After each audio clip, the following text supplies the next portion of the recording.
The Royal Reciter. Edited by Alfred H. Miles. John Bull and His Island. By Alfred H. Miles. There's a doughty little island in the ocean, the dainty little darling of the free, that pulses with the patriot's emotion and the palpitating music of the sea. She is first in her loyalty to duty. She is first in the annals of the brave. She is first in her chivalry and beauty, and first in the succor of the slave. Then here's to the pride of the ocean. Here's to the pearl of the sea. Here's to the land of the heart and the hand, that fight for the right of the free. Here's to the spirit of duty, bearing her banners along, peacefully furled in the van of the world, or waving and braving the wronged. There's an open-hearted fellow in the island, who loves the little island to the full, who cultivates the lowland and the highland, with a lover's loving care. John Bull. His look is the welcome of a neighbor. His hand is the offer of a friend. His word is the liberty of labor. His blow the beginning of the end. Then here's to the lord of the island, highland and lowland and lee. And here's to the team, be it horse, be it steam. He drives from the sea to the sea. Here's to his nod for the stranger. Here's to his grip for a friend. And here's to the hand, on the sea or the land, ever ready the right to defend. There's a troop of trusty children from the island, who have planted England's up and down the sea, who cultivate the lowland and the highland, and fly the gallant colours of the free. Their hearts are as loyal as their mothers', their hands are as ready as their sires'. Their bond is a union of brothers, who fear not a holocaust of fires. Then here's to the sons of the nation, flying the flag of the free, holding the farm and the station, keeping the gates of the sea, handed and banded together, in arts and in arms and in song, father and son united as one, bearing her banners along, peacefully furled in the van of the world, or waving and braving the wrong, the red rose of war. Byfharald Williams. God hath gone forth in solemn might to shake the peoples of the earth, through the long shadow and the fires that make new altar and new hearths, and with the besom of red war he sweeps the sin and woe away, to purge with fountains from his ancient deeps the dust of old decay. Oh, not in anger but in love he speaks, from tempest round him drawn, unveiling thus the fair white mountain peaks, which tremble into dawn. Not otherwise would truth be all our own, unless by flood and flame, when the last word of destiny is known, God's fresh revealed name. For thence do windows burst in heaven and light breaks on our darkened lands, and sovereign mercy may fulfill through night the justice it demands. Ah, not in evil but for endless good, he bids the sluices run, and death to mould his blessed brotherhood, which had not else begun. For if the great arch-builder comes to frame yet broader empires, then he lays the stones in blood and splendid shame, with glorious lives of men. He takes our richest and requires the whole, nor is content with less. He cannot rear by a divided dole the walls of righteousness, and so he forms his grand foundations deep, not on our golden toys, but in the twilight where the mourners weep of broken hearts and joys.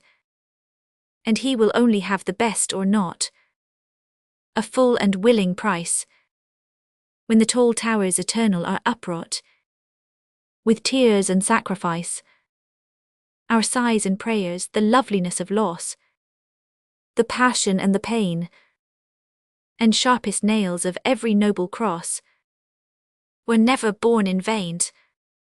That fragrant faith the incense of his courts, whereon this dim world thrives, and hardly gains at length his peaceful ports, is wrung from bruised lives. Lo, when grim battle rages and is shed a dreadful crimson dew, God is at work, and of the gallant dead he maketh man anew. The hero courage, the endurance stout, the self-renouncing will, the shock of onset and the thunder shout, that triumph over ill, all wreak his purpose though at bitter cost, and fashion forth his plan, while not a single sob or ache is lost, which in his breath began.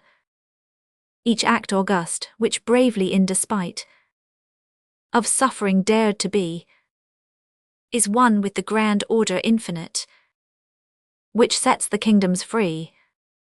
The pleading wound, the piteous eye that opes again to naught but pangs, are jewels and sweet pledges of those hopes on which his empire hangs.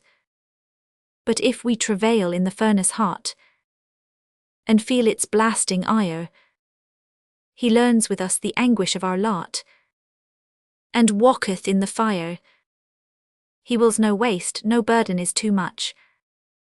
In the most bitter strife, beneath the direst buffet is his touch, who holds the pruning knife. We are redeemed through sorrow, and the thorn that pierces is his kiss. As through the grave of grief we are reborn, and out of the abyss, the blood of nations is the precious seed, wherewith he plants our gates, and from the victory of the virile deed spring churches and new states. And they that fall, though but a little space, fall only in his hand, and with their lives they pave the fearful place whereon the pillars stand. God treads no more the winepress of his wrath, as once he did alone. He bids us share with him the perilous path, the altar and the thrones, when from the iron clash and stormy stress, which mark his wondrous way, shines forth all haloed round with holiness, the rose of perfect day. England. Byeliza Cook. My heart is pledged in wedded faith to England's merry isle. I love each low and straggling cart, each famed ancestral pile. I'm happy when my steps are free upon the sunny glade. I'm glad and proud amid the crowd that throng its mart of trade. I gaze upon our open port, where commerce mounts her throne, where every flag that comes ere now has lowered to our own. Look round the globe, and tell me, can ye find more blazoned names among its cities and its streams than London and the Thames? My soul is linked right tenderly to every shady copse. I prize the creeping violets, the tall and fragrant hops. The citron tree or spicy grove for me would never yield a perfume half so grateful as the lilies of the field. Our songsters too, oh, who shall dare to breathe one slighting word? Their plumage dazzles not, yet say can sweeter strains be heard. Let other feathers vaunt the dyes of deepest rainbow flush. Give me old England's nightingale, its robin and its thrush. I'd freely rove through Tempe's vale, or scale the giant Alp, where roses list the bulbuls late, or snow-wreaths crown the scalp. I'd pause to hear soft Venice streams plash back to boatman's oar, or hearken to the western flood in wild and falling roar. I'd tread the vast of mountain range, or spot serene and flowered. I ne'er could see too many of the wonders God has showered. Yet though I stood on fairest earth, beneath the bluest heaven, could I forget our summer sky, our Windermere and Devon? I'd own a brother in the good and brave of any land, nor would I ask his clime or creed before I gave my hand. Let but the deeds be ever such that all the world may know, and little reck the place of birth, or colour of the brow. Yet though I hailed a foreign name among the first and best, our own transcendent stars of fame would rise within my breast. I'd point to hundreds who have done the most e'er done by man, and cry, there's England's glory scroll, do better if you can. A song for Australia. God bless the dear old land. B.Y. William Cox BNNET. 1,000 leagues below the line, 'neath southern stars and skies, mid alien seas, a land that's ours, our own New England lies. From north to south, 6,000 miles heave white with ocean foam, between the dear old land we've left and this our new-found home. Yet what though oceans stretch between, though here this hour we stand, our hearts, thank God, are English still. God bless the dear old land. To England, men a bumper brim up, brothers, glass in hand. England, I give you England, boys, God bless the dear old land. Oh, what a greatness she makes ours, her past is all our own, and such a past as she can boast, and brothers she alone. Her mighty ones the night of time triumphant shining through, of them our sons shall proudly say, they were our fathers too. For us her living glory shines that has through ages shone. Let's match it with a kindred blaze, through ages to live on. Thank God, her great free tongue is ours, up, brothers, glass in hand. Here's England, freedom's boast and ours, God bless the dear old land. For us, from priests and kings, she won rights of such priceless worth, as make the races from her sprung the freemen of the earth. Free faith, free thought, free speech, free laws she won through bitter strife, that we might breathe unfettered air and live unshackled life.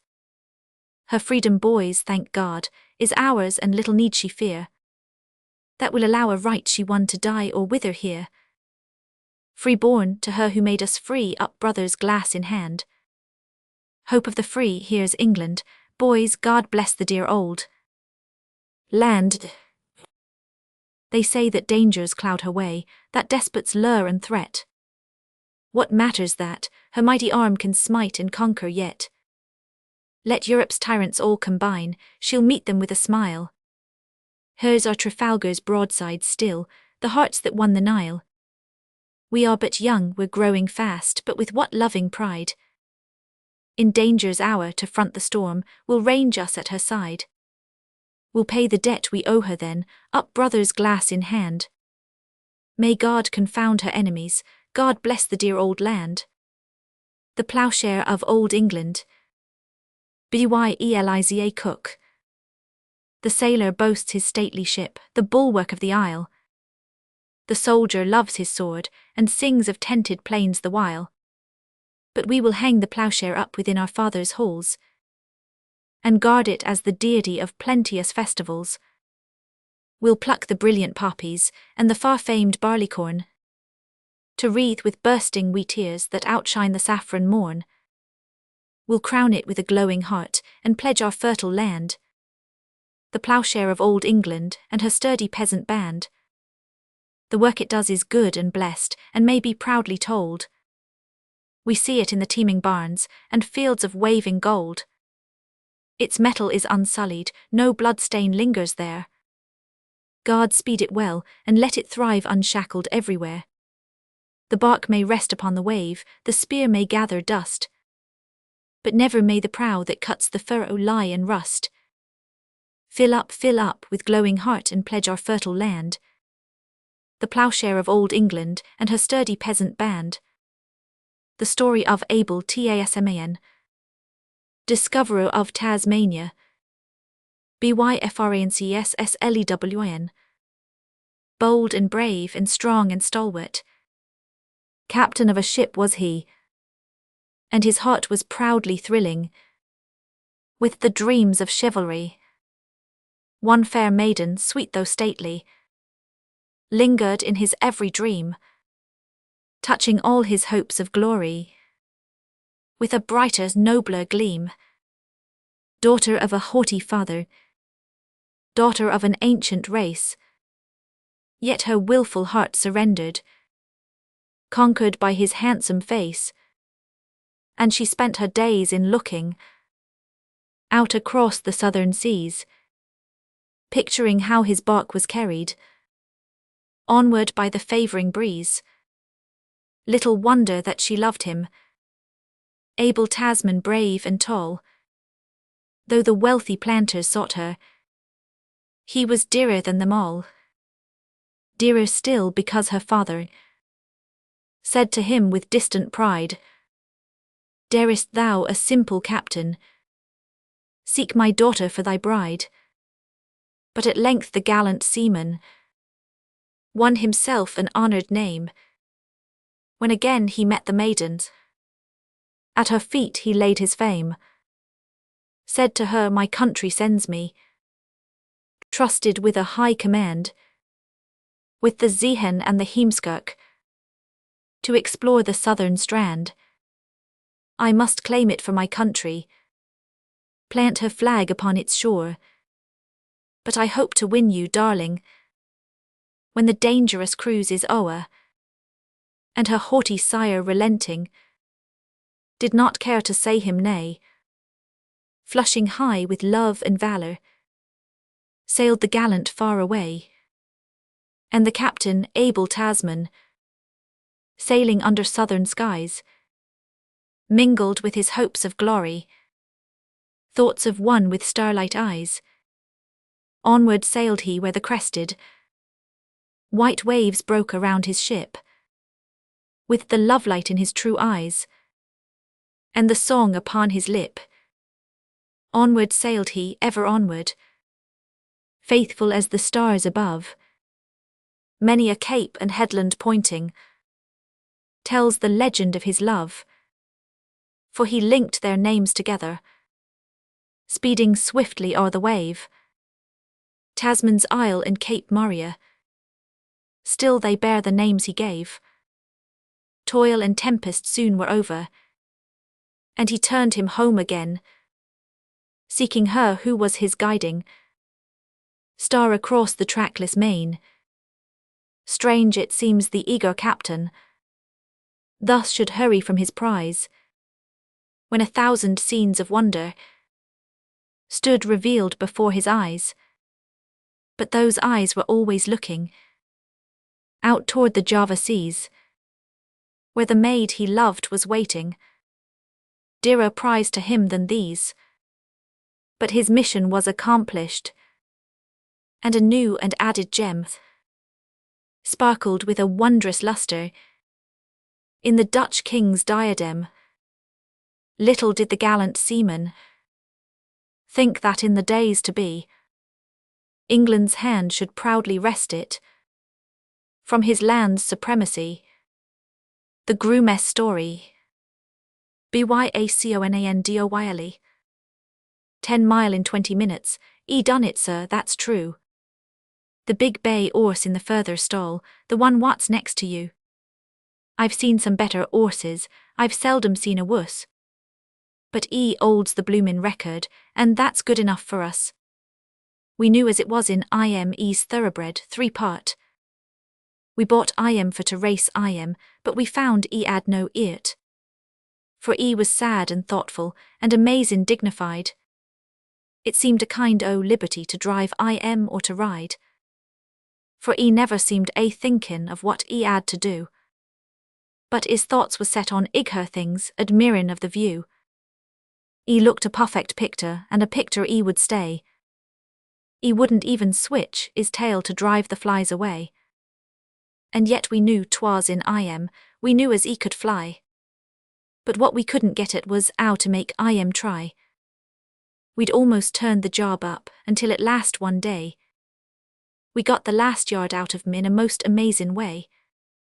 It was all along o' master, which master as the name of a reglar true blue sportsman, and always acts the same.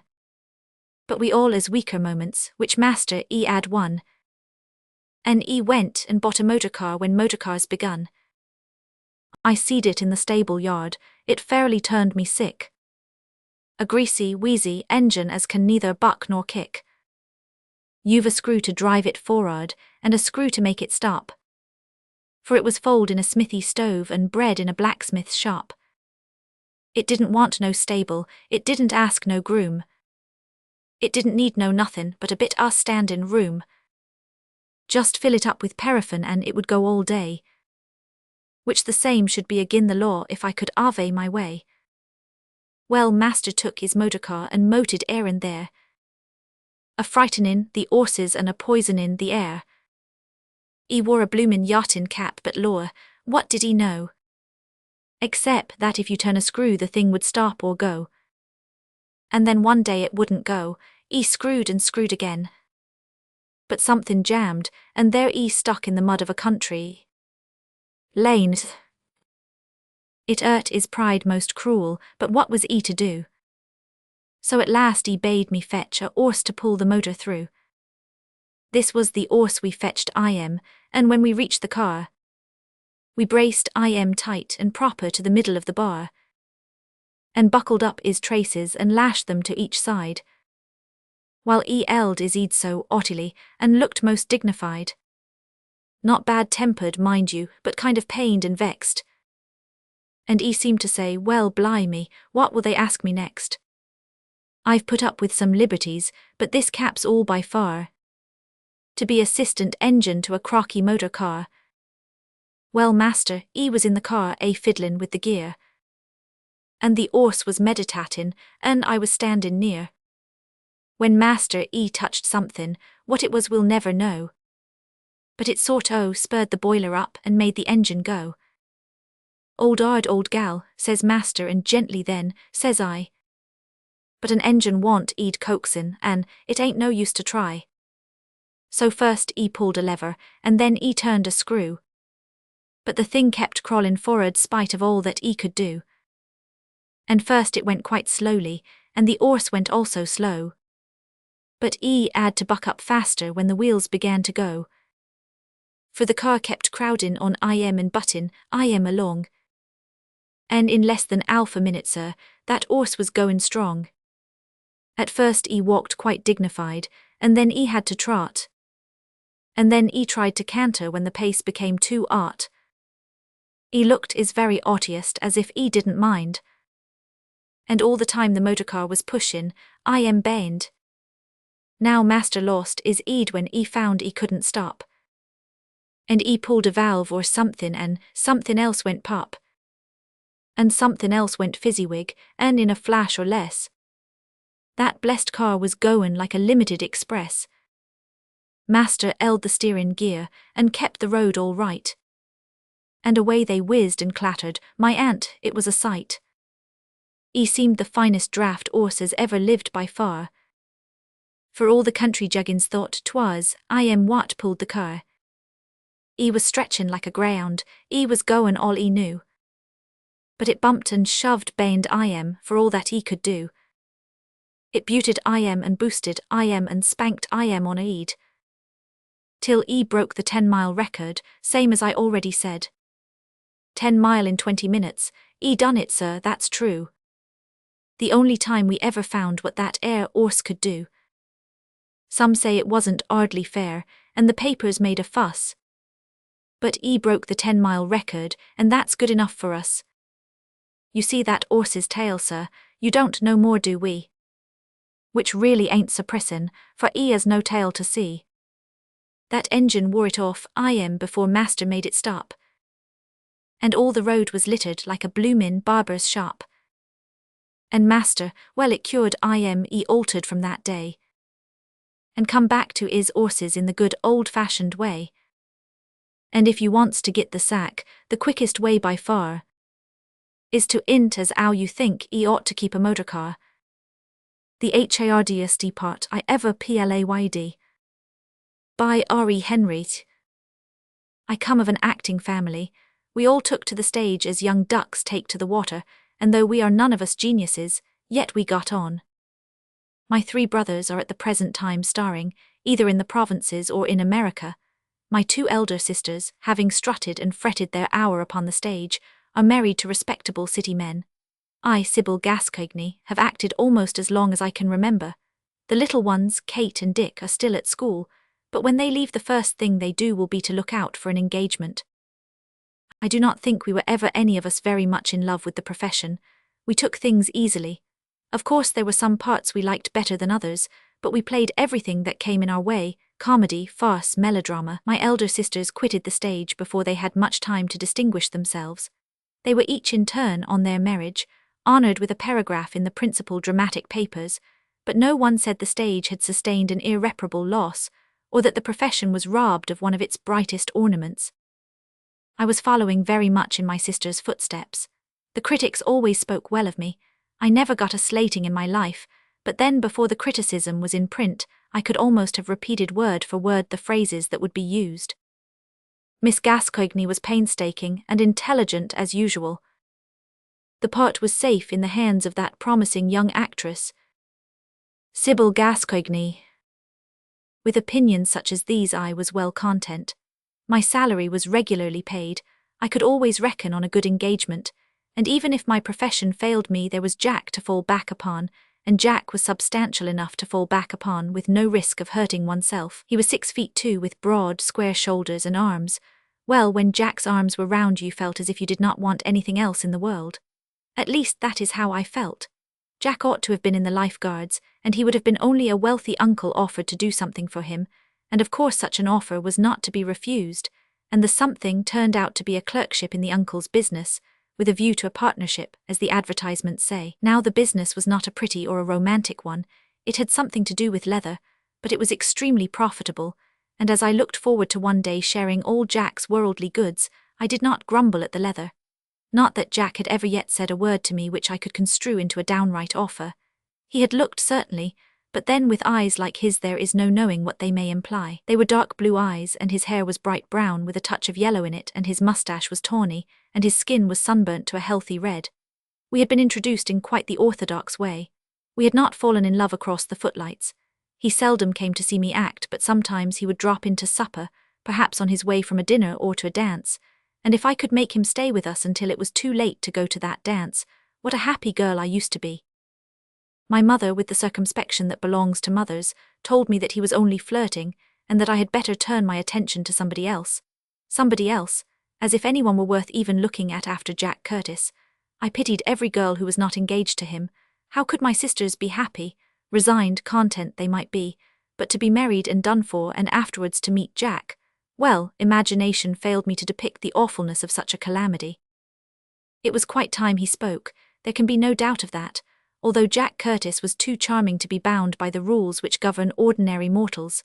Still, I could not help feeling uneasy and apprehensive. How could I tell how he carried on at those gay and festive scenes in which I was not included? A proud earl's lovely daughter might be yearning to bestow her hand upon him. A duchess might have marked him for her own. Possibly my jealous fears exaggerated the importance of the society in which he moved, but it seemed to me that if Jack had been bidden to a friendly dinner at Buckingham Palace, it was only what might be expected.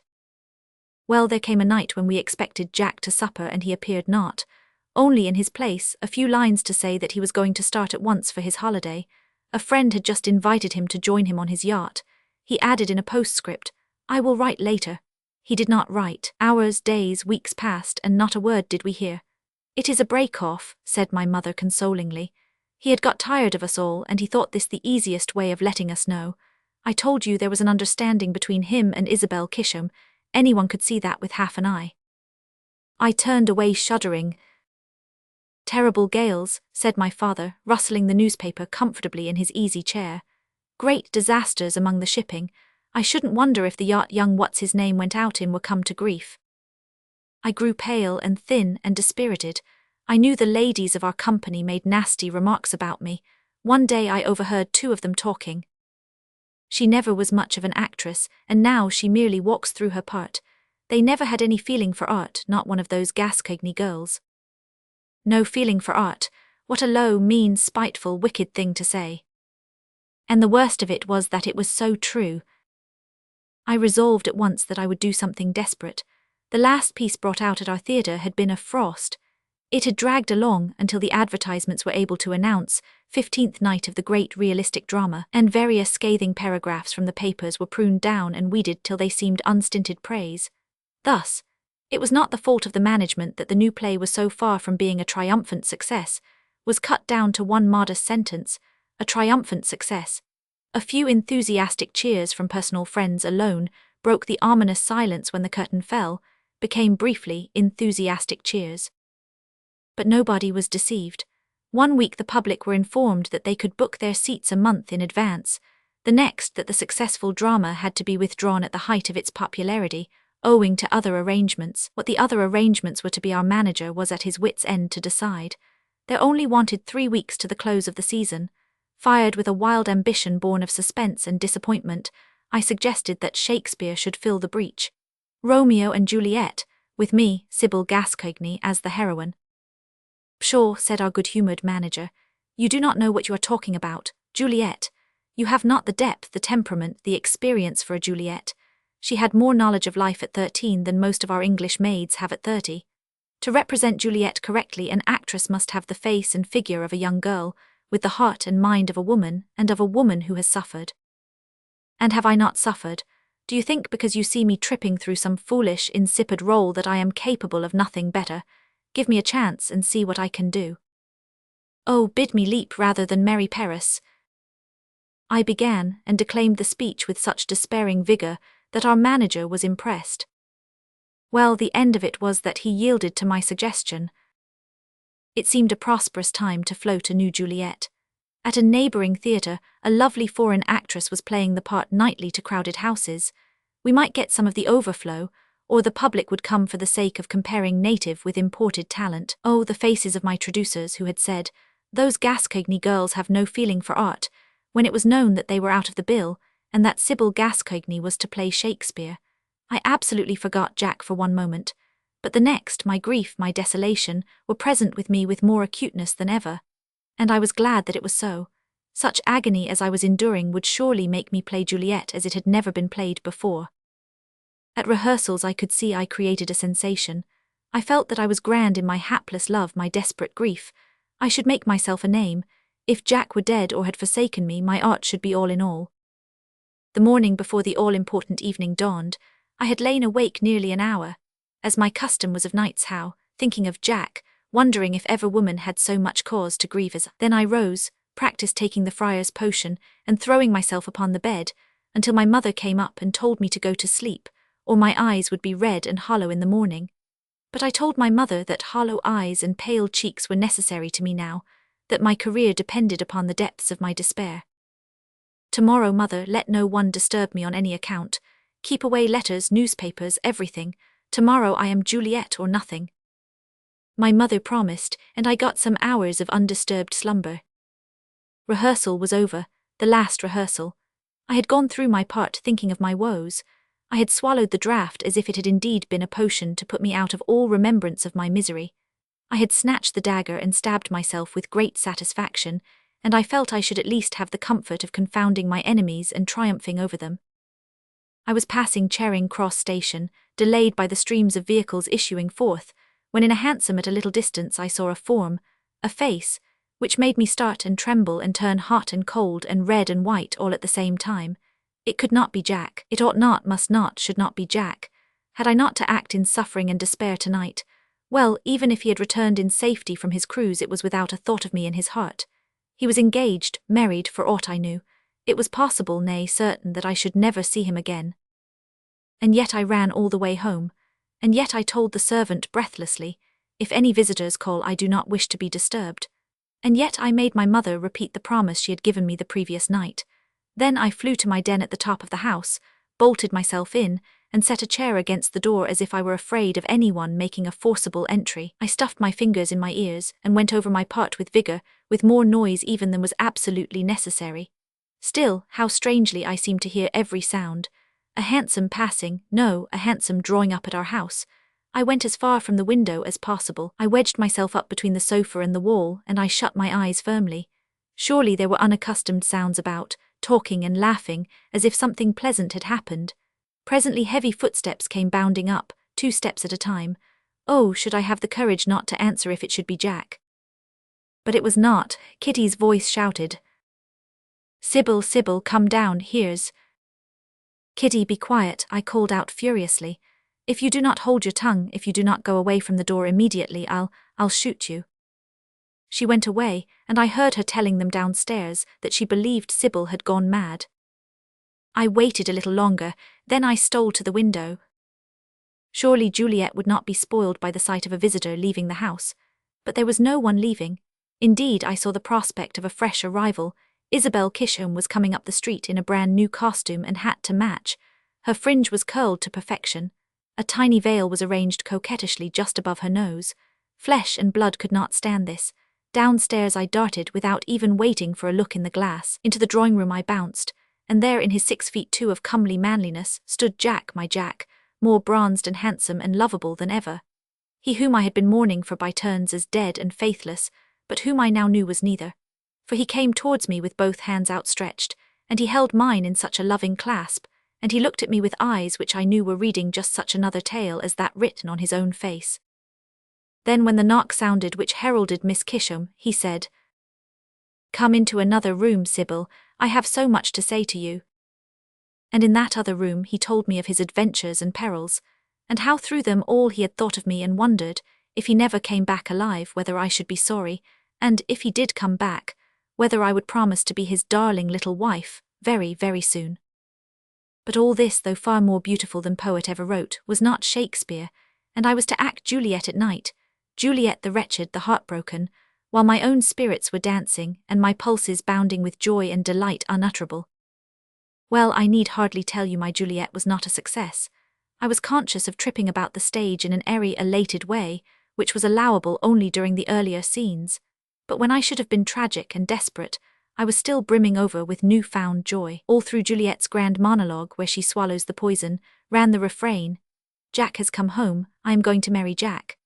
I had an awful fear once that I mixed two names a little, and called on Giacomo when I should have said Romeo, and when my speech was over and I lay motionless on the bed, I gave myself up to such delightful thoughts that Capulet or the friar, I forget which, bending over the couch to assure himself that I was really dead, whispered, Keep quiet, you're grinning. I was very glad when the play was over. We often read the reverse side of the picture, of how the clown cracks jokes while his heart is breaking, perhaps his only mother-in-law passing away without his arms to support her.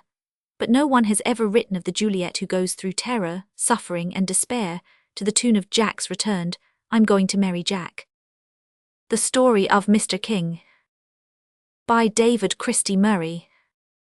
This is the story of Mr. King, American citizen Phineas K., whom I met in Orkney, far away.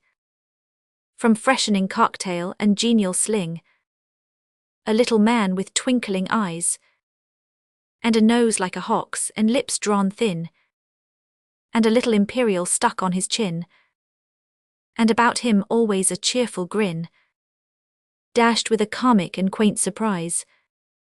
That very night a lute of wine made correspondents and doctors glad, and the little man, unasked to dine, sat down and shared in all we had. For none said nay, this ready hand reached after pillow and fowl and drink, and he tossed off his liquor without a wink, and wielded a knife like a warrior's brand. With a buccaneering, swaggering look, he sang his song and he cracked his jest, and he bullied the waiter and cursed the cook. With a charming, self-approving zest, we wanted doctors, he was a doctor. Had we wanted a prince, it had been the same. Admiral, General, Cobbler, Proctor. A man may be anything, what's in a name? The wounded were dying, the dead lay thick in the hospital beds beside the quick. Any man with a steady nerve and a ready hand who knew how to obey, in those stern times might well deserve his 50 piastres daily pay. So Mr. King, as assistant surgeon, bandaged and dosed and nursed and dressed, and worked as he ate and drank with zest, until he began to blossom and burgeon, to redness of features and fullness of cheek, and his starven hands grew plump and sleek. But for all sign of wealth he wore, he swaggered neither less nor more. He talked the stuff he talked before, and bragged as he had bragged of yore, with his Yankee chaff and his Yankee slang, and his Yankee bounce and his Yankee twang. And to tell the truth, we all held clear of the impudent little adventurer, and any man with an eye might see that though he bore it merrily, he recognized the tacit scorn which dwelt about him night and morn. The Turks fought well as most men fight, for life and faith and hearth and home, but from Telich and Etrepel left and right, the Muscov swirled like the swirling foam on the rack of a tempest-driven sea, and foot by foot staunch Mehemet Ali was driven along the Lajan valley, till he sat his battered forces down just northward of the little town, and waited on war's destiny. War's destiny came, and line by line his forces broke and fled, and for 3 days in Orkney town the Arabas went up and down with loads of dying and dead, till at last in a rush of panic fear the hardest bitten warriors there turned with the cowardly Bazok and the vile Teacherkas and forsook the final fort in headlong flight for near Camille's sheltering height, while through the darkness of the night the cannon belched their hate against the flying crowd, and far and near the soldiers of the Tsar poured onward towards the spoil of war in haste precipitate. And the little adventurer sat in a shed with 1 woman dying and 1 woman dead. Nothing he knew of the late defeat, nothing of Mehemet's enforced retreat, for he spoke no word of the Turkish tongue, and had seen no Englishman all day long. So he sat there calm with a flask of rum and a cigarette twixt finger and thumb, tranquilly smoking and watching the smoke, and probably hatching some stupid joke, when in at the door without a word burst a Circassian hand on sword, and the sword leapt out of its sheath as a flame breaks from the coals when the fire is stirred, and Mr. King with a "What's your game?" faced the Teacherkas with the wild beast eyes. "Nay, what do you want?" said Mr. King. Quoth the savage in English, "The woman dies."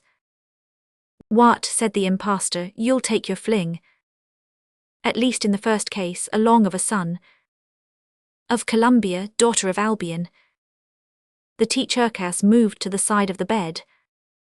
A distaff was leaning against the wall, and Mr. King, with arms at length, gave it a swing with all his strength, and crashed it full at the villain's head, and dropped him, pistols and daggers and all.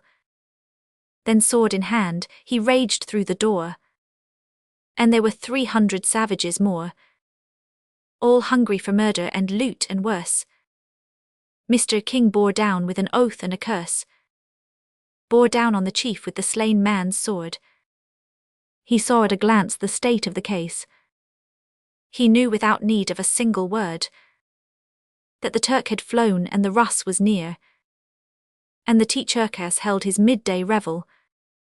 So he laid himself out to curse and swear, and he raged like an eloquent devil. They listened in a mute surprise, amazed that any single man should dare harangue an armed crowd with such an air, and such commanding anger in his eyes, till, thinking him at least an English lord, the Teacherkas leader lowered his sword, spoke a few words in his own tongue, and bowed, and slowly rode away with all his men. Then Mr. King turned to his task again, sought a rough Araber with bullocks twain, hailed up the unwilling brutes with might and main, laid the poor wounded woman gently down, and calmly drove her from the rescued town. And Mr. King, when we heard the story, was a little abashed by the hero's glory. And look you here, you boys, you may laugh, but I ain't the man to start it chaff. I know without any jaw from you, 'twas a darned nonsensical thing to do. But I tell you plain, and I mean it too, for all it was such a ridiculous thing. I should do it again, said Mr. King. The Art of Poetry. From Town Topics. I ask not much, but let th dank wind moan, shimmer th wold and rive the wanton surge. I ask not much, grant but an eerie drone, some wilding frondage and a bosky dirge. Grant me but these, and add a regal flush of sundered hearts upreared upon a bier. Throw in some yearnings and a darksome hush, and asking nothing more, I'll smite th lyre. Yea, I will smite th, faltering quivering strings, and magazines shall buy my murky stunts.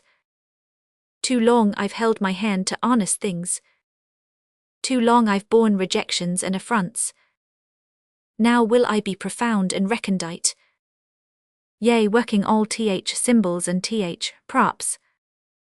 Now will I write of morn and yesternight. Now will I gush great garbs of soulful slops. Yea, I will smite, grant me but swerveless wind, and I will pipe a cadence rife with thrills. With nearness and foreverness I'll bind a downflung sheaf of outslants, paeans and trills. Pass me th, quenchless gleam of Titian hair, and eke th, oozing forest's woozy clumps. Now will I go upon a metric tier, and smite th lyre with great resounding thumps. The King of Brentfords Testament. WMTHACKRAY. The noble King of Brentford was old and very sick. He summoned his physicians to wait upon him quick. They stepped into their coaches and brought their best physic. They crammed their gracious master with potion and with pill. They drenched him and they bled him. They could not cure his ill. Go fetch, says he, my lawyer.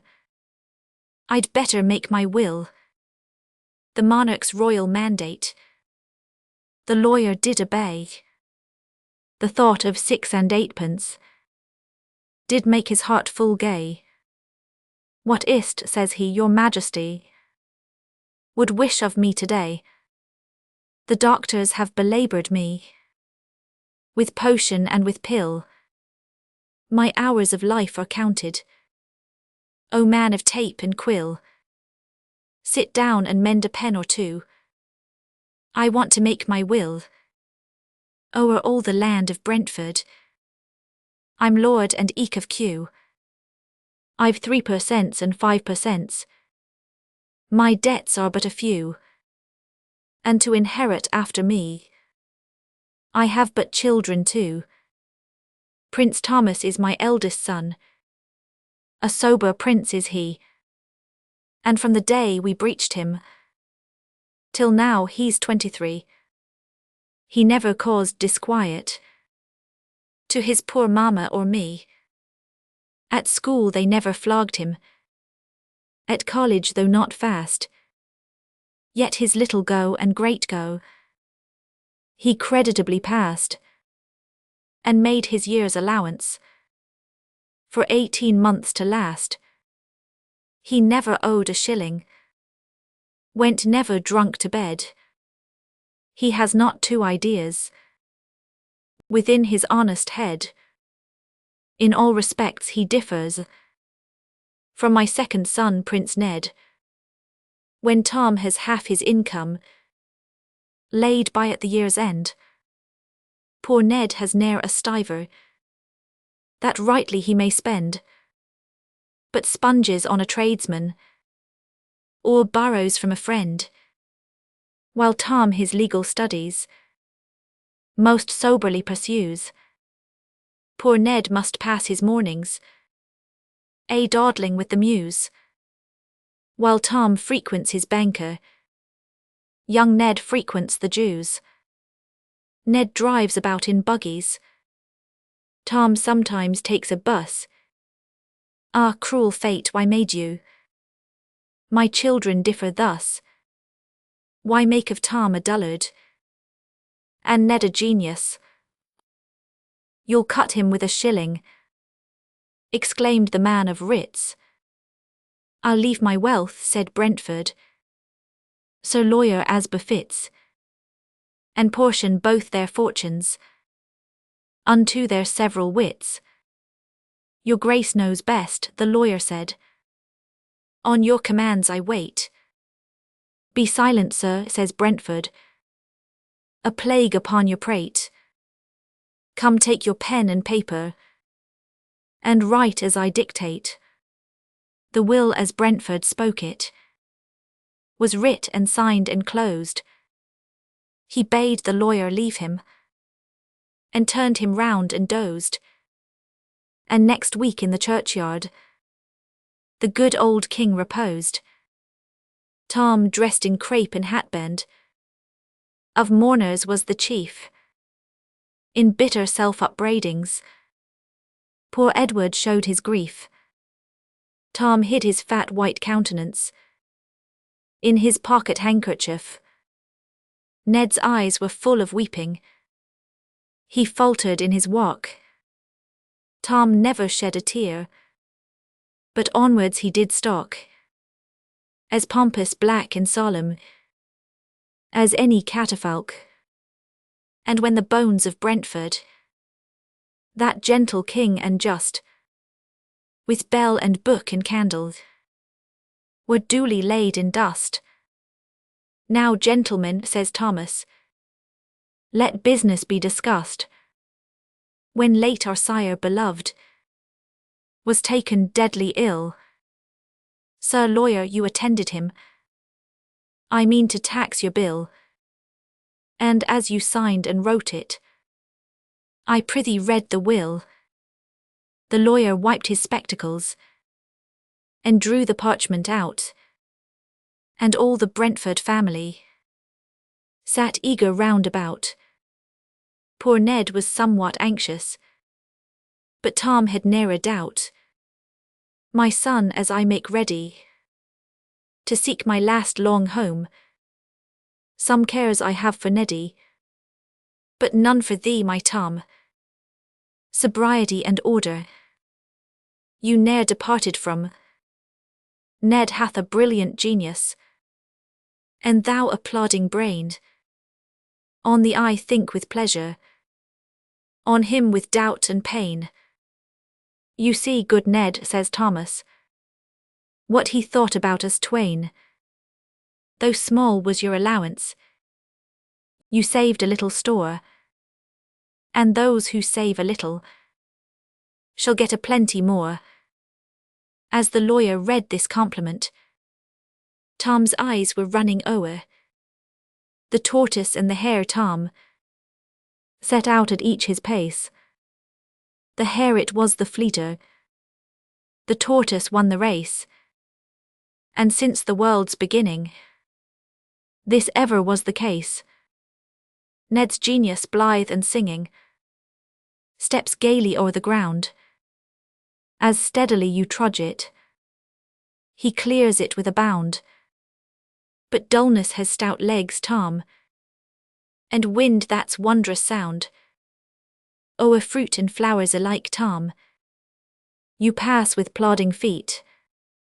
You heed not one nor t'other, but onwards go your beat, while genius stops to loiter with all that he may meet, and ever as he wanders will have a pretext fine for sleeping in the morning, or loitering to dine, or dozing in the shade, or basking in the shine. Your little steady eyes, Tom, though not so bright as those that restless round about him his flashing genius throws, are excellently suited to look before your nose. Thank heaven then for the blinkers it placed before your eyes. The stupidest are strongest, the witty are not wise. Oh, bless your good stupidity, it is your dearest prize. And though my lands are wide, and plenty is my gold, still better gifts from nature, my Thomas, do you hold. A brain that's thick and heavy, a heart that's dull and cold, too dull to feel depression, too hard to heed distress, too cold to yield to passion, or silly tenderness. March on, your road is open to wealth, Tom, and success. Ned sinneth in extravagance, and you in greedy lust. I faith, says Ned, our father is less polite than just. In you, son Tom, I've confidence, but Ned I cannot trust. Wherefore my lease and copyholds, my lands and tenements, my parks, my farms and orchards, my houses and my rents, my Dutch stock and my Spanish stock, my 5 and 3%, I leave to you, my Thomas. What all, poor Edward said. Well, well, I should have spent them. And Tom's a prudent head. I leave to you, my Thomas. To you in trust for Ned. The wrath and consternation, what poet e'er could trace, that at this fatal passage came o'er Prince Tom his face. The wonder of the company, and honest Ned's amaze. 'Tis surely some mistake, good-naturedly cries Ned. The lawyer answered gravely, 'Tis even as I said. 'Twas thus his gracious majesty ordained on his deathbed. See, here the will is witnessed, and here's his autograph. In truth, our father's writing, says Edward with a laugh. But thou shalt not be a loser, Tom. We'll share it half and half. Alas, my kind young gentleman, this sharing cannot be. 'Tis written in the testament that Brentford spoke to me. I do forbid Prince Ned to give Prince Tom a halfpenny. He hath a store of money, but ne'er was known to lend it. He never helped his brother, the poor he ne'er befriended. He hath no need of property, who knows not how to spend it. Poor Edward knows but how to spend, and thrifty Tom to hoard. Let Thomas be the steward then, and Edward be the lord. And as the honest labourer is worthy his reward, I pray Prince Ned, my second son, and my successor dear, to pay to his intendant £500 a year, and to think of his old father, and live and make good cheer. Such was old Brentford's honest testament. He did devise his moneys for the best, and lies in Brentford church in peaceful rest. Prince Edward lived, and money made and spent, but his good sire was wrong, it is confessed, to say his son, young Thomas, never lent. He did, young Thomas lent at interest, and nobly took his 25%. Long time the famous reign of Ned endured, o'er Chiswick, Fulham, Brentford, Putney, Kew, but of extravagance he ne'er was cured.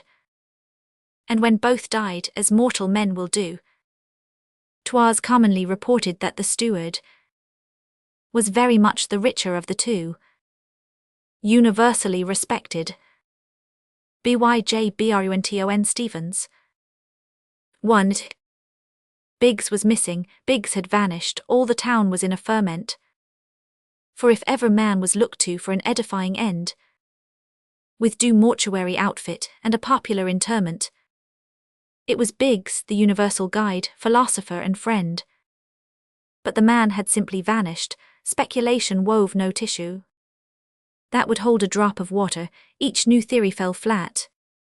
It was most unsatisfactory, and hanging on the issue were 1,000 wagers ranging from a pony to a hat. Not a trace could search discover in the township, or without it. And the river had been dragged from morn till night with no avail. His continuity had ceased, and that was all about it.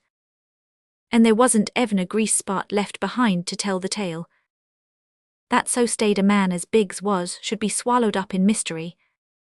Lent an increment to wonder, he who trod no doubtful paths, but stood square to his surroundings, with no cloud upon his history.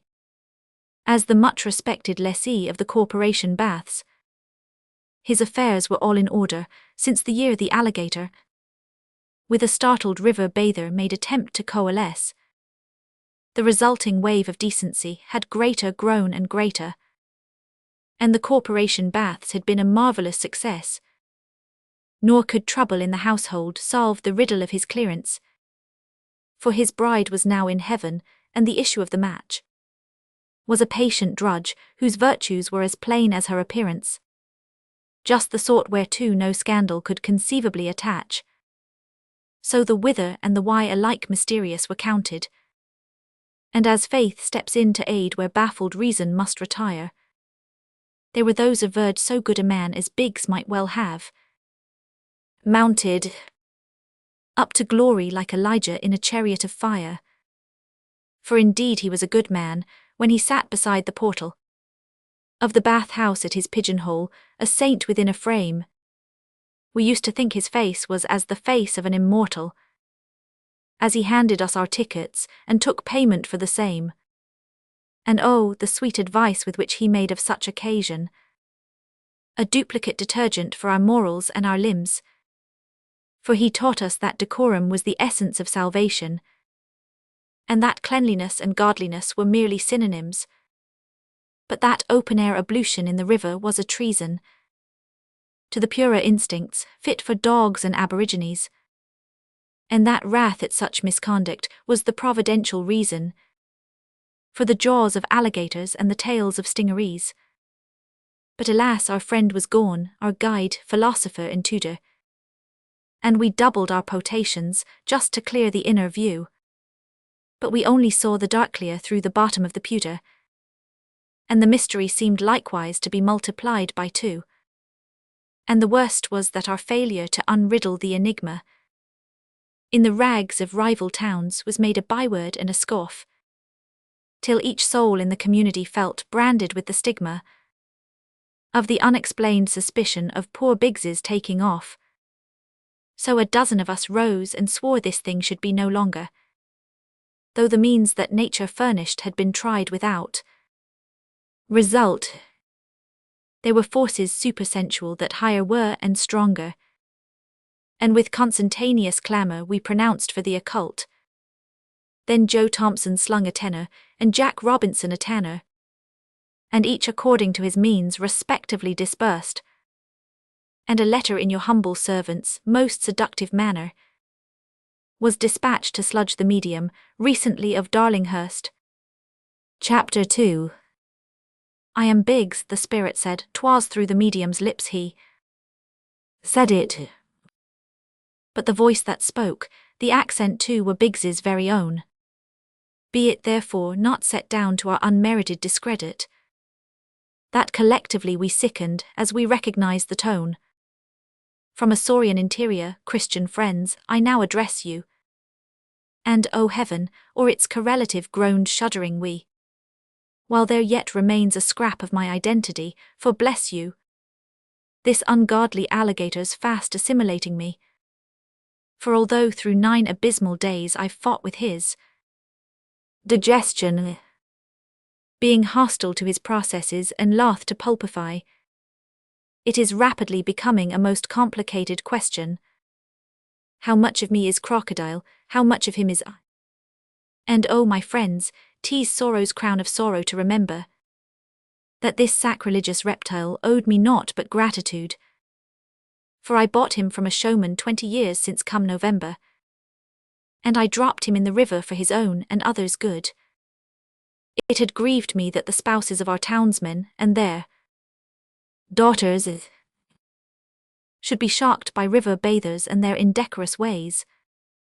So I cast my bread, that is my alligator, on the waters, and I found it in a credit balance after many days. Years I waited, but at last there came the rumor long expected, and the out-of-door abolitionists forsook their wicked paths, and the issues of my handiwork divinely were directed, in a constant flow of custom, to the corporation baths. 'Twas a weakling when I bought it, 'twas so young that you could pet it, but with all its disadvantages I reckoned it would do. And it did. Oh, lay the moral well to heart and don't forget it. Put decorum first, and all things shall be added unto you. Lies, all lies, I've done with virtue, why should I be interested in the cause of moral progress that I served so long in vain, when the 1,500 odd I've so judiciously invested will but go to pay the debts of some young rip who marries Jane? But the reptile overcomes me, my identity is sinking. Let me hasten to the finish, let my words be few and fit. I was walking by the river in the starry silence, thinking of what Providence had done for me, and I had done for it. I had reached the saurian's rumoured haunt, where oft in fatal folly I had dropped garrotted dogs to keep his carnal craving up. Said Joe Thompson in a whisper, that explains my Highland collie. Said Bob Williams sotto voce, that explains my dandy pup. I had passed to moral questions, and found comfort in the notion that fools are none the worse for things not being what they seem, when behold, a seeming log became instinct with life and motion, and with sudden curvature of tail upset me in the stream. Then my leg as in a vice, but here the revelation faltered, and the medium rose and shook himself, remarking with a smile that the requisite conditions were irrevocably altered, for the personality of Biggs was lost in crocodile. Now, whether Sludge's story would succeed in holding water is more perhaps than one has any business to suspect, but I know that on the strength of it I married Biggs's daughter, and I found a certain portion of the narrative correct. The amenities of shopping. BYLEOPOLDWAGNER. If there is one thing I do dislike, it is to go into a draper's shop. To my mind it is not a man's business at all, it is one essentially feminine. I have never been able to reconcile myself to the troublesome formalities one has to go through in these marts of female finery. There seems to be no such thing as to pop inside for a trifling article, lay down your money for it, and get away again. No, the system of trade pursued at such establishments is undoubtedly to get you to sit down, with leisure to look about you, and coax you into buying things you don't want. Years ago, when I was living in lonely lodgings, I had occasion one Saturday night to slip into the nearest draper's shop for some pins. I only want a farthing's worth of pins, I observed apologetically to the bald-headed shopwalker who pounced down upon me. Please to step this way. To my astonishment, he marched me to the extreme end of the shop, thence through an opening in the side wall, past another long double row of dames and damsels of all sorts and sizes making purchases, and finally referred me to a young lady whose special function in life seemed to consist in selling pins to adventurous young gentlemen like myself. She was an extremely good-looking young lady too, and I felt considerably embarrassed at the insignificance of my purchase. "And the next thing, please?" she asked during the wrapping-up process. I informed her as politely as I could that I did not require anything more. "Gloves, handkerchiefs, collars, shirts, neckties." "No, thank you," I returned. "I only came in for the pins," but I was not to be let off so easily. Utterly ignoring the humble penny that I had laid down on the counter, she showed me samples of almost everything in the shop suitable for male wear. Blushing to the roots of my hair, I implored her to spare herself further trouble, as my wardrobe was already extensive. Then she showed me a sample silk umbrella. I was unwilling to rush away abruptly from the presence of such a charming young lady, but she provoked me to it.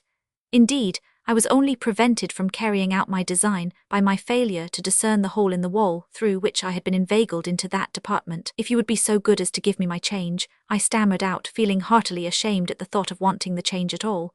Certainly, sir. Then she proceeded to make out the bill. Oh, never mind about the bill, I said. I'm rather in a hurry. Of this appeal she took no notice. Sign, please, she said to the young lady at her elbow. Pins 1 farthing, she added to my utter confusion. The second young lady made a wild flourish over the bill with her pencil and turned away. My fair tormentor slowly wrapped my penny in the bill, screwed up the hole inside a large wooden ball, jerked a dangling cord at her elbow, then stood looking me straight in the face as the ball went rolling along a set of tramway lines over our heads to the other end of the shop. That was the most melancholy game at skittles I ever took part in. It seemed an age before the ball came back to us, whereupon the young lady took out the bill and my change, a halfpenny. We haven't a farthing in the place, she said innocently. What else will you take for it? Oh, it doesn't matter at all, I returned, anxious only to rush away from the spot, which I did. It was a good quarter of an hour before I gained the street. During that interval, I strayed into the carpet department, upset an old lady, fell sprawling over a chair, rushed into the arms of the shopwalker, knocked down a huge stack of flannels, trod on some unfortunate young fellow's corn, making him howl with pain, and last, not least, ran foul of a perambulator laden with a baby and the usual Saturday night's marketing in the doorway. I entered that shop full of hope and promise. I left it a melancholy man. Though not quite so exciting as the foregoing, there is an intimate connection between that incident and the one I shall now dwell upon. Let me tell the tale as I told it to my wife. The other day I brought home a neat little Japanese basket, a mere knick-knack costing only 2d. Oh, how pretty, exclaimed my wife. Wherever did you get this? I bought it at a large shop in Regent Street, I answered, but it cost me a great deal of trouble to get it. Pressed for particulars, I continued. I was amusing myself by looking at the shops, when I saw a lot of these little Japanese baskets in the corner of a large window, plainly marked 2d each. So I stepped inside to buy one. The door was promptly opened for me by a black boy, resplendent in gold-faced livery. He made me a profound salaam as a gentleman of aristocratic bearing came forward to meet me. And what may I have the pleasure of showing you? He inquired. Oh, I returned, not without some misgivings. I only want one of those little Japanese baskets which you have in one corner of the window, marked, I believe, 2d each. Certainly, sir. Will you be so kind as to step into this department? He said. Meekly I followed him through long avenues of silks, damasks, brocades, and other costly examples of oriental luxury, in all the tints of the rainbow. I was beginning to feel uncomfortable at the thought of causing him so much trouble, when he paused at the entrance to another department and called out, Japanese baskets, please. Then turning to me he said, If you will be good enough to step forward, they will be most happy to serve you. I did so, and found myself on the threshold of an Eastern bazaar. Another nobleman now took me in hand. And what may I have the pleasure? He began, making a courteous bow. I only want one of those little Japanese baskets which you have in a corner of your window, marked, I believe, 2d each, or possibly they may be 2 shillings. I said in a shaky voice. No, sir, quite right, they are 2d each, he replied to my great relief, for I had begun to suspect they might be 2 guineas. Will you do me the favour to step this way? While following at his side, I asked myself whether, at the end of my travels, I should ever be able to find my way back again. So bewildering were the ramifications through which we passed. Presently he handed me over to another nobleman, who, having learned my pleasure, which by this time had developed rather painful tendencies, graciously escorted me to the further end of a long counter and begged me to take a chair. A stylishly dressed young lady sailed towards us behind the counter. I shall feel extremely obliged, said the nobleman to her, if you will be so good as to request Miss W. to step down and serve this gentleman. Yes, sir, answered the young lady as she vanished somewhere behind me, for my eyes were now following the retreating figure of the nobleman. After a little while I heard a pattering of feet, and looking round, beheld some tokens of a young lady descending a spiral staircase. She was behind the counter the next moment, and then I made a discovery. It was the same young lady who had served me with the farthing's worth of pins years before. I recognized her at once, and I suspect the recognition was mutual. But of course she never betrayed the least emotion. And what article may I have the pleasure to serve you with? She asked, the still small voice of a duchess. There was a gulping sensation in my throat as I answered, You have, I believe, in one corner of one of your windows a number of little Japanese baskets, marked, if my eyes did not deceive me, 2d each. The graceful nod of her head was reassuring. I should be very glad to become the possessor of one of those articles. Certainly, sir, I'll bring it to you, she answered. Oh, thank you, I returned, delighted at the prospect, and so she departed on her errand of mercy. Whether, by the rules of the establishment, it was necessary for her to obtain a written permission from each of those 3 noblemen to pass over their territory and invade the shop window, or whether she lost herself in the numerous windings and turnings through which I had been conducted in perfect safety, I cannot say. I only know that she was gone a very long time, but when at last she made her reappearance with one of those little Japanese baskets in her hand, and beaming with smiles, I felt I owed her an everlasting debt of gratitude. She did not ask me if there was any other article she could have the pleasure of showing me. She had asked me that before, and she remembered that I was proof against her persuasiveness. The fair creature simply made a movement towards the spiral staircase, as I thought, to fetch down a witness to the important transaction, until my eyes rested on some tissue paper. Pray don't stay to wrap it up, I exclaimed. My pockets are ample, and my thanks were profuse. Seizing the coveted treasure, I laid my 2pence down on the counter and walked straight forward in a contrary direction to that by which I had entered, gladdened by the prospect that I was making direct for the street.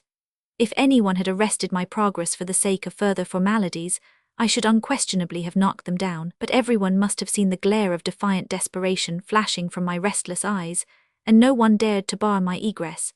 As I emerged from that shop into Regent Street, I felt as exhausted as if I had just bought a grand piano or a suite of furniture. Really, I said to my wife in conclusion, if I could have foreseen all the trouble in store for me over buying this little Japanese basket, priced 2pence, it would have been still reposing with its companions in the corner of that magnificent shop window in Regent Street. She promised to prize it all the more on that account, and now, when I look at that little Japanese basket, my mind wanders back to the farthing's worth of pins I purchased in my old bachelor days.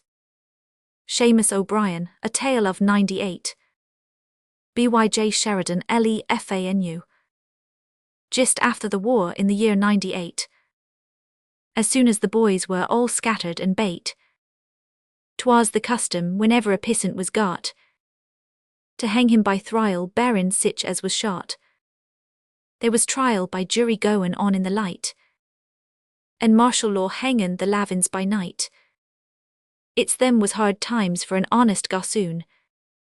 If he got past the judges, he'd meet a dragoon. And whether the soldiers or judges jev sentence, the divil an hour they jev for repentance. And it's many's the boy that was then on his keepin', wid small share Roman for restin, or atin or sleepin'. And because they loved Erin, and scorned for to sell it, a prey for the bloodhound, a mark for the bullet, unsheltered by night and unrested by day, with the heath for their barrack, revenge for their pay, the bravest and hardiest boy Roman for them all was Seamus O'Brien, the town Roman for Glingall. His limbs were well set, and his body was light, and the keen-fanged hound had not teeth half so white, but his face was as pale as the face of the dead, and his cheeks never warmed with the blush of the red. But for all that he wasn't an ugly young bye, for the divil himself couldn't blaze with his eye, so droll and so wicked, so dark and so bright, like a fire flash crossing the depth of the night. He was the best mower that ever was seen, the handsomest hurler that ever has been, and his dancin' was sich that the men used to stare, and the women turn crazy, he done it so quare.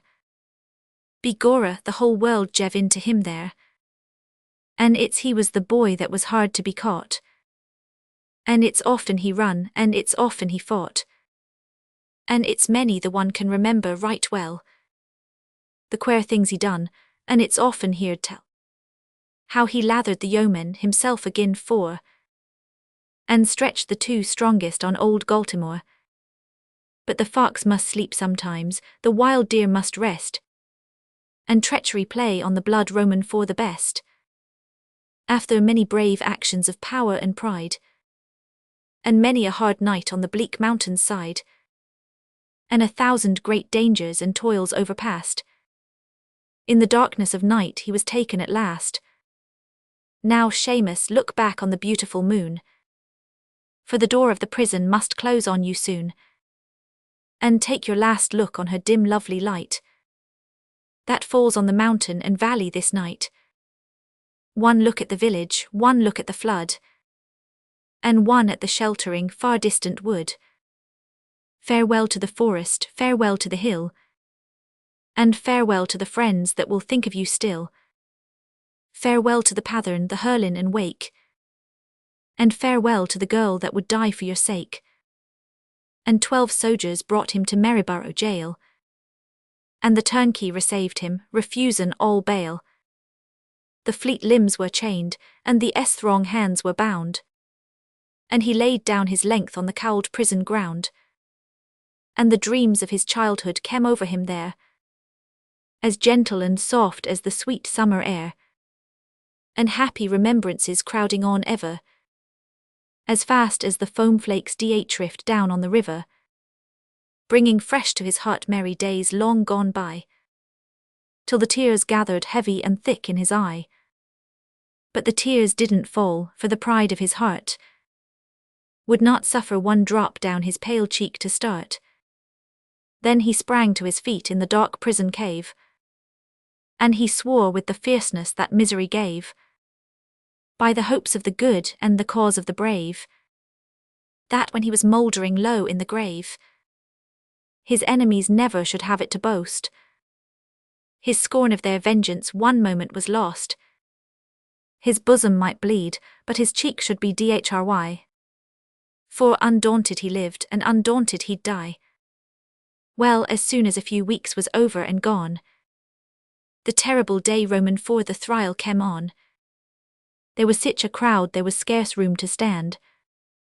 The soldiers on guard, the dragoons sword in hand, and the courthouse so full that the people were bothered. Attorneys and criers were just upon smothered, and counsellors almost jev over for dead.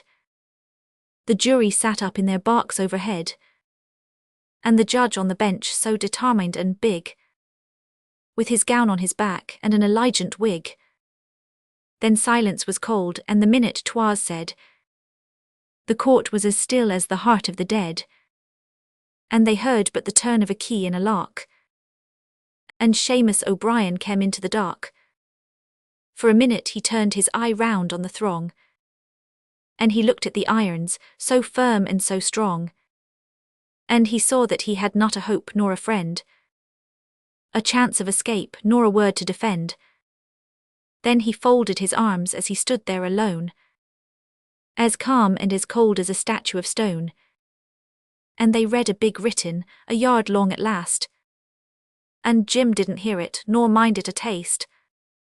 And the judge took a big pinch Roman for snuff, and he says, "Are you guilty or not, Jim O'Brien, av you plays?" And all held their breath in the silence of reed, as Seamus O'Brien made answer and said, "My lord, if you ask me if ever a time I have thought any treason or done any crime that should call to my cheek, as I stand alone here, the hot blush of shame or the coldness of fear, though I stood by the grave to receive my death blow, before God and the world I would answer you no. But if you would ask me, as I think it like, if in the rebellion I carried a pike, and fought for me country from opening to close, and shed the heart's blood of her bitterest foes, I answer you yes, and I tell you again, though I stand here to perish, I glory that then, in her cause I was willing my veins should run dry, and that now for her sake I am ready to die." Then the silence was great, and the jury smiled bright, and the judge wasn't sorry the job was made light. By my soul, it's himself was a crabbed ood chap. In a twinkling, he pulled on his ugly black cap. Then Seamus' mother in the crowd standing by called out to the judge with a pitiful cry, "Oh, judge, darling, don't, oh, don't say the word. The crather is young, oh, have mercy, my lord. He was foolish, he didn't know what he was doing. You don't know him, my lord, don't give him to ruin. He's the kindliest crather, the tenderest hearted. Don't part us forever, that's been so long parted. Judge Mavernine, forgive him, my lord." And God will forgive you, oh don't say the word. That was the first minute O'Brien was shaken, when he saw he was not quite forgot or forsaken. And down his pale cheeks at the word of his mother, the big tears came runnin', one after t'each other. And 2 or 3 times he endeavoured to spake, but the throng manly voice seemed to falter and break. But at last, by the strength of his high-mounting pride, he conquered and mastered his grief's swelling tide. And, says he, mother darlin', don't break your poor heart, for sooner or later the dearest must part. And God knows it's better than wandering in fear on the bleak, trackless mountain among the wild deer, to lie in the grave where the head, heart and breast from labour and sorrow for ever shall rest. Then mother, my darlin', don't cry any more. Don't make me seem broken in this my last hour. For I wish, when my head's lyin' under the raven, no through man can say that I died like a craven. Then fastened the judge Shamus bent down his head, and that minute the solemn death sentence was said. The mornin' was bright, and the mists rose on high, and the lark whistled merrily in the clear sky. But why are the men standin' idle so late? And why do the crowds gather fast in the street? What come they to talk of, what come they to see? And why does the long rope hang from the cross-tree? O Shamus O'Brien, pray fervent and fast. May the saints take your soul, for this day is your last. Pray fast and pray throng, for the moment is nigh, when throng, proud and great as you are, you must die. And faster the crowd gathered there, boys, horses and gingerbread, just like a fair. And whiskey was sellin' and cussamuck too, and the men and the women enjoying the view. And Tim Mulvaney, he made the remark, there was no sich a sight since the time of Noah's Ark. And begorra 'twas through too, for never sich Scrooge, sich divoshin and crowds, was known since the deluge. For thousands were gathered there if there was one, all waitin' such time as the hangin' came on. At last they threw open the big prison gate, and out came the sheriffs and soldiers in state, and a cart in the middle, and Shamus was in it, not paler but prouder than ever that minute.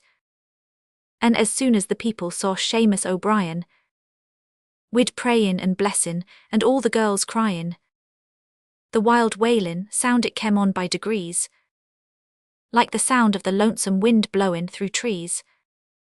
On to the gallows the sheriffs are gone, and the cart and the soldiers go steadily on, at every side swellin' around of the cart, a sorrowful sound that id open your heart.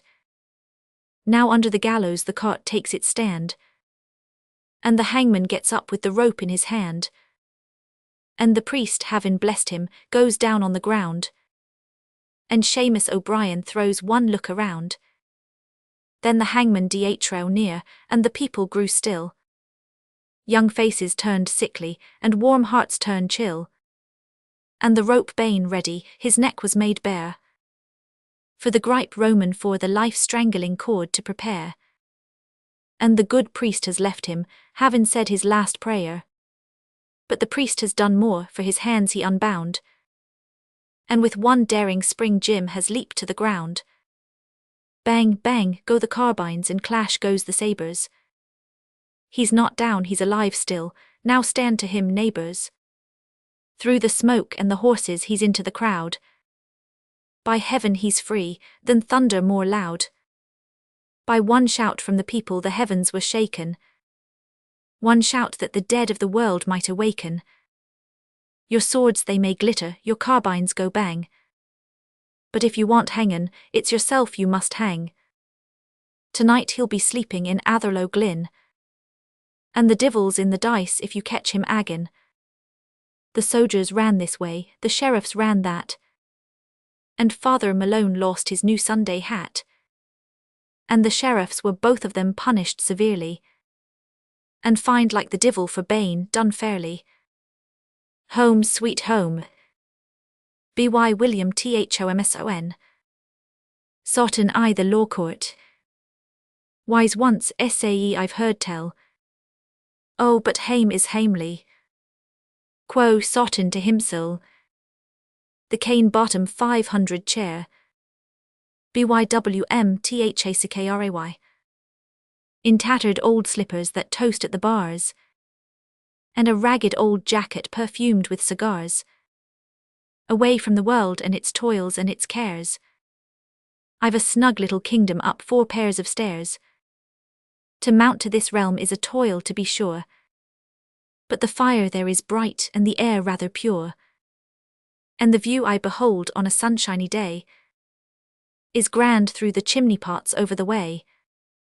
This snug little chamber is crammed in all nooks with worthless old knickknacks and silly old books, and foolish old odds and foolish old ends, cracked bargains from brokers, cheap keepsakes from friends, old armor, prints, pictures, pipes, china all cracked, old rickety tables and chairs broken-backed, a twopenny treasury wondrous to see.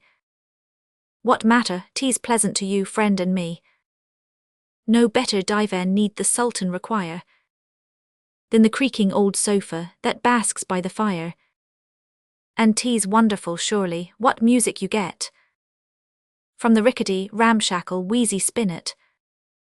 That praying rug came from a Turcoman's camp. By Tiber once twinkled that brazen old lamp. A Mameluke fierce yonder dagger has drawn. 'Tis a murderous knife to toast muffins upon. Long, long through the hours and the night and the chimes, here we talk of old books and old friends and old times, as we sit in a fog made of rich latake. This chamber is pleasant to you, friend, and me. But of all the cheap treasures that garnish my nest, there's one that I love and I cherish the best. For the finest of couches that's padded with hair, I never would change thee, my cane-bottomed chair. 'Tis a bandy-legged, high-shouldered, worm-eaten seat, with a creaking old back and twisted old feet. But since the fair morning when Fanny sat there, I bless thee and love thee, old cane-bottomed chair. If chairs have but feeling in holding such charms, a thrill must have passed through your withered old arms. I looked and I longed and I wished in despair. I wished myself turned to a cane-bottomed chair. It was but a moment she sat in this place. She'd a scarf on her neck and a smile on her face, a smile on her face and a rose in her hair. And she sat there and bloomed in my cane-bottomed chair. And so I have valued my chair ever since, like the shrine of a saint or the throne of a prince. Saint Fanny, my patroness sweet, I declare, the queen of my heart and my cane-bottomed chair. When the candles burn low and the company's gone, in the silence of night as I sit here alone, I sit here alone, but we yet are a pair. My Fanny I see in my cane-bottomed chair. She comes from the past and revisits my room. She looks as she then did, all beauty and bloom, so smiling and tender, so fresh and so fair. And yonder she sits in my cane-bottomed chair. The ALMA. September 20th. Yes, clash, ye pealing steeples. Ye grim-mouthed cannon roar. Tell what each heart is feeling, from shore to throbbing shore. What every shouting city, what every home would say, the triumph and the rapture that swell our hearts today. And did they say, O England, that now thy blood was cold, that from thee had departed the might thou hadst of old? Tell them no deed more stirring than this thy sons have done, than this no nobler triumph their conquering arms have won. The mighty fleet bore seaward. We hushed our hearts in fear, in awe of what each moment might utter to our ear. For the air grew thick with murmurs that stilled the hero's breath. with sounds that told of battle, of victory and of death. We knew they could but conquer. O fearless hearts, we knew the name and fame of England could but be safe with you. We knew no ranks more dauntless. The rush of bayonets bore through all Spain's fields of carnage, or thine furrows pour. O red day of the Alma! O when thy tale was heard, how was the heart of England with pride and gladness stirred? How did our peopled cities all else forget to tell? Ye living, how ye conquered, and how, O dead, ye fell. Glory to those who led you, glory to those they led. Fame to the dauntless living, fame to the peaceful dead. Honour forever honours to those whose bloody swords struck back the baffled despot and smote to flight his hordes. On with your fierce burst onward, on sweep the foe before, till the great sea holds valleys roll through the ghastly roar, till your resistless onset the mighty fortress know, and storm one fort and rampart your conquering standards show.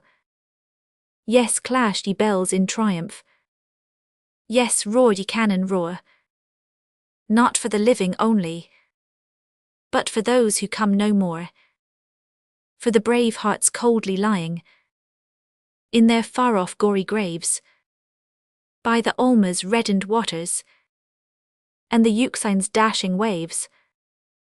For thee, thou weeping mother, we grieve, our pity hears thy wail, O wife the fallen.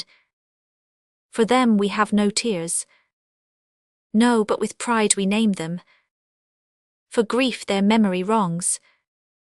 Our proudest thoughts shall claim them, and our exulting songs.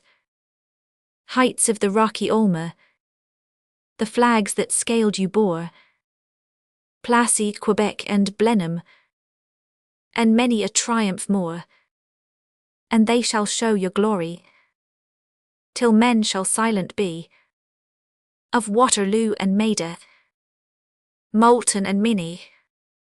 I look another glory, methinks they give to fame, by Badajoz and Bertpore, streams out another name, from captured fleet and city, and fort the thick clouds roll, and on the flags above them is writ Sebastopol, the Mameluke charge, by Sir Francis Hastings Doyle. Let the Arab courser go headlong on the silent foe. Their plumes may shine like mountain snow, like fire their iron tubes may glow, their cannon death on death may throw, their pomp, their pride, their strength we know. But let the Arab courser go. The Arab horse is free and bold, his blood is noble from of old, through dams and sires many a one, up to the steed of Solomon. He needs no spur to rouse his ire, his limbs of beauty never tire. Then give the Arab horse the rein, and their dark squares will close in vain. Though loud the death shot peal, and louder, he will only neigh the prouder. Though nigh the death flash glare, and nigher, he will face the storm of fire. He will leap the mound of slain. Only let him have the rein.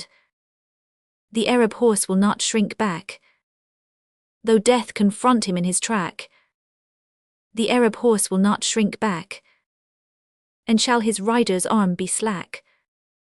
No, by the God who gave us life, our souls are ready for the strife. We need no serried lines to show a gallant bearing to the foe. We need no trumpet to awake the thirst, which blood alone can slake. What is it that can stop our course? Free riders of the Arab horse, Go brave the desert wind of fire. Go beard the lightning's look of ire. Drive back the ravening flames which leap in thunder from the mountain steep. But dream not, men of fifes and drums, to stop the Arab when he comes. Not tides of fire, not walls of rock, could shield you from that earthquake shock.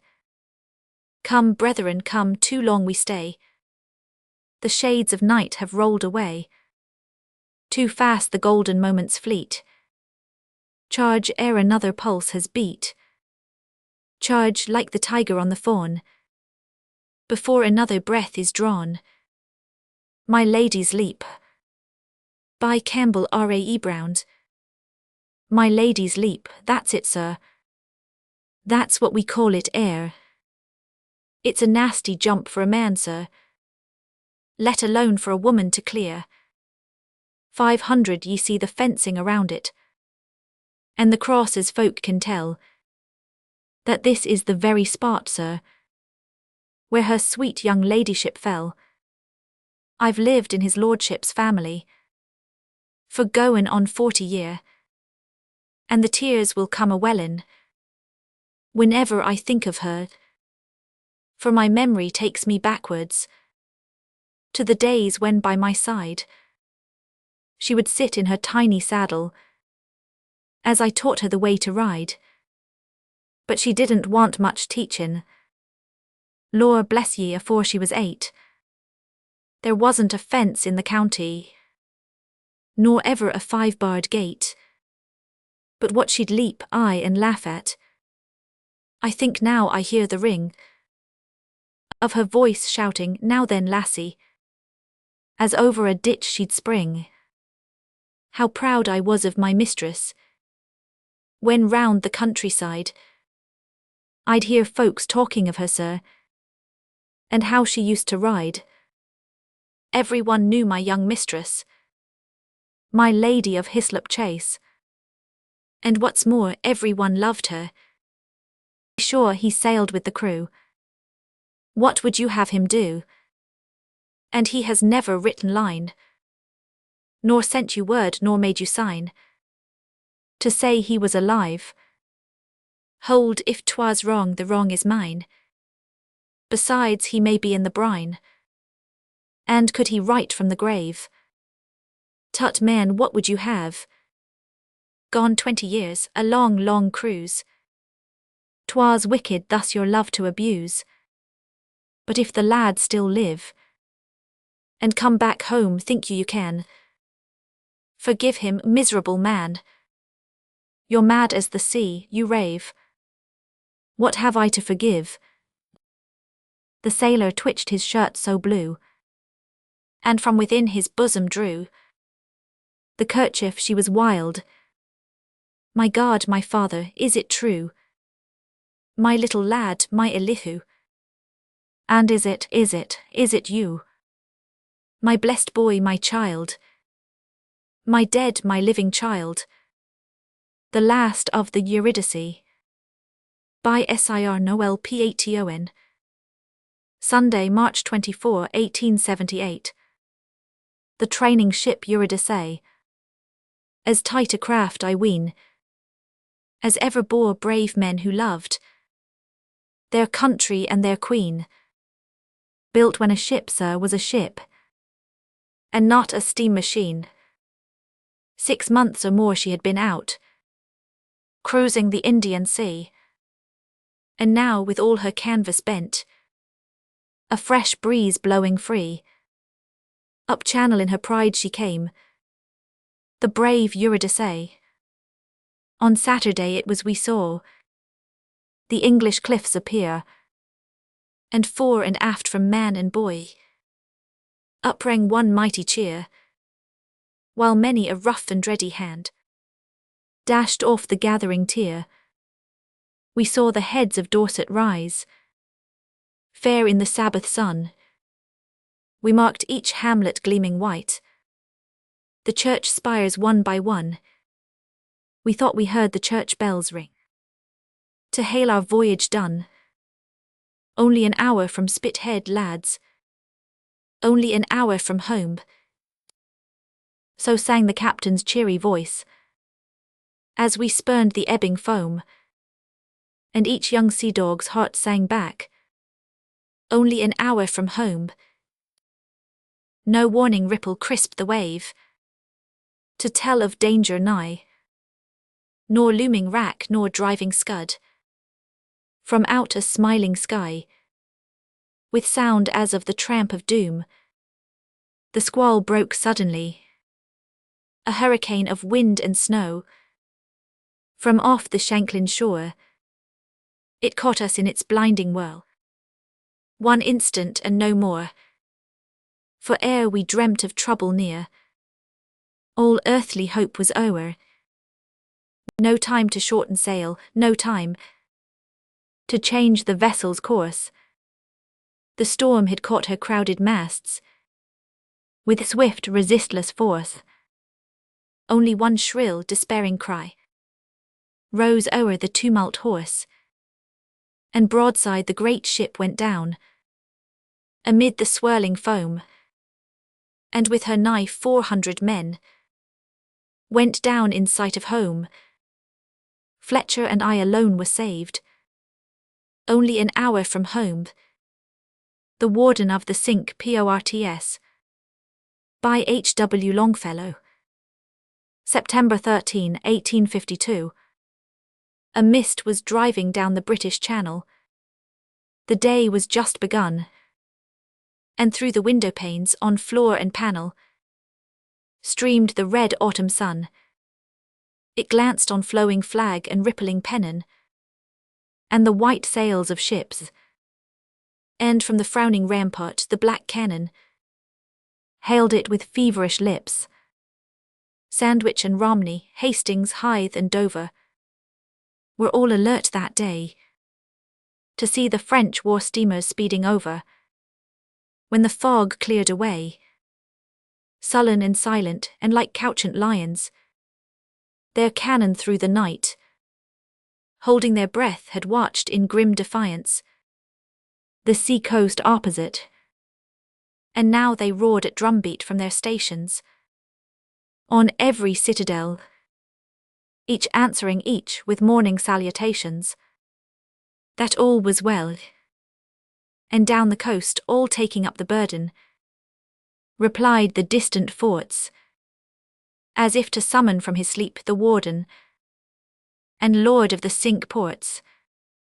Him shall no sunshine from the fields of azure, no drumbeat from the wall, no morning gun from the black fort's embrasure awaken with its call. No more, surveying with an eye impartial the long line of the coast, shall the gaunt figure of the old field marshal be seen upon his post. For in the night unseen a single warrior, in sombre harness mailed, dreaded of man and surnamed the Destroyer, the rampart wall has scaled. He passed into the chamber of the sleeper, the dark and silent room, and as he entered, darker grew and deeper the silence and the gloom. He did not pause to parley or dissemble, but smote the warden hoar. Ah, what a blow, that made all England tremble, and groan from shore to shore. Meanwhile without the surly cannon waited, the sun rose bright o'erhead. Nothing in nature's aspect intimated that a great man was dead. England's dead. By Felicii Son of the ocean isle, where sleep your mighty dead. Show me what high and stately pile is reared o'er glory's bed. Go, stranger, track the deep. Free, free, the white sail spread. Wave may not foam, nor wild wind sweep, where rest not England's dead. On Egypt's burning plains, by the pyramid o'erswayed, with fearful power the noonday reigns, and the palm trees yield no shade. But let the angry sun from heaven look fiercely red unfelt by those whose task is done. There slumber England's dead. The hurricane hath might along the Indian shore, and far by Ganges' banks at night is heard the tiger's roar. But let the sound roll on. It hath no tone of dread, for those that from their toils are gone. There slumber England's dead. Loud rush the torrent floods, the western wilds among, and free in green Columbia's woods the hunter's bow is strung. But let the floods rush on, let the arrow's flight be sped. Why should they wreck whose task is done? There slumber England's dead. The mountain storms rise high in the snowy Pyrenees, and toss the pine boughs through the sky like rose leaves on the breeze. But let the storms rage on, let the forest wreaths be shed, for the Roncesvalles field is won. There slumber England's dead. On the frozen deep's repose, 'tis a dark and dreadful hour, when round the ship the ice fields close, and the northern night clouds lure. But let the ice drift on, let the cold blue desert spread. Their course with mast and flag is done, even their sleep England's dead.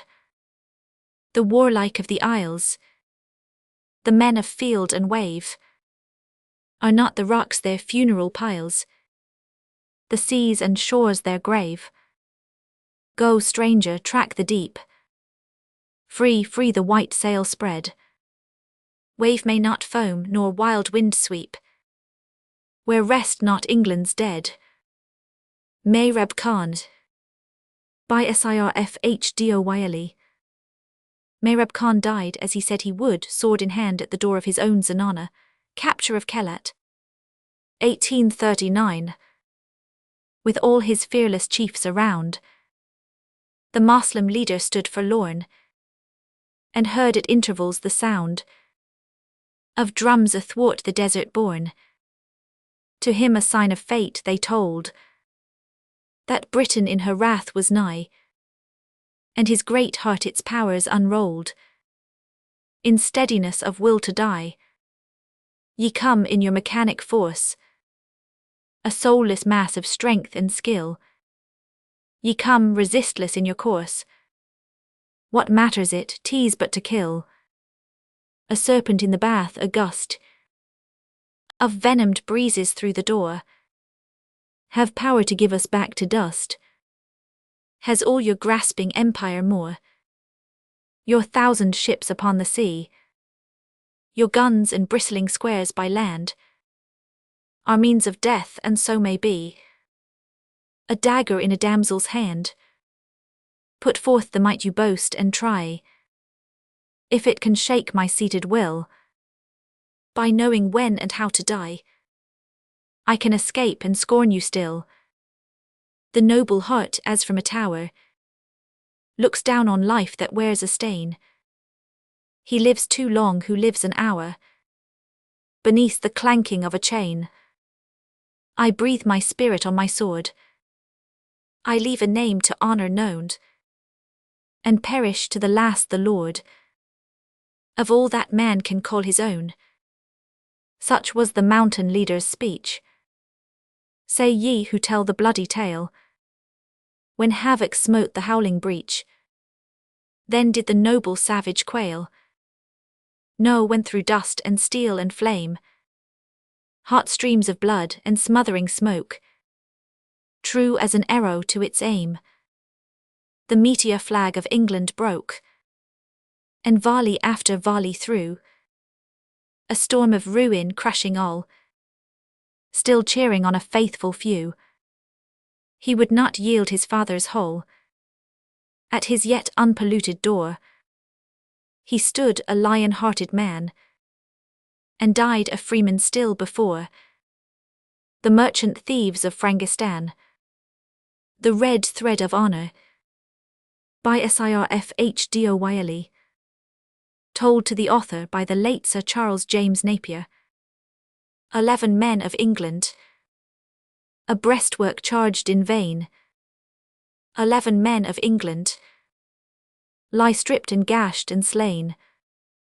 Slain but of foes that guarded their rock-built fortress well. Some 20 had been mastered when the last soldier fell, whilst Napier piloted his wondrous way across the sand waves of the desert sea. Then flashed at once on each fierce clan dismay. Lord of their wild truckee, these missed the glen to which their steps were bent, mistook a mandate from afar half heard, and in that glorious era calmly went to death without a word. The robber chief mused deeply above those daring dead. Bring here, at length he shouted. Bring quick the battle thread.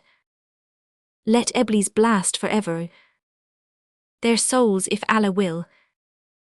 But we must keep unbroken the old rules of the hill. Before the gizny tiger leapt forth to burn and slay, before the holy prophet taught our grim tribes to pray, before Seconder's lances pierced through each Indian glen, the mountain laws of honor were framed for fearless men. Still when a chief dies bravely, we bind with green one wrist, green for the brave, for heroes. One crimson thread we twist. Say ye, O gallant hillmen, for these whose life has fled, which is the fitting colour, the green one or the red? Our brethren laid in honoured graves may wear their green reward, each noble savage said, to these whom hawks and hungry wolves shall tear. Who dares deny the red? Thus conquering hate and steadfast to the right, fresh from the heart that haughty verdict came. Beneath a waning moon, each spectral height rolled back its loud acclaim. Once more the chief gazed keenly down on those daring dead. From his good sword their heart's blood crept to that crimson thread. Once more he cried, the judgment, good friends, is wise and true. But though the red be given, have we not more to do? These were not stirred by anger, nor yet by lust made bold. Renown they thought above them, nor did they look for gold. To them their leader's signal was as the voice of God. Unmoved and uncomplaining, the path it showed they trod, as without sound or struggle, the stars' unhurrying march, where Allah's finger guides them, through yonder purple arch. These Franks sublimely silent, without a quickened breath, went in the strength of duty, straight to their goal of death. If I were now to ask you to name our bravest man, ye all at once would answer. They called him Mehrab Khan. He sleeps among his fathers, dear to our native land, with the bright mark he bled for, firm round his faithful hand. The songs they sing of Rustum fill all the past with light. If truth be in their music, he was a noble knight. But were those heroes living, and strong for battle still, would Mehrab Khan or Rustum have climbed like these the hill? And they replied, though Mehrab Khan was brave, as chief he chose himself what risks to run. Prince Rustum lied, his forfeit life to save, which these had never done. Enough, he shouted fiercely, doomed though they be to hell. Bind fast the crimson trophy, round both wrists bind it well. Who knows but that great Allah may grudge such matchless men with none so decked in heaven, to the fiend's flaming den. Then all those gallant robbers shouted a stern amen. They raised the slaughtered sergeant, they raised his mangled 10. And when we found their bodies, left bleaching in the wind, around both wrists in glory, that crimson thread was twined.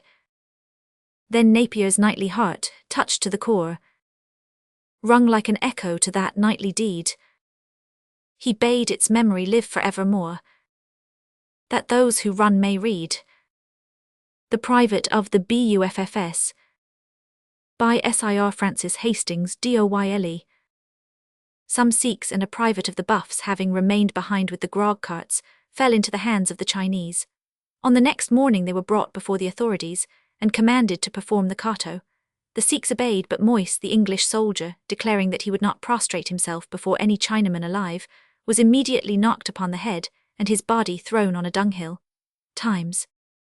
Last night among his fellow roughs, he jested, quaffed, and swore. A drunken private of the Buffs, who never looked before. Today, beneath the foeman's frown, he stands in Elgin's place, ambassador from Britain's crown, and type of all her race. Poor, reckless, rude, low-born, untaught, bewildered and alone, a heart with English instinct fraught, he yet can call his own. I tear his body limb from limb, bring cord or axe or flame. He only knows that not through him shall England come to shame. For Kentish hop fields round him seemed like dreams to come and go. Bright leagues of cherry blossom gleamed, one sheet of living snow. The smoke above his father's door in grey soft eddyings hung.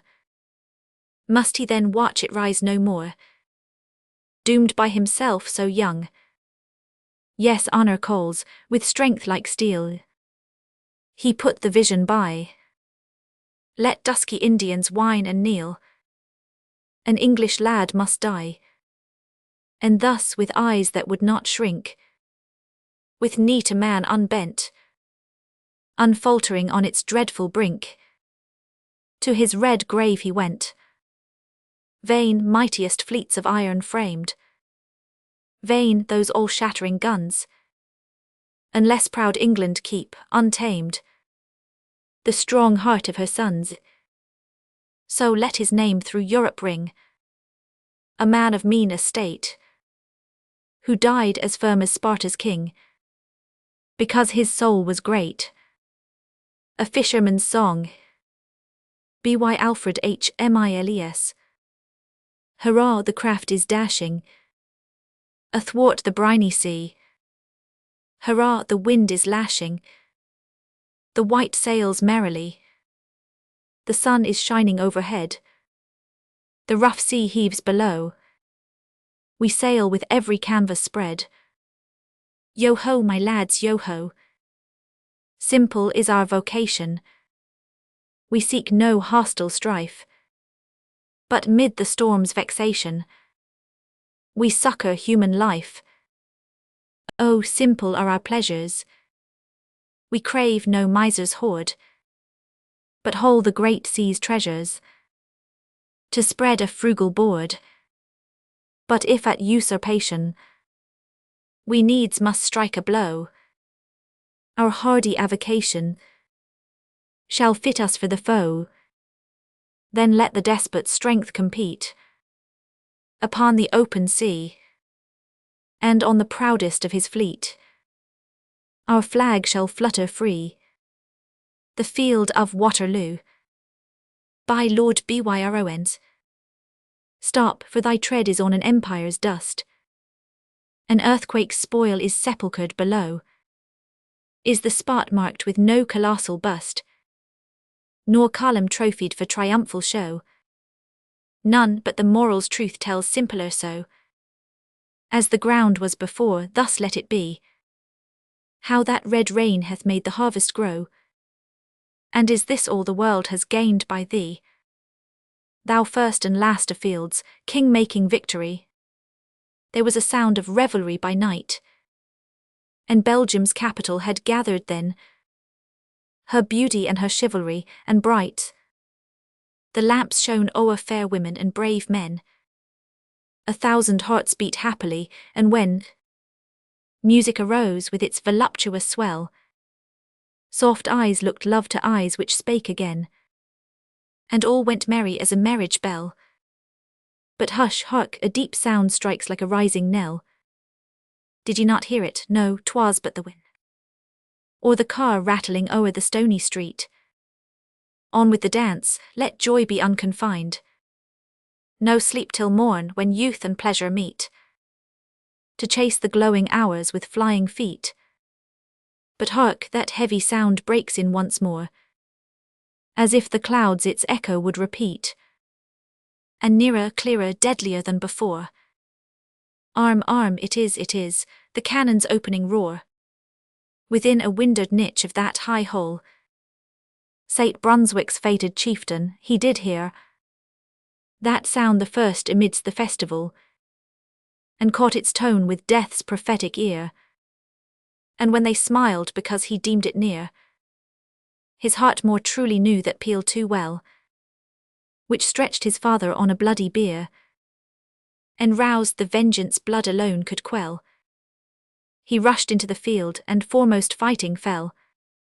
Ah, then and there was hurrying to and fro, and gathering tears and tremblings of distress, and cheeks all pale, which but an hour ago blushed at the praise of their own loveliness. And there were sudden partings, such as press the life from out young hearts, and choking sighs, which ne'er might be repeated. Who would guess, if ever more should meet those mutual eyes, since upon night so sweet such awful morn could rise? And there was mounting in hot haste the steed, the mustering squadron, and the clattering car went pouring forward with impetuous speed, and swiftly forming in the ranks of war. And the deep thunder, peal on peal afar, and near the beat of the alarming drum, roused up the soldier ere the morning star, while thronged the citizens with terror dumb, or whispering with white lips, the foe, they come, they come. And wild and high the Camerons gathering rose, the war note of Lochiel, which Albin's hills have heard, and heard too have her Saxon foes. How in the noon of night that pibroch thrills, savage and shrill, but with the breath which fills their mountain pipe, so fill the mountaineers with the fierce native daring which instills the stirring memory of 1,000 years. And Evans, Donald's fame rings in each clansman's ears, and Ardennes waves above them her green leaves, dewy with nature's teardrops as they pass, grieving if aught inanimate e'er grieves over the unreturning brave, alas, ere evening to be trodden like the grass, which now beneath them but above shall grow in its next verdure, when this fiery mass of living valour rolling on the foe, and burning with high hope, shall moulder cold and low. Last noon beheld them full of lusty life, last eve in beauty's circle proudly gay. The midnight brought the signal sound of strife, the morn the marshalling of arms, the day battle's magnificently stern array. The thunderclouds close o'er it, which when rent, the earth is covered thick with other clay, which her own clay shall cover, heaped and pent. Rider and horse, friend, foe in one red burial blent. The lay of the brave Cam Yarrowen, John Stuart Blackie. At Quatre Bras when the fight ran high, stout Cameron stood with wakeful eye, eager to leap as a mettlesome hound into the fray with a plunge and a bound. But Wellington, lord of the cool command, held the reins with a steady hand, saying, Cameron, wait, you'll soon have enough. Give the Frenchmen a taste of your stuff. when the Cameron men are wanted. Now hotter and hotter the battle grew, with tramp and rattle and wild halloo, and the Frenchmen poured like a fiery flood, right on the ditch where Cameron stood. Then Wellington flashed from his steadfast stance, on his captain brave a lightning glance, saying, "Cameron, now have at them, boy. Take care of the road to Charleroi, where the Cameron men are wanted." Brave Cameron shot like a shaft from a bow, into the midst of the plunging foe, and with him the lads whom he loved like a torrent, sweeping the rocks in its foamy current. And he fell the first in the fervid fray, where a deathful shot had shove its way. But his men pushed on where the work was rough, giving the Frenchmen a taste of their stuff, where the Cameron men were wanted. Brave Cameron then front the battle's roar, his foster brother stoutly bore, his foster brother with service true, back to the village of Waterloo. And they laid him on the soft green sod, and he breathed his spirit there to God. But not till he heard the loud hurrah of victory billowed from Quatre Bras, where the Cameron men were wanted. By the road to Ghent they buried him then, this noble chief of the Cameron men, and not an eye was tearless seen that day beside the alley green. Wellington wept, the Iron Man, and from every eye in the Cameron clan the big round drop in bitterness fell, as with the pipes he loved so well his funeral wail they chanted. And now he sleeps, for they bore him home when the war was done across the foam, beneath the shadow of Nevis Ben, with his sires, the pride of the Cameron men. 3,000 Highlandmen stood round as they laid him to rest in his native ground. The Cameron brave, whose eye never quailed, whose heart never sank, and whose hand never failed, where a Cameron man was wanted. A song for stout workers, by John Stuart Blackie. Onward, brave men, onward go. Place is none for rest below. He who laggeth faints and fails. He who presses on prevails. Monks may nurse their mouldy moods, caged in musty solitudes. Men beneath the breezy sky march to conquer or to die. Work and live, this only charm, warms the blood and nerves the arm. As the stout pine stronger grows, by each gusty blast that blows, on high throne or lonely sod, fellow workers we with God, then most like to him when we march through toil to victory. If there be who sob and sigh, let them sleep or let them die. While we live we strain and strive, working most when most alive. Where the fairest blossom grew, there the spade had most to do. Hearts that bravely serve the Lord, like St. Paul must wear the sword. Onward, brothers, onward go, face to find the foe. Words are weak and wishing fails, but the well-aimed blow prevails. At the burial of a veteran, Hodi Tibi Cras Mihi, by Alfred H. Miles. Yours today and ours tomorrow. Hither, comrade, hence to go. Yours the joy and ours the sorrow. Yours the weal and ours the woe. What the profit of the stronger? Life is loss and death is gain. Though we live a little longer, longer life is longer pain. Which the better for the weary? Longer travel, longer rest. Death is peace and life is dreary. He must die who would be blessed. You have passed across the borders. Death has led you safely home. We are standing, waiting orders, ready for the word to come. empty-handed, empty-hearted. All we love have gone before, and since they have all departed, we are loveless evermore. Yours today and ours tomorrow. Hither, comrade, hence to go. Yours the joy and ours the sorrow. Yours the weal and ours the woe. Napoleon and the British sailor. B.Y. Thomas Campbell.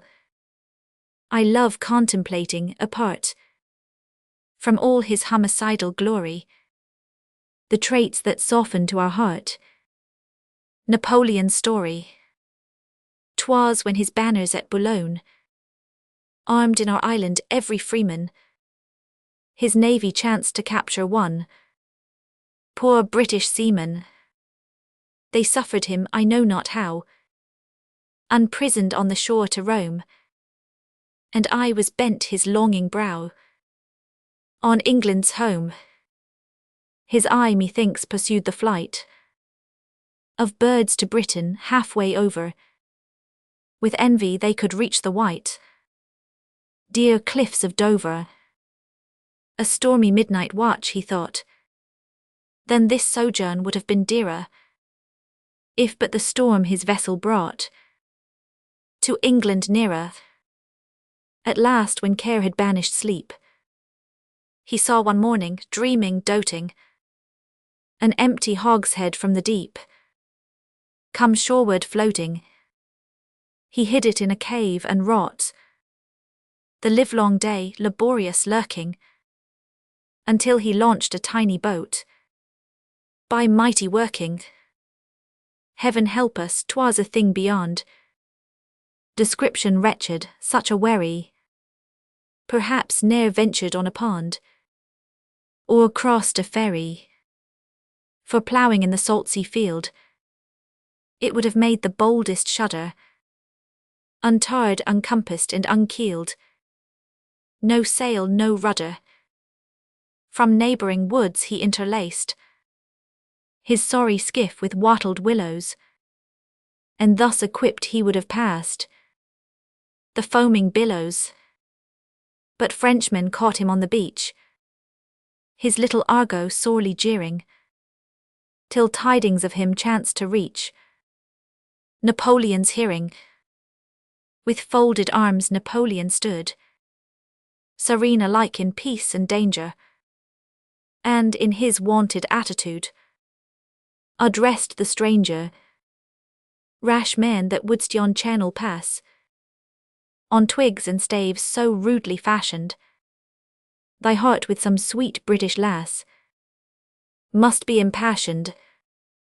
I have no sweetheart, said the lad, but absent years from one another, great was the longing that I had to see my mother. And so thou shalt, Napoleon said, you've both my favour fairly won. A noble mother must have bred so brave a son. He gave the tar a piece of gold, and with a flag of truce commanded he should be shipped to England old, and safely landed. Our sailor oft could scantly shift to find a dinner plain and hearty, but never changed the coin and gift of Buonaparte. The burial of Sir John Moore, January 16, 1809. B.Y. Rev. Charles W. Leffey. Not a drum was heard, not a funeral note. As his course to the rampant we hurried, not a soldier discharged his farewell shot. O'er the grave where our hero we buried him darkly at dead of night, the sods with our bayonets turning by the struggling moonbeam's misty light, and the lantern dimly burning.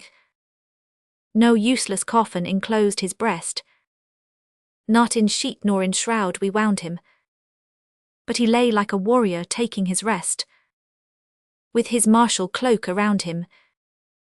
Few and short were the prayers we said, and we spoke not a word of sorrow, but we steadfastly gazed on the face that was dead, and we bitterly thought of the morrow. We thought as we hollowed his narrow bed, and smoothed down his lonely pillow, that the foe and the stranger would tread o'er his head, and we far away on the billow. Lightly they'll talk of the spirit that's gone, and o'er his cold ashes upbraid him, but little he'll reck if they let him sleep on, in the grave where a Briton has laid him. But half of our weary task was done, when the clock struck the hour for retiring, and we heard the distant and random gun, that the foe was sullenly firing. Slowly and sadly we laid him down, from the field of his fame fresh and gory. We carved not a line and we raised not a stone, but left him alone in his glory. Attrafalgr.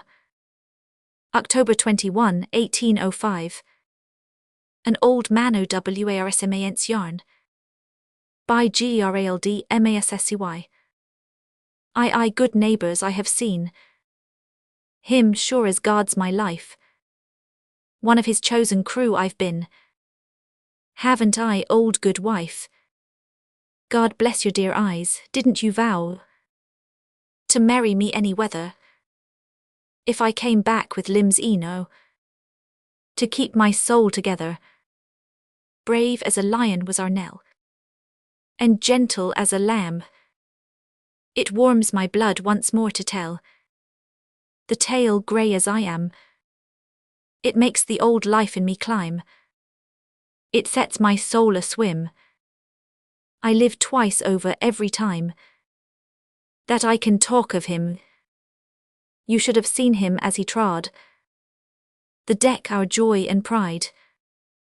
You should have seen him like a god of storm his war-horse ride. You should have seen him as he stood, fighting for our good land, with all the iron of soul and blood, turned to a sword in hand, our best beloved of all the brave that ever for freedom fought, and all his wonders of the wave for fatherland were wrought. He was the manner of man to show how victories may be won. So swift you scarcely saw the blow. You looked, the deed was done.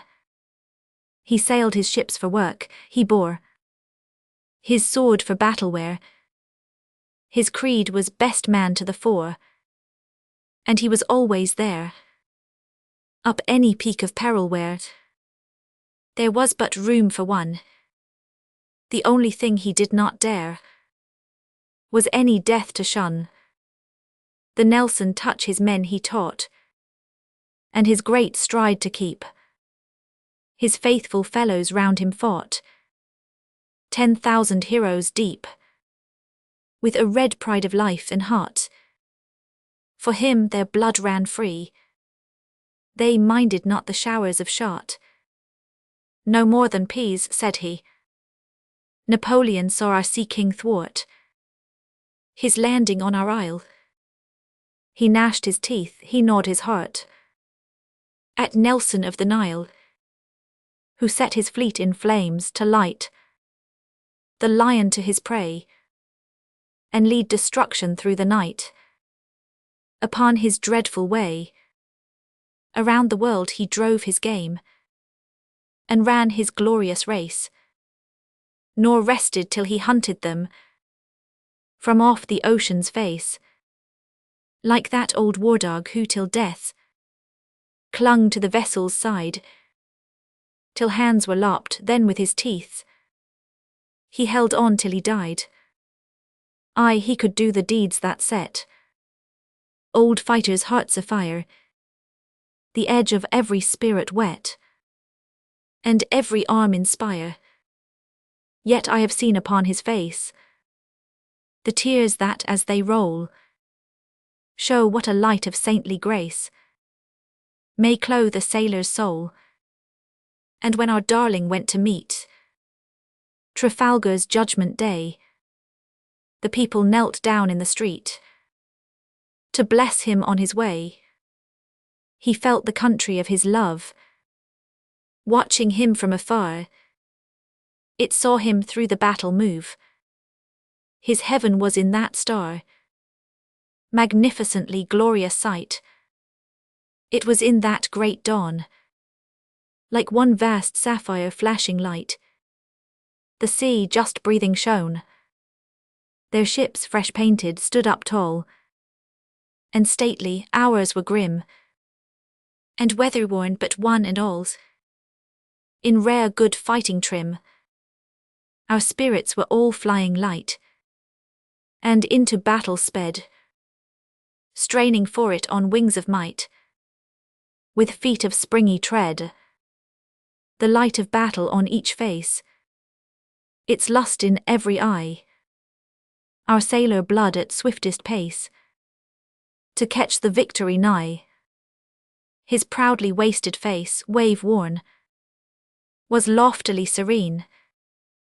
I saw the brave bright spirit burn. There all too plainly seen. As though the sword this time was drawn. Forever from the sheath. And when its work today was done. All would be dark in death. His eye shone like a lamp of night. Set in the porch of power. The deed unborn was burning bright. Within him at that hour. His purpose, welded to white heat. Cried like some visible fate. Today we must not merely beat.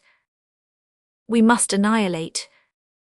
He smiled to see the Frenchman show his reckoning for retreat. With Cadiz port on his lee bow. And held him then half beat.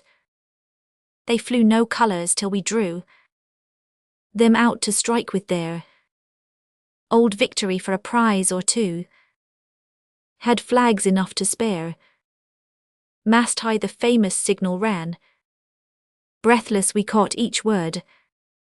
England expects that every man will do his duty, Lord. You should have seen our faces, heard us cheering row on row. Like men before some furnace stirred. To a fiery fearful glow. 'Twas Collingwood our lee line led. And cut their centre through.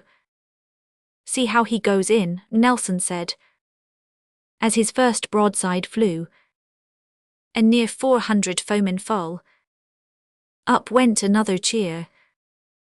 Ah, what would Nelson give, said Cole. But to be with us here. We grimly kept our vanward pass. Over us hummed their shot. But silently we reined our wrath. Held on and answered not. Till we could grip them face to face. And pound them for our own. Or hug them in a war embrace. Till we or both went down. How calm he was when first he felt the sharp edge of that fight. Cabined with God alone he knelt. The prayer still lay in light. Upon his face that used to shine. In battle flash with life. As though the glorious blood ran wine. Dancing with that wild strife. Fight for us, thou Almighty One. Give victory once again. And if I fall, thy will be done. Amen, amen, amen. With such a voice he bade goodbye. The mournfulest old smile wore. Farewell, God bless you, Blackwood, I shall never see you more. And 4 hours after he had done, with winds and troubled foam, the reaper was borne dead upon our load of harvest home. Not till he knew the old flag flew, alone on all the deep. Then said he, Hardy, is that you? Kiss me, and fell asleep. Well, 'twas his chosen death below. The deck in triumph trod. 'Tis well a sailor's soul should go from his good ship to God. He would have chosen death aboard from all the crowns of rest, and burial with the patriot sword upon the victor's breast. Not a great sinner, no, dear heart. God grant in our death pain we may have played as well our part, and feel as free from stain. We see the spots on such a star, because it burned so bright. But on the other side they are all lost in greater light. And so he went upon his way, a higher deck to walk, or sit in some eternal day. And of the old time talk, with sailors old who on that coast welcome the homeward bound, where many a gallant soul we've lost, and Franklin will be found, where amidst London's roar and moil, that cross of peace upstands, like martyr with his heavenward smile, and flamelit lifted hands. There lies the dark and mouldered dust, but that magnanimous and manly seaman's soul, I trust, lives on in some of us. Camperdowns, October 11, 1797. By Alfred H. Miles.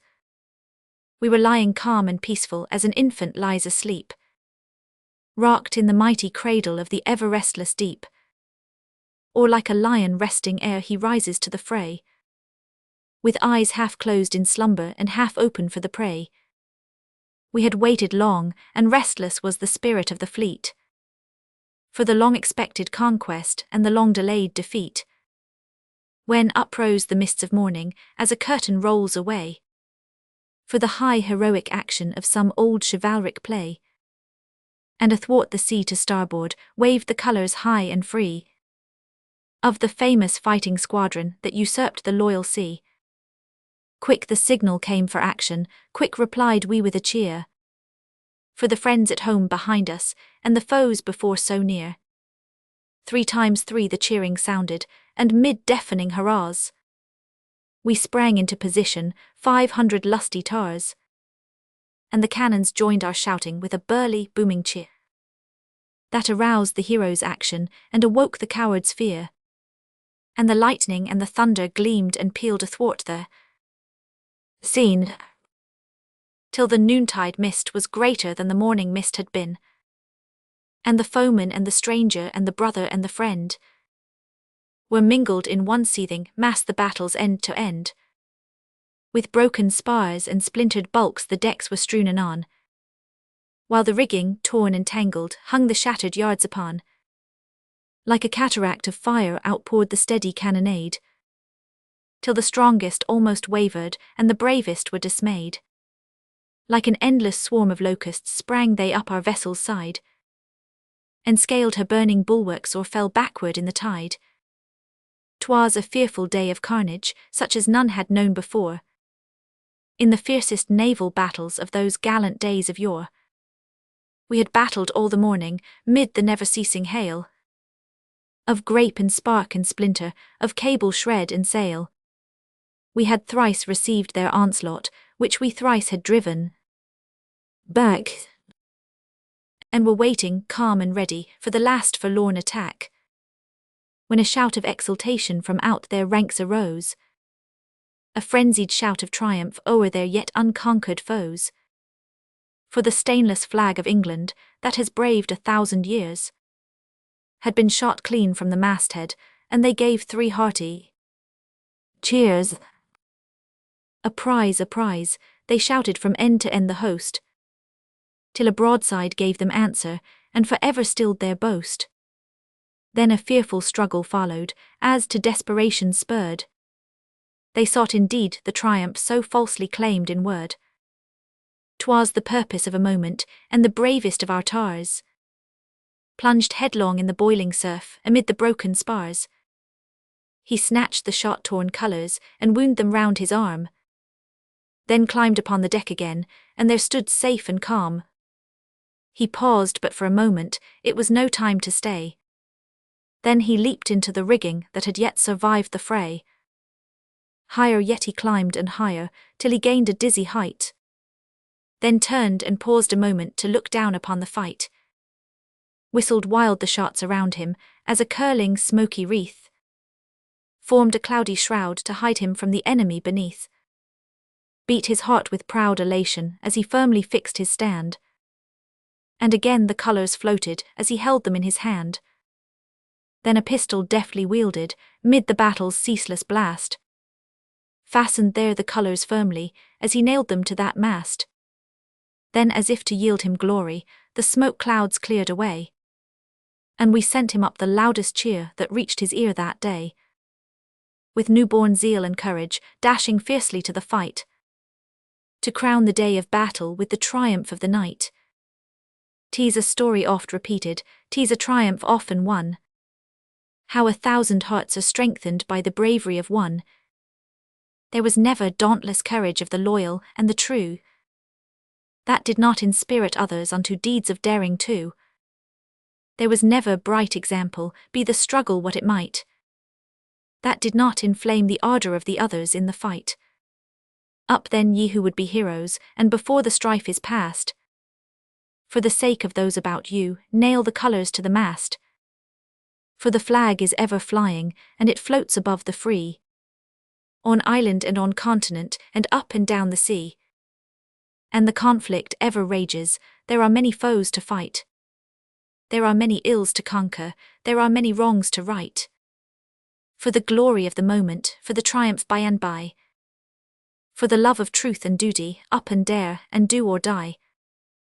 And though fire and shot and whirlwind join to tear the standard down, up and nail it to the masthead, as we did at Camperdown.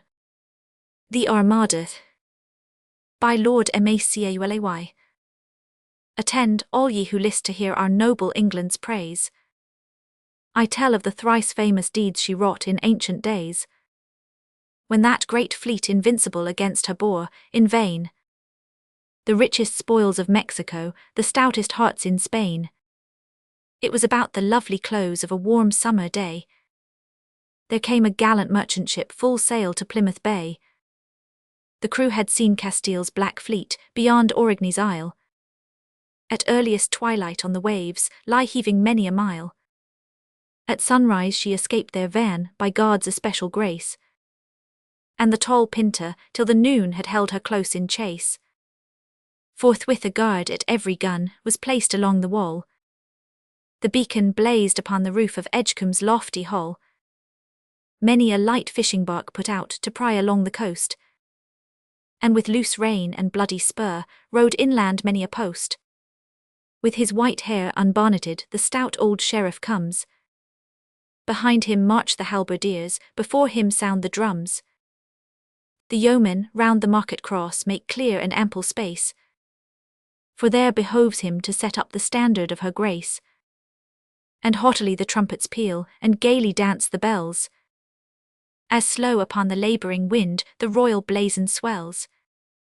Look how the Lion of the Sea lifts up his ancient crown, and underneath his deadly paw treads the gay lilies down. So stalked he when he turned to flight, on that famed Picard field, Bohemia's plume and Genoa's bow, and CSR's eagle shield. So glared he when, at Agincourt, in wrath he turned to bay, and crushed and torn beneath his claws the princely hunters lay. Ho, strike the flagstaff deep, Sir Knight, ho, scatter flowers fair. Maids! Ho, gunners, fire a loud salute, ho, gallants, draw your blades. Thou sun, shine on her joyously, ye breezes, waft her wide. Our glorious Semper Idem, the banner of our pride. The freshening breeze of eve unfurled that banner's massy fold. The parting gleam of sunshine kissed that haughty scroll of gold. Night sank upon the dusky beach and on the purple sea. Such night in England ne'er had been, nor e'er again shall be. From Eddystone to Berwick bounds, from Lynn to Milford Bay, that time of slumber was as bright and busy as the day. For swift to east and swift to west, the ghastly war flame spread. High on St. Michael's Mount it shone on Beachy Head. Far on the deep the Spaniards saw, along each southern shire, cape beyond cape in endless range, those twinkling points of fire. The fisher left his skiff to rock on Tamar's glittering waves. The rugged miners poured to war, from Mendip's sunless caves. O'er Longleat's towers or Cranbourne's oaks, the fiery herald flew, and roused the shepherds of Stonehenge, the rangers of Beaulieu. Right sharp and quick the bells all night rang out from Bristol town, and ere the day, 300 horse had met on Clifton Down.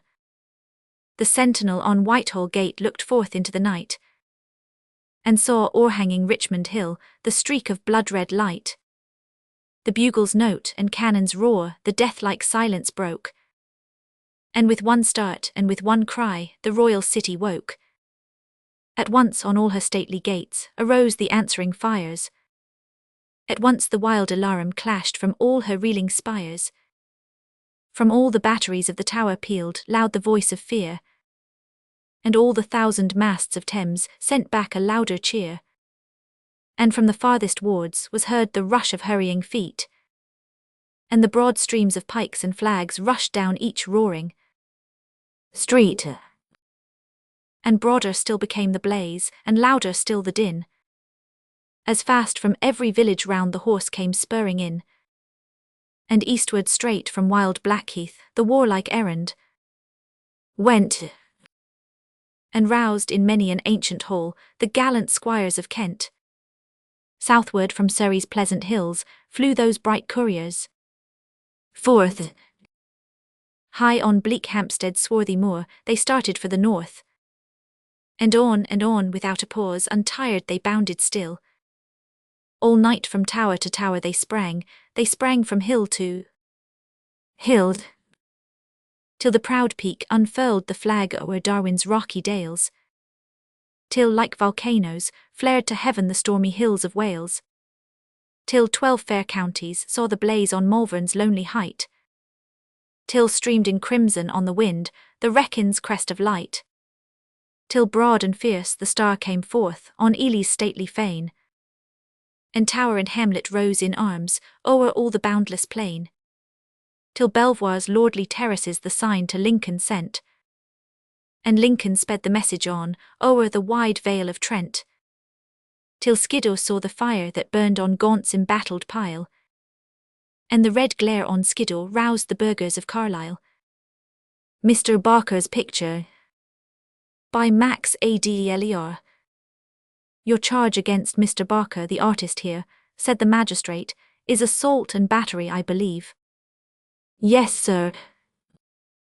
And your name is? Parts, I am art critic of the Weekly Spy. State your case. I called at Mr. Barker's studio upon his invitation to see his great picture, just finished, of George Washington cutting down the cherry tree with his hatchet. Mr. Barker was expecting to sell it to Congress for $50,000. He asked me what I thought of it, and after I had pointed out his mistake in making the handle of the hatchet twice as thick as the tree, and in turning the head of the hatchet around, so that George was cutting the tree down with the hammer end, I asked him why he foreshortened George's leg so as to make it look as if his left foot was upon the mountain on the other side of the river. Did Mr. Barker take it kindly? Asked the justice. Well, he looked a little glum, that's all. And then when I asked him why he put a guinea pig up in the tree, and why he painted the guinea pig with horns, he said it was not a guinea pig but a cow, and that it was not in the tree but in the background. Then I said that, if I had been painting George Washington, I should not have given him the complexion of a salmon brick, I should not have given him 2 thumbs on each hand, and I should have tried not to slew his right eye around so that he could see around the back of his head to his left ear. And Barker said, "Oh, wouldn't you? Sarcastic, Your Honor." And I said, "No, I wouldn't. And I wouldn't have painted oak leaves on a cherry tree, and I wouldn't have left the spectator in doubt as to whether the figure off by the woods was a factory chimney, or a steamboat, or George Washington's father taking a smoke." "Which was it?" asked the magistrate. "I don't know, nobody will ever know." So Barker asked me what I'd advise him to do, and I told him I thought his best chance was to abandon the Washington idea, and to fix the thing up somehow to represent the boy who stood on the burning deck. I told him he might paint the grass red to represent the flames, and daub over the tree so's it would look like the mast, and pull George's foot to this side of the river, so's it would rest somewhere on the burning deck, and maybe he might reconstruct the factory chimney, or whatever it was, and make it the captain, while he could arrange the guinea pig to do for the captain's dog. Did he agree? He said the idea didn't strike him, So then I suggested that he might turn it into Columbus discovering America. Let George stand for Columbus, and the tree be turned into a native, and the hatchet made to answer for a flag, while the mountain in the background would answer for the rolling billows of the ocean. He said he'd be hanged if it should, so I mentioned that it might perhaps pass for the execution of Mary Queen of Scots. Put George in black for the headsman, bend over the tree and put a frock on it for Mary, let the hatchet stand, and work in the guinea pig and the factory chimney as mourners. Just as I had got the words out of my mouth, Barker knocked me clean through the picture. My head tore out Washington's near leg, and my right foot carried away about 4 miles of the river. We had it over and over on the floor for a while, and finally Barker whipped, "I am going to take the law of him in the interests of justice and high art." So Barker was bound over, and Mr. Potts went down to the office of the Spy to write up his criticism. The Wooden Leg, by Max Adler. Mr. Brown, you don't want to buy a first-rate wooden leg, do you? I've got one that I've been wearing for 2 or 3 years and I want to sell it. I'm hard up for money, and although I'm attached to that leg, I'm willing to part with it so's I can get the necessaries of life. Legs are all well enough, they are handy to have around the house and all that, but a man must attend to his stomach if he has to walk about on the small of his back. Now I'm going to make you an offer. That leg is Fairchild's patent, steel springs, India rubber joints, elastic toes and everything, and it's in better order now than it was when I bought it. It'd be a comfort to any man. It's the most luxurious leg I ever came across. If bliss ever can be reached by a man this side of the tomb, it belongs to the person that gets that leg on and feels the consciousness creeping over his soul that it is his. Consequently, I say that when I offer it to you I'm doing a personal favor, and I think I see you jump at the chance and want to clinch the bargain before I mention, you'll hardly believe it, I know, that I'll actually knock that leg down to you at $400. 400 did I say? I meant 600, but let it stand. I never back out when I make an offer, but it's just throwing that leg away. It is indeed. But I don't want an artificial leg, said Brown. The beautiful thing about the limb, said the stranger, pulling up his trousers and displaying the article, is that it is reliable. You can depend on it, it's always there. Some legs that I have seen were treacherous, most always some of the springs bursting out, or the joints working backwards, or the toes turning down and catching in things. Regular frauds. But it's almost pathetic the way this leg goes on year in and year out like an old faithful friend, never knowing an ache or a pain, no rheumatism, nor any such foolishness as that, but always good-natured and ready to go out of its way to oblige you. A man feels like a man when he gets such a thing under him. Talk about your kings and emperors and millionaires, and all that sort of nonsense. Which of 'em's got a leg like that? Which of 'em kin unscrew his knee pan and look at the gum thingamajigs in his calf? Which of 'em kin leave his leg downstairs in the entry on the hat rack and go to bed with only one cold foot? Why, it's enough to make one of the monarchs sick to think of such a convenience, but they can't help it. There's only one man kin buy that leg, and that's you. I want you to have it so bad that I'll deed it to you for $50 down. Awful, isn't it? Just throwing it away, but take it if it does make my heart bleed to see it go out of the family. Really, I have no use for such a thing, said Mr. Brown. You can't think, urged the stranger, what a benediction a leg like this is in a family. When you don't want to walk with it, it comes into play for the children to ride horsey on, or you can take it off and stir the fire with it in a way that would depress the spirits of a man with a real leg. It makes the most efficient potato masher ever you saw. Work it from the second joint and let the knee swing loose. You can tack carpets perfectly splendid with the heel, and when a cat sees it coming at him from the winder, he just adjourns, sign die, and goes down off the fence screaming. Now you're probably afeard of dogs. When you see one approaching, you always change your base. I don't blame you. I used to be that way before I lost my homemade leg, but you fix yourself with this artificial extremity, and then what do you care for dogs? If 1,000,000 of 'em come at you, what's the odds? You merely stand still and smile and throw out your spare leg, and let 'em chaw, let 'em fool with that as much as they've a mind to, and howl and carry on, for you don't care. And that's the reason why I say that when I reflect on how imposing you'd be as the owner of such a leg, I feel like saying that if you insist on offering only $1.50 for it, why take it, it's yours. I'm not the kinder man to stand on trifles. I'll take it off and wrap it up in paper for you, shall I? I'm sorry, said Brown, but the fact is I have no use for it. I've got 2 good legs already. If I ever lose one, why maybe then I'll. I don't think you exactly catch my idea on the subject, said the stranger. Now any man can have a meat and muscle leg, they're as common as dirt. It's disgusting how monotonous people are about such things, but I take you for a man who wants to be original. You have style about you. You go it alone, as it were. Now if I had your peculiarities, do you know what I'd do? I'd get a leg snatched off some way so's I could walk around on this one. Or if you hate to go to the expense of amputation, why not get your pantaloons altered, and mount this beautiful work of art just as you stand? A centipede, a mere ridiculous insect, has half a bushel of legs, and why can't a man, the grandest creature on earth, own 3? You go around this community on 3 legs and your fortune's made. People will go wild over you as the 3-legged grocer, the nation will glory in you, Europe will hear of you, you will be heard of from pole to pole. It'll build up your business. People'll flock from everywheres to see you, and you'll make your sugar and cheese and things fairly hum. Look at it as an advertisement. Look at it any way you please, and there's money in it, there's glory, there's immortality. Now look at it that way, and if it strikes you, I tell you what I'll do. I'll actually swap that imperishable leg off to you for 2 pounds of water crackers and a tin cupful of Jamaica rum. Is it a go?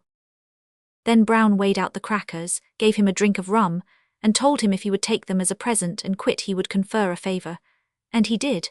After emptying the crackers in his pockets and smacking his lips over the rum, he went to the door and as he opened it said, "Goodbye, but if you ever really do want a leg, Old Reliable is ready for you, it's yours. I consider that you've got a mortgage on it and you kin foreclose at any time. I dedicate this leg to you.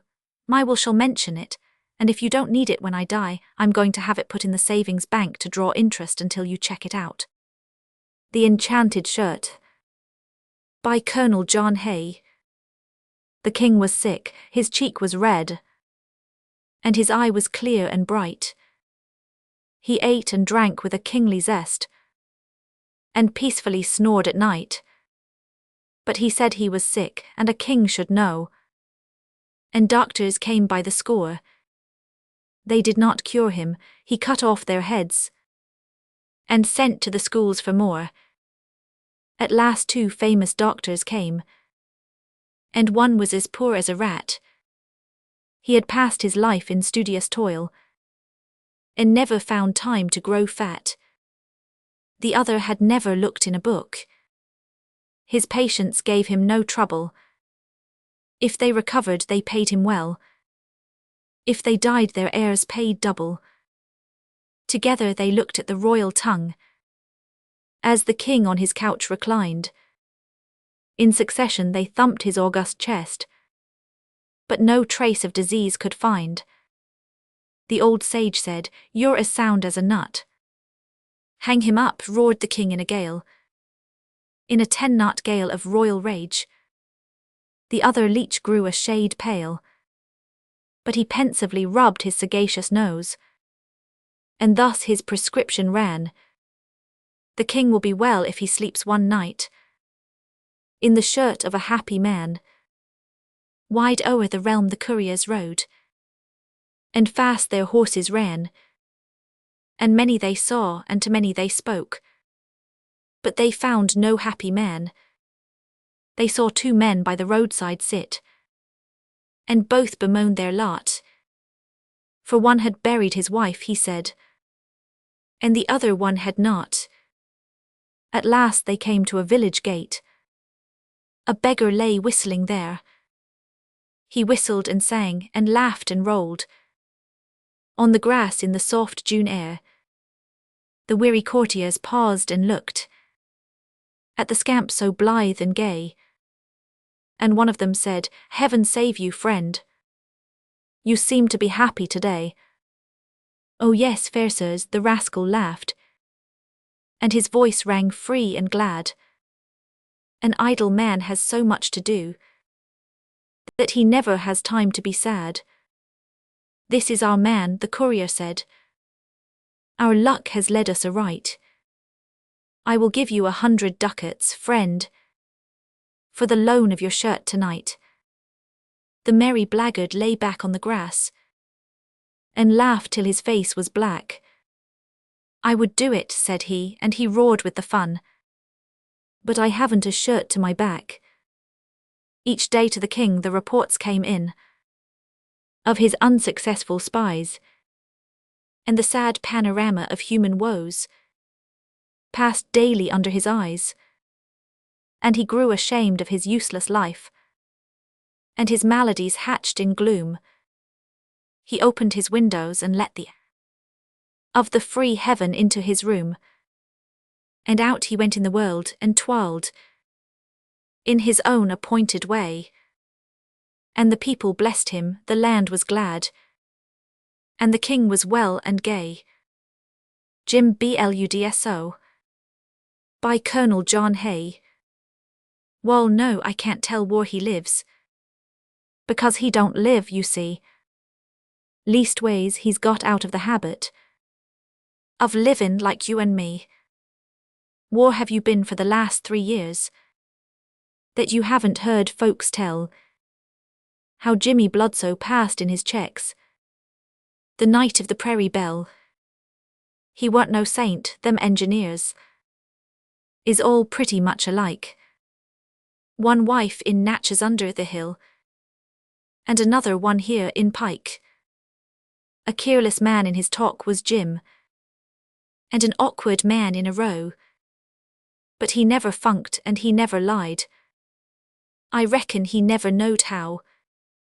And this was all the religion he had: to treat his engine well, never be passed on the river, to mind the pilot's bell. And if the Prairie Belle took fire, 1,000 times he swore he'd hold her nozzle agin the bank till the last soul got ashore. All boats has their day on the Mississippi, and her day come at last.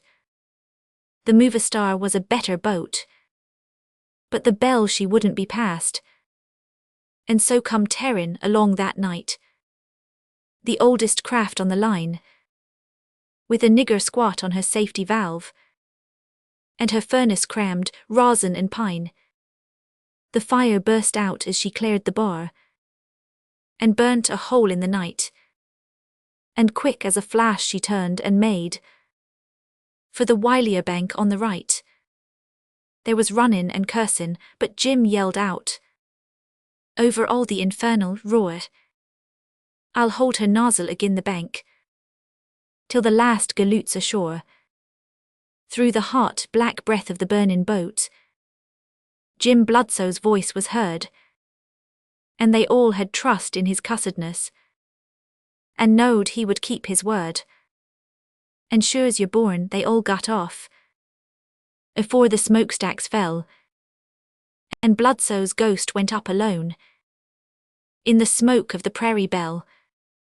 He weren't no saint, but at judgment I'd run my chance with Jim, longside of some pious gentleman that wouldn't shook hands with him. He'd seen his duty, a dead sure thing, and went for it thar and then. And Christ ain't a-going to fee too hard on a man that died for men. Freedom.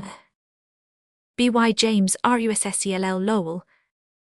Men whose boast it is that ye come of fathers brave and free, if there breathe on earth a slave, are ye truly free and brave? If ye do not feel the chain when it works a brother's pain, are ye not base slaves indeed? Slaves unworthy to be freed, women who shall one day bear sons to breathe New England air. If ye hear without a blush deeds to make the roused blood rush like red lava through your veins, for your sisters now in chains, answer, are ye fit to be mothers of the brave and free? Is true freedom but to break fetters for our own dear sake, and with leathern hearts forget that we owe mankind a debt?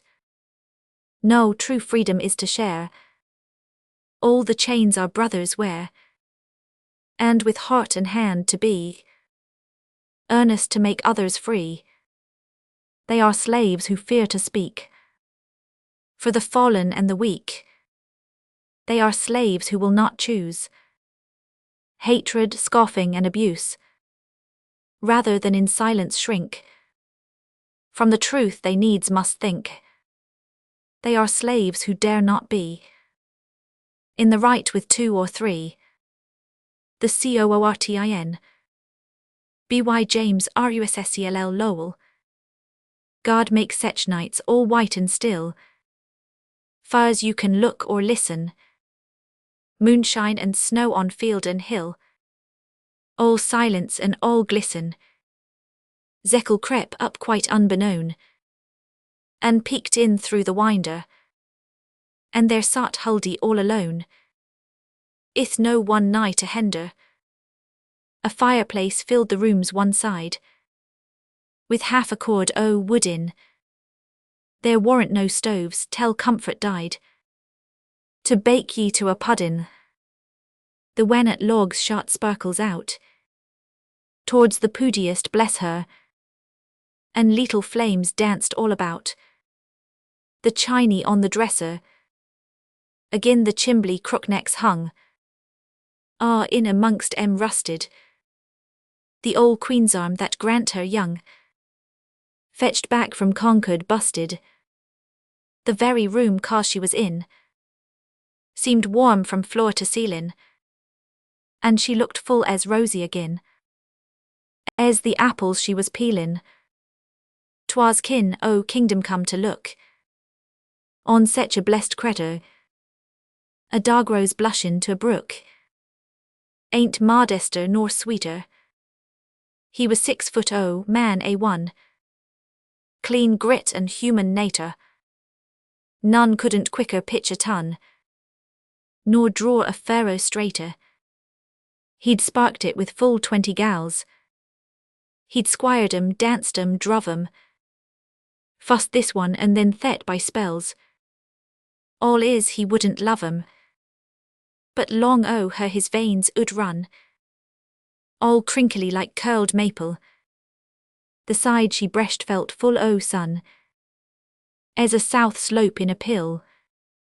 She thought no vice he dee sech a swing, as hisson in the choir.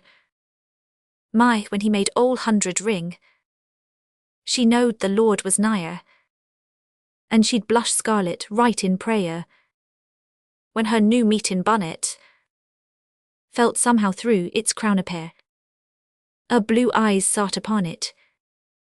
That night I tell ye she looked some. She seemed to have got a new soul, for she felt sartin sure he'd come, down to her very shoe sole. She heard a foot and knowed it too, a rasping on the scraper. Always at once her feelings flew, like sparks in burnt-up paper. He kin loitered on the mat, some doubtful o' the seckle.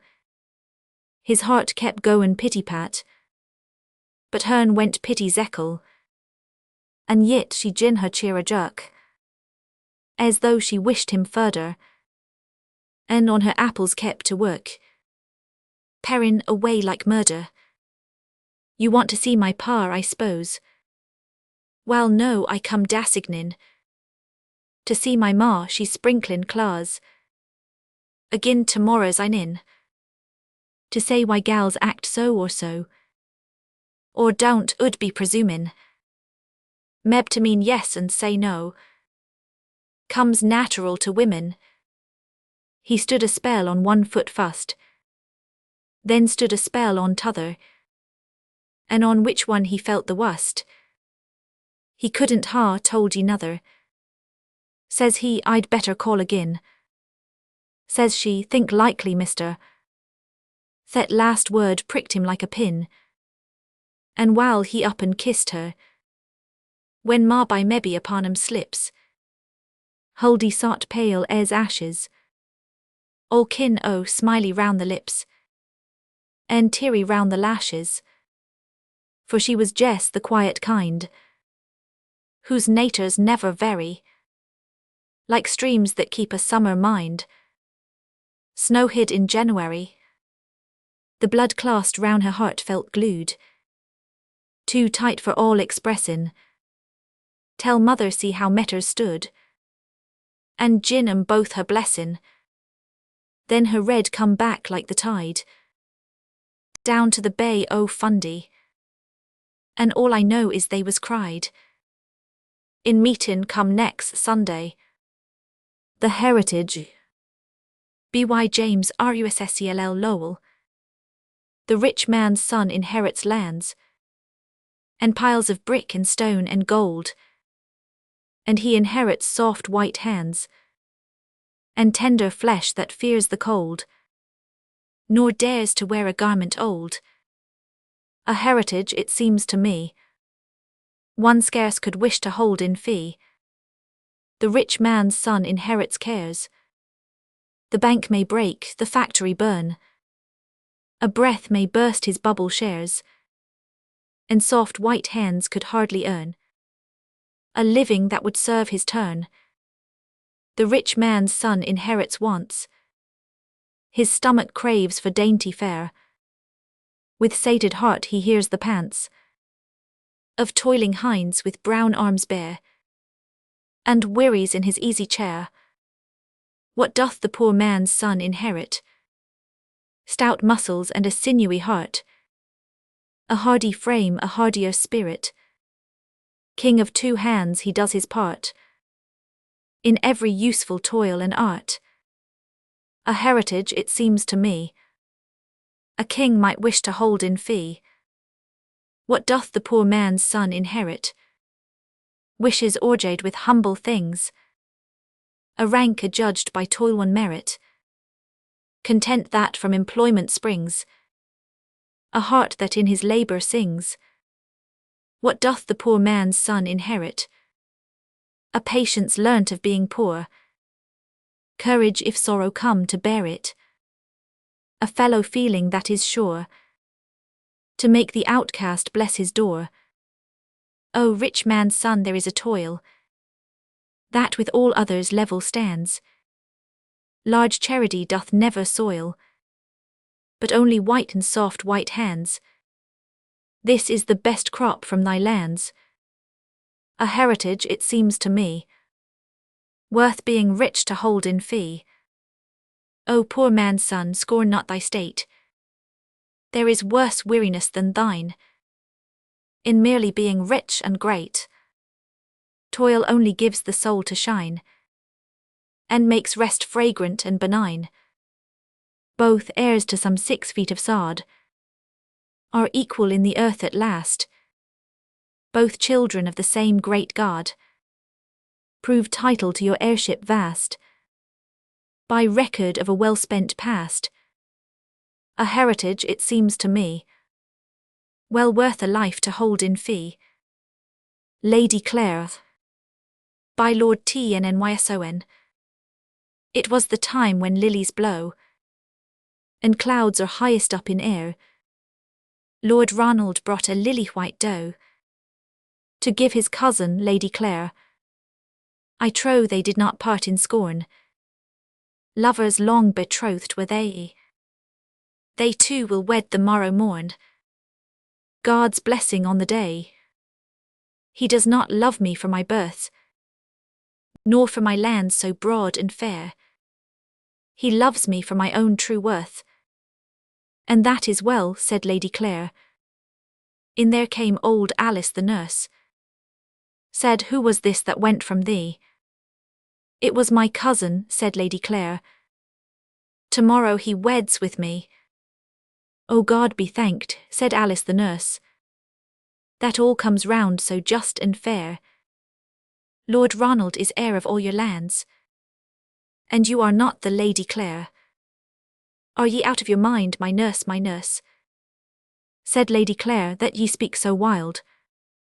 As God's above, said Alice the nurse, I speak the truth, you are my child. The old Earl's daughter died at my breast. I speak the truth as I live by bread. I buried her like my own sweet child, and put my child in her stead. Falsely, falsely have ye done. O mother, she said, if this be true, to keep the best man under the sun, so many years from his due. Nay now, my child, said Alice the nurse, but keep the secret for your life, and all you have will be Lord Ronald's, when you are man and wife. If I'm a beggar born, she said, I will speak out, for I dare not lie. pull off the brooch of gold, and fling the diamond necklace by. Nay now, my child, said Alice the nurse, but keep the secret all ye can. She said, not so, but I will know, if there be any faith in man. Nay now, what faith, said Alice the nurse. The man will cleave unto his right, and he shall have it, the lady replied. Though I should die tonight, yet give one kiss to your mother dear. Alas, my child, I sinned for thee. O mother, mother, mother, she said, so strange it seems to me. Yet here's a kiss for my mother dear. My mother dear, if this be so, and lay your hand upon my head, and bless me, mother, ere I go. She clad herself in a russet gown. She was no longer Lady Clare. She went by dale and she went by down, with a single rose in her hair. The lily-white doe Lord Ronald had brought, leapt up from where she lay, dropped her head in the maiden's hand, and followed her all the way. Down stepped Lord Ronald from his tower. O Lady Clare, you shame your worth. Why come you dressed like a village maid? That are the flower of the earth. If I come dressed like a village maid, I am but as my fortunes are. I am a beggar born, she said, and not the Lady Clare. Play me no tricks, said Lord Ronald, for I am yours in word and in deed. Play me no tricks, said Lord Ronald. Your riddle is hard to read. Oh, and proudly stood she up. Her heart within her did not fail.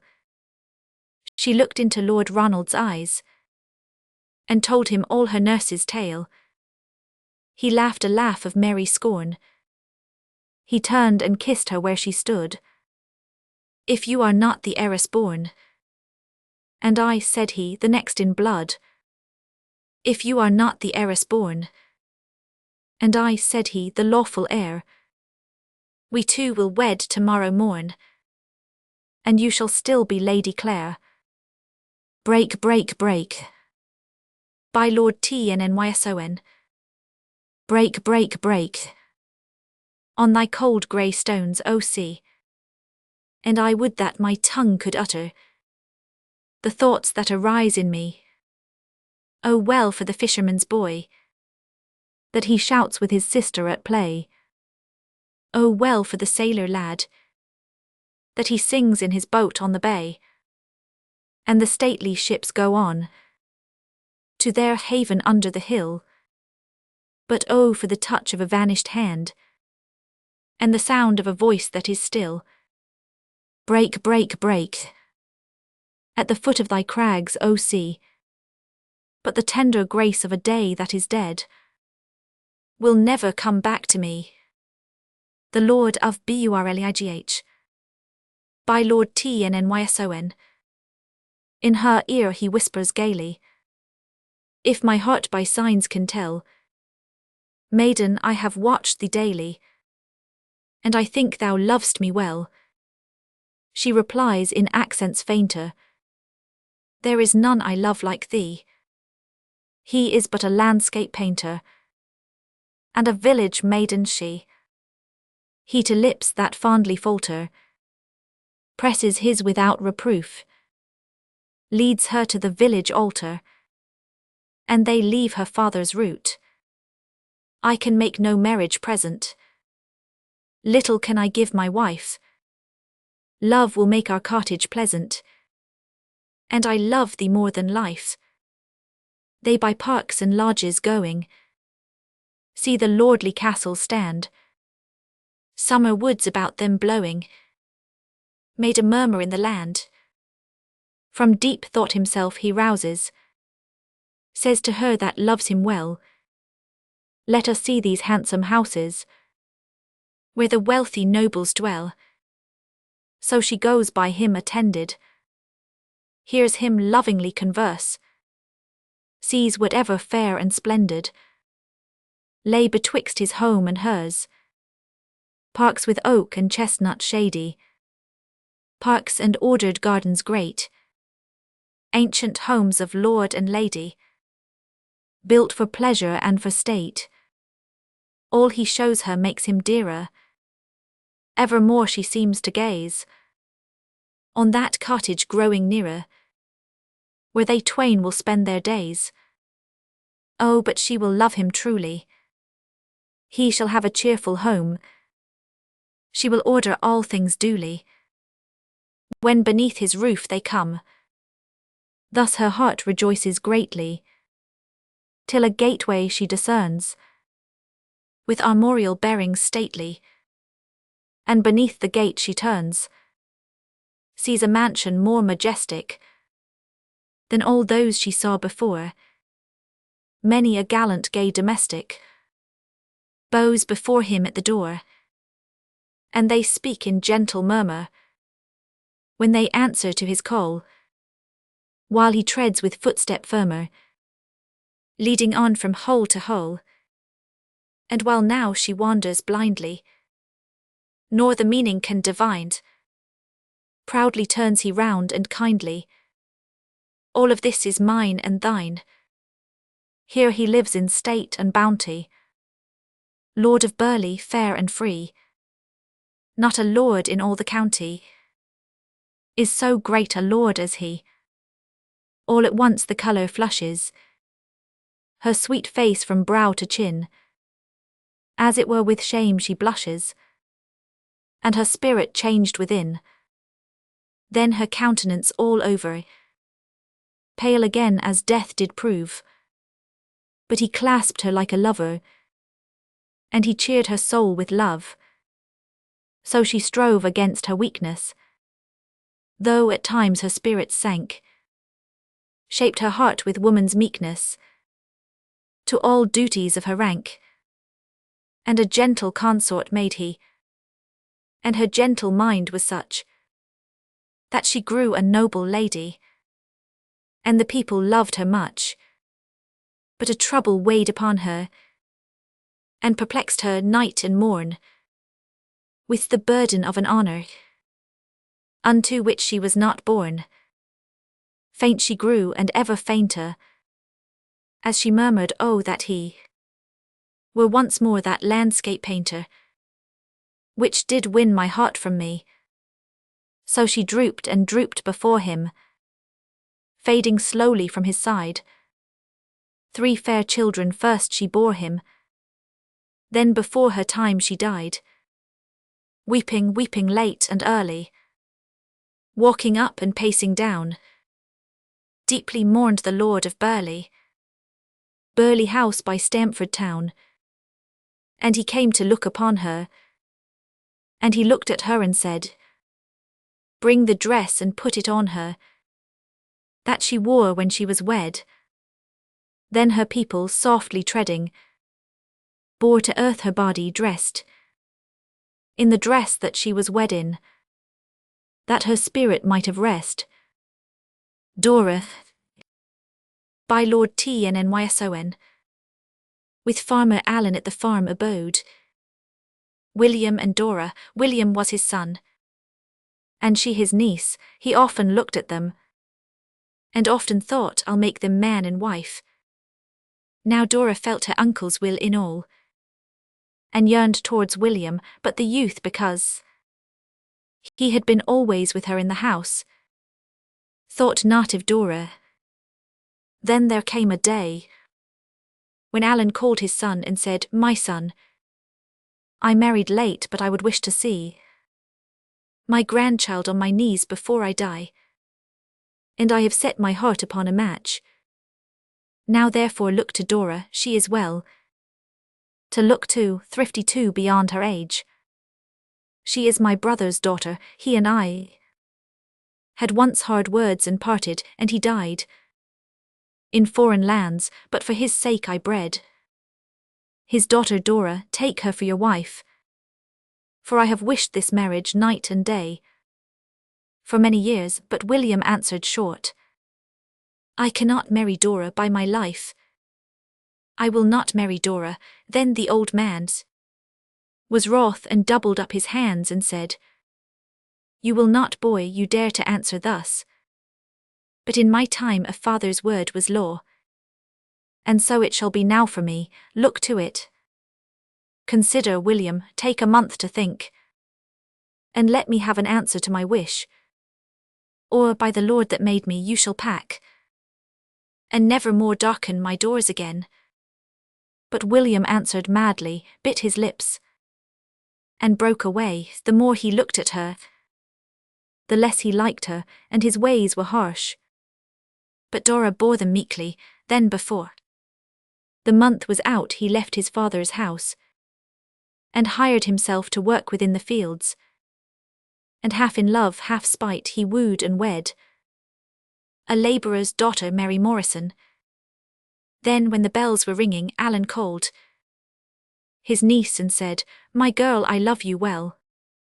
But if you speak with him that was my son, or change a word with her he calls his wife, my home is none of yours, my will is law." And Dora promised, being meek. She thought, "It cannot be, my uncle's mind will change." And days went on, and there was born a boy to William. Then distresses came on him, and day by day he passed his father's gate, heartbroken, and his father helped him not.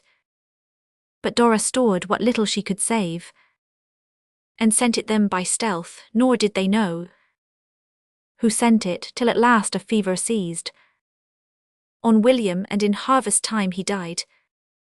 Then Dora went to Mary. Mary sat and looked with tears upon her boy, and thought hard things of Dora. Dora came and said, "I have obeyed my uncle until now, and I have sinned, for it was all through me. This evil came on William at the first. But Mary, for the sake of him that's gone, and for your sake, the woman that he chose, and for this orphan I am come to you. You know there has not been for these 5 years so full a harvest. Let me take the boy, and I will set him in my uncle's eye, among the wheat, that when his heart is glad of the full harvest he may see the boy, and bless him for the sake of him that's gone." And Dora took the child, and went her way across the wheat, and sat upon a mound that was unsown, where many poppies grew. Far off the farmer came into the field, and spied her not, for none of all his men dare tell him Dora waited with the child. And Dora would have risen and gone to him, but her heart failed her, and the reapers reaped, and the sun fell, and the land was dark. But when the morrow came she rose and took the child once more, and sat upon the mound, and made a little wreath of all the flowers that grew about, and tied it round his hat, to make him pleasing in her uncle's eye. Then when the farmer passed into the field, he spied her, and he left his men at work, and came and said, "Where were you yesterday? Whose child is that? What are you doing here?" So Dora cast her eyes upon the ground, and answered softly, "This is William's child." "And did I not," said Alan, "did I not forbid you, Dora?" Dora said again, "Do with me as you will, but take the child, and bless him for the sake of him that's gone." And Alan said, "I see it is a trick got up betwixt you and the woman there. I must be taught my duty, and by you. You knew my word was law, and yet you dared to slight it. Well, for I will take the boy. But go you hence, and never see me more." So saying, he took the boy that cried aloud, and struggled hard. The wreath of flowers fell at Dora's feet. She bowed upon her hands, and the boy's cry came to her from the field. More and more distant, she bowed down her head, remembering the day when first she came, and all the things that had been. She bowed down and wept in secret, and the reapers reaped, and the sun fell, and all the land was dark. Then Dora went to Mary's house and stood upon the threshold. Mary saw the boy, was not with Dora, she broke out in praise to God that helped her in her widowhood. And Dora said, "My uncle took the boy. But Mary let me live and work with you. He says that he will never see me more." Then answered Mary, "This shall never be, that thou shouldst take my trouble on thyself. And now I think he shall not have the boy, for he will teach him hardness and to slight his mother. Therefore thou and I will go, and I will have my boy and bring him home, and I will beg of him to take thee back. But if he will not take thee back again, then thou and I will live within one house, and work for William's child until he grows of age to help us." So the women kissed each other and set out and reached the farm. The door was off the latch. They peeped and saw the boy set up betwixt his grandsire's knees, who thrust him in the hollows of his arm, and clapped him on the hands and on the cheeks, like one that loved him. And the lad stretched out and babbled for the golden seal that hung from Alan's watch and sparkled by the fire. Then they came in, but when the boy beheld his mother, he cried out to come to her. And Alan set him down, and Mary said, "O father, if you let me call you so, I never came a-begging for myself, or William or this child, but now I come. For Dora, take her back, she loves you well. O sir, when William died, he died at peace with all men, for I asked him, and he said he could not ever rue his marrying me. I had been a patient wife, but sir, he said that he was wrong to cross his father thus. God bless him, he said, and may he never know the troubles I have gone through." Then he turned his face and passed, "Unhappy that I am. But now, sir, let me have my boy for you. We'll make him hard, and he will learn to slight his father's memory, and take Dora back. And let all this be as it was before." So Mary said, and Dora hid her face. By Mary there was silence in the room, and all at once the old man burst in sobs. "I have been to blame, I have killed my son. I have killed him, but I loved him, my dear son. May God forgive me, I have been to blame. Kiss me, my children." Then they clung about the old man's neck and kissed him many times. And all the man was broken with remorse, and all his love came back 100-fold. And for 3 hours he sobbed o'er William's child, thinking of William. So those 4 abode within one house together, and as years went forward, Mary took another mate. But Dora lived unmarried till her death. Mrs. B.'s Alarms. By James Payn.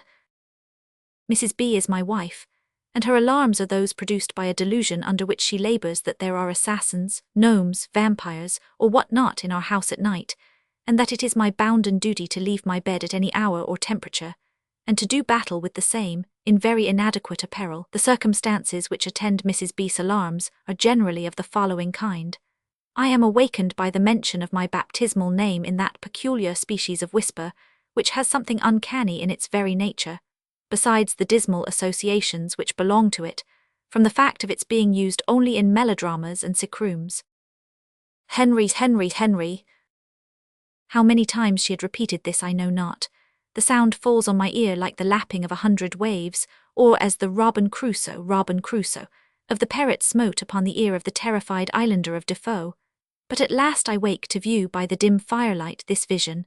Mrs. B. is sitting up beside me in a listening attitude of the very intensest kind. Her nightcap, one with cherry-coloured ribbons such as it can be no harm to speak about, is tucked back behind either ear. Her hair in paper is rolled out of the way upon each side like a banner furled. Her eyes are rather wide open, and her mouth very much so. Her fingers would be held up to command attention, but that she is supporting herself in a somewhat absurd manner upon her hands. Henry, did you hear that? What, my love? That noise, there it is again, there. The disturbance referred to is that caused by a mouse nibbling at the wainscot, and I venture to say so much in a tone of the deepest conviction. No, Henry, it's not the least like that. It's a file working at the bars of the pantry window. I will stake my existence, Henry, that it is a file. Whenever my wife makes use of this particular form of words, I know that opposition is useless.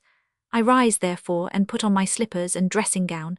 Mrs. B refuses to let me have the candle, because she will die of terror if she is left alone without a light. She puts the poker into my hand, and with a gentle violence is about to expel me from the chamber, when a sudden thought strikes her. "Stop a bit, Henry," she exclaims, "until I have looked into the cupboards and places," which she proceeds to do most minutely, investigating even the short drawers of 1.5 feet square. I am at length dismissed upon my perilous errand, and Mrs. B locks and double locks the door behind me with a celerity that almost catches my retreating garment. My expedition therefore combines all the dangers of a sally, with the additional disadvantage of having my retreat into my own fortress cut off. Thus cumbrously but ineffectually caparisoned, I perambulate the lower stories of the house in darkness, in search of the disturber of Mrs. B.'s repose, which I am well convinced is behind the wainscot of her own apartment, and nowhere else. The pantry, I need not say, is as silent as the grave, and about as cold. The great clock in the kitchen looks spectral enough by the light of the expiring embers, but there is nothing there with life except black beetles, which crawl in countless numbers over my naked ankles. There is a noise in the cellar such as Mrs. B would at once identify with the suppressed converse of anticipated burglars, but which I recognize in a moment as the dripping of the small beer cask, whose tap is troubled with a nervous disorganization of that kind. The dining room is chill and cheerless. A ghostly armchair is doing the grim honors of the table to 3 other vacant seats, and dispensing hospitality in the shape of a mouldy orange and some biscuits, which I remember to have left in some disgust about. Hark, the clicking of a revolver. No, the warning of the great clock. 1, 2, 3. What a frightful noise it makes in the startled ear of night. 12 o'clock. I left this dining room then but 3 hours and a half ago. It certainly does not look like the same room now. The drawing-room is also far from wearing its usual snug and comfortable appearance. Could we possibly have all been sitting in the relative positions to one another which these chairs assume? Or since we were there, has some spiritual company, with no eye for order left among them, taken advantage of the remains of our fire to hold a reunion? They are here even at this moment perhaps, and their gentlemen have not yet come up from the dining-room. I shudder from head to foot, partly at the bare idea of such a thing, partly from the naked fact of my exceedingly unclothed condition. They do say that in the very passage which I have now to cross in order to get to Mrs. B again, my great-grandfather walks, in compensation, I suppose, for having been prevented by gout from taking that species of exercise while he was alive. There are more things in heaven and earth than are dreamt of in your philosophy, I think, as I approach this spot, but I do not say so, for I am well nigh speechless with the cold. Yes, the cold. It is only my teeth that chatter. What a scream that was! There it comes again, and there is no doubt this time as to who is the owner of that terrified voice. Mrs. B.'s alarms have evidently taken some other direction. Henry, she cries in tones of a very tolerable pitch. A lady being in the case, I fly upon the wings of domestic love along the precincts sacred to the perambulations of my great-grandfather. I arrive at my wife's chamber. The screams continue, but the door is locked. Open, shout I, what on earth is the matter? There is silence, then a man's voice, that is to say, my wife's voice in imitation of a man's, replies in tones of indignant ferocity, to convey the idea of a life-preserver being under the pillow of the speaker and ready to his hand. Who are you? What do you want? You very silly woman, I answered, not from unpoliteness, but because I find that sort of language recovers and assures her of my identity better than any other. Why, it's I. The door is then opened about 6 or 7 inches, and I am admitted with all the precaution which attends the entrance of an ally into a besieged garrison. Mrs. B, now leaning upon my shoulder, dissolves into copious tears, and points to the door communicating with my attiring chamber. There's sir, somebody been snoring in your dressing-room, she sobs, all the time you were away. This statement is a little too much for my sense of humour, and although sympathizing very tenderly with poor Mrs. B, I cannot help bursting into a little roar of laughter. Laughter and fear are deadly enemies, and I can see at once that Mrs. B is all the better for this explosion. Consider, my love, I reason, Consider the extreme improbability of a burglar or other nefarious person making such a use of the few precious hours of darkness as to go to sleep in them. Why, too, should he take a bedstead without a mattress, which I believe is the case in this particular supposition of yours, when there were feather beds unoccupied in other apartments? Moreover, would not this be a still greater height of recklessness in such an individual, should he have a habit of snore? A slight noise in the dressing-room, occasioned by the Venetian blind tapping against the window, here causes Mrs. B to bury her head with extreme swiftness, ostrich-like beneath the pillow, so that the peroration of my argument is lost upon her. I enter the suspected chamber, this time with a lighted candle, and find my trousers with the boots in them, hanging over the bedside something after the manner of a drunken marauder, but nothing more. Neither is there anybody reposing under the shadow of my boot tree upon the floor. All is peace there, and at 6s and 7s as I left it upon retiring, as I had hoped to rest. Once more I stretch my chilled and tired limbs upon the couch. Sweet sleep once more begins to woo my eyelids when Henry, again dissolves the dim and half-formed dream.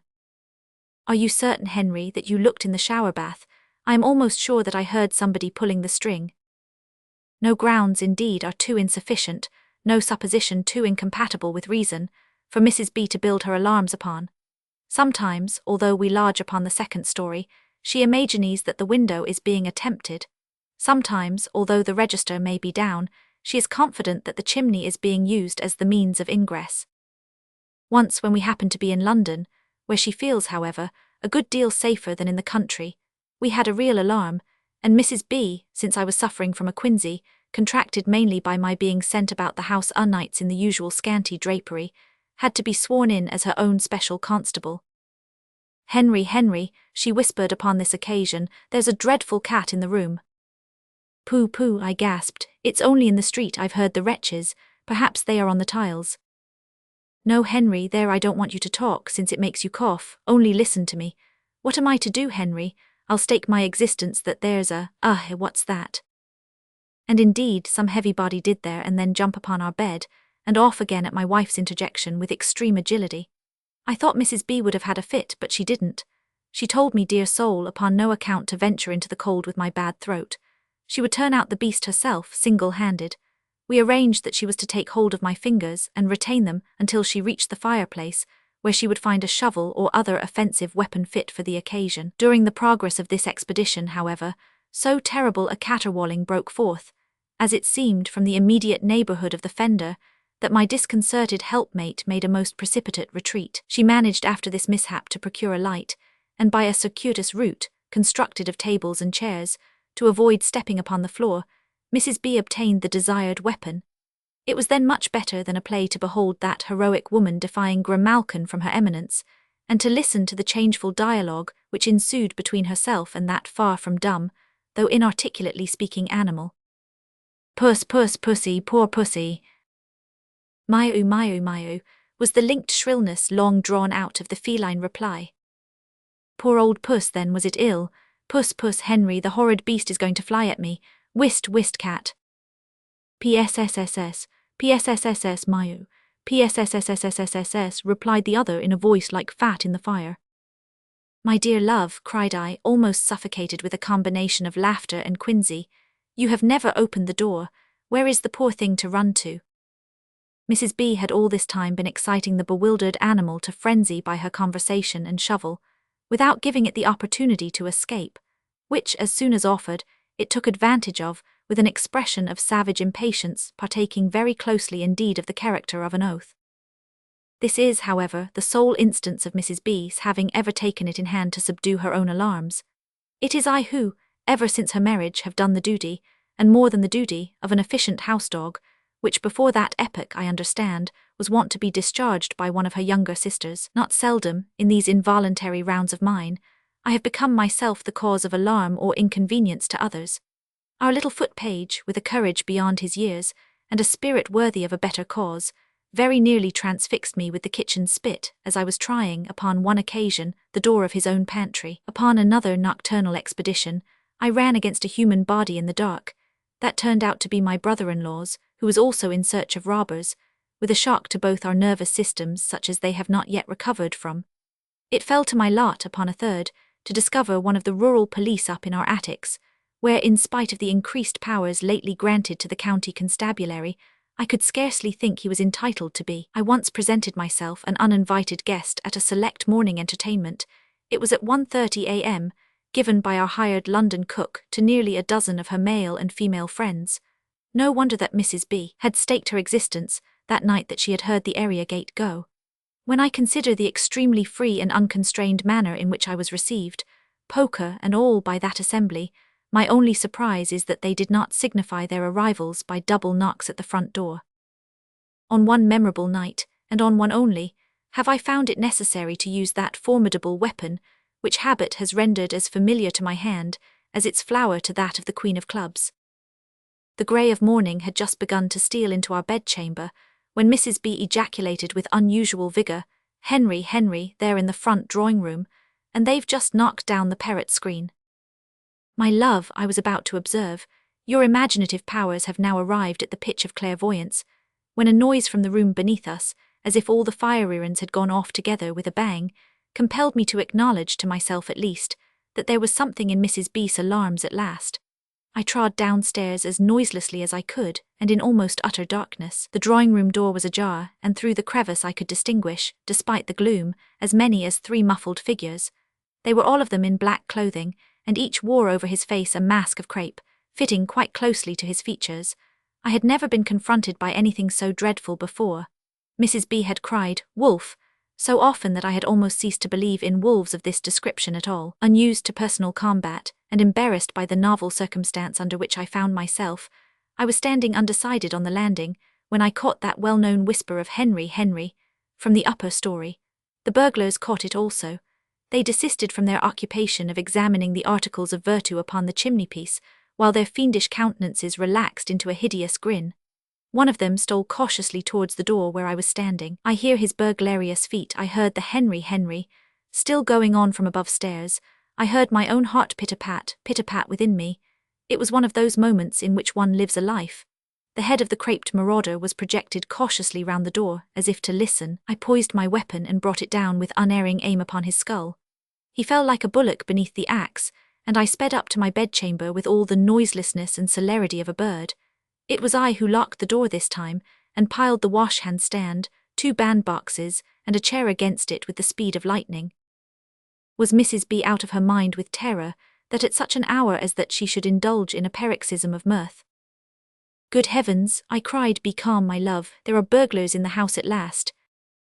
"My dear Henry," she answered, laughing so that the tears quite stood in her eyes, "I am very sorry, I tried to call you back. But when I sent you downstairs I quite forgot that this was the morning upon which I had ordered the sweeps." One of those gentlemen was at that moment lying underneath with his skull fractured, and it cost me £15 to get it mended, besides the expense of a new drawing-room carpet. From Humorous Stories by James Payn, by permission of Messrs. Chatto and Windus. Sheltered. by Sarah Ormejewtt. It was a cloudy, dismal day, and I was all alone. For early in the morning John Earl and Nathan Stone came riding up the lane to say, I saw they both looked pale, that Anderson the murderer had broken out of jail. They only stopped a minute to tell my man that he must go to the Four Corners, where all the folks would be. They were going to hunt the country, for he only had been gone an hour or so when they missed him, that morning just at dawn. John never finished his breakfast. He saddled the old white mare. She seemed to know there was trouble, and galloped as free and fair, and even a gait as she ever struck when she was a 5-year-old. The knowingest beast we ever had, and worth her weight in gold. He turned in the saddle and called to me. I watched him from the door. I shan't be home to dinner, says he, but I'll be back by 4. I'd fasten the doors if I was you, and keep at home today. And a little chill came over me as I watched him ride away. I went in and washed the dishes. I was sort of scary too. We had arranged to go away that day. I hadn't much to do, though I always had some sewing work, and I got it and sat down. But the old clock tick-tacked loud at me, and I put away the gown. I thought the story over, how Anderson had been A clever, steady fellow, so far as they knew till then. Some said his wife had tried him, but he got to drinking hard. Till last he struck her with an axe and killed her in the yard. The only thing I heard he said was, he was most to blame. But he fought the men that took him like a tiger, 'twas a shame.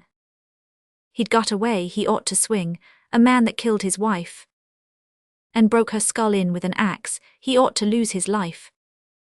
Our house stood in a lonesome place, the woods were all around, but I could see for quite a ways across the open ground. I couldn't help for the life o' me, a-looking now and then, all along the edge o' the growth, and listening for the men. I thought they would find Anderson, he couldn't run till night, for the farms were near together, and there must be a sight of men out hunting for him. But when the clock struck 3, a neighbour's boy came up with word that John had sent to me. He would be home by 5 o'clock, they'd scour the woods till dark. Some of the men would be off all night, but he and Andrew Clark would keep watch round his house and ours. I should not stay alone. Poor John, he did the best he could, but what if he had known?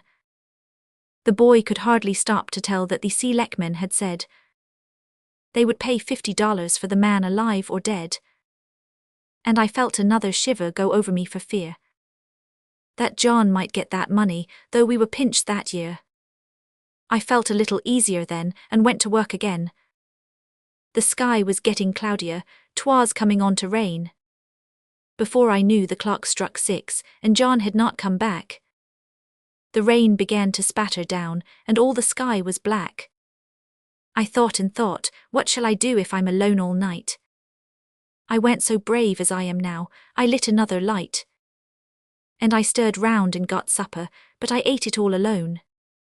The wind was blowing more and more, I hate to hear it moan. I was cutting rags to braid a rug, I sat there by the fire. I wished I'd kept the dog at home, the gale was rising higher. Oh, own I had hard thoughts o' John, I said he had no right to leave his wife in that lonesome place, alone that dreadful night.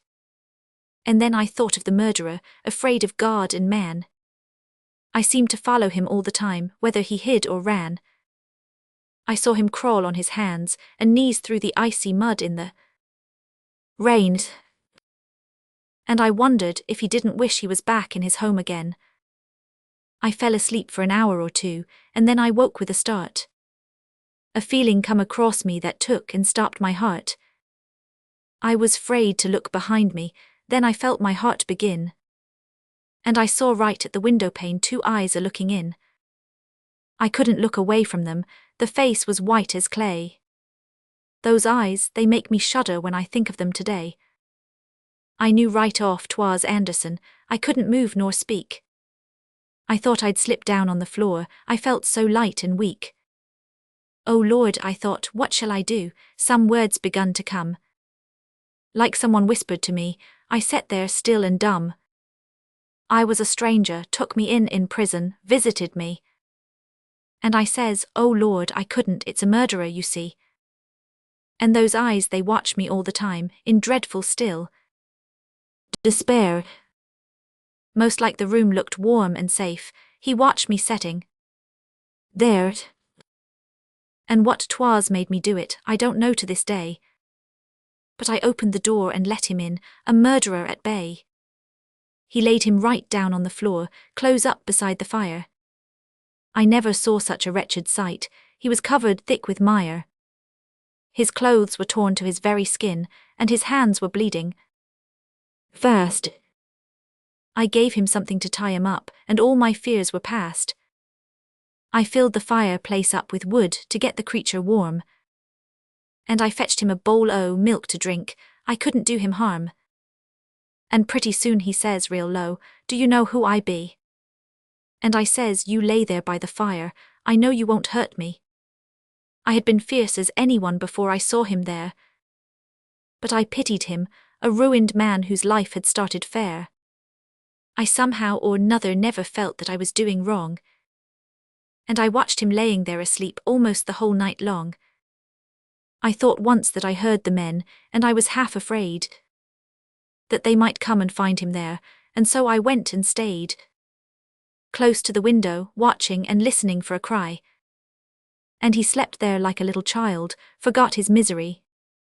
I almost hoped John wouldn't come till he could get away.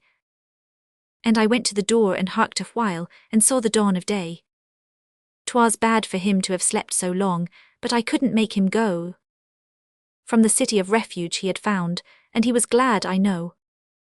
It was years and years ago, but still I never can forget how grey it looked that morning. The air was cold and wet. Only the wind would howl sometimes, or else the trees would creak. All night I'd a given anything to hear somebody speak. He heard me shut the door again, and started up so wild and haggard that I most broke down. I wasn't reconciled to have the poor thing run all day, chased like a wolf or bear. But I knew he'd brought it on himself. His punishment was fair. I gave him something more to eat. He couldn't touch it then. God pity you, poor soul, says I, may I not see again a face like his, as he stood in the door and looked which way to go. I watched him making towards the swamps, dead lame and moving slow. He had hardly spoken a word to me, but as he went away, he thanked me and gave me such a look, 'twill last to my dying days. May God have mercy on me as you have had, says he. And I choked and couldn't say a word, and he limped away from me. John came home bright and early. He'd fell and hurt his head, and he stopped up to his father's, but he'd sent word, he said, and told the boy to fetch me there, my cousin Johnny Black. But he went off with some other folks, who thought they'd found the track. Oh yes, they did catch Anderson early that afternoon, and carried him back to jail again, and tried and hung him soon. Justice is justice, but I say, although they served him right, I'm glad I harbored the murderer that stormy April night. Some said I might have locked him up, and got the town reward. But I couldn't have done it if I'd starved, and I do hope the Lord forgave it if it was a sin, but I could never see 'twas wrong to shelter a hunted man, trusting his life to me. From Harper's Magazine, by special permission of Harper and Brothers. Guild S. Signal. By Brit Hart. William Guild was engineer of the train which plunged into Meadow Brook, on the line of the Stonington and Providence Railroad. It was his custom, as often as he passed his home, to whistle an all's well to his wife. He was found after the disaster dead, with his hand on the throttle valve of his engine. 2 low whistles, quaint and clear. That was the signal the engineer.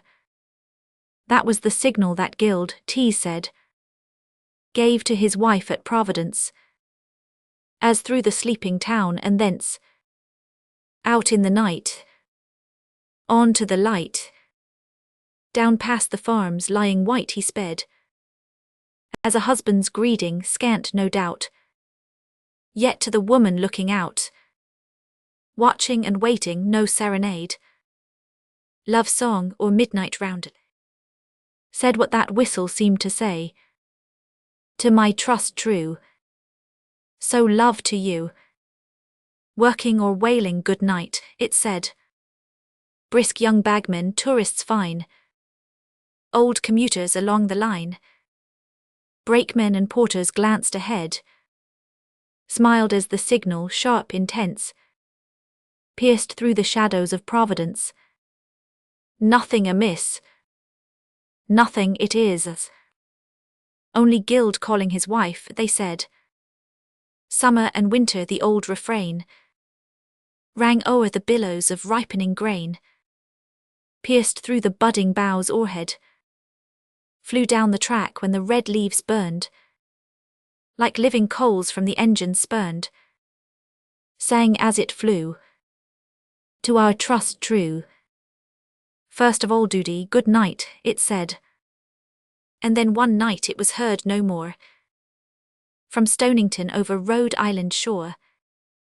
And the folk in Providence smiled and said, as they turned in their beds, the engineer has once forgotten his midnight cheer. One only knew To his trust true, Guild lay under his engine dead. Bill Mason's bride. By Brit Half an hour till train time, sir. And a fearful dark time too. Take a look at the switch lights, Tom. Fetch in a stick when you're through. On time, well yes I guess so. Left the last station all right. She'll come round the curve flyin'. Bill Mason comes up tonight. You know Bill? No, he's engineer. Been on the road all his life. I'll never forget the mornin'. He married his chuck of a wife. 'Twas the summer the mill hands struck. Just off work every one. They kicked up a row in the village and killed old Donovan's son. Bill hadn't been married more'n an hour. Up comes a message from Cress, orderin' Bill to go up there and bring down the night express. He left his gal in a hurry and went up on number 1, thinking of nothing but Mary and the train he had to run. And Mary sat down by the window to wait for the night express. And sir, if she hadn't done so, she'd been a widow I guess, for it must have been nigh midnight when the mill hands left the ridge. They came down, the drunken devils, tore up a rail from the bridge, but Mary heard 'em workin', and guessed there was something wrong, and in less than 15 minutes, Bill's train it would be along. She couldn't come here to tell us. A mile it wouldn't have done.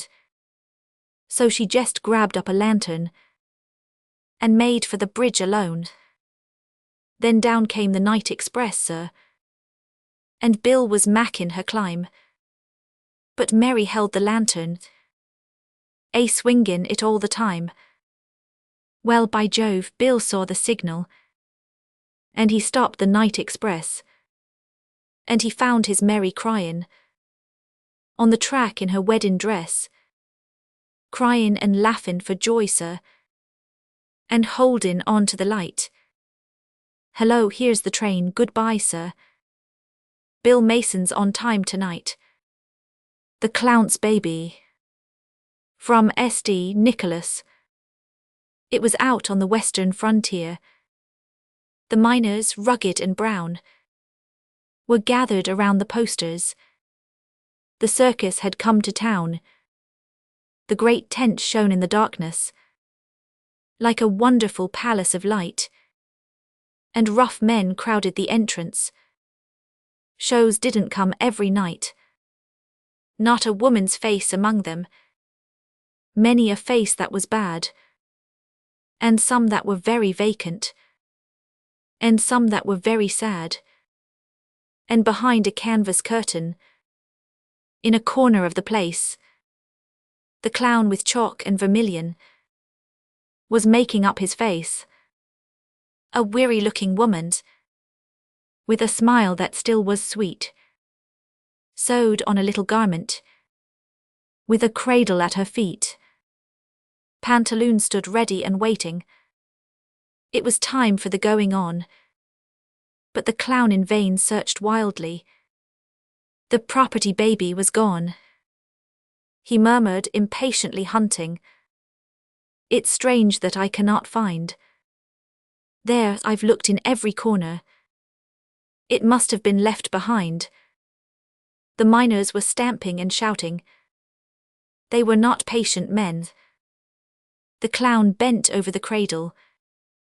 I must take you, little Ben. The mother started and shivered. But trouble and want were near. She lifted her baby gently. You'll be very careful, dear. Careful, you foolish darling. How tenderly it was said. What a smile shone through the chalk and paint. I love each hair of his head. The noise rose into an uproar. Misrule for a time was king. The clown with a foolish chuckle bolted into the ring. But as with a squeak and flourish, the fiddles closed their tune, "You hold him as if he was made of glass," said the clown to the pantaloon. The jovial fellow nodded. "I've a couple myself," he said. "I know how to handle 'em, bless you. Old fellow, go ahead." The fun grew fast and furious, and not one of all the crowd had guessed that the baby was alive, when he suddenly laughed aloud. Oh, that baby laugh, it was echoed from the benches with a ring, and the roughest customer there sprang up. With boys, it's the real thing. The ring was jammed in a minute. Not a man that did not strive for a shot at holding the baby that was alive. He was thronged by kneeling suitors in the midst of the dusty ring, and he held his court right royally, the fair little baby king, till one of the shouting courtiers, a man with a bold, hard face, the talk for miles of the country, and the terror of the place, raised the little king to his shoulder, and chuckled, "Look at that," as the chubby fingers clutched his hair. Then boys, hand round the hat. There never was such a hatful of silver and gold and notes. People are not always penniless, because they won't wear coats. And then 3 cheers for the baby. I tell you, those cheers were meant, and the way in which they were given was enough to raise the tent. And then there was sudden silence, and a gruff old miner said, "Come boys, enough of this rumpus. It's time it was put to bed." So, looking a little sheepish, but with faces strangely bright, the audience, somewhat lingering, flocked out into the night, and the bold-faced leader chuckled. He wasn't a bit afraid. He's as game as he is good-looking. Boys, that was a show that paid. Tabitha. By Oliver Wendell Holmes. Whatever I do and whatever I say, Aunt Tabitha tells me that isn't the way. When she was a girl 40 summers ago, Aunt Tabitha tells me they never did so. Dear Aunt, if I only would take her advice. But I like my own way, and I find it so nice. And besides, I forget half the things I am told. But they all will come back to me when I am old. If a youth passes by, it may happen, no doubt. He may chance to look in as I chance to look out. She would never endure an impertinent stare. It is horrid, she says, and I mustn't sit there. A walk in the moonlight has pleasures, I own. But it isn't quite safe to be walking alone. So I take a lad's arm, just for safety, you know. But Aunt Tabitha tells me they didn't do so. How wicked we are, and how good they were then. They kept at arm's length those detestable men. What an error of virtue she lived in, but stay. Were the men all such rogues in Aunt Tabitha's day? If the men were so wicked, I'll ask my papa how he dared to propose to my darling mamma. Was he like the rest of them? Goodness, who knows? And what shall I say if a wretch should propose? I am thinking, if Aunt knew so little of sin, what a wonder Aunt Tabitha's aunt must have been. And her grandaunt, it scares me, how shockingly sad, that we girls of today are so frightfully bad. A martyr will save us, and nothing else can.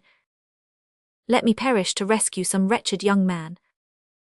Though when to the altar a victim I go, Aunt Tabitha'll tell me she never did so. Chapter 51, TTLE Orphaned Annie. By James Whitcomb Riley. Little orphaned Annies come to our house to stay, and wash the cups and saucers up and brush the crumbs away, and shoo the chickens off the porch and dust the hearth and sweep, and make the fire and bake the bread and earn her board and keep. And all us other children, when the supper things is done, we set around the kitchen fire and has the mostest fun. Listenin' to the witch tales 'at Annie tells about, and the garbelons 'at gets you, F you. Don't watch out. Ankt they was a little boy wouldn't say his prayers, and when he went to bed at night, away upstairs, his mammy heard him holler, and his daddy heard him bawl. And when they turnt the kivers down, he wasn't there at all. And they seeked him in the rafter room, and cubby hole and press, and seeked him up the chimbler flue, and everywheres I guess. But all they ever found was thist his pants and roundabout. And the garbelons'll get you, F you. Don't watch out. And one time a little girl 'ud a lose laugh and grin, and make fun of ever one and all her blood and kin. And ankt when they was company, and all folks was there, she mocked 'em and shocked 'em, and said she didn't care. And thist as she kicked her heels, and turnt to run and hide, they was two great big black things standin' by her side. And they snatched her through the ceiling, for she knowed what she's about. And the garbelons'll get you, F you. Don't watch out. And little orphant Annie says when the blaze is blue, and the lamp wick sputters and the wind goes woo-woo, and you hear the crickets quit and the moon is grey, and the lightnin' bugs in dew is all squenched away, you better mind your parents and your teachers fond and dear, and cherish them 'at loves you, and dry the orphant's tear, and heap the poor and needy ones 'at clusters all about. The garbelons'll get you, F you. Don't watch out. The Limitations of Youth, by Eugene Field. I'd like to be a cowboy and ride a fiery horse, way out into the big and boundless West. I'd kill the bears and catamounts and wolves I come across, and I'd pluck the bowhead eagle from his nest. With my pistols at my side, I would roam the prairies wide, and to scalp the savage Injun in his wigwam would I ride. If I darst but I darsent, I'd like to go to Africa and hunt the lions there, and the biggest elephants you ever saw. I would track the fierce gorilla to his equatorial lair, and beard the cannibal that eats folks raw. I'd chase the poison snakes, and the Potamus that makes his nest down at the bottom of unfathomable lakes. If I darst but I darsent, I were a parrot to sail the ocean blue, with a big black flag flyin' overhead. I would scour the billowy main with my gallant parrot crew, and dye the sea a gouty, gory red. With my cutlass in my hand, on the quarterdeck I'd stand, and to deeds of heroism I'd incite my parrot band. If I darst but I darsent, and if I darst, I'd lick my paw for the times that he's licked me. I'd lick my brother and my teacher too. I'd lick the fellers that call round on sister after tea, and I'd keep on lickin' folks till I got through. You bet I'd run away from my lessons to my play, and I'd shoo the hens and tease the cat and kiss the girls all day. If I darst but I darsent, rubinst's playing. Anonymous. Judd, they say you have heard Rubinstein play when you were in New York. I did in the cool. Well, tell us all about it. What, me? I might's well tell you about the creation of the world. Come now, no mock modesty, go ahead.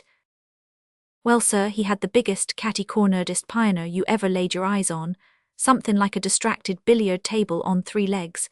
The lid was heisted, and mighty well it was. If it hadn't, he'd tore the entire sides clean out, and scattered them to the four winds of heaven. Played well, did he? You bet he did, but don't interrupt me. When he first sat down he paired to keer mighty little bout playin', and wished he hadn't come. He tweedledleedled a little on the tribble and two-oddaloodled some on the bass, just foolin' and boxin', the thing's jaws for bane in his way, and I says to the man settin' next to me, S.I., what sort of fool playin' is that? And he says, hush, but presently his hands began chassin' one 'nother up and down the keys, like a parcel of rats scamperin' through a garret very swift. Parts of it was sweet, though, and reminded me of a sugar squirrel turning the wheel of a candy cage. Now, I says to my neighbour, he's a showin' off. He thinks he's doin' of it, but he ain't got no ide, no plan of nothin'. If he'd play a tune of some kind or other I'd. But my neighbour says hush, very impatient. I was just about to get up and go home, bane tired of that foolishness, when I heard a little bird waking away off in the woods and callin' sleepy-like to his mate, and I looked up, and I see that Reuben was beginnin' to take some interest in his business, and I set down agin. It was the peep of the day.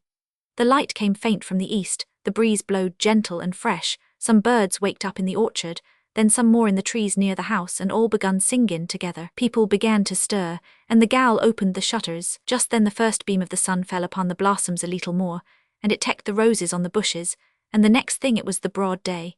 The sun fairly blazed, the birds sang like they'd split their throats, all the leaves were movin' and flashin' diamonds of dew, and the whole wide world was bright and happy as a king.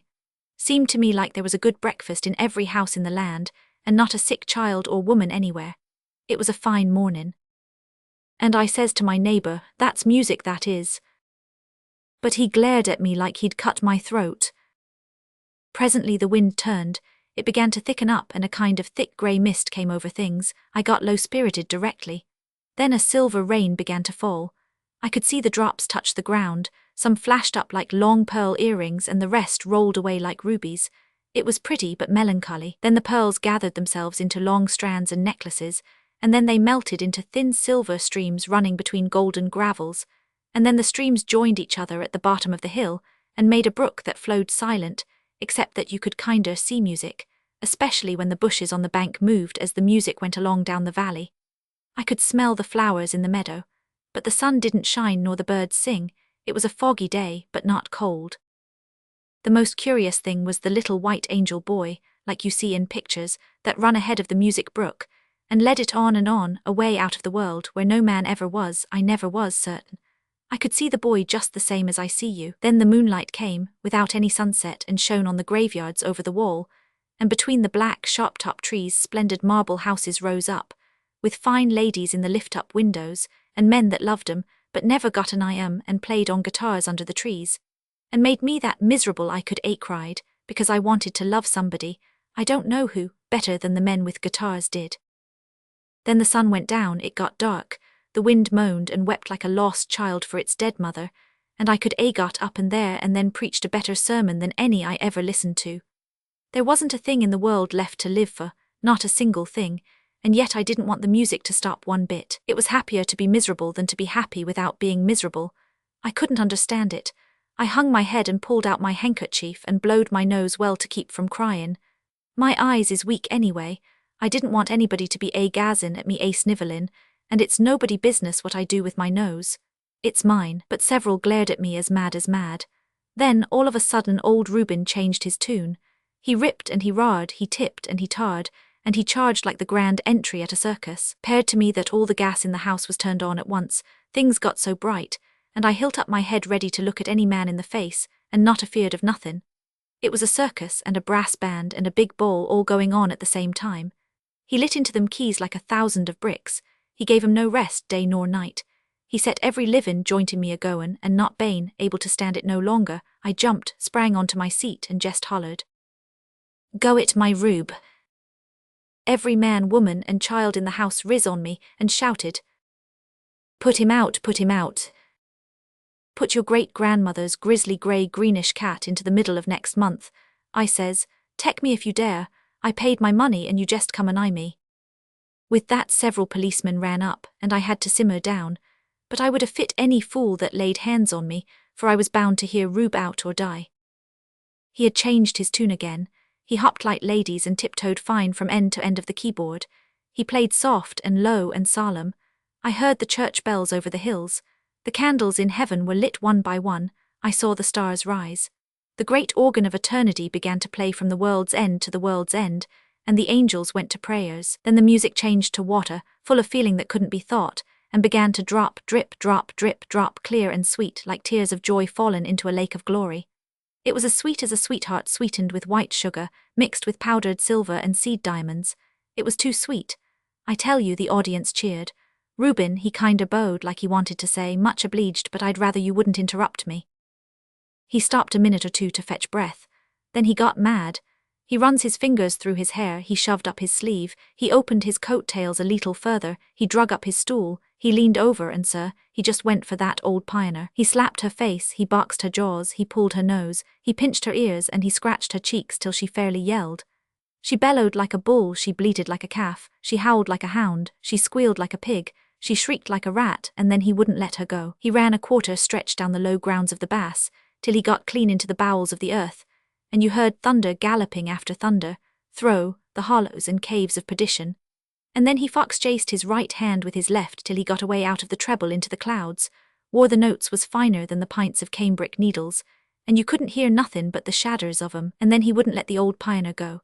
He forward tooed, he crossed over first gentleman, he crossed over first lady, he balanced two pards, he chassed right and left back to your places, he all handsed around, ladies to the right, promenade all in and out, here and there, back and forth, up and down, perpetual motion, doubled, twisted and turned and tacked and tangled into 40,000 double bow knots.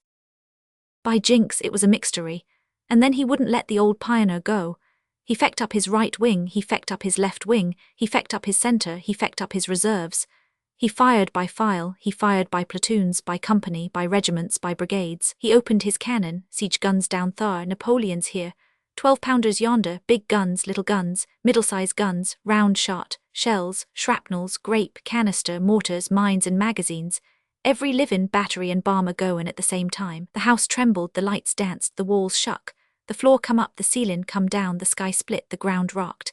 Heaven and earth, creation, sweet potatoes, Moses, nymphences, glory, tenpenny nails, my Mary Ann, hallelujah, Samson in a simone tree, Jerusalem, Tump Thompson in a tumbler cart, roodaloo-daloo-daloo-daloo-doodle ruddle, uddle-uddle-uddle, raddle-addle-addle-addle, riddle-idle-idle-idle, reedle-leedle-leedle, prrrrrr-lang, perlang, perlang, prrrrr-lang, bang.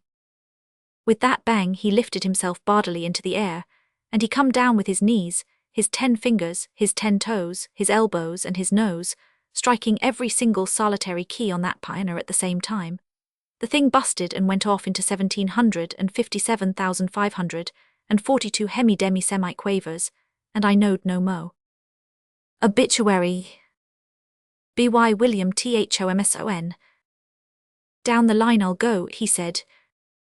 To reach the railway station. Friends will please accept of this. The only intimation. The editor's story. A Yankee editor in England. B.Y. Alfred H. Miles. The editor dipped his pen in the ink. He smole a smile and he wunk a wink. He chuckled a chuck and he thunk a think. 'Twas a time of dearth. Of news, and the earth was rolling and bowling along on its axis, with never a murmur concerning the taxes, and never a ruse or of rumour a particle, needing a special or claiming an article.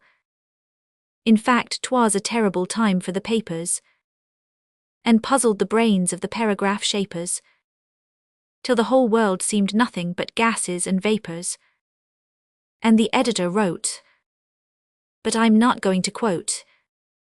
Far be it from me to set rumours afloat. Suffice it to say, the paper next day contained such a slasher for Captain McClasher. The whole town declared it a regular smasher. And what made it worse, he inserted a rubber for the world-renowned millionaire, Alderman Grubber. Now the captain, you know, was the son of a gun. He had fought many duels and never lost one. He'd met single-handed 100 wild niggers, all flashing their sabres and pulling their triggers, and made them all run whether mogul or fella, with the flash of his eye and the bash of his brella. He tore up rebellion's wild weeds by the root, and he did more than Havelock to put down the mutiny. And then to be told by a thief of an editor he'd been far too long his proud country's creditor, for pensions unworked for and honours unwon, and that rather than fight he would more likely run. To be told, who had acted so gallant a part, he'd more pluck in his heels than he had in his heart. Why zounds, man, the words used they mostly make Dutch of, as warm as the chutney he'd eaten so much of. And he gave the poor table a terrible blow, as he said with an aspirate, "Hi, LL, let him know." And Alderman Grubber was no less determined, though his gown was all silk and its edge was all ermined, after 30 years' service to one corporation, to be libelled at last with the foul allegation he'd been nicely paid for his work for the nation. That town hall and workhouse, exchange and infirmary, were all built on ground that by twistings and turnery had been bought through the nose at a fabulous rate from the patriot lord of the Grubber estate. Why, turtle and turbot, hock, champagne and sherry, 'twould rile the Archbishop of Canterbury. The editor sat in his high-backed chair. He listened a hark and he looked a stare, a sort of a mixture of humour and scare, as he heard a footfall on the foot of the stair. In a moment he buried his head in some copy, as in walked the captain as red as a poppy. "This the editor's room, sir," the thunderer shouted, in the tone which so often a phalanx had rooted, while he nervously twiddled the gamp in his hand, which so often had scattered a mutinous band. Now the editor's views were as broad as the ocean. His heart represented its wildest commotion. In a moment he took in the whole situation, and double distilled it in heart palpitation, then quickly arose with a dignified air, and the wave of a hand and a nod at a chair, saying, "Yes, sir, it is, sir, be seated a minute. The editor's in, and I'll soon send him in it." Then, as quick as a flash of his own ready wit, he opened the door and got outside of it. He skipped with a bound o'er the stairs to the ground floor, and turning his feet bore straight on for the street door, when, what could astound more, the spot he was bound for was guarded in force by that great butter tubber, the patriot millionaire Alderman Grubber, a smart riding whip impatiently cracking, the food for his vengeance the only thing lacking. "Is the editor in?" said the voice that had thrilled 1,000 times over the big town hall filled, while the crack of the whip and the stamp of the feet made the editor wish himself safe in the street. But an editor's ever a man of resource. He is never tied down to one definite course. He shrank not a shrink nor wavered a wave. He blanked not a blink nor quavered a quave, but pointing upstairs as he turned to the door, said, "Editor's room number 2, second floor." Like a lion let loose on his innocent prey, strode the alderman upstairs that sorrowful day. Like a tiger impatiently waiting his foe, the captain was pacing the room to and fro, when the alderman entered. But here draw a veil. There is much to be sad for and much to bewail. Whoever began it or ended the fray, all they found in the room when they swept it next day was a large pile of fragments beyond all identity, monument sad to the conflict's intensity.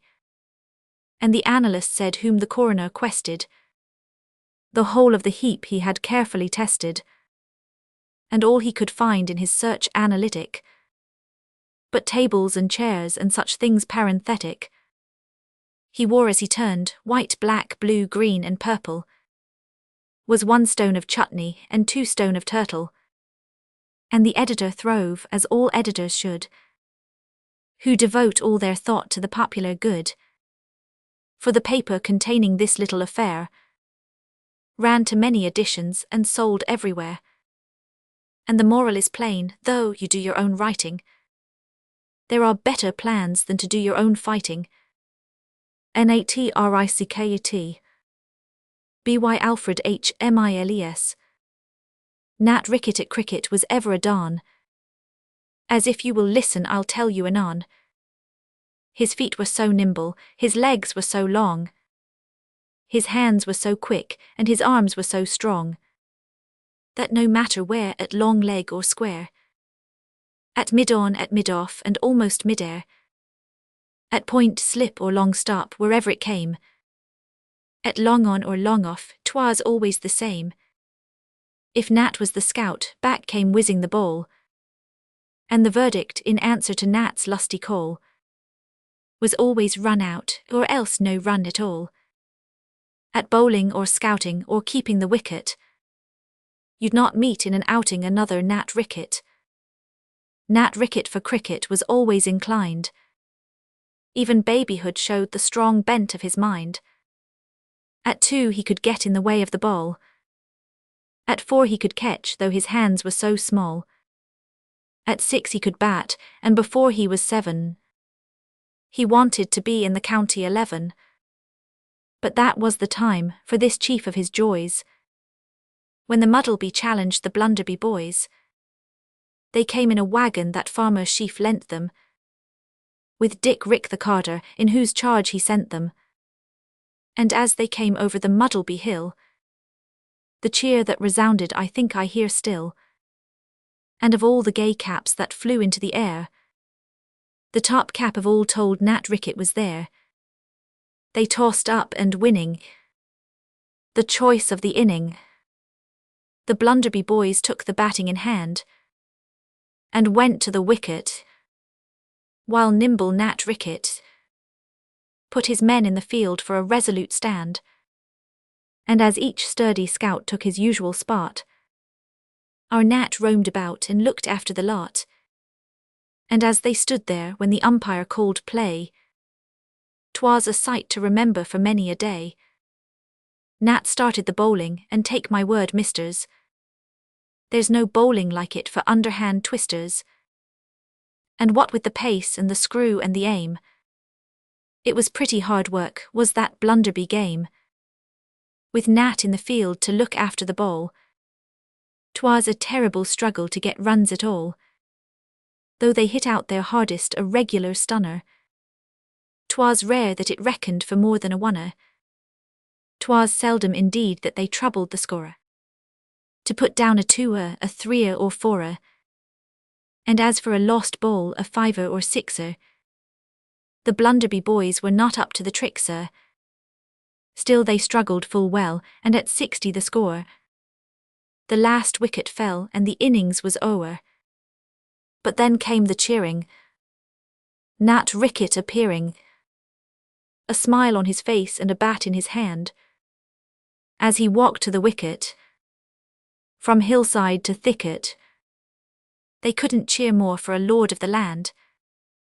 And when he began, 'twas a picture to see, how the first ball went flying right over a tree, how the second went whizzing close up to the sky, and the third ball went bang in the poor umpire's eye, how he made poor Point dance on his nimble young pins, as a ball flew askance and came full on his shins, how he kept the 2 scorers both working like niggers, at putting down runs and at adding up figures, how he kept all the field in profuse perspiration, with rushing and racing and wild agitation. Why, Diana and Nimrod, or both rolled together, never hunted the stag as they hunted the leather. It was something like cricket, there's no doubt of that. When nimble Nat Ricket had hold of the bat, you may go to the Oval, the Palace or Lord's, see the cricketing feats which each county affords, but you'll see nothing there which, for vigour and life, will one moment compare with the passionate strife with which Muddleby youngsters and Blunderby boys contend for the palm in this chief of their joys. I need hardly say, at the end of the day, the Muddleby boys had the best of the play. though the bright-coloured caps of the Blunderby chaps were as heartily waved as the others perhaps.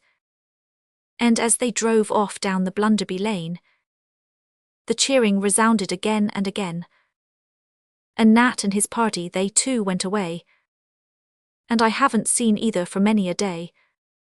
Still, don't be surprised if you see advertised the name of Nat Rickett connected with cricket in some mighty score or some wonderful catch, in some north and south contest or good county match.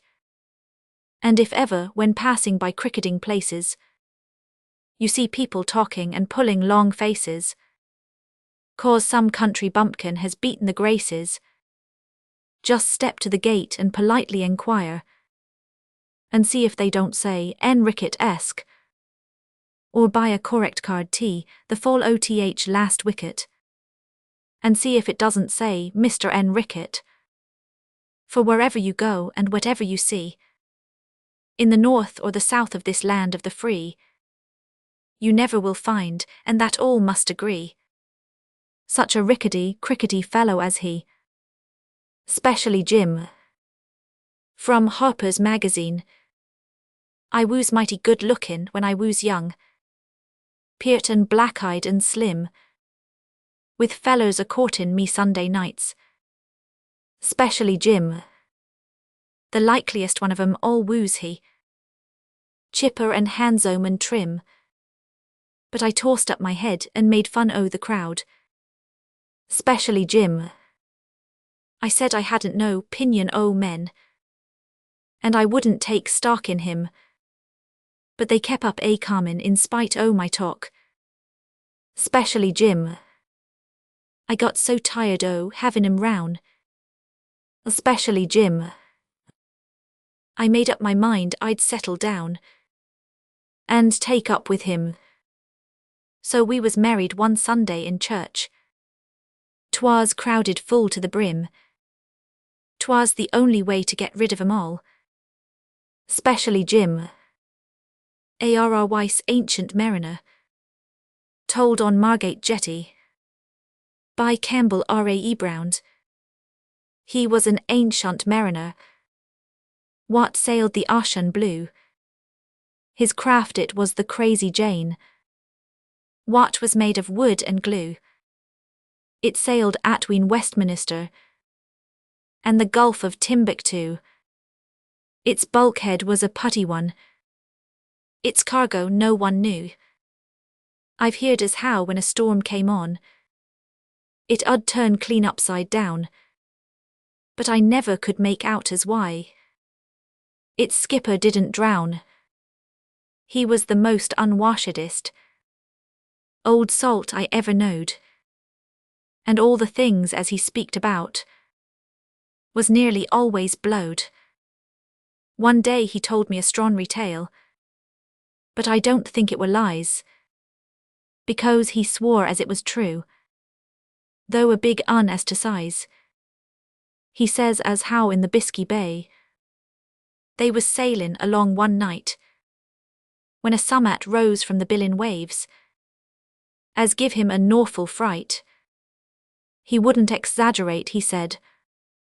No, he wouldn't, not if he died. But the head of that monster was most as big as a bloomin' mountainside. Its eyes was 10 times bigger than the moon. Its ears was as long as a street, and each of its eyelids, without tellin' lies, would have kivered an ornery sheet. And now, said he, may I never speak again, if I'm a tellin' you wrong. But the length o' that sarpent from head to tail warn't an inch under 10 mile long. To the end of its tail there hung a great whale, and a ridin' on its back was sharks. On the top of its head about 200 seals was havin' no end of larks. Now as to believin' of what I says next, you can do as you likes, says he. But this air sarpent, or whatever he was, he ups and he speaks to me. Says the sarpent, says he, in a voice like a clap of thunder or a cannon's roar. Now say goodbye to the air and the sky, for you'll never see land no more. I shivered like a sail wat struck by a gale, and I downs on my bended knees, and the tears rolls over my face like a sea, and I shrieks like a gull in a breeze. Says I'm an ancient old skipper, that's all, and I ain't never done nothing wrong. He says, you old lubber, just stow that blubber, I'm a-going fur to haul yer along. Then he puts out a fin like a big barn door. Now this air is real straight truth. It sounds like a fable, but he tuck my bloomin' cable, and he tied it to his left front tooth. In another second more at the bottom of the sea, the crazy Jane was aground. Says I, you oughter be ashamed of yourself. It's a wonder as I wasn't drowned.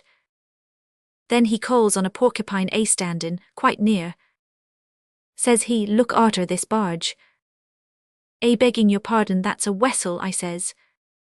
Says he, werry fine and large, with one of his eyelashes thick as a rope.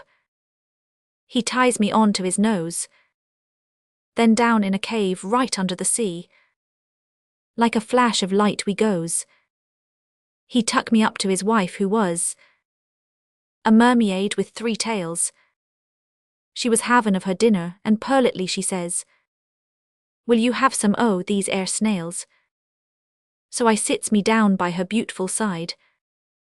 She'd a face like a sunset sky. Her hair was a sort of a scarlety red, and her nose was straight as a die. I hadn't sot a minute when says she to me, Sammy, don't you know me agin? Why, I'm the wife arter what you called your ship. Sure enough it was crazy Jane, the wife as had bothered me all my life, until she got drowned one day, when bathin' out o' one of them there machines, in this worry same Marget Bay. The sarpint was havin' of his dinner, and so she purposed as how we should fly. But says I to myself, what take you back? Not if I knows it, says I. But how about them their tails, I says. On shore them will neither do. She says, you're silly, why can't you see? They're only fixed on why a screw. So I tells her as how I'll go fetch the old ship, while she's unscrewing of her tails. But when I gets back to the crazy Jane, I finds there a couple of whales. I just had time to see the biggest of the two, a swallerin of the ship right whole, and in one more moment he swallowed me too, as true as I'm a livin' soul. But when he got to the surface of the sea, a summat disagreed with that whale, and he up with me and the crazy Jane and all. And this airs the end of my tale. Then this old ancient mariner, he says unto me, and once he was shinin' in his eyes, it's just the sort o' story what no one won't believe, but it's true, little nipper, if I dies. The Amateur Orlando, by George T. Lanign. It was an amateur dram, kind hearer, although your knowledge of French is not first class. Don't call that amateur. It was an amateur dram, the which did warfare way on the dramatic works of this and every other age. It had a walking gentleman, a leading juvenile, first lady in book muslin dressed, with a galvanic smile, there too a singing chambermaid, benignant heavy pa, and oh, heavier still was the heavier Ain with his fierce ha-ha. There wasn't an author from Shakespeare down, or up to Boucicault. These amateurs weren't competent to collar and assault. And when the winter time came round, season's a stagier phrase, the AM dram assaulted one of the bard of Avon's plays. 'Twas as you like it that they chose. for the leading lady's heart was set on playing Rosalind or some other page's part, and the president of the A.M. Dram Ass, a stalwart dry goods clerk, was cast for Oriando, in which role he felt he'd make his mark. "I mind me," said the president. All thoughtful was his face, when Oriando was taken by Thingamy, that Charles was played by Mace. Charles hath not many lines to speak, nay, not a single length. If find we can a Mussulman, that is a man of strength, and bring him on the stage as Charles. But alas, it can't be did. It can, replied the treasurer. Let's get the hunky kid. This hunky kid of whom he spoke belonged to the PR.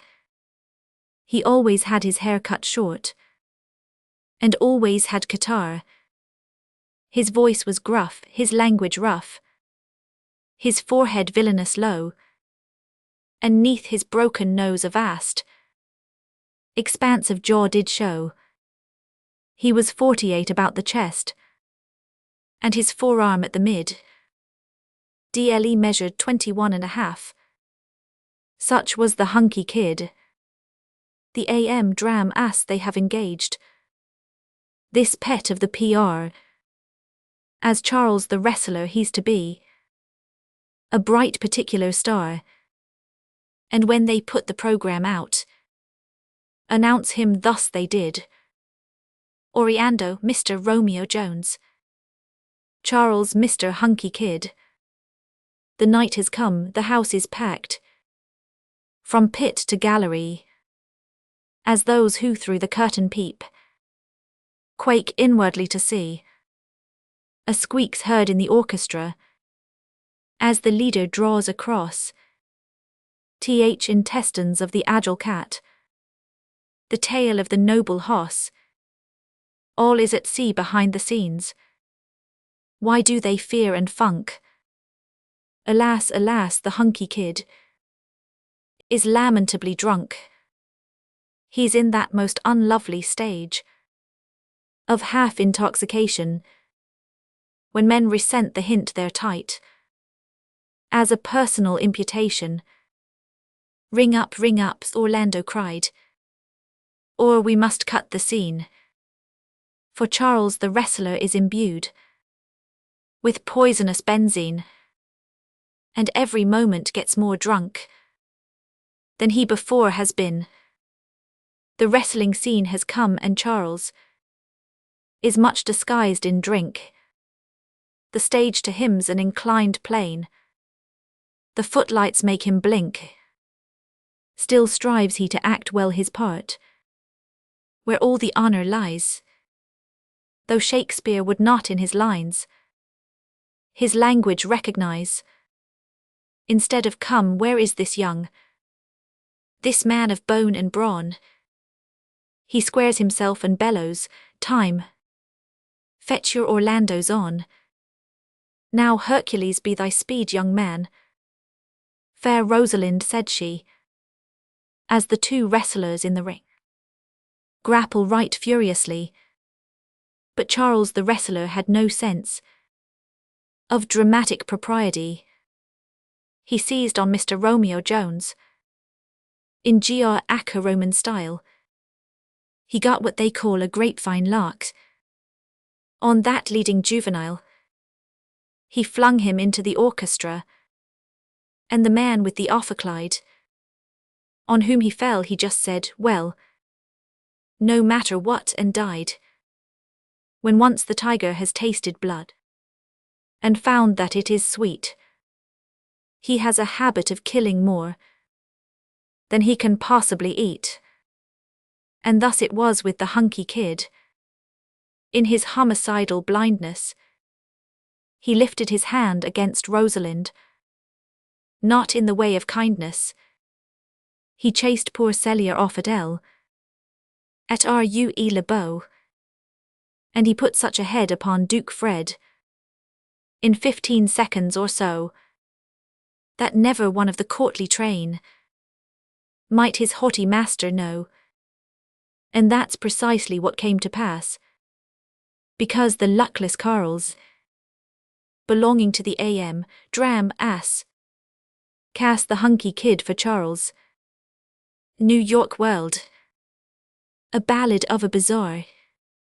By Campbell R.A.E. Brown. First day. He was young and she enchanting. She had eyes of tender grey, fringed with long and lovely lashes. As he passed they seemed to say, with a look that was quite killing, "Won't you buy a pretty flower? Come invest well just a shilling, for the fairest in my bower."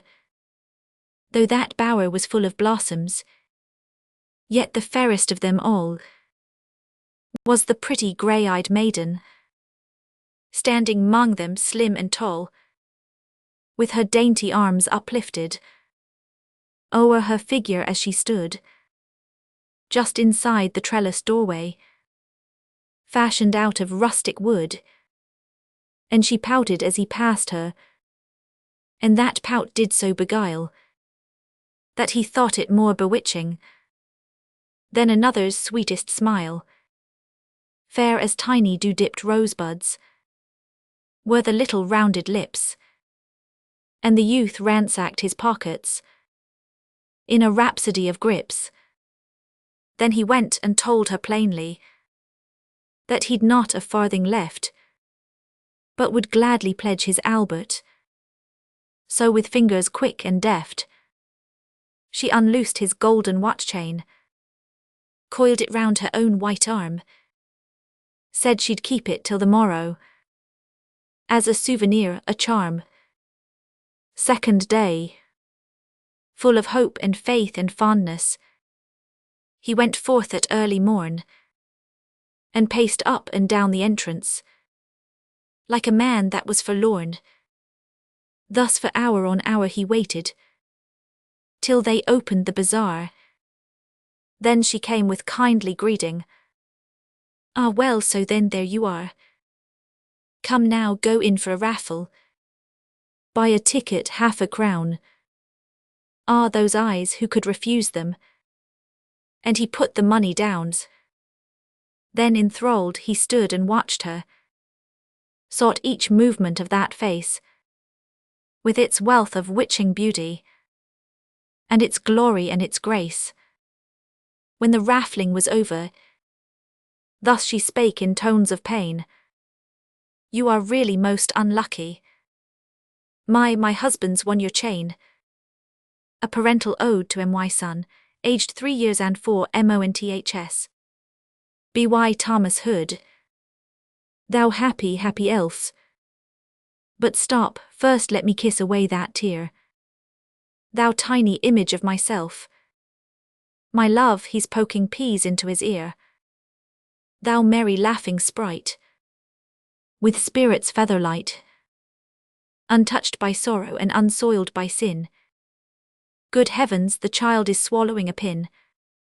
Thou tricksy puck, with antic toys so funnily bestuck, light as the singing bird that wings the air. The door, he'll tumble down the stair. Thou darling of thy sire. Why, Jane, he'll set his pinafore on fire. Thou imp of mirth and joy, in love's dear chain so strong and bright a link. Thou idol of thy parents, drat the boy. There goes my ink. Thou cherub but of earth's, fit playfellow for fays by moonlight pale, in harmless sport and mirth. That dog will bite him if he pulls its tail. Thou human honeybee, extracting honey from every blossom in the world that blows, singing in youth's elysium ever sunny. Another tumble, that's his precious nose. Thy father's pride and hope. He'll break the mirror with that skipping rope, with pure heart newly stamped from nature's mint. Where did he learn that squint? Thou young domestic dove. He'll have that jug off with another shove. Dear nursling of the hymeneal nest. Are those torn clothes his best? Little epitome of man. He'll climb upon the table, that's his plan. Touched with the beauteous trials of dawning life, he's got a knife. Thou enviable being, no storms, no clouds in thy blue sky foreseeing. Play on, my elfin John. Toss the light bowl, bestride the stick. I knew so many cakes would make him sick. With fancies buoyant as the thistledown, prompting the face grotesque and antic brisk, with many a lamb-like frisk. He's got the scissors snipping at your gown. Thou pretty opening rose, go to your mother, child, and wipe your nose. Balmy and breathing music like the south, he really brings my heart into my mouth. Fresh as the morn and brilliant as its star, I wish that window had an iron bar. Bold as the hawk, yet gentle as the dove. I'll tell you what, my love, I cannot write unless he's sent above. 'Twas ever thus. By Henry S. Leigh. I never reared a young gazelle, because, you see, I never tried. But had it known and loved me well, no doubt the creature would have died. My rich and aged Uncle John has known me long and loves me well, but still persists in living on. I would he were a young gazelle. I never loved a tree or flower, but if I had, I beg to say, the blight, the wind, the sun or shower would soon have withered it away. I've dearly loved my Uncle John, from childhood to the present hour, and yet he will go living on. I would he were a tree or flower. Chapter 1001, S.S. Maloney on the Chinese Question. By Mary Maps Dodge. Don't be talkin'. Is it howled on, ye say? And didn't I howled on till the heart of me was clane broke entirely, and me wastin' that thin ye could clutch me wid your 2 hands, to think o' me toilin' like a nager for the 6 year I've been in Ameriky. Bad luck to the day I iver left the ould country, to be bait by the likes o' them fakes, and I'll sit down when I'm ready, so I will, Anne Ryan, and ye'd better be listenin' than drowin' your remarks. And is it myself, with 5 good characters from respectable places, wow'd be herdin' wid the haythens? The saints forgive me, but I'd be buried alive sooner en put up wid it a day longer. Sure, and I was the greenhorn not to be lavin' at oncety when the missus kim into me kitchen wid her purlaver about the new waiterman which was brought out from Californy. He'll be here the night, says she. And Kitty, it's myself looks to you to be kind and patient wid him, for he's a furriner, says she, a kind o' lookin' off. Sure, and it's little I'll hinder nor interfere wid him, nor any other, mum, says I, a kind o' stiff. For I minded me how them French waiters, with their paper collars and brass rings on their fingers, isn't company for no girl brought up dacent and honest.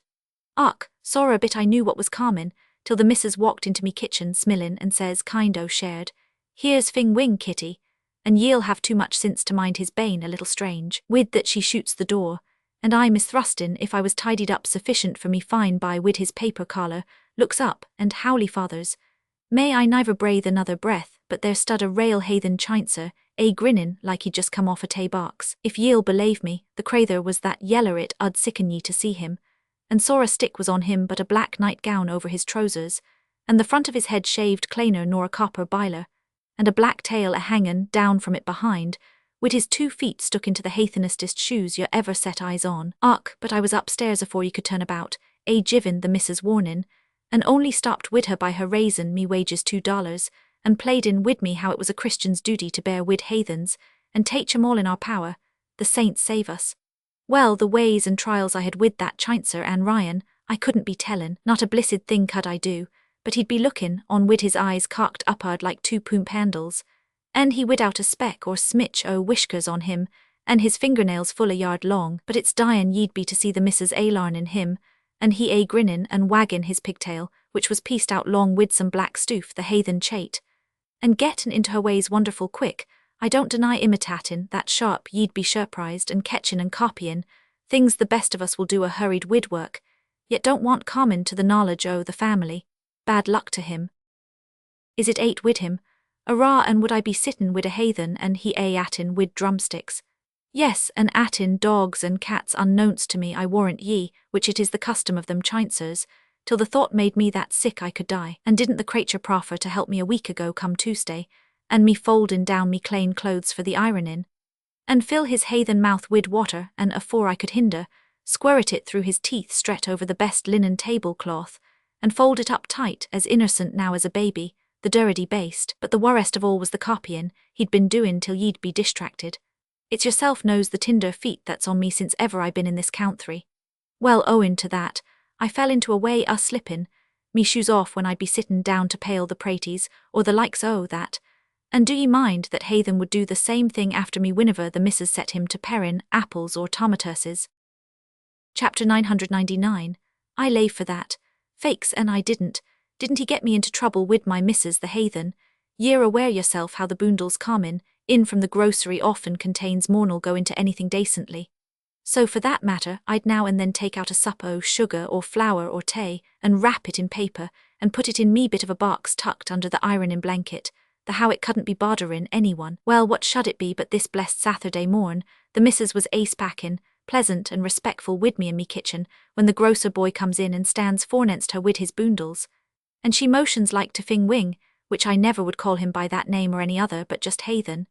She motions to him, she does, for to take the boondles, and tie out the sugar and what not where they belongs. If ye'll belave me, Anne Ryan, what did that blatherin' chincer do but take out a sup of sugar, and a handful o' tay, and a bit o' chaise right afore the missus wrap, into bits o' paper, and I spashless wid surprise, and he the next minute up wid the ironin' blanket, and pullin' out me box wid a show bane sly to put them in. Ark, the Lord forgive me, but I clutched it, and missus sayin', "Oh, Kitty," in a way that 'ud cruddle your blood. "He's a haythen nager," says I've found you out, says she. "I'll arrest him," says I. "It's yourself ought to be arrested," says she. "You won't," says I will, says she. And so it went till she give me such sass as I couldn't take from no lady, and I give her warnin' and left that instant, and she pointin' to the door. Theophilus and others. The Heathen Chine. By Bret Harte. Plain language from Truthful James, Table Mountain 1870. Which I wish to remark, and my language is plain, that for ways that are dark, and for tricks that are vain, the heathen chinny is peculiar, which the same I would rise to explain. Our sin was his name, and I shall not deny, in regard to the same, what that name might imply. But his smile it was pensive and childlike, as I frequent remarked to Bill Nye. It was August the 3rd, and quite soft was the skies, which it might be inferred that our sin was likewise. Yet he played it that day upon William, and me in a way I despise, which we had a small game, and our sin took a hand. It was euchre the same. He did not understand, but he smiled as he sat by the table, with the smile that was childlike and bland. Yet the cards they were stalked, in a way that I grieve, and my feelings were shocked at the state of Nye's sleeve, which was stuffed full of aces and bowers, and the same with intent to deceive. But the hands that were played by that heathen chinny, and the points that he made, were quite frightful to see, till at last he put down a right bower, which the same Nye had dealt unto me. Then I looked up at Nye, and he gazed upon me, and he rose with a sigh, and said, "Can this be? We are ruined by Chinese cheap labor." And he went for that heathen chinny. In the scene that ensued, I did not take a hand, but the floor it was strewed, like the leaves on the strand, with the cards that our sin had been hiding. In the game he did not understand. In his sleeves, which were long, he had 24 packs, which was coming it strong. Yet I state but the facts. And we found on his nails, which were taper, what is frequent in tapers, that's wax. Which is why I remark, and my language is plain, that for ways that are dark, and for tricks that are vain, the heathen chinny is peculiar, which the same I am free to maintain. Ho ho of the golden belt, one of the 9 stories of China, by John G. Saxe. A beautiful maiden was little Minnie, eldest daughter of wise Wang Qi. Her skin had the color of saffron tea, and her nose was flat as flat could be, and never was seen such beautiful eyes, 2 almond kernels in shape and size, set in a couple of slanting gashes, and not in the least disfigured by lashes. And then such feet you'd scarcely meet in the longest walk through the grandest street, and you might go seeking from Nanking to Peking. A pair was remarkably small and neat, 2 little stumps, mere pedal lumps, that toddle along with the funniest thumps. In China, you know, are reckoned trumps. It seems a trifle to make such a boast of it, but how they will dress it, and bandage and press it, by making the least to make the most of it. As you may suppose, she had plenty of beaux, bowing around her beautiful toes, praising her feet and eyes and nose, in rapturous verse and elegant prose. She had lots of lovers, old and young. There was lofty long and babbling lung, opulent tin and eloquent tongue, musical sing and the rest among. Great hang you and you be hung. But though they smiled and smirked and bowed, none could please her of all the crowd. Lung and tongue she thought too loud, opulent tin was much too proud, lofty long was quite too tall, musical sing sung very small, and most remarkable freak of all, of great hang you the lady made game, and you be hung she marked the summer by echoing back his ugly name. But the hardest heart is doomed to melt. Love is a passion that will be felt, and just when scandal was making free to hint what a pretty old maid she'd be, little Minnie, who but she married Ho Ho of the golden belt, a man I must own of bad reputation, and low in purse though high in station, a sort of imperial poor relation, who ranked as the emperor's second cousin, multiplied by 100 dozen, and to mark the love the emperor felt, had a pension clear of £3 a year, and the honour of wearing a golden belt, and gallant Ho-Ho could really show a handsome face as faces go, in this flowery land where you must know the finest flowers of beauty grow. He'd the very widest kind of jaws, and his nails were like an eagle's claws. And though it may seem a wondrous tale, truth is mighty and will prevail. He'd a queue as long as the deepest cause, under the emperor's chancery laws. Yet how he managed to win Minnie, the men declared they couldn't see, but all the ladies over their tea in this one point were known to agree. 4 gifts were sent to aid his plea: a smoking pipe with a golden clog, a box of tea and a poodle dog, and a painted heart that was all aflame, and bore in blood the lover's name. Ah, how could presents pretty as these a delicate lady fail to please? She smoked the pipe with the golden clog, and drank the tea and ate the dog, and kept the heart, and that's the way the match was made, the gossips say. I can't describe the wedding day, which fell in the lovely month of May, nor stop to tell of the honeymoon, and how it vanished all too soon.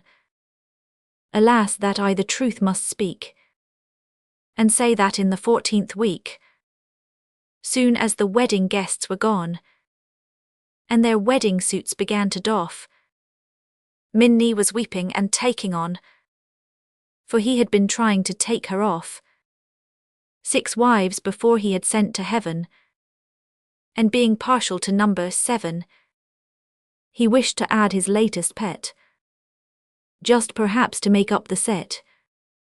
Mayhap the rascal found a cause of discontent in a certain clause in the emperor's very liberal laws, which gives, when a golden belt is wed, £600 to furnish the bed, and if in turn he marry a score, with every wife 600 more. First he tried to murder Minnie with a special cup of poison tea, but the lady, smelling a mortal foe, cried, "Ho ho! I'm very fond of mild souchong, but you, my love, you make it too strong." At last Ho ho, the treacherous man, contrived the most infernal plan invented since the world began. He went and got him a savage dog, who'd eat a woman as soon as a frog, kept him a day without any prog, then shut him up in an iron bin, slipped the bolt and locked him in, then giving the key to poor Minnie, said, "Love, there's something you mustn't see in the chest beneath the orange tree." Poor mangled Minnie, with her latest breath, she told her father the cause of her death, and so it reached the emperor's ear, and his highness said, "It is very clear, Ho ho has committed a murder here, and he doomed Ho ho to end his life by the terrible dog that killed his wife. But in mercy let his praise be sung. His 13 brothers were merely hung, and his slaves bambooed in the mildest way, for a calendar month 3 times a day. And that's the way that justice dealt with wicked Ho ho of the golden belt, the hired squirrel. A Russian fable by Laura Sanford. A lion to the squirrel said, "Work faithfully for me, and when your task is done, my friend, rewarded you shall be with a barrelful of finest nuts, fresh from my own nut tree." "My lion king," the squirrel said, "to this I do agree." The squirrel toiled both day and night, quite faithful to his hire, so hungry and so faint sometimes, he thought he should expire, but still he kept his courage up, and tugged with might and main. "How nice the nuts will taste," he thought, "when I my barrel gained." At last, when he was nearly dead, and thin and old and grey, quoth Th Lion, "There's no more hard work you're fit to do, I'll pay." A barrelful of nuts he gave, ripe, rich and big, but oh, the squirrel's tears ran down his cheeks. He'd lost his teeth, you know. Ballad of the Trailing Skirt. New York life. I met a girl the other day, a girl with golden tresses, who wore the most bewitching air and daintiest of dresses. I gazed at her with kindling eye and admiration utter, until I saw her silken skirt was trailing in the gutter. What senseless style is this, I thought.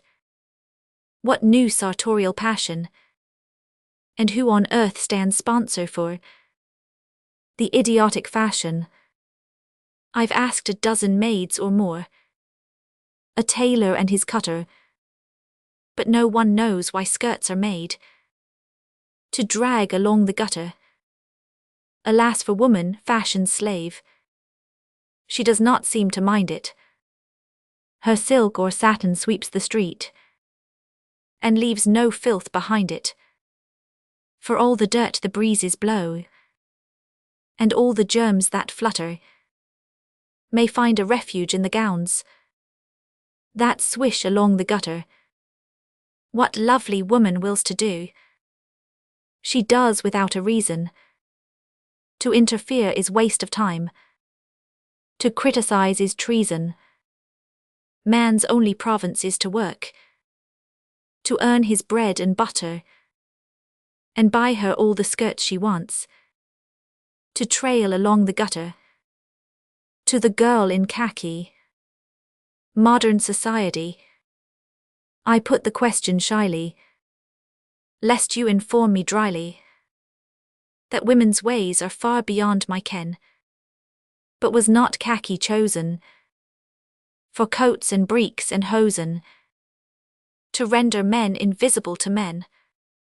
Why then, dear maid, do you forsake your gayest hue, and dress in viewless khaki spick and span?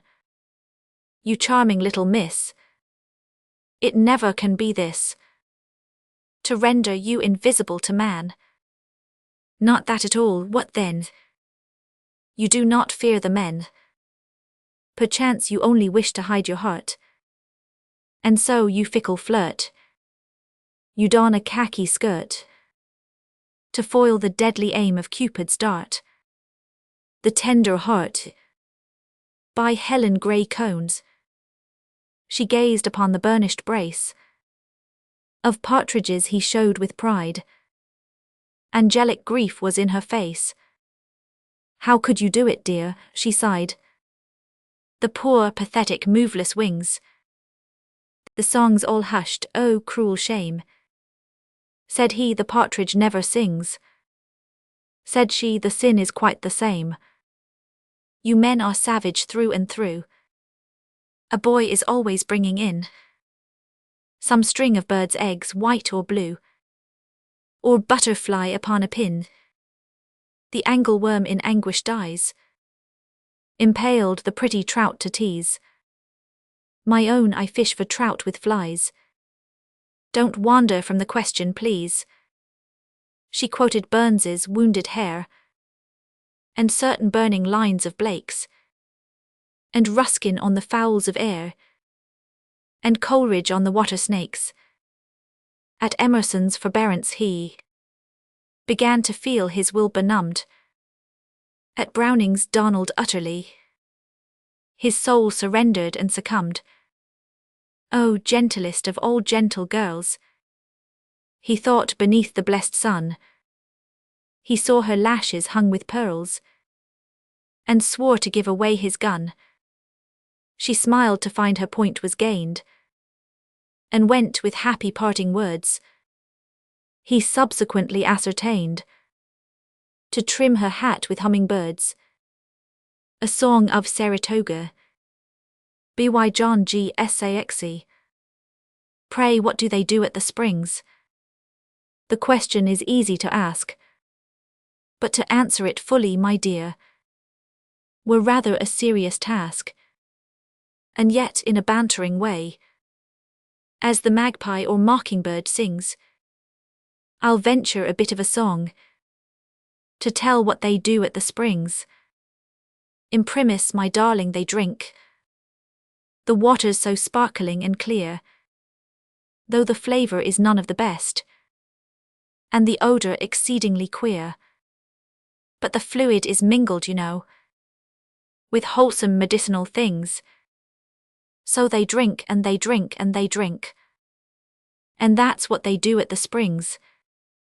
Then, with appetites keen as a knife, they hasten to breakfast or dine, the latter precisely at 3, the former from 7 till 9.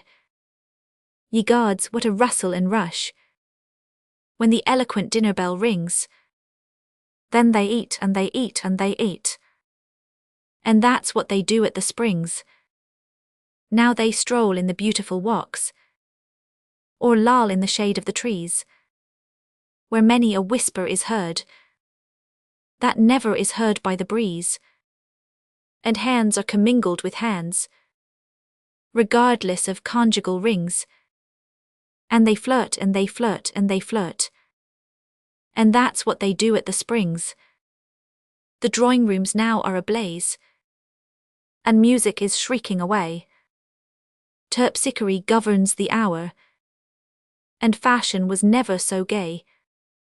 An arm round a tapering waist, how closely and fondly it clings. So they waltz and they waltz and they waltz. And that's what they do at the Springs. In short, as it goes in the world. They eat and they drink and they sleep. They talk and they walk and they woo. They sigh and they laugh and they weep. They read and they ride and they dance. With other remarkable things. They pray and they play and they pay.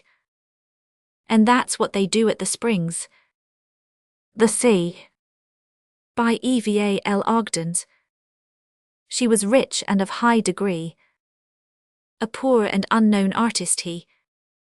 Paint me, she said, a view of the sea. So he painted the sea as it looked the day that Aphrodite arose from its spray. And it broke as she gazed in its face the while, into its countless dimpled smile. What a poky stupid picture, said she. I don't believe he can paint the sea. Then he painted a raging, tossing sea, storming with fierce and sudden shock, wild cries and writhing tongues of foam, a towering mighty fastness rock. In its sides above those leaping crests, the thronging seabirds built their nests. What a disagreeable daub, said she. Why, it isn't anything like the sea. Then he painted a stretch of hot, brown sand, with a big hotel on either hand, and a handsome pavilion for the band. Not a sign of the water to be seen, except one faint little streak of green. What a perfectly exquisite picture, said she. It's the very image of the sea. Century Magazine. A Tale of a Nose. By Charles F. Adams. 'Twas a hard case that which happened in Lynn. Haven't heard of it, eh? Well then, to begin. There's a Jew down there whom they call Old Mose, who travels about and buys old clothes. Now Mose, which the same is short for Moses, had one of the biggest kind of noses. It had a sort of an instep in it, and he fed it with snuff about once a minute. One day he got in a bit of a row with a German chap who had kissed his Frau, and, trying to punch him a la mace, had his nose cut off close up to his face. He picked it up from off the ground, and quickly back in its place 'twas bound, keeping the bandage upon his face, until it had fairly healed in place. Alas for Mose, 'twas a sad mistake, which he in his haste that day did make. For, to add still more to his bitter cup, he found he had placed it wrong side up. There's no great loss without some gain, and Moses says in a jocular vein, he arranged it so for taking snuff, as he never before could get enough. One thing, by the way, he forgets to add, which makes the arrangement rather bad. Although he can take his snuff with ease, he has to stand on his head to sneeze. Liedl Jakob Strauss. By Charles F. Adams. I have von funny Liedl poise. Wat gomes schust to my knee. Der queerest chap, der createst rogue. As effer you dit see. He runs und shumps and smashes dings. In all barts off der house. But wat off dot, he vas mein son. Mein Liedl Jakob Strauss. He get der measles und der mumps. Und effer riding darts out. He spills mein glass of lagerbier. Futs schnuff indo mein kraut. He fills mein pipe mit Limburg cheese. Dot vas der roughest chouse. I dake dot vram no oder poi. But Liedl Jakob Strauss. He dakes der milkban for a dh rum. Und cuts mine cane in dwo. To make der sticks to beat it mit. Mine gracious dot vas drew. I dinks mine he die vas splitterbart. He kicks oop such a house. But never mind der poise vas few. Like dot young Jakob Strauss. He asks me questions such as dessert. Who baints mine nose so red? Who vas it cuts dot schmooth blaze out? Vrom der Herr Juben mine he die. Und wie hier der plays goes vrom der lamp.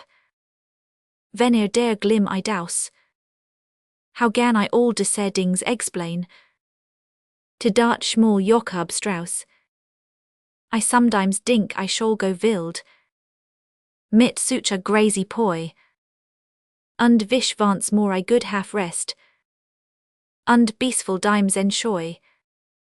But ven he vas ashleep in ped. So quiet as a mouse. I praise der Lord dake enedings. But leaf dart Jakob Strauss. Dart baby of mind. By Charles Fadams.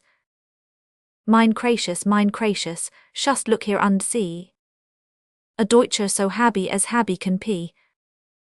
Der Beapples all dink dat no prains I have got. Vas grazy mit trinking or somding like dart.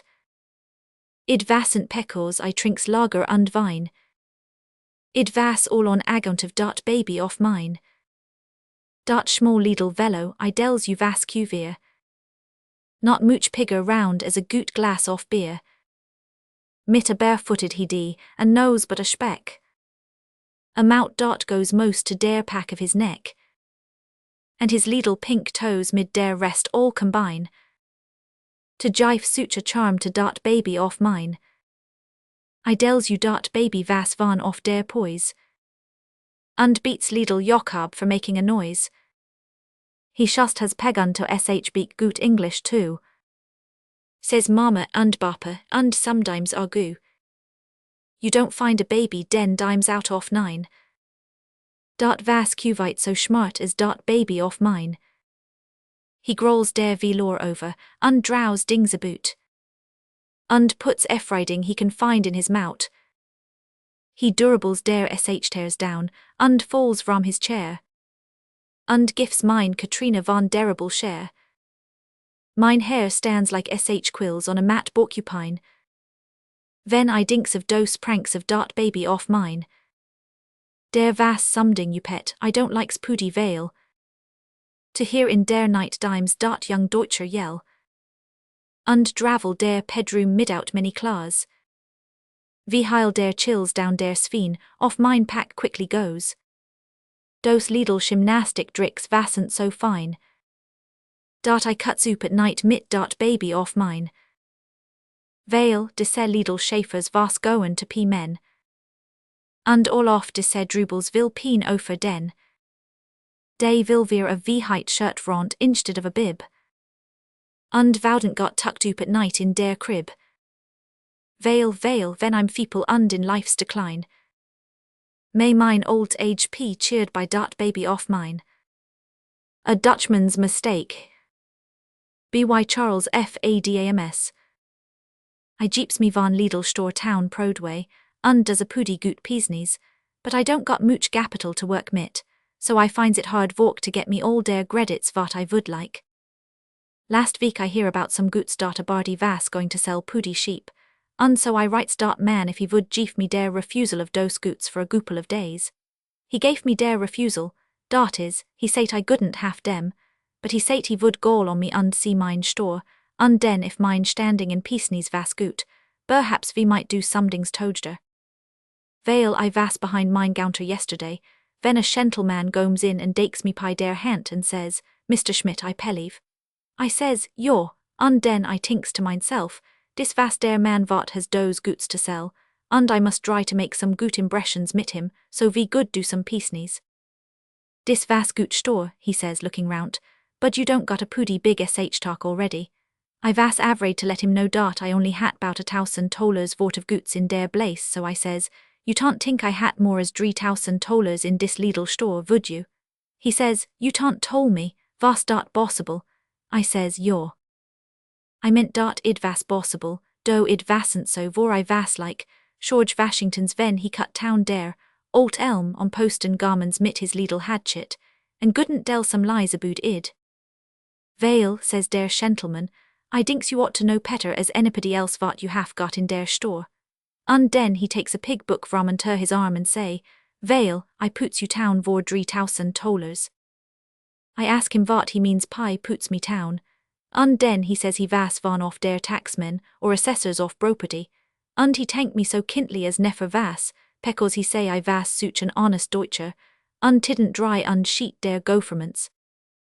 I dells you vot it vas, I tidn't feel any more petter as 100%, ven dot man valks out of mine store, und der next dime I makes free mit strangers I vins first der piecenies out. The Owl Critic. James T. Fields in Harper's Magazine. Who stuffed that white owl? No one spoke in the shop. The barber was busy and he couldn't stop. The customers, waiting their turns, were all reading the Daily, the Herald, the Post, little heeding the young man who blurted out such a blunt question. Not one raised a head or even made a suggestion. And the barber kept on shaving. Don't you see, Mr. Brown? Cried the youth with a frown. How wrong the whole thing is. How preposterous each wing is. How flattened the head is, how jammed down the neck is. In short, the whole owl, what an ignorant wreck 'tis. I make no apology, I've learned owliology. I've passed days and nights in 100 collections, and cannot be blinded to any deflections arising from unskillful fingers that fail to stuff a bird right from his beak to his tail. Mr. Brown, do take that bird down, or you'll soon be the laughingstock all over town. And the barber kept on shaving. I've studied owls and other night fowls, and I tell you what I know to be true. An owl cannot roost with his limbs so unloosed. No owl in this world ever had his claws curled, ever had his legs slanted, ever had his bill canted, ever had his neck screwed into that attitude. He can't do it because 'tis against all bird laws. Anatomy teaches, ornithology preaches. An owl has a toe that can't turn out so. I've made the white owl my study for years, and to see such a job almost moves me to tears. Mr. Brown, I'm amazed. You should be so gone crazed as to put up a bird in that posture absurd. To look at that owl really brings on a dizziness. The man who stuffed him don't half know his business. And the barber kept on shaving. Examine those eyes. I'm filled with surprise. Taxidermist should pass off on you such poor glass. So unnatural they seem. They'd make Audubon scream and John Burroughs laugh to encounter such chaff. Do take that bird down. Have him stuffed again, Brown. And the barber kept on shaving with some sawdust and bark. I could stuff in the dark an owl better than that.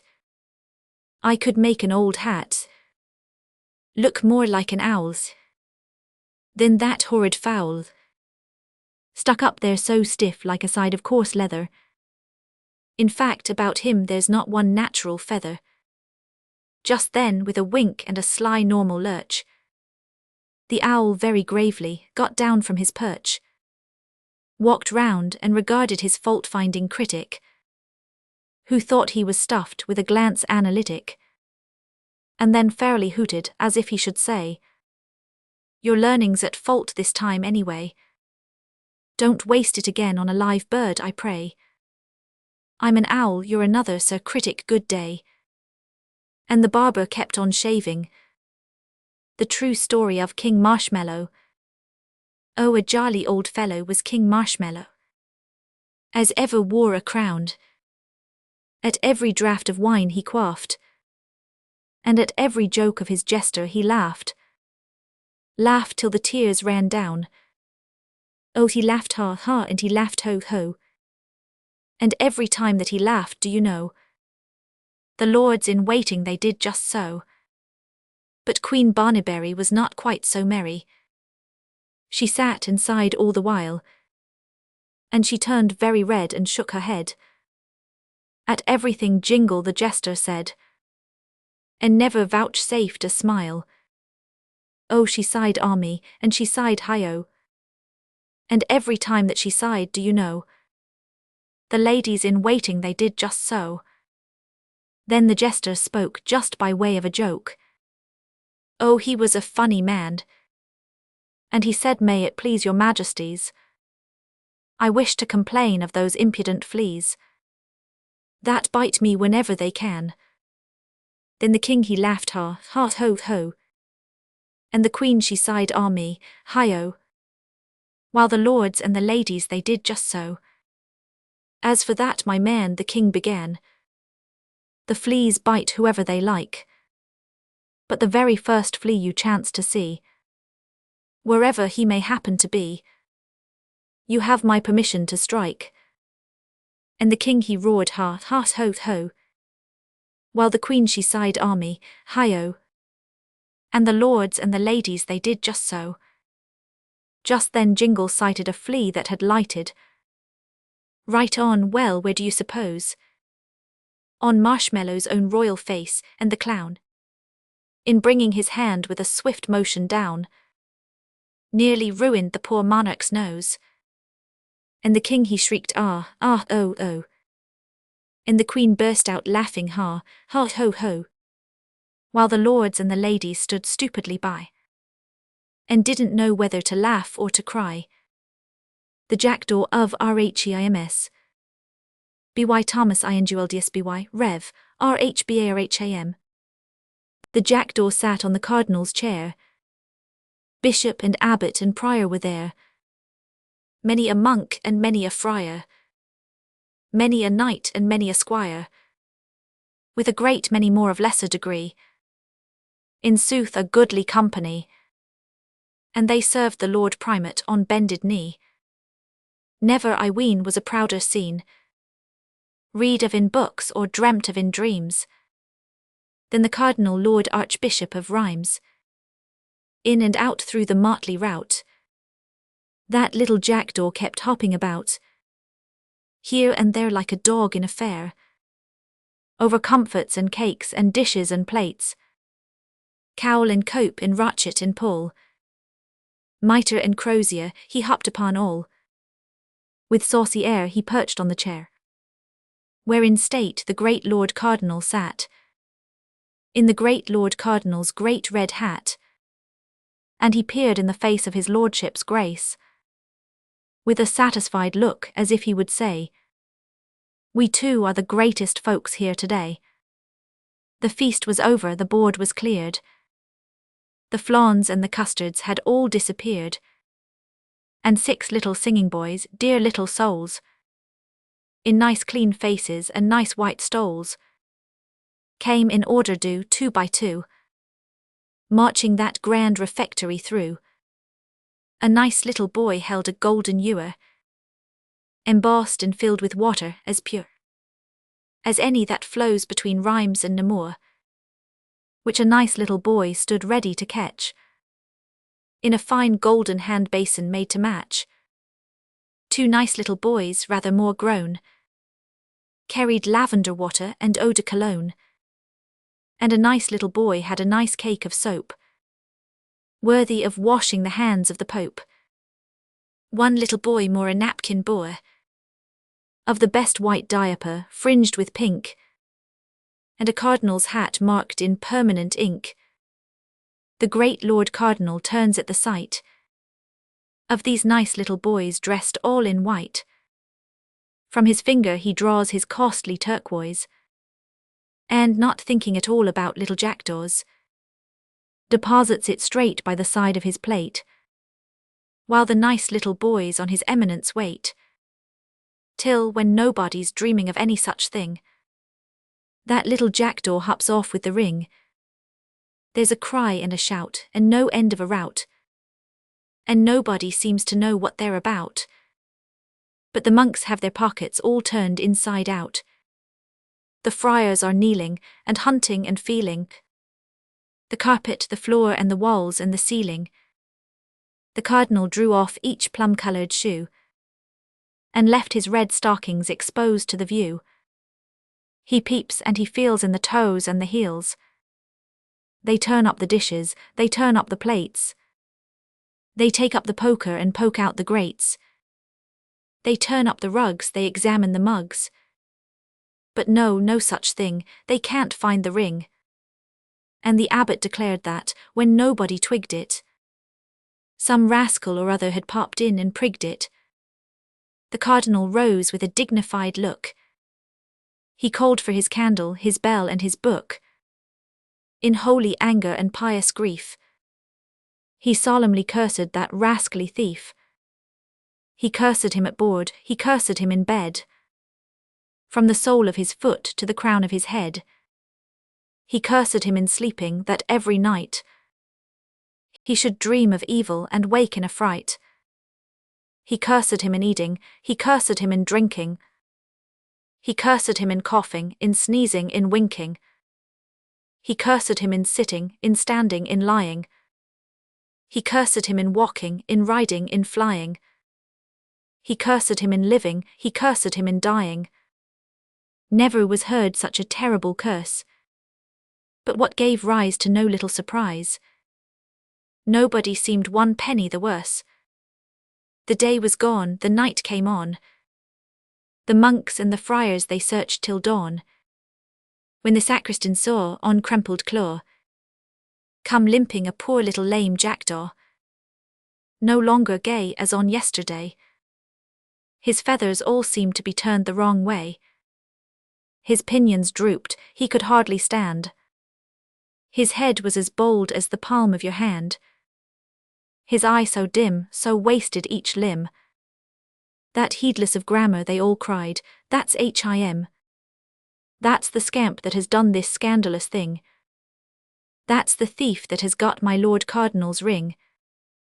The poor little jackdaw, when the monks he saw, feebly gave vent to the ghost of a caw, and turned his bald head as much as to say, "Pray be so good as to walk this way."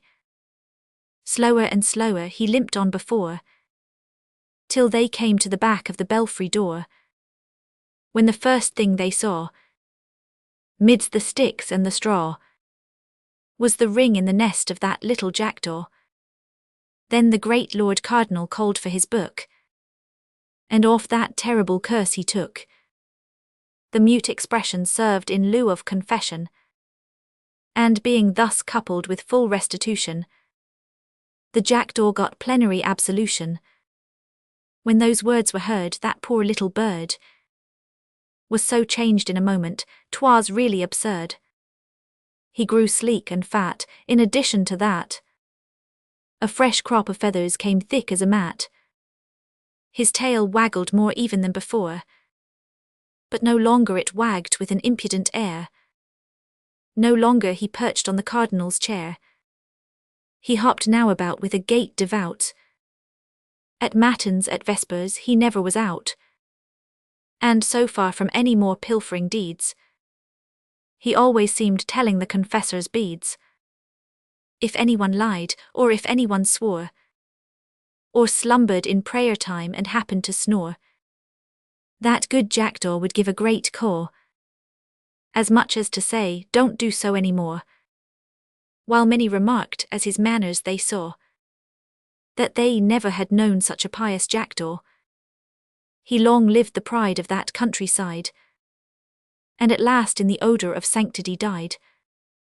When, as words were too faint his merits to paint, the conclave determined to make him a saint. And on newly made saints and popes, as you know, it's the custom at Rome new names to bestow.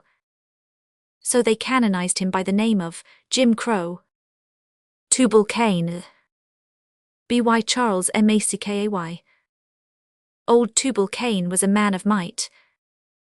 In the days when earth was young, by the fierce red light of his furnace bright, the strokes of his hammer rung, and he lifted high his brawny hand on the iron glowing clear, till the sparks rushed out in scarlet showers, as he fashioned the sword and spear. And he sang, "Hurrah for my handiwork! Hurrah for the spear and sword! Hurrah for the hand that shall wield them well! For he shall be king and lord." To Tubal-Cain came many a one, as he wrought by his roaring fire, and each one prayed for a strong steel blade as the crown of his desire. And he made them weapons sharp and strong, till they shouted loud for glee, and gave him gifts of pearls and gold, and spoils of the forest free. And they sang, "Hurrah for Tubal-Cain, who hath given us strength anew. Hurrah for the smith, hurrah for the fire, and hurrah for the metal true." But a sudden change came o'er his heart, ere the setting of the sun, and Tubal-Cain was filled with pain for the evil he had done. He saw that men with rage and hate made war upon their kind, that the land was red with the blood they shed, in their lust for carnage blind. And he said, "Alas that ever I made, or that skill of mine should plan, the spear and the sword for men whose joy is to slay their fellow man." And for many a day old Tubal-Cain sat brooding o'er his woe, and his hand forbore to smite the ore, and his furnace smouldered low.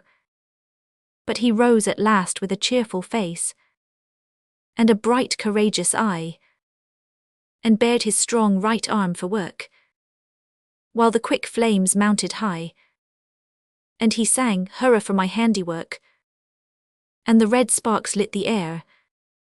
Not alone for the blade was the bright steel made, and he fashioned the first ploughshare, and men taught wisdom from the past, in friendship joined their hands, hung the sword in the hall, the spear on the wall, and ploughed the willing lands, and sang, "Hurrah for Tubal-Cain, our staunch good friend is he, and for the ploughshare and the plough, to him our praise shall be."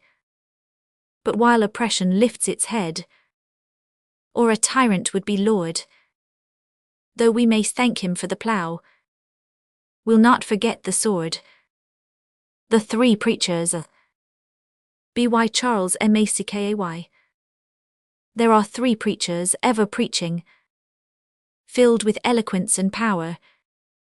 One is old with locks of white, skinny as an anchorite, and he preaches every hour, with a shrill fanatic voice, and a bigot's fiery scorn. "Backward, ye presumptuous nations! Man to misery is born, born to drudge and sweat and suffer, born to labor and to pray. Backward, ye presumptuous nations! Back, be humble and obey." The second is a milder preacher. Soft he talks as if he sung, sleek and slothful is his look, and his words as from a book issue glibly from his tongue. With an air of self-content, high he lifts his fair white hands. "Stand ye still, ye restless nations, and be happy all ye lands. Fate is law and law is perfect. If ye meddle ye will mar. Change is rash and ever was so. We are happy as we are." Mightier is the younger preacher, Genius flashes from his eyes, and the crowds who hear his voice give him while their souls rejoice. Throbbing bosoms for replies, awed they listen yet elated, while his stirring accents fall. Forward, ye deluded nations! Progress is the rule of all. Man was made for healthful effort. Tyranny has crushed him long. He shall march from good to better, and do battle with the wrong. Standing still is childish folly. Going backward is a crime. None should patiently endure any ill that he can cure. Onward keep the march of time. Onward while a wrong remains, to be conquered by the right, while oppression lifts a finger to affront us by his might, while an error clouds the reason of the universal heart, or a slave awaits his freedom. Action is the wise man's part. Lo, the world is rich in blessings. Earth and ocean, flame and wind, have unnumbered secrets still, to be ransacked when you will, for the service of mankind. Science is a child as yet, and her power in scope shall grow, and her triumphs in the future shall diminish toil and woe, shall extend the bounds of pleasure with an ever-widening ken, and of woods and wildernesses make the homes of happy men. Onward there are ills to conquer. Daily wickedness is wrought. Tyranny is swoln with pride. Bigotry is deified. Error intertwined with thought. Vice and misery ramp and crawl. Root them out, their day has passed. Goodness is alone immortal. Evil was not made to last. Onward, and all earth shall aid us, ere our peaceful flag be furled, and the preaching of this preacher stirs the pulses of the world. Say not the struggle. By Arthur Hugh. Say not the struggle naught availeth. The labour and the wounds are vain. The enemy faints not nor faileth, and as things have been they remain. If hopes were dupes, fears may be liars. It may be in yon smoke concealed. Your comrades chase e'en now the flyers, and but for you possess the field. For while the tired waves, vainly breaking, seem here no painful inch to gain, far back through creeks and inlets making, come silent, flooding in the main, and not by eastern windows only. When daylight comes in the light. In front the sun climbs slow, how slowly. But westward look, the land is bright. Patriotism. By Lord Tnnyson. Love thou thy land, with love far brought from out the storied past and used within the present but transfused. Throw future time by power of thought. True love turned round on fixed poles. Love that endures not sordid ends. For English nature's freemen friends, thy brothers and immortal souls. But pamper not a hasty time, nor feed with crude imaginings the herd wild hearts and feeble wings that every sophister can lime. Deliver not the tasks of might, to weakness neither hide the ray from those not blind who wait for day. Though sitting girt with doubtful light, make knowledge circle with the winds, but let her herald reverence fly before her to whatever sky. Bear seed of men and growth of minds. Watch what main currents draw the years. Cut prejudice against the grain, but gentle words are always gain. Regard the weakness of thy peers, nor toil for title, place or touch. Of pension neither count on praise.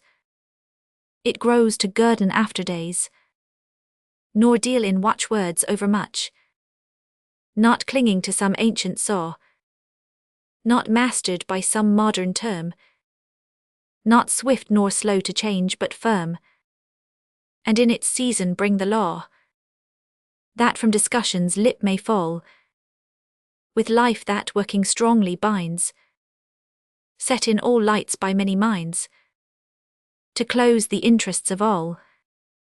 For nature also, cold and warm, and moist and dry, devising long, through many agents making strong, matures the individual form. Meet is it changes should control our being lest we rust in ease. We all are changed by still degrees, all but the basis of the soul.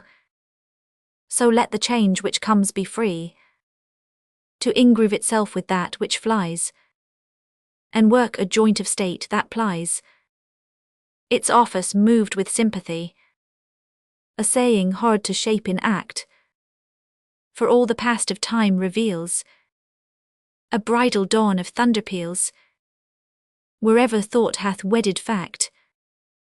Even now we hear with inward strife a motion toiling in the gloom, the spirit of the years to come, yearning to mix himself with life. A slow developed strength awaits completion in a painful school, phantoms of other forms of rule, new majesties of mighty states, the warders of the growing hour, but vague in vapour hard to mark, and round them sea and air are dark, with great contrivances of power, of many changes aptly joined, is bodied forth the second whole. Regard gradation lest the soul of discord race the rising wind, a wind to puff your idle fires, and heap their ashes on the head, to shame the boast so often made, that we are wiser than our sires. Oh yet if nature's evil star drive men in manhood as in youth, to follow flying steps of truth, across the brazen bridge of war, if new and old disastrous feud must ever shock like armed foes, and this be true till time shall close, that principles are reigned in blood, not yet the wise of heart would cease to hold his hope through shame and guilt, but with his hand against the hilt would pace the troubled land like peace, not less though dogs of faction bay would serve his kind in deed and word, certain if knowledge bring the sword, that knowledge takes the sword away, would love the gleams of good that broke from either side nor veil his eyes, and if some dreadful need should rise,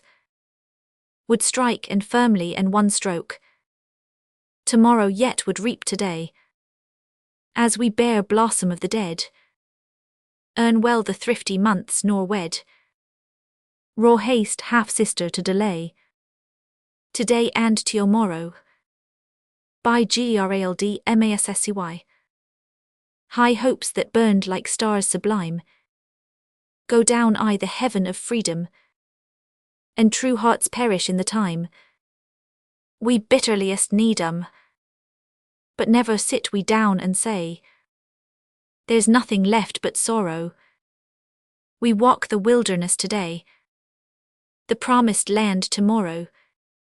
Our birds of song are silent now, few are the flowers blooming, yet life is in the frozen bough, and freedom's spring is coming, and freedom's tide creeps up alway, though we may strand in sorrow, and our good bark aground today shall float again tomorrow. 'Tis weary watching wave by wave, and yet the tide heaves onward. We climb like corals grave by grave, that pave a pathway sunward.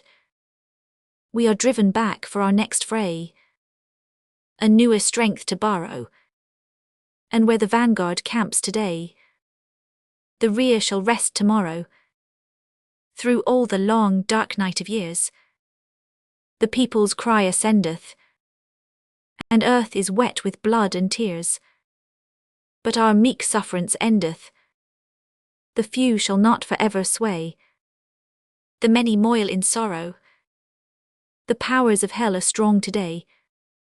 The Christ shall rise tomorrow. Though hearts brood o'er the past, our eyes with smiling futures glisten. For lo, our day bursts up the skies. Lean out your souls and listen. The world is rolling freedom's way, and ripening with her sorrow. Take heart who bear the cross today, shall wear the crown tomorrow. O youth, flame earnest still aspire, with energies immortal, to many a heaven of desire. Our yearning opes a portal, and though age wearies by the way, and hearts break in the furrow, youth sows the golden grain today. The harvest comes tomorrow. Build up heroic lives and all. Be like a sheathen sabre, ready to flash out at God's call. O chivalry of labour! Triumph and toil are twins though they be singly born in sorrow, and tease the martyrdom today brings victory tomorrow. Ring out wild bells, by Lord TNNYSON. Ring out wild bells to the wild sky, the flying cloud, the frosty light. The year is dying in the night. Ring out wild bells and let him die. Ring out the old, ring in the new. Ring happy bells across the snow. The year is going, let him go. Ring out the false, ring in the true. Ring out the grief that saps the mind. For those that here we see no more. Ring out the feud of rich and poor. Ring in redress to all mankind. Ring out a slowly dying cause, and ancient forms of party strife. Ring in the nobler modes of life, with sweeter manners, purer laws. Ring out the want, the care, the sin, the faithless coldness of the times. Ring out my mournful rhymes, but ring the fuller minstrel in. Ring out false pride in place and blood, the civic slander and the spite. Ring in the love of truth and right. Ring in the common love of good. Ring out old shapes of foul disease. Ring out the narrowing lust of gold. Ring out the 1,000 wars of old. Ring in the 1,000 years of peace. Ring in the valiant man and free, the larger heart, the kindlier hand. Ring out the darkness of the land. Ring in the Christ that is to be. Rules Britannia. B.Y. James THOMSON. When Britain first, at heaven's command, arose from out the azure main, this was the charter of the land, and guardian angels sang this strain. Rule Britannia, rule the waves. Britons never will be slaves. The nations not so blessed as thee must in their turns to tyrants fall, while thou shalt flourish great and free, the dread and envy of them all. Rule Britannia, rule the waves. Britons never will be slaves. Still more majestic shalt thou rise, more dreadful from each foreign stroke, as the loud blast that tears the skies serves but to root thy native oak. Rule Britannia, rule the waves. Britons never will be slaves. The haughty tyrants ne'er shall tame. All their attempts to bend thee down will but arouse thy generous flame, to work their woe and thy renown. Rule Britannia, rule the waves. Britons never will be slaves. To thee belongs the rural reign. Thy cities shall with commerce shine. All thine shall be the subject main, and every shore it circles thine. Rule Britannia, rule the waves. Britons never will be slaves. The Muses, still with freedom found, shall to thy happy coasts repair, blessed isle with matchless beauty crowned, and manly hearts to guard the fair. Rule Britannia, rule the waves. Britons never will be slaves. And her sunny angel face. Lord Hislop lost his wife, sir, when Lady Vi was born. And never man aged so quickly. He grew haggard and white and worn in less than a week. Then after, at times he'd grow queer and wild. And only one thing saved him, his love for his only child. He worshipped her like an idol. He loved her, folks said, too well. And God sent the end as a judgment. But how that may be, who can tell? I don't know how it all happened. I heard the story, you see, in bits and scraps just here and there. But sir, atween you and me, in putting them all together, I think I've a good idea as how the master got swindled, and things at the chase went queer. He'd a notion to leave Miss Villett rich, I fancy, you know, for now and agin I noticed he'd taken his head to go away for a time to London, and I, who knew him so well, could see as he came home worried. I, sir, I could read, could tell, as things had gone wrong with master. I was right, 'twas that tale so old. He'd lost in that great big gamble, in that cursed greed for gold. And then the worst came to the worst, sir. The old chase must go from us, Vi. Her father told her one morning, my child, oh my child, I would die 10,000 deaths rather than tell you what price our freedom would cost. And then, in a voice hoarse and broken, he told her how all had been lost. They say, sir, the girl answered proudly, I know, father, what you would say. The man who has swindled you, duped you, will return you your own if you pay his price. My hand, don't speak, father. You know what I'm saying is true. And father, I know Paul Delaunay. Yes, better, far better than you. Go tell him I'll wed him tomorrow. On this one condition, list here, that he beats me across the country, from Hislop to Motecombe Mere. But say that should I chance to beat him, he must give back everything, all of what he has robbed you, father. That's the message I send Sir Paul.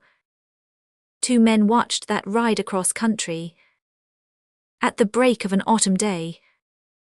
Young Hilton, the son of the squire, and I, sir, they started away, and came through the first field together, then leaped the first fence neck and neck. On again, riding like mad, sir, jumping all without hinder or check. In this, the last field for the finish, you could save half a minute or more by leaping the stone wall and brooklet.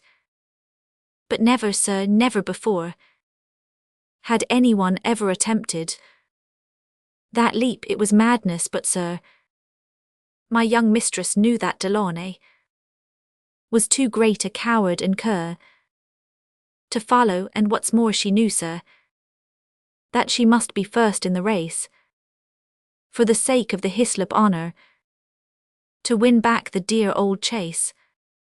I looked at young Hilton beside me. A finer lad never walked.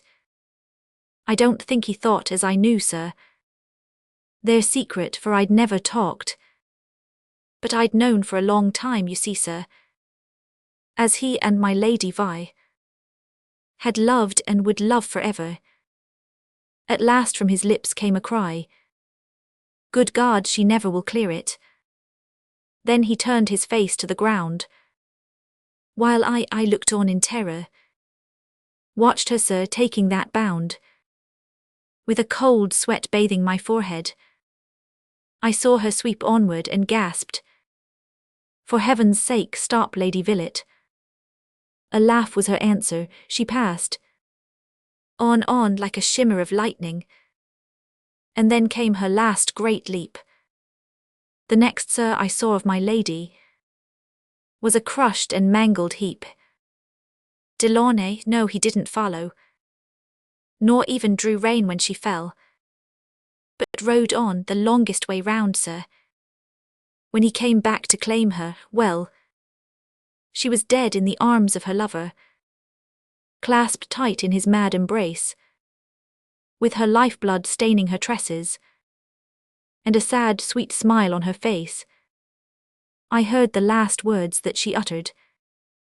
"My love, tell my father I tried to do what was best for his honor. For you and for him I have died." A song for the end of the season. Byjrplanche. From the Dramatic College Annual. Sir John has this moment gone by in the brougham that was to be mine.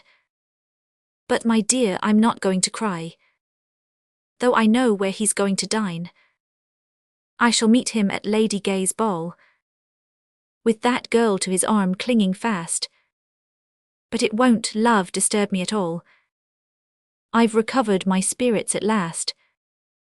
I was horribly low for a week, for I could not go out anywhere without hearing, you know they don't speak. Or I'm told it's all broken off there. But the Earl whispered something last night. I shan't say exactly what passed, but of this, dear, be satisfied quite. I've recovered my spirits at last. The Aged Pilot Man's, by Mark Twain's. On the Erie Canal it was, all on a summer's day. I sailed forth with my parents, far away to Albany.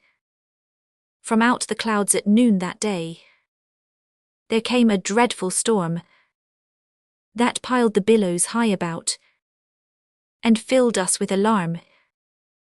A man came rushing from a house. "Tie up your boat, I pray. Tie up your boat, tie up, alas. Tie up while yet you may." Our captain cast one glance astern, then forward glanced he, and said, "My wife and little ones I never more shall see." Said Dollinger the pilot man, in noble words but few, "Fear not, but lean on Dollinger, and he will fetch you through." The boat drove on, the frightened mules tore through the rain and wind, and bravely still in danger's post, the whip boy strode behind. come board," the captain cried, "nor tempt so wild a storm." But still the raging mules advanced, and still the boy strode on. Then said the captain to us all, "Alas, 'tis plain to me, the greater danger is not there, but here upon the sea. So let us strive, while life remains, to save all souls on board. And then if die at last we must, I cannot speak the word," said Dollinger the pilot man, towering above the crew. "Fear not, but trust in Dollinger, and he will fetch you through." Low bridge, all heads went down. The labouring bark sped on. A mill we passed a church, hamlets and fields of corn, and all the world came out to see, and chased along the shore, crying, "Alas, the sheeted rain, the wind, the tempest's roar! Alas, the gallant ship and crew! Can nothing help them more?" And from our deck sad eyes looked out across the stormy scene, the tossing wake of billows aft, the bending forests green, the chickens sheltered under carts, in lee of barn the cows, the scurrying swine with straw in mouth, the wild spray from our bows. She balances, she wavers. Now let her go about. If she misses, stays and broaches too. We're all then with a shout. Hurrah, hurrah. Avast belay. Take in more sail. Lor, what a gale's. Ho boy, hold taut on the hind mule's tail. Ho lighten ship, ho man the pump. Ho hostler, heave the lead. 1/4 'tis shoaling fast. 3 feet large, 3 feet. 'Tis 3 feet scant, I cried in fright. Oh, is there no retreat?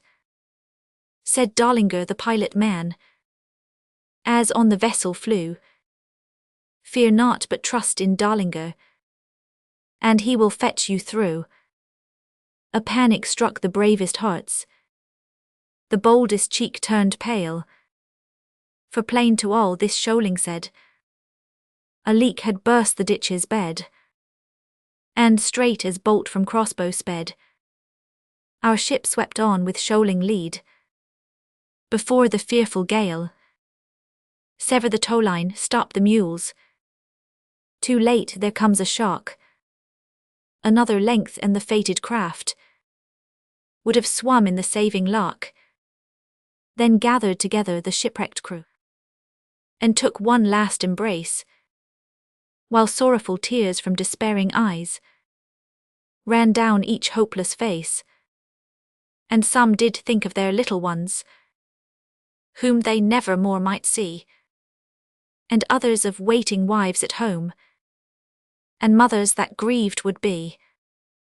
But of all the children of misery there, on that poor sinking frame, but one spake words of hope and faith, and I worshipped as they came.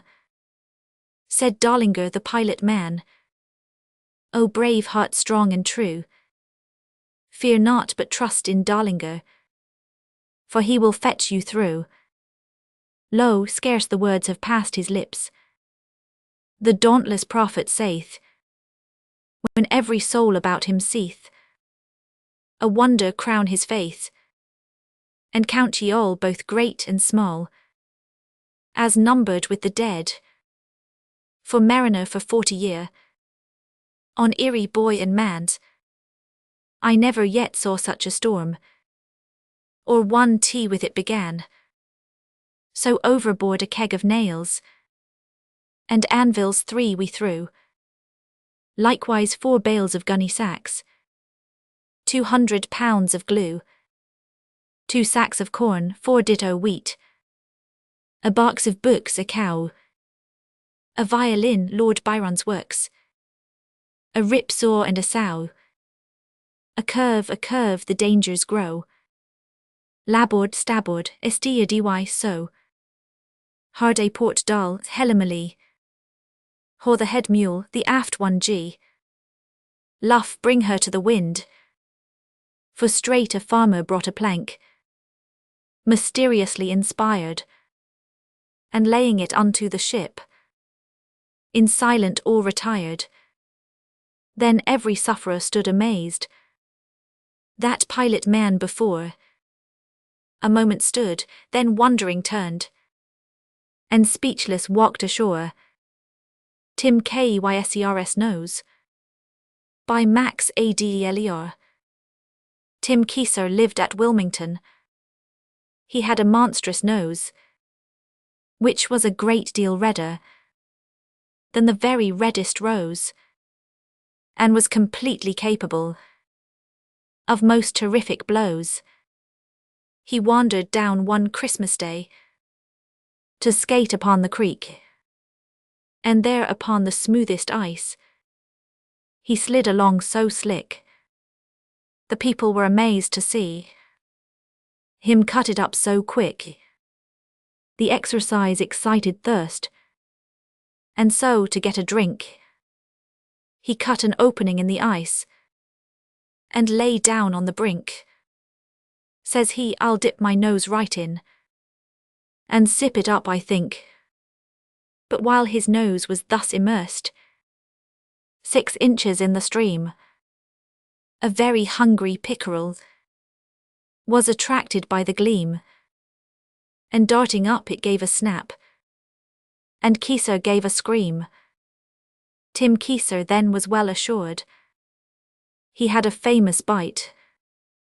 To pull that pickerel up he tried, and tugged with all his might.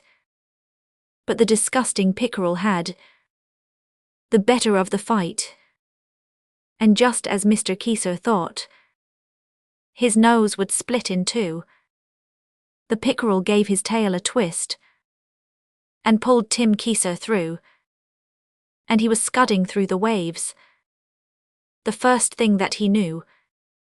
Then onward swam the savage fish, with a swiftness towards its nest, still chewing Mr. Kieser's nose, while Mr. Kieser guessed what kind of policy would suit his circumstances best.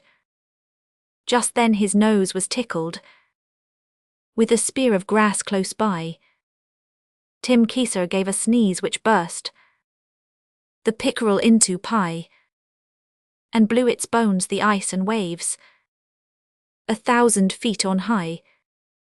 Tim Kieser swam up to the top, a breath of air to take, and finding broken ice he hooked his nose upon a cake, and gloried in a nose that could such a concussion make. His Christmas dinner on that day he tackled with a vim, and thanked his stars as shuddering he thought upon his swim that that wild pickerel had not spent Christmas eating him. The Lost Expression, by Marshall Stele. Oh, I fell in love with Dora, and my heart was all aglow, for I never met before a girl who took my fancy so. She had eyes, no, cheeks a-blushing with the peach's ripening flush, was ecstatically gushing, and I like a girl to gush.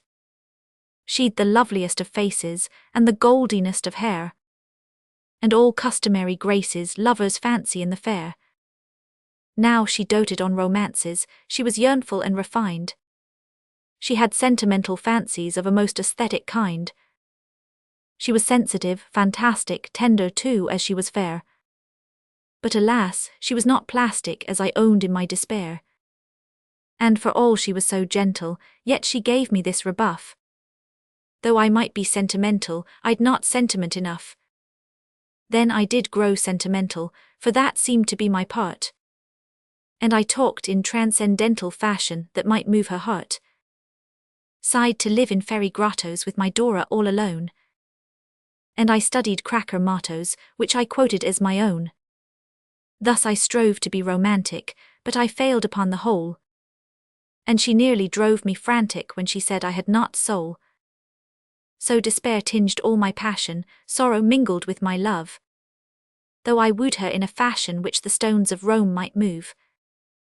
Though I wrote her fervid sonnets with the fervour underlined. Though I bought her gloves and bonnets of the most artistic kind. Yet for me life held no pleasure, and my sorrow grew acute. That she smiled upon my presence, but she frowned upon my suit. All in vain seemed love and longing, till upon one fateful day, hopes anew came on me thronging, as I heard my Dora say, "Richard mine, I saw you sobbing o'er my photograph last night," with a look that set me throbbing with unspeakable delight. Wide your eyelids you were oping, and your look was far from hence, with a passionate wild hoping that was soulful and intense. I have seen that look on Irving and sometimes on Beerbohm Tree, and it seems to be observing joy and rapture yet to be. In the nostril elevated, and the lip that lightly curled, was a cold scorn indicated of this vulgar nether world. I could marry that expression, show it once again then do. And I meekly make profession, I will marry you. Joy was then my heart's possession, joy and rapturous content. For I'd practiced that expression, and I knew just what she meant. So my eyebrows up I lifted, and I stared with all my might. And my right hand nostril shifted somewhat further to the right. But I quite forgot, sad error was this dire mnemonic slip. I forgot in doubt and terror how to move my lower lip. With one eyebrow elevated down I dropped my dexter lid. Never mortal dislocated all his features as I did.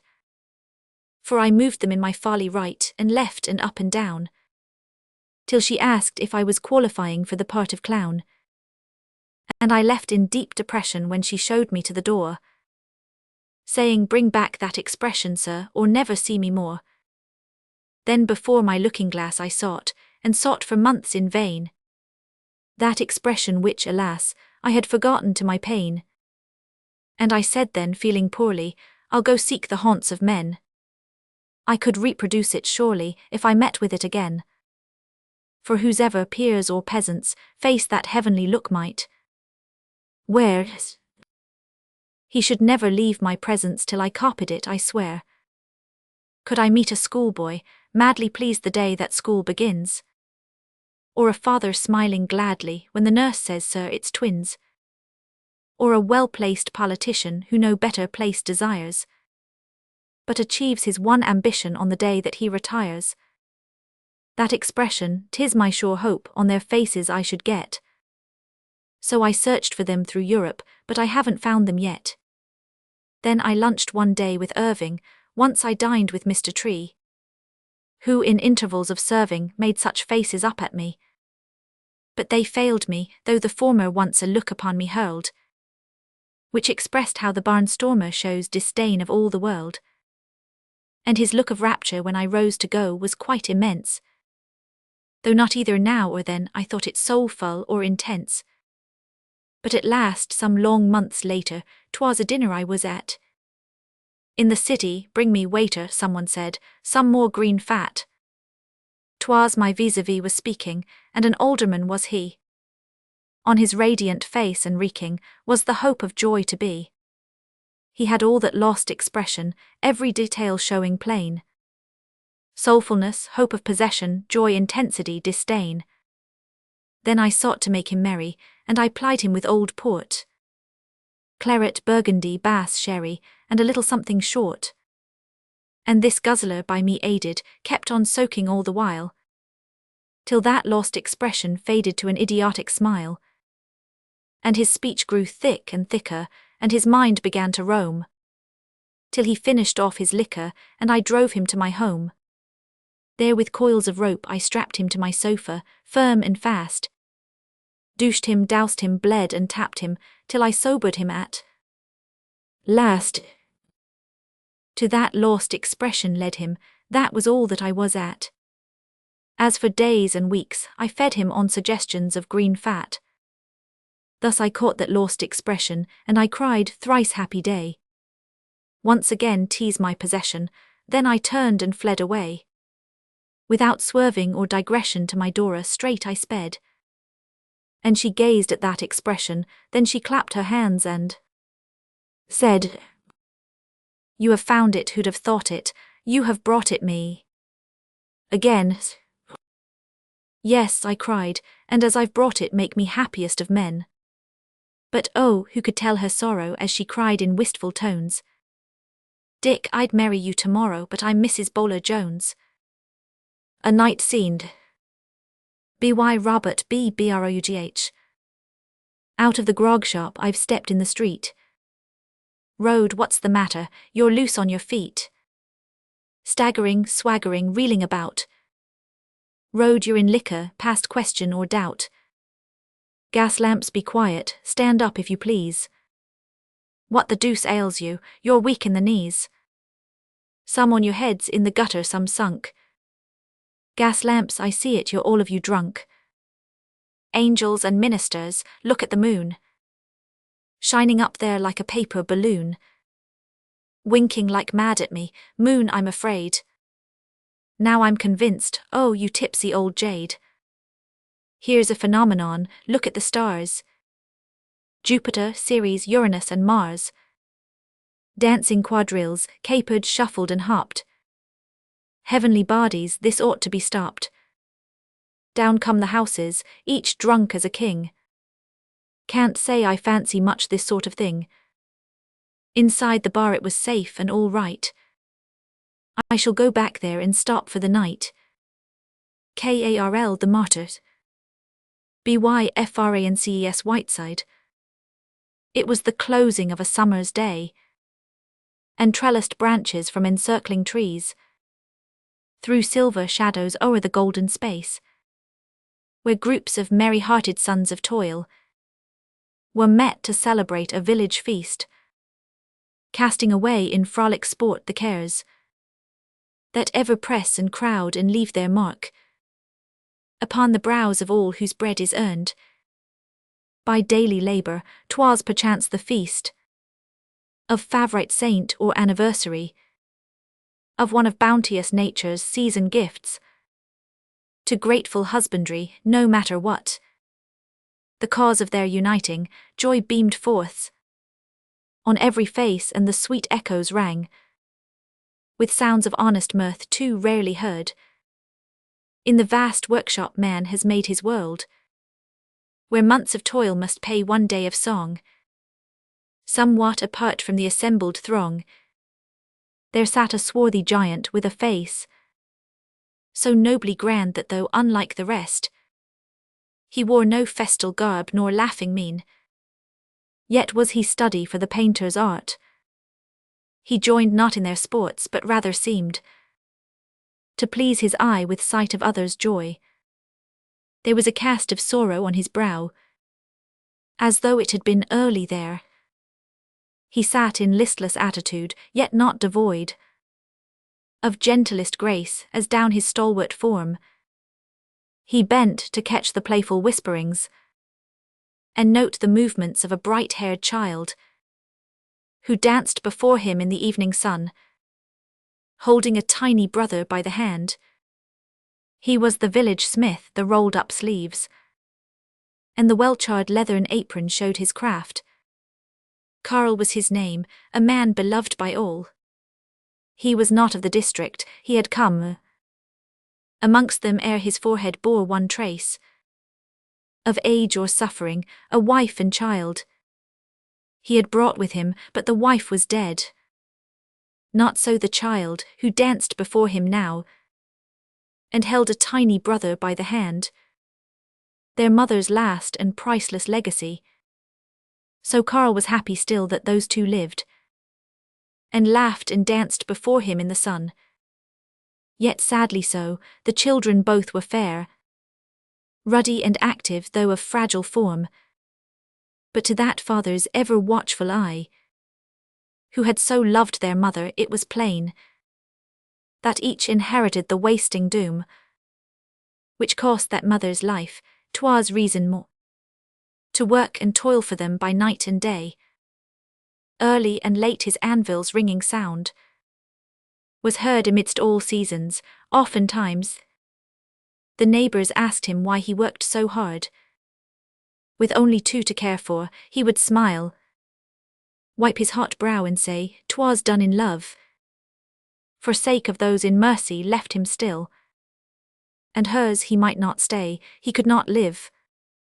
To lose them all, the tenderest of plants, required the careful'sty gardening, and so he worked on valiantly, and if he marked an extra gleam of health in Trudchen's cheeks, a growing strength in little Caspar's laugh, he bowed his head and felt his work was paid.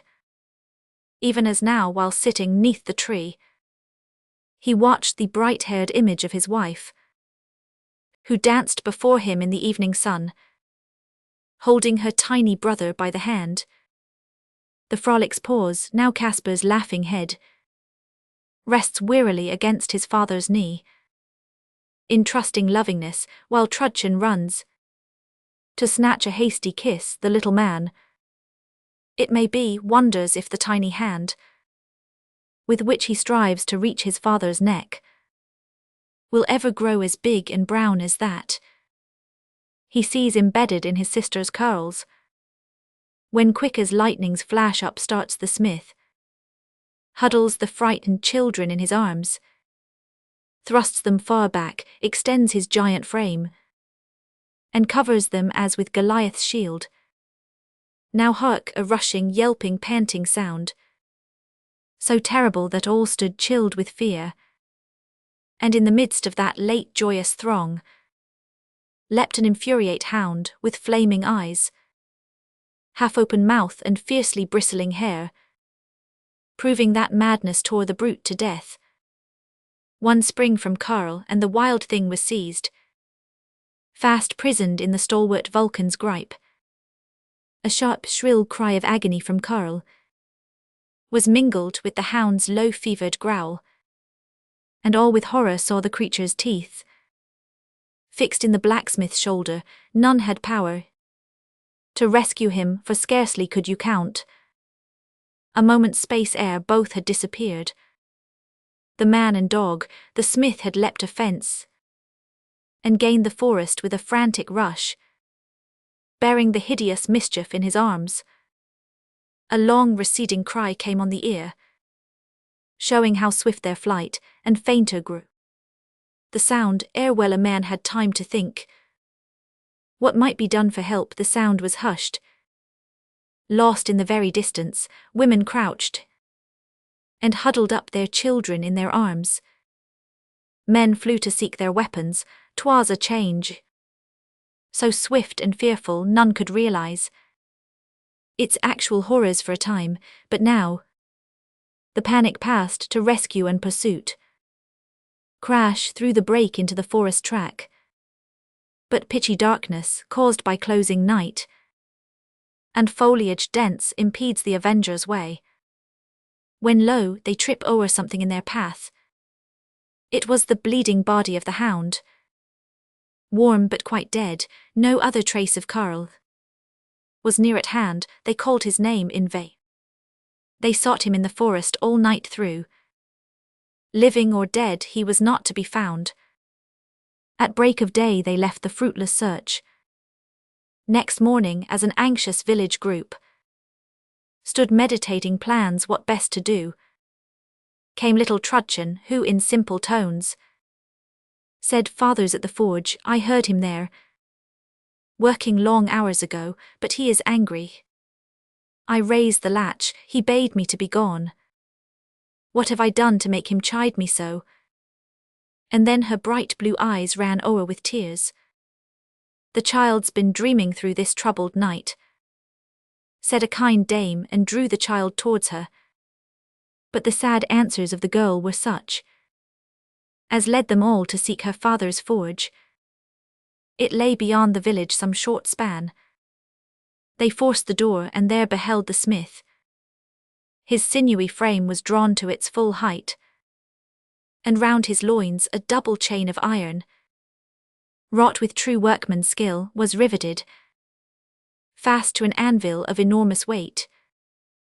He stood as pale and statue-like as death.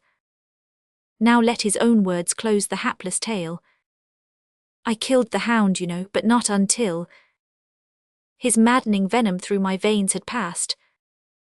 I knew full well the death in store for me, and would not answer when you called my name, but crouched among the brushwood while I thought over some plan. I know my giant strength, and dare not trust it after reason's loss. Why, I might turn and rend whom most I love. I've made all fast now, 'tis a hideous death.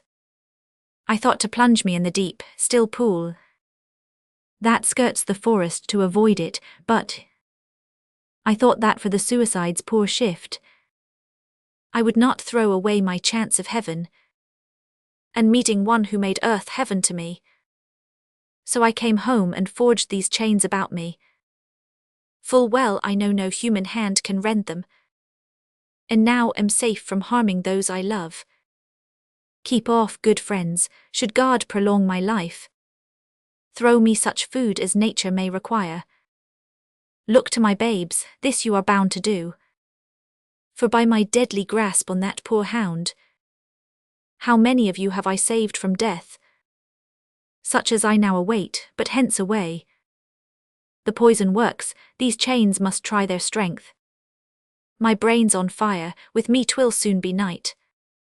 Too true his words, the brave, great-hearted Karl A raving maniac battled with his chains. For 3 fierce days, the 4th saw him free. For death's strong hand had loosed the martyr's bonds. Where his freed spirit soars, who dares to doubt the romance of Tnachlle? By Hercules Ellis. On panting steeds they hurry on. Kildare and Darcy's lovely daughter. On panting steeds they hurry on. To cross the Barrow's water. Within her father's dungeon chained. Kildare her gentle heart had gained. Now love and she have broke his chain. And he is free again. His cloak by forest boughs is rent. The long night's toilsome journey showing. His helm's white plume is wet and bent. And backwards o'er his shoulders flowing. Pale is the lovely lady's cheek. Her eyes grow dim, her hand is weak. And feebly tries she to sustain her falling horse with silken rein. Now clasp thy fair arms round my neck. Kildare cried to the lovely lady. Thy weight black Memnon will not check, nor stay his gallop swift and steady. The blush one moment dyed her cheek. The next her arms are round his neck.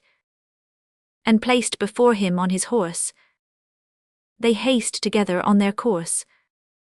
O Gerald, cried the lady fair, now backward o'er his shoulder gazing, I see red Raymond in our rear, and Owen Darcy's banner raising. Mother of mercy, now I see my father in their company. O Gerald, leave me here and fly. Enough, enough for one to die. My own dear love, my own dear love. Kildare cried to the lovely lady. Fear not, black Memnon yet shall prove than all their steeds more swift and steady. But to guide well my gallant horse, tasks I in hand and utmost force. Then look for me, my love, and tell what seest thou now at Tenachelle? I see, the lady cried, now bursting o'er its green banks narrow, and through the valley spreading wide. In one vast flood the Barrow, the bridge of Tenachelle now seems a dark stripe o'er the rushing streams. For naught above the flood is shown, except its parapet alone. But canst thou see, Earl Gerald said, my faithful Gallowglass is standing, waves the green plume on Milo's head, for me at Tenachelle commanding.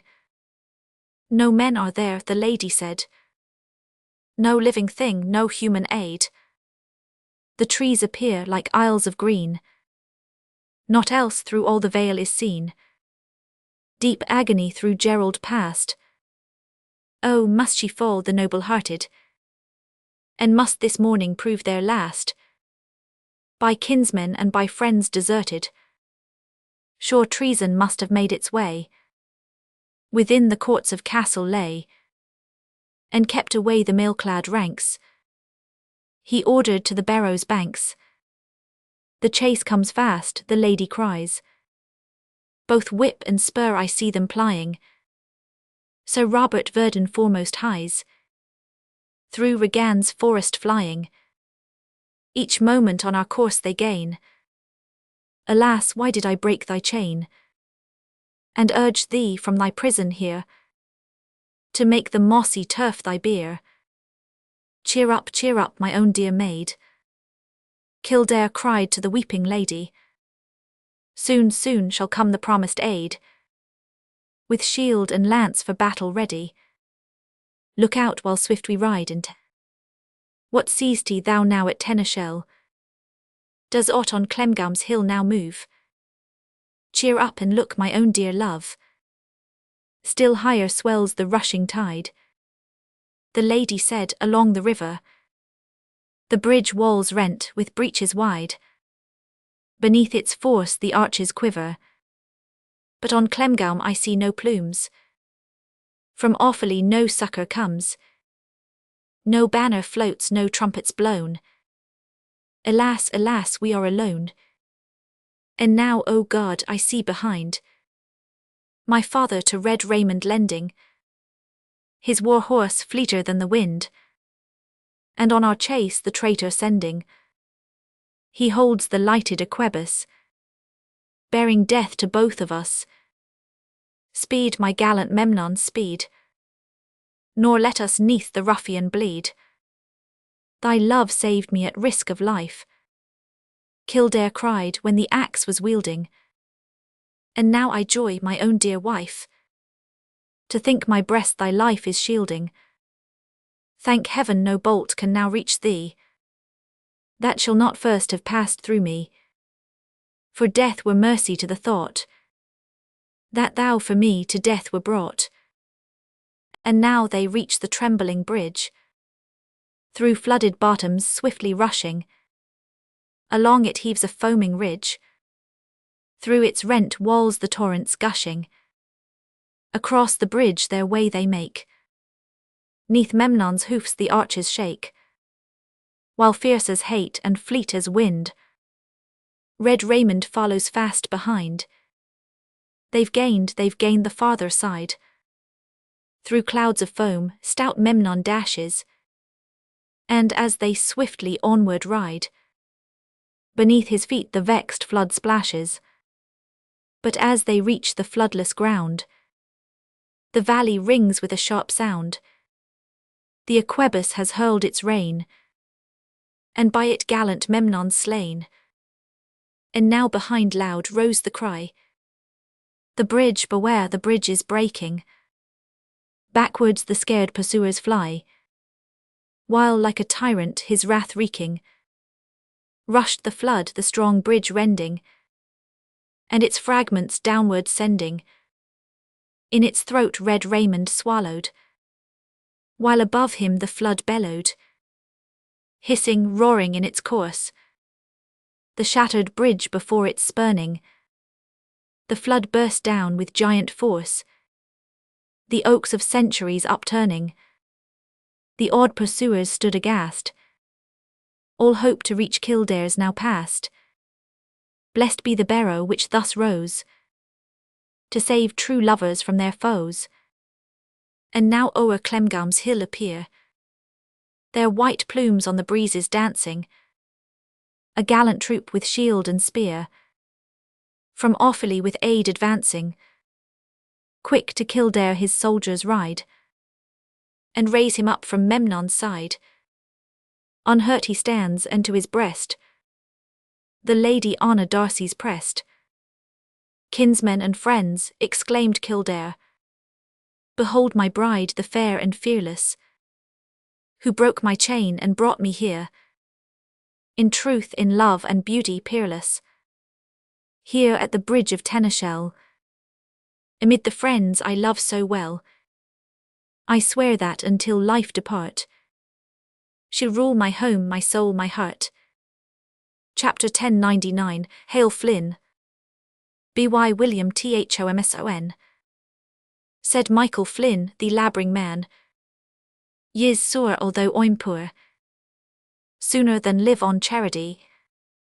I'd beg from door to door, a night with a stork." B.Y. William G. Wilcox. 4 individuals, namely, my wife, my infant son, my maid-of-all-work and myself, occupy one of a row of very small houses in the suburbs of London. I am a thoroughly domesticated man, and notwithstanding that my occupation necessitates absence from my dwelling between the hours of 9 a.m. and p.m., my heart is usually at home with my diminutive household. My wife and I love regularity and quiet above all things, and although, since the arrival of my son and heir, we have not enjoyed that perfect peace which was ours during the first years of our married life, yet his powerful little lungs, I am bound to say, have failed to make ours a noisy house.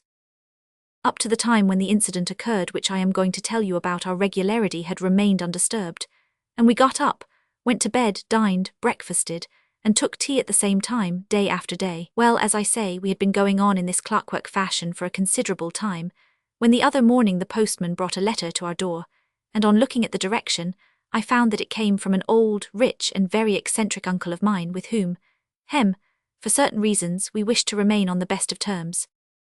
What can Uncle Martin have to write about? Was our simultaneous exclamation. The present for baby at last, I do believe, James, added my wife. A cheque perhaps, or… I opened the letter and read. Martin House, Herts, October 17th. Dear nephew, you may perhaps have heard that I am forming an aviary here.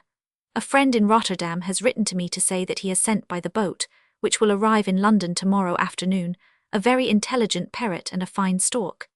As the vessel arrives too late for them to be sent on the same night, I shall be obliged by your taking the birds home and forwarding them to me the next morning, with my respects to your good lady.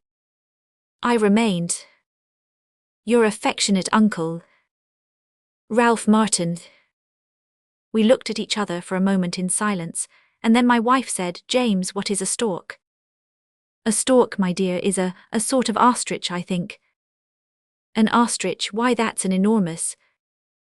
Yes, my dear, the creature that puts its head in the sand, and kicks when it's pursued, you know.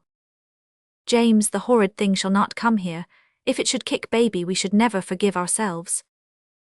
No, no, my dear, I don't think the stork is at all ferocious. No, it can't be. Stork, I always associate storks with chimneys.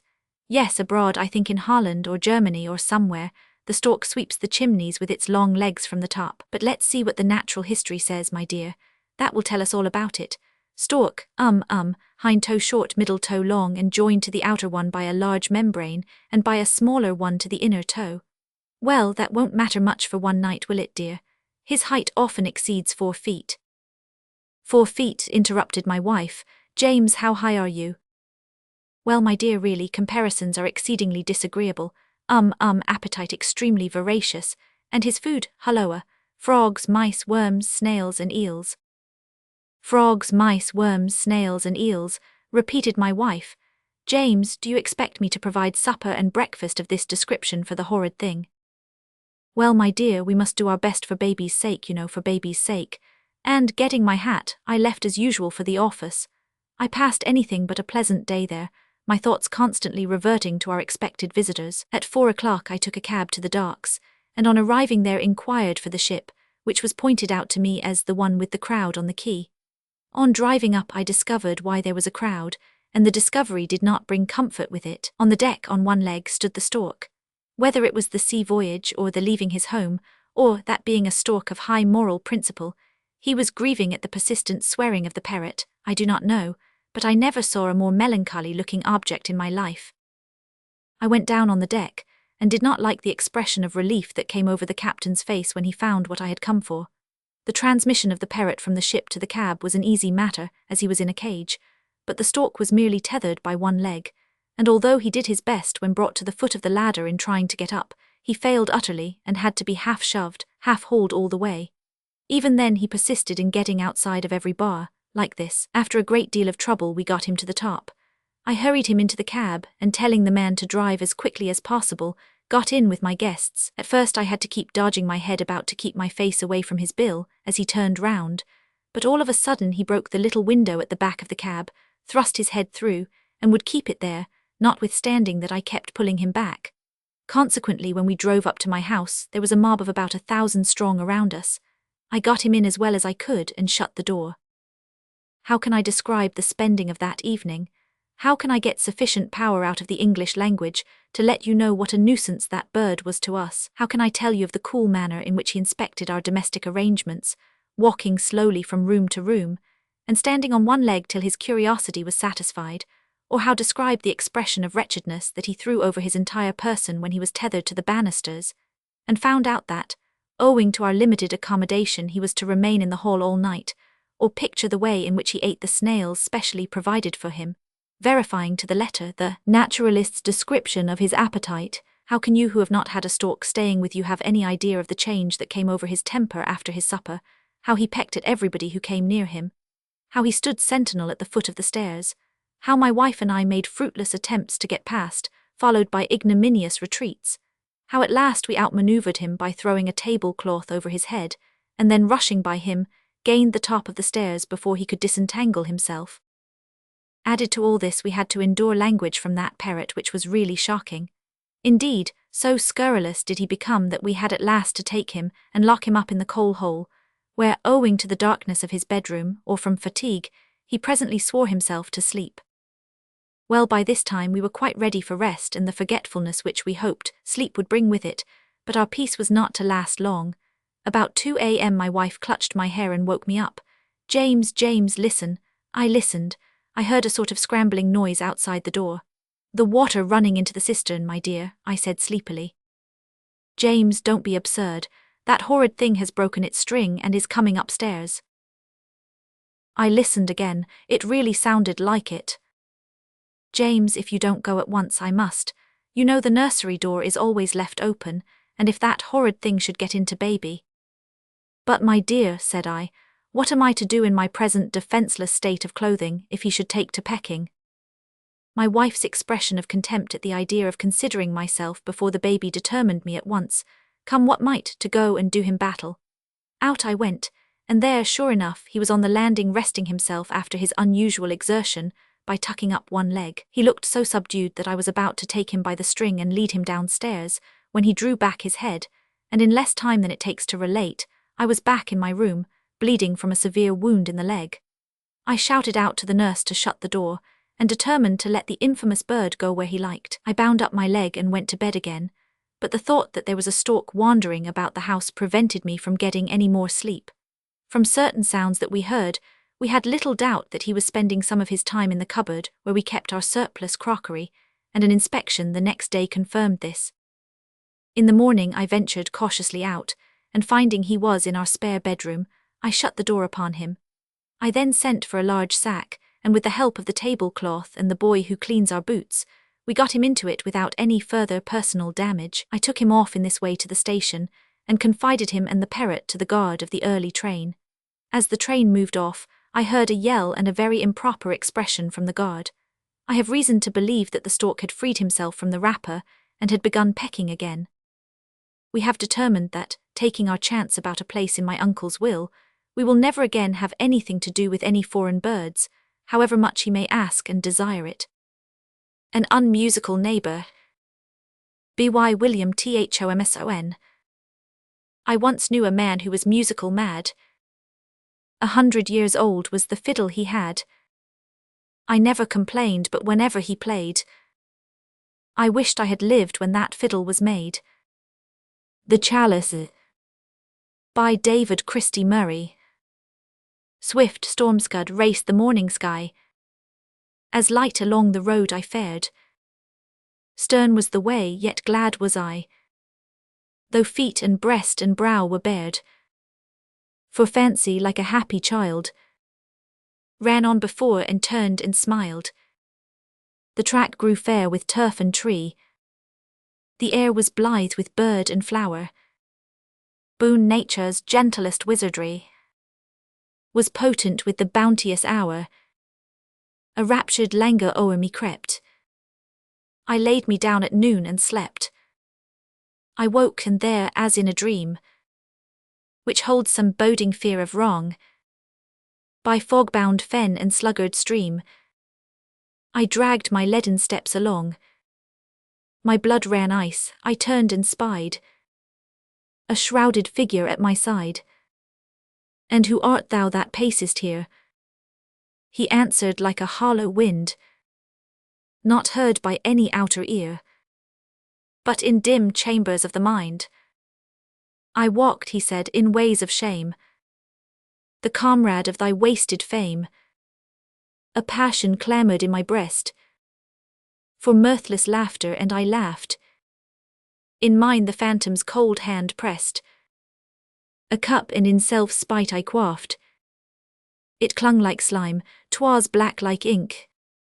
Death is less bitter than that drink. This chalice scarce can fail, said he, till thou and I shall fail from earth, and we will walk in company, and waste the night with shameful mirth. I pledge thy fate, now pledge thou mine. I pledged him in the bitter wine. Hadst thou not slept at noon, he said, thou shouldst have walked in praise and fame. Now loathest thou thine heart and head. and both thine eyes are blind with shame. His voice was like a hollow wind in dim death chambers in the mind. He turned, he bared a demon face. He filled the night with ribald song. For many a league in evil case, we danced our leaden feet along, and every rood in that foul wine I pledged his fate, he drank to mine.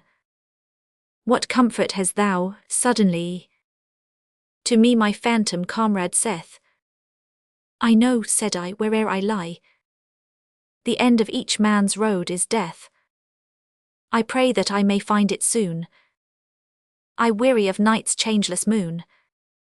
Then in such lays of hideous mirth as never tainted human breath, he cursed all things of human worth, made mock of life and scorn of death.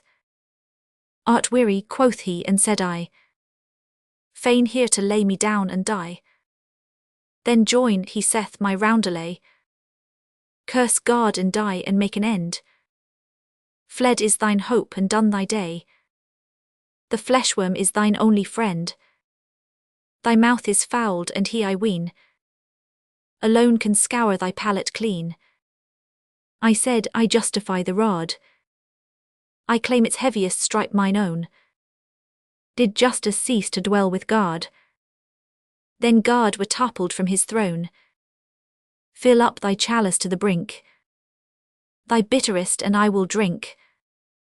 With looks like any devil's grim, he poured the brewage till it ran, with fetid horror at the brim. Now drink, he gibed, and play the man. He stretched the chalice forth, it stank, that my soul failed me, and I drank. With loathing soul and quivering flesh, I drank, and lo, the draught I took was limpid clear and sweet and fresh, as ever came from summer brook, or fountain where the trees have made, long from the sun a pleasant shade. He hurled the chalice to the sky. A bright hand caught it and was gone. He blessed me with a sovereign eye, and like a god's his visage shone. And there he took me by the hand, and led me towards another land. Chapter 55, N.G. Stone. Buried in Westminster Abbey, April 1874. By Henry Lloyd. With solemn march and slow a soldier comes. In conquest fallen, home we bring him dead. Stand silent by, beat low the muffled drums. Uncover ye and bow the reverent head. Where ghostly echoes dwell and grey light falls. Where kings and heroes rest in honoured sleep. Their names steel bitten on the sacred walls. Inter his dust, while England bends to weep. Stir not ye kings and heroes in your rest, lest these poor bones dishonour such as you. This man was both, though nodding plume or crest, ne'er waved above his eye so bright and true. By no sad orphan is his name abhorred. A hero, yet no battered shield he brings, nor on his bier a blood-encrusted sword, nor as his trophies kings, nor crowns of kings. War hath its heroes, peace hath hers as well, armed by heaven's king from heaven's armoury. And this dead man was one who fought and fell, life less his choice than death and victory, to do his work with purpose iron strong, to loose the captive, set the prisoner free, to heal the hideous sore of deadly wrong, kept festering by greed and cruelty. Love on his banner, pity in his heart. His lofty soul moved on with single aim. Mid deadly perils bore a noble part, and dying left a pure unsullied name. Through dreary miles of foul eternal swamp, and over lonely leagues of burning sand, he wrought his purpose, faith his quenchless lamp, and truth his sword held as in giant's hand. His lot was as his sorrowing master's lot, nowhere to lay his weary honoured head. My limbs they fail me and my brow is hot, Build me a hut wherein to die, he said. Ah, England, I shall see thee never more. Farewell, my loved ones, far o'er ocean's foam. Ye watch in vain on that dear mother shore. He looked to heaven and cried, I'm going home. Home, sweetest word that ever man has made. Home, after weariness and toil and pain. Home to his father's house, all unafraid. Home to his rest, no more to weep again. How found they him, this hero of all time? Dead on his knees, as if at last he said, Into thy hands, O God, with faith sublime. And death looked on, scarce knowing he was dead. O British land, that breedeth sturdy men, be proud to hold our hero's honoured bones. Land that he wrought for with his life and pen. Write his glory in enduring stones. Tell how he lived and died, how fought and fell. So in the world's glad future, looming dim, the children of the lands he loved so well shall learn his name and love to honour him. In Swanage Bay. By Mrs. Craik. 'Twas 45 year ago. Just such another morn.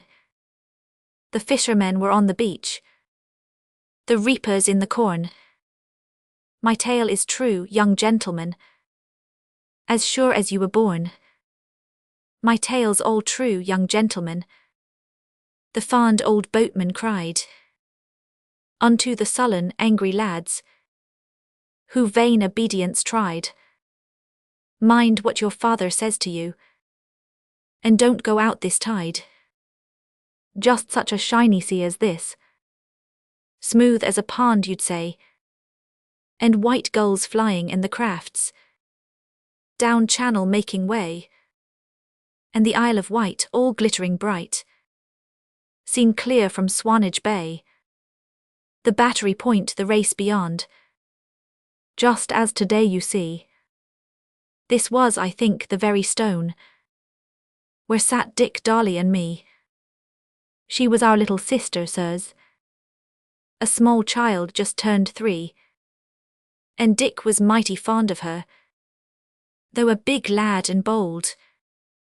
He'd carry her like any nurse, almost from birth I'm told, for mother sickened soon and died when Doll was 8 months old. We sat and watched a little boat, her name the Tricksy Jane, a queer old tub laid up ashore, but we could see her plain. To see her and not haul her up cost us a deal of pain. Said Dick to me, let's have a pull. Father will never know. He's busy in his wheat up there, and cannot see us go. These landsmen are such cowards if a puff of wind does blow. I've been to France and back 3 times. Who knows best, Dad or me, whether a ship's seaworthy or not? Dolly, wilt go to sea? And Dolly laughed and hugged him tight, as pleased as she could be. I don't mean, sirs, to blame poor Dick. What he did, sure I'd do. And many a sail in Tricksy Jane we'd had when she was new. Father was always sharp, and what he said he meant it too. But now the sky had not a cloud. The bay looked smooth as glass. Our Dick could manage any boat, as neat as ever was. And Dolly crowed me go to sea, the jolly little lass. Well, sirs, we went, a pair of oars, my jacket for a sail, just round old Harry and his wife, those rocks there within hail. And we came back, 500 you want to hear the end o' the old man's tale. Aye, we came back past that point, but then a breeze upsprung. Dick shouted hoy down sail and pulled with all his might among the white sea horses that upreared, so terrible and strong. I pulled too, I was blind with fear, But I could hear Dick's breath, coming and going as he told Darley to creep beneath his jacket and not hold him so. We rode for life or death. We almost reached the sheltered bay. We could see father stand upon the little jetty here, his sickle in his hand. The house is white, the yellow fields, the safe and pleasant land. And Dick, though pale as any ghost, had only said to me, "We're all right now, old lad," when up a wave rolled, drenched us three. One lurch and then I felt the chill and roar of blinding sea. I don't remember much but that. You see, I'm safe and sound. I have been wrecked 4 times since then. Seen queer sights, I'll be bound. I think folks sleep beneath the deep, as calm as underground. But Dick and Darley, well, poor Dick. I saw him rise and cling unto the gunwale of the boat, floating keel up and sing out loud, "Where's Doll?" I hear him yet, as clear as anything. "Where's Darley?" I no answer made, for she dropped like a stone down through the deep sea, and it closed. The little thing was gone. "Where's Doll?" 3 times, then Dick loosed hold and left me there alone. "It's 45 years since then," muttered the boatman grey, and drew his rough hand o'er his eyes, and stared across the bay. "Just 45 year, and not another word did say." "But Darley?" ask the children all, as they about him stand. "Poor Doll, she floated back next tide, with seaweed in her hand. She's buried o'er that hill you see, in a churchyard on land. But where Dick lies, God knows he'll find our Dick at Judgment Day." The boatman fell to mending nets. The boys ran off to play, and the sun shone and the waves danced in quiet Swanage Bay. Ballad of Sir John Franklin, by George Henry Boker. "Oh, whither sail you, Sir John Franklin?" cried a whaler in Baffin's Bay, "to know if between the land and the pole I may find a broad seaway." I charge you back, Sir John Franklin, as you would live and thrive, for between the land and the frozen pole no man may sail alive. But lightly laughed the stout Sir John, and spoke unto his men, "Half England is wrong if he is right. Bear off to westward then." "Oh, whither sail you, Sir John Franklin?" cried the little Esquimaux, "between your land and the polar star my goodly vessels go. Come down if you would journey there," the little Indian said, "and change your cloth for fur clothing, your vessel for a sled." But lightly laughed the stout Sir John, and the crew laughed with him too. A sailor to change from ship to sled, I ween was something new. All through the long, long polar day the vessels westward sped, and wherever the sails of Sir John were blown, the ice gave way and fled, gave way with many a hollow groan, and with many a surly roar. But it murmured and threatened on every side, and closed where he sailed before. Ho, see ye not, my merry men, the broad and open sea? Bethink ye what the whaler said. Think of the little Indian's sled. The crew laughed out in glee. Sir John, 'tis bitter cold. The scud drives on the breeze. The ice comes looming from the north. The very sunbeams freeze. Bright summer goes, dark winter comes. We cannot rule the year, but long ere summer's sun goes down, On yonder sea we'll steer. The dripping icebergs dipped and rose, and floundered down the gale. The ships were stayed, the yards were manned, and furled the useless sail. The summer's gone, the winter's come. We sail not yonder sea. Why sail we not? Sir John Franklin. A silent man was he. The summer goes, the winter comes. We cannot rule the year. I ween we cannot rule the ways, Sir John, wherein we'd steer. The cruel ice came floating on, and closed beneath the lee, till the thickening waters dashed no more. 'Twas ice around, behind, before. O God, there is no sea. What think you of the whaler now? What of the Esquimaux? A sled were better than a ship, to cruise through ice and snow. Down sank the baleful crimson sun.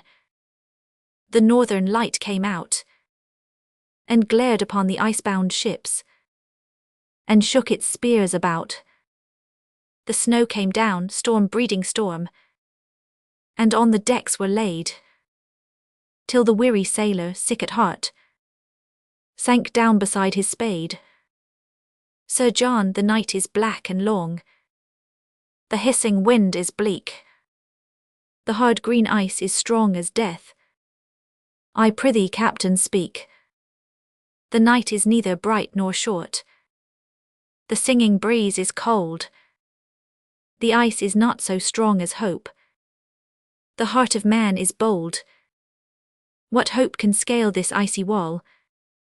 High o'er the main flagstaff, above the ridges the wolf and bear look down with a patient settled stare, look down on us and laugh. The summer went, the winter came.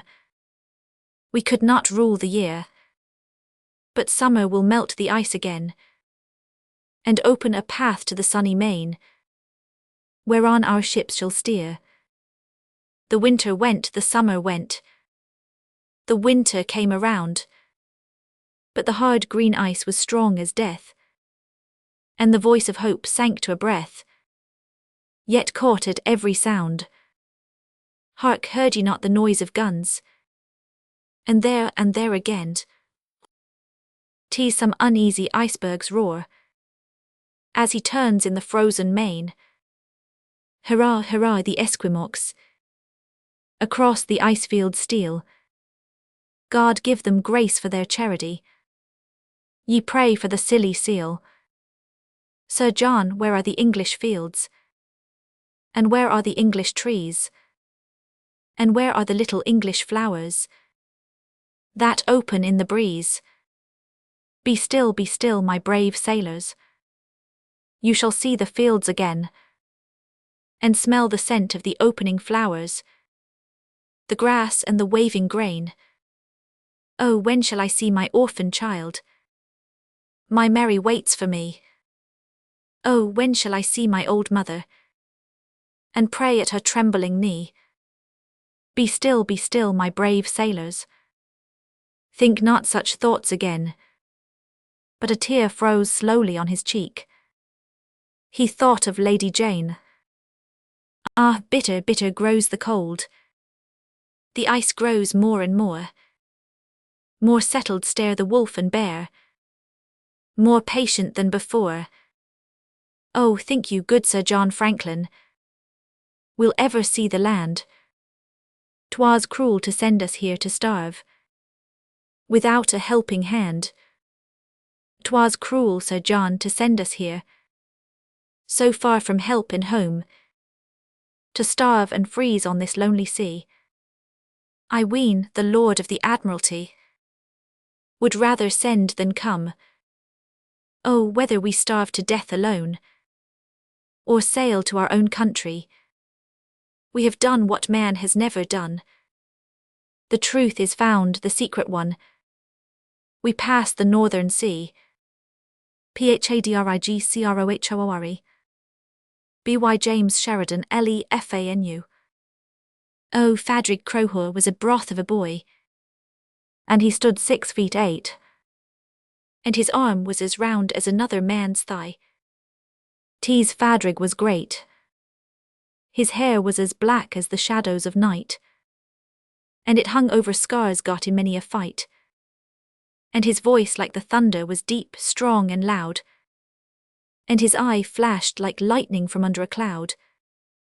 And there wasn't a girl from 35 under saw a matter how cross but he could come round her, but of all whom he smiled on so sweetly, but one was the girl of his heart, and he loved her alone. As warm as the sun, as the rock firm and sure, was the love of the heart of young Fadrig Crowhor. He would die for a smile from his Kathleen O'Brien, for his love, like his hatred, was strong as a lion. But one Michael O'Hanlon loved Kathleen as well as he hated Crowhor, and that same I can tell. And O'Brien liked him, for they were all the same parties. The O'Hanlons, O'Briens, Orions, 1,000 Carthies. And they all went together in hating Crowhor, for many's the baiting he gave them before. So O'Hanlon makes up to O'Brien and says he, "I'll marry your daughter if you'll give her to me." So the match was made up, and when Shrovetide came on, the company assembled, 300 if one. The O'Hanlons, of course, turned out strong on that day, and the pipers and fiddlers were tearing away. There was laughing and roaring and jigging and flinging, and joking and blessing and kissing and singing. And they were all merry, why not to be sure? That O'Hanlon got inside of Fadrig Crowhor, and they all talked and laughed the length of the table, aiding and drinking while they were able, with the piping and fiddling and roaring like thunder. Ark, you'd think your head fairly was splitting asunder. And the priest shouted, "Silence, ye blabblers agin." And he took up his prayer book and was going to begin. And they all held their funning and jigging and bawling, so silent you'd notice the smallest pin falling. And the priest was beginning to read when the door was flung back to the wall, and in walked Crowhor. Oh, Fadrig Crowhor was a broth of a boy, and he stood 6 feet 8. His arm was as big as another man's thigh.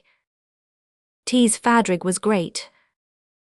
As he walked slowly up, watched by many a bright eye, as a dark cloud moves on through the stars in the sky, none dared to oppose him, for Fadrig was great, till he stood all alone just in front of the seat, where O'Hanlon and Kathleen, his beautiful bride, were seated together, the two side by side. He looked on Kathleen till her poor heart near broke. Then he turned to her father, O'Brien, and spoke, and his voice like the thunder was deep, strong and loud, and his eyes flashed like lightning from under a cloud.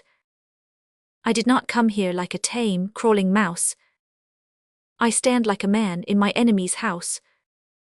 In the field, on the road, Fadrig never knew fear of his foemen, and God knows he now scorns it here. I ask but your leave for 3 minutes or 4, to speak to the girl whom I ne'er may see more." Then he turned to Kathleen, and his voice changed its tone, for he thought of the days when he called her his own. And said he, "Kathleen Bawn, is it true what I hear? Is this match your free choice, without threatening or fear? If so, say the word, and I'll turn and depart. Cheated once, but once only, by woman's false heart." Oh, sorrow and love made the poor girl quite dumb. She tried hard to speak, but the words wouldn't come, for the sound of his voice, as he stood there fornint her, struck cold on her heart, like the night wind in winter, and the tears in her blue eyes were trembling to flow, and her cheeks were as pale as the moonbeams on snow. Then the heart of bold Fadrig swelled high in its place, for he knew by one look in that beautiful face that though strangers and foemen their pledged hands might sever, her heart was still his, and his only forever. Then he lifted his voice, like an eagle's hoarse call, and cried out, "She is mine yet in spite of ye all." But up jumped O'Hanlon, and a tall chap was he, And he gazed on bold Fadrig as fierce as could be. And says he, by my fathers before you go out, bold Fadrig Crowhor, you must stand for a bout. Then Fadrig made answer, I'll do my endeavour. And with one blow he stretched out O'Hanlon for ever. Then he caught up his Kathleen and rushed to the door. He leaped on his horse and he swung her before. And they all were so bothered that not a man stirred, till the galloping hoofs on the pavement were heard. Then up they all started, like bees in a swarm, and they riz a great shout, like the burst of a storm.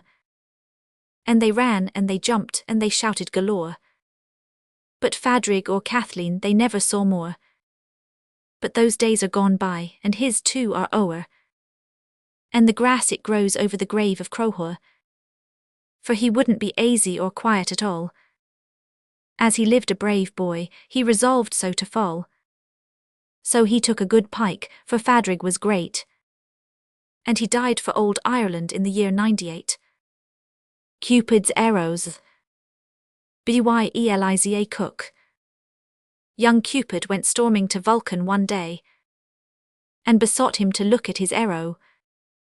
"'Tis useless," he cried, "you must mend it, I say. 'Tisn't fit to let fly at a sparrow. There's something that's wrong in the shaft or the dart, for it flutters quite false to my aim. 'Tis an age since it fairly went home to the heart, and the world really jests at my name. I have straightened, I've bent, I've tried all, I declare. I've perfumed it with sweetest of sighs.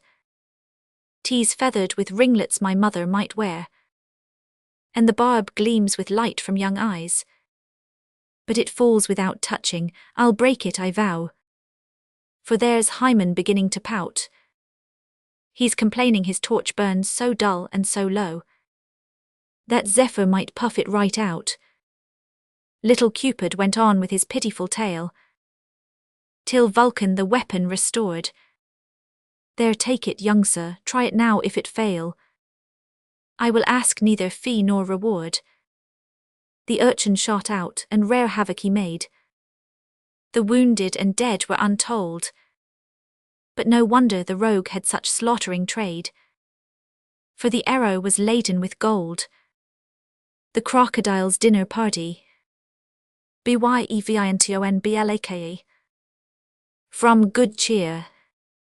A wily crocodile, who dwelt upon the Nile, bethought himself one day to give a dinner.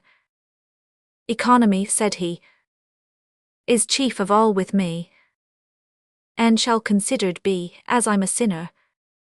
With paper, pen, and ink, he sat him down to think. And first of all Sir Lion he invited, the northern wolf who dwells in rocky Arctic dells, the leopard and the lynx by blood united. Then Mr. Fox the shrewd, no lover he of good, and Madam Duck with sober step and stately, and Mr. Frog serene, in garb of bottle green, who warbled bass and bore himself sedately. Sir Crocodile content, the invitations sent. The day was come, his guests were all assembled. They fancied that some guile lurked in his ample smile. Each on the other looked, and somewhat trembled. A lengthy time they wait. Their hunger waxes great, and still the host in conversation dallies. At last the table's laid, with covered dishes spread, and out in haste the hungry party sallies. But when, the covers raised, on empty plates they gazed. Each on the other looked with dire intention. Ma'am Duck sat last of all, and Mr. Frog was small. She softly swallowed him and made no mention. This Mr. Fox perceives, and saying, "By your leaves, some punishment is due for this transgression," he gobbled her in haste. Then, much to his distaste, by Mr. Lynx was taken in possession. The wolf without a pause in spite of teeth and claws. Left nothing of the lynx to tell the story. The leopard all irate at his relation's fate, made mincemeat of that wolfish monster hoary. The lion raised his head. Since I am king, he said, it ill befits the king to lack his dinner. Then on the leopard sprang, with might of claw and fang, and made a meal upon that spotted sinner. Then saw in sudden fear Sir Crocodile draw near, and heard him speak, with feelings of distraction. Since all of you have dined, well suited to your mind, you surely cannot grudge me satisfaction. And sooth a deal of guile lurked in his ample smile, as down his throat the roaring lion hasted. Economy with me is chief of all, said he, and I am truly glad to see there's nothing wasted. Two souls with but a single thought. By William Thomson. My soul is at the gate, the sighing lover said. He wound his arms around her form, and kissed her golden head. My soul is at the gate, the maiden's father said. The lover rubbed the smitten part, and from the garden fled. A risky ride. By Campbell R.A.E. Brown. A risky ride they called it. Lor bless ye, there wasn't no risk. I knew if I gave a head, sir, that painted lady would whisk like a rocket through all the horses, and win in a fine old style, with the field all a-tailin' behind in a kind of a Indian file. You didn't know old Josh Grinley, old Josh o' the Whitelands farm, as his father had tilled afore and his afore no harm ever touched one of the Grinleys, when the Arlingtons owned the lands, but they ruined themselves through racing, and it passed into other hands. Ain't ye heard how Lord Arlington died, sir? On that day when's Midlothian maid broke down when just winning the stewards. Every farthing he'd left was laid on the old mare's chance, and victory seemed fairly within his grasp. When she stumbled, went clean to pieces, with a cry of despair, a gasp, Lord Arlington staggered backwards. A red stream flowed from his mouth, and he died with the shouts ringing round him. Beaten by Queen o' the South. But I'm going on anyhow, ain't I? I began about my ride, and I'm talking now like a novel of how Lord Arlington died. Don't ask me to tell how I'm bred, sir. Put my pedigree down as unknown, but a good un to go when he's wanted, from whatever dam he was thrown. Old Joshua, he's been my mother and father all rolled into one. It was I am as bred and trained me, got me ready and fit to run. It's been whispered he saved my life, sir. Picked me up one winter's night, wrapped up in a shawl or summat. The tale's like enough to be right. It's just what he would do, bless I am. Yes, I owed every atom to him. So you'll guess how I felt that mornin', when with eyes all wet and dim, he told me the new folk would give but 2 weeks to pay his arrears. Then he cried like a little child, sir, when I saw the old fellow's tears. My young blood boiled madly within me. I knew how he'd struggled and fought 'gainst years of bad seasons and harvests, how nobly but vainly he'd sought to make both ends meet at the Whitelands. They never will do it, I cry. You've lived all your life at the farm, Josh, and you'll still live on there till you die. 'Tain't for me to tell stable secrets, but I know well just what I know. Go say that in less than a month, Josh. You'll pay every penny you owe. A couple $100 was wanted to pull good old Joshua right. I was only a lad, but I'd 50. My money went that night. Every penny on Painted Lady. For the stakes in the coming week. I should ave backed her afore, sir, but waited for master to speak. As to what he intended a-doing, I thought 'twas a plant, d'ye see, with a bit o' rope in the question, so I'd let Painted Lady be.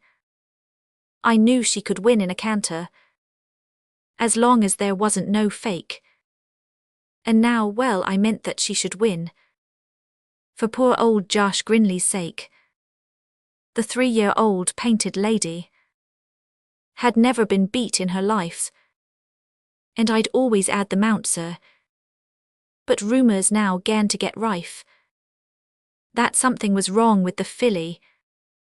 The bookies thought everything square for them, so they laid quite freely good odds 'gainst the master's mare. When he'd gone abroad in the summer, he had given us orders to train the lady for this air race, sir. We'd never heard from him again, and seeing the bookies a-layin', I thought they knew more than I. But now I thought with a chuckle, let each look out for his eye. The morning before the race, sir, the owner turned up with a smile. I showed I am the mare, there she is, sir. Go and gist in same old style. We'll win in a common canter, Painted Lady and I, Sir Hugh, as we've always done afore, sir, as we always mean to do. He looked at me just for a moment. A shade of care seemed to pass all over his handsome features. Then he kicked at a tuft o' grass in a sort of a pet, then stammered, as he lifted his eyes from his shoes, I'm sorry, my lad, very sorry, but tomorrow the mare must lose. He turned on his heel. I stood stroking my lady's soft shining skin. Then I muttered, I'm sorry, sir, very, but tomorrow the mare must win. I was 'tween two stools, as they say, sir. If I disobeyed orders, Sir Hugh would sack me as safe as a trivet. So I thought what I'd better do. I wasn't so long, for I shouted, I've hit it, I'll win this air race, and I'll lay £50 to a sovereign, as I don't get the kick from my place.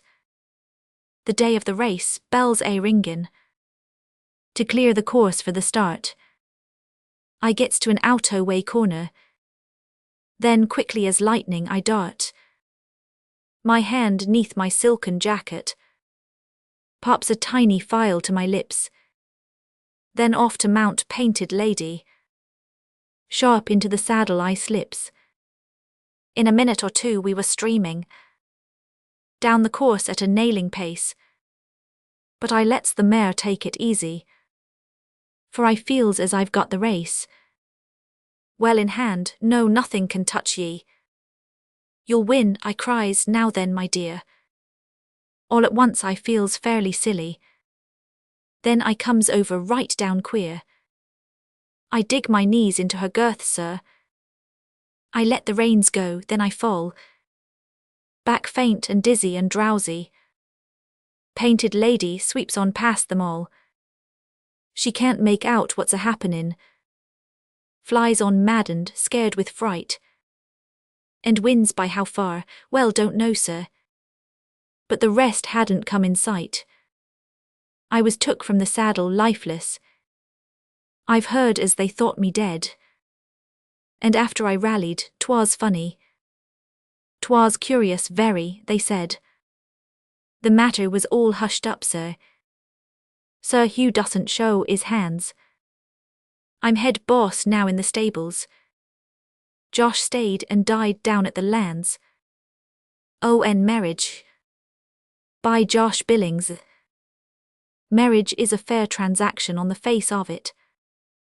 But there is quite too often put up jobs in it. It is an old institution, older than the pyramids, and as full of hieroglyphics that nobody can parse. History holds its town to the pair was who first put on the silken harness, and promised to work kind in it, through thick and thin, up hill and down, and on the level rain or shine, survive or perish, sink or swim, drown or float. But whoever they was, they must have made a good thing out of it, or so many of their posterity would not have harnessed up since and drove out. There is a great moral grip in marriage. It is the mortar that holds the social bricks together. But there ain't but darn few folks who put their money in matrimony, who could set down and give a good written opinion why on earth they come to did it. This is a great proof that it is one of them natural kind of accidents that must happen, just as birds fly out of the nest, when they have feathers enough, without being able to tell why. Some marry for beauty and never discover their mistake. This is lucky.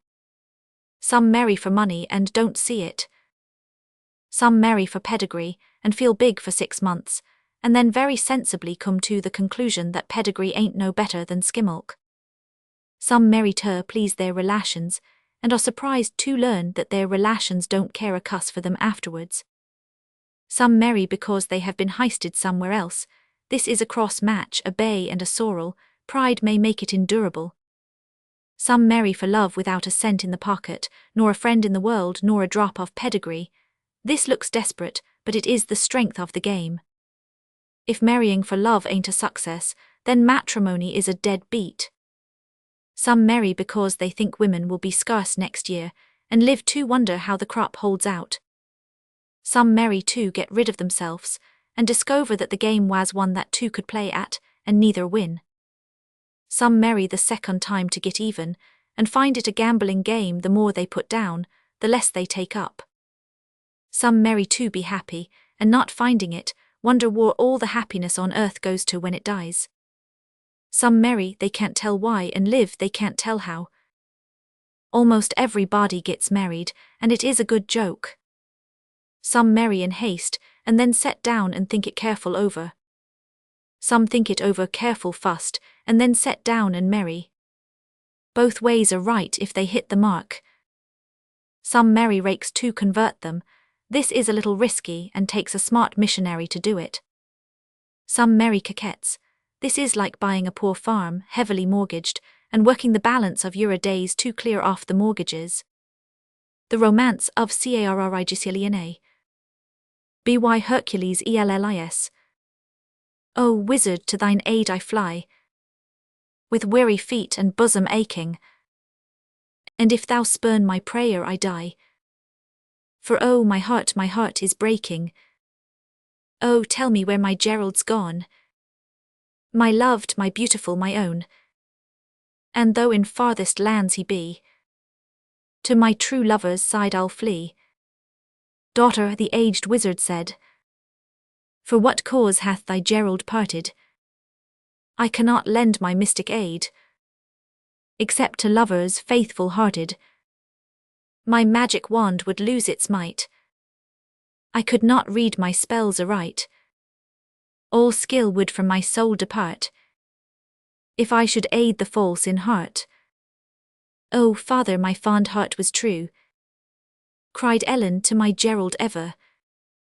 No change its stream of love e'er knew, save that it deepened like yon river, true as the rose to summer sun, that droops when its loved lord is gone, and sheds its bloom from day to day, and fades and pines and dies away. Betrothed with my dear sire's consent, each morn beheld my Gerald coming, each day in converse sweet was spent, and ere he went dark eve was glooming.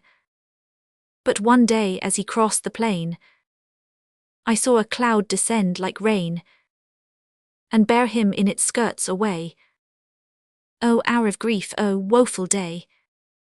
They sought my Gerald many a day, mid winter's snow and summer's blossom.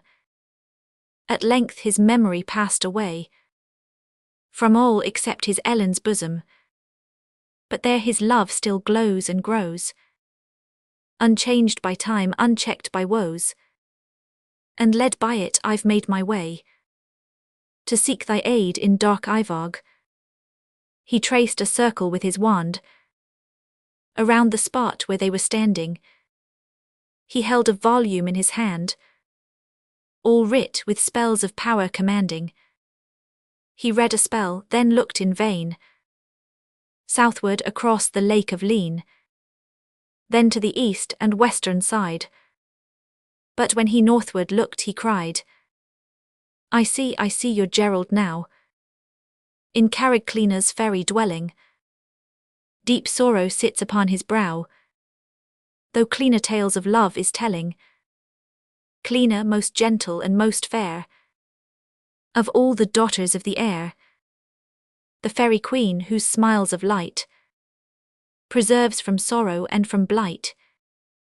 Her love has borne him from thy arms, and keeps him in those fairy regions, where Cleaner blooms in matchless charms, attended by her fairy legions. Yet kind and merciful's the queen, and if thy woe by her were seen, and all thy constancy were known, brave Gerald yet might be thine own. O father, the pale maiden cried, hath he forgotten quite his Ellen? Thinks he no more of Shannon's side, where love so long had made his dwelling? Alas, fair maid, I cannot tell the thoughts that in the bosom dwell. For all vain is magic art, to read the secrets of the heart. To Carrickcleaner Ellen wends, with aching breast and footsteps weary. Low on her knees the maiden bends, before that rocky hill of fairy. Pale as the moonbeam is her cheek, with trembling fear she scarce can speak. In agony her hands she clasps, and thus her love-taught prayer she gasps. O Cleaner, queen of fairy charms, have mercy on my lovelorn maiden. Restore my Gerald to my arms. Behold, behold, how sorrow-laden, and faint and wayworn here I kneel, and with clasped hands to thee appeal. Give to my heart, O Cleaner, give, the being in whose love I live. Break not my heart whose truth you see. Oh, break it not by now refusing, for Gerald's all the world to me, whilst thou hast all the world for choosing. O Cleaner, fairest of the fair, grant now a lovelorn maiden's prayer. Or, if to yield him you deny, let me behold him once and die. Her prayer of love thus Ellen poured, with streaming eyes and bosom heaving, and at each faint heart-wringing word, her soul seemed its fair prison leaving. The linnet on the hawthorn tree stood hushed by her deep misery, and the soft summer evening gale seemed echoing the maiden's wail. And now the solid rocks divide, a glorious fairy hall disclosing. There Cleaner stands, and by her side, in slumber Gerald seems reposing. She wakes him from his fairy trance, and hand in hand they both advance.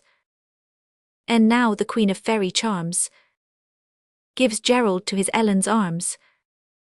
Be happy, lovely Cleaner cried. O lovers true and fair and peerless, all vain is magic to divide such hearts so constant and so fearless. Be happy as you have been true, for Cleaner's blessing rests on you, and joy and wealth and power shall give, as long as upon earth you live. The false Fontanele, by William Caldwell Roscoe. Alas, that knight of noble birth should ever fall from fitting worth. Alas, that guilty treachery should stain the blood of Fontanele. The king hath lent a listening ear, and blacker grew his face to hear. By cross, he cried, if thou speak right, the Fontanele is a traitor knight. Outstepped Sir Robert of Fontanele, a young knight and a fair to see. Outstepped Sir Stephen of Fountainley. Sir Robert's second brother was he. Outstepped Sir John of Fountainley. He was the youngest of the three. There are 3 gloves on the oaken boards, and 3 white hands on their hilted swords. On horse or foot by day or night, we stand to do our father right. The Baron Tranmere hath bent his knee, and gathered him up the gauges 3. Ye are young knights and loyal I wise, and ye know not how false your father is. Put on your armour bright, and God in heaven help the right. God help the right, the sons replied, and straightway on their armour did. The Baron Tranmere hath mounted his horse, and ridden him down the battle course. The young Sir Robert lifted his eyes, looked fairly up in the open skies. If my father was true in deed and in word, fight, O God, with my righteous sword. If my father was false in deed or in word, let me lie at length on the battle sward. The Baron Tranmere hath turned his horse, and ridden him down the battle course. Sir Robert's visor is crushed and marred, and he lies his length on the battle sward. Sir Stephen's was an angry blade. I scarce may speak the words he said. Though heaven itself were false, cried he, true is my father of Fountainley.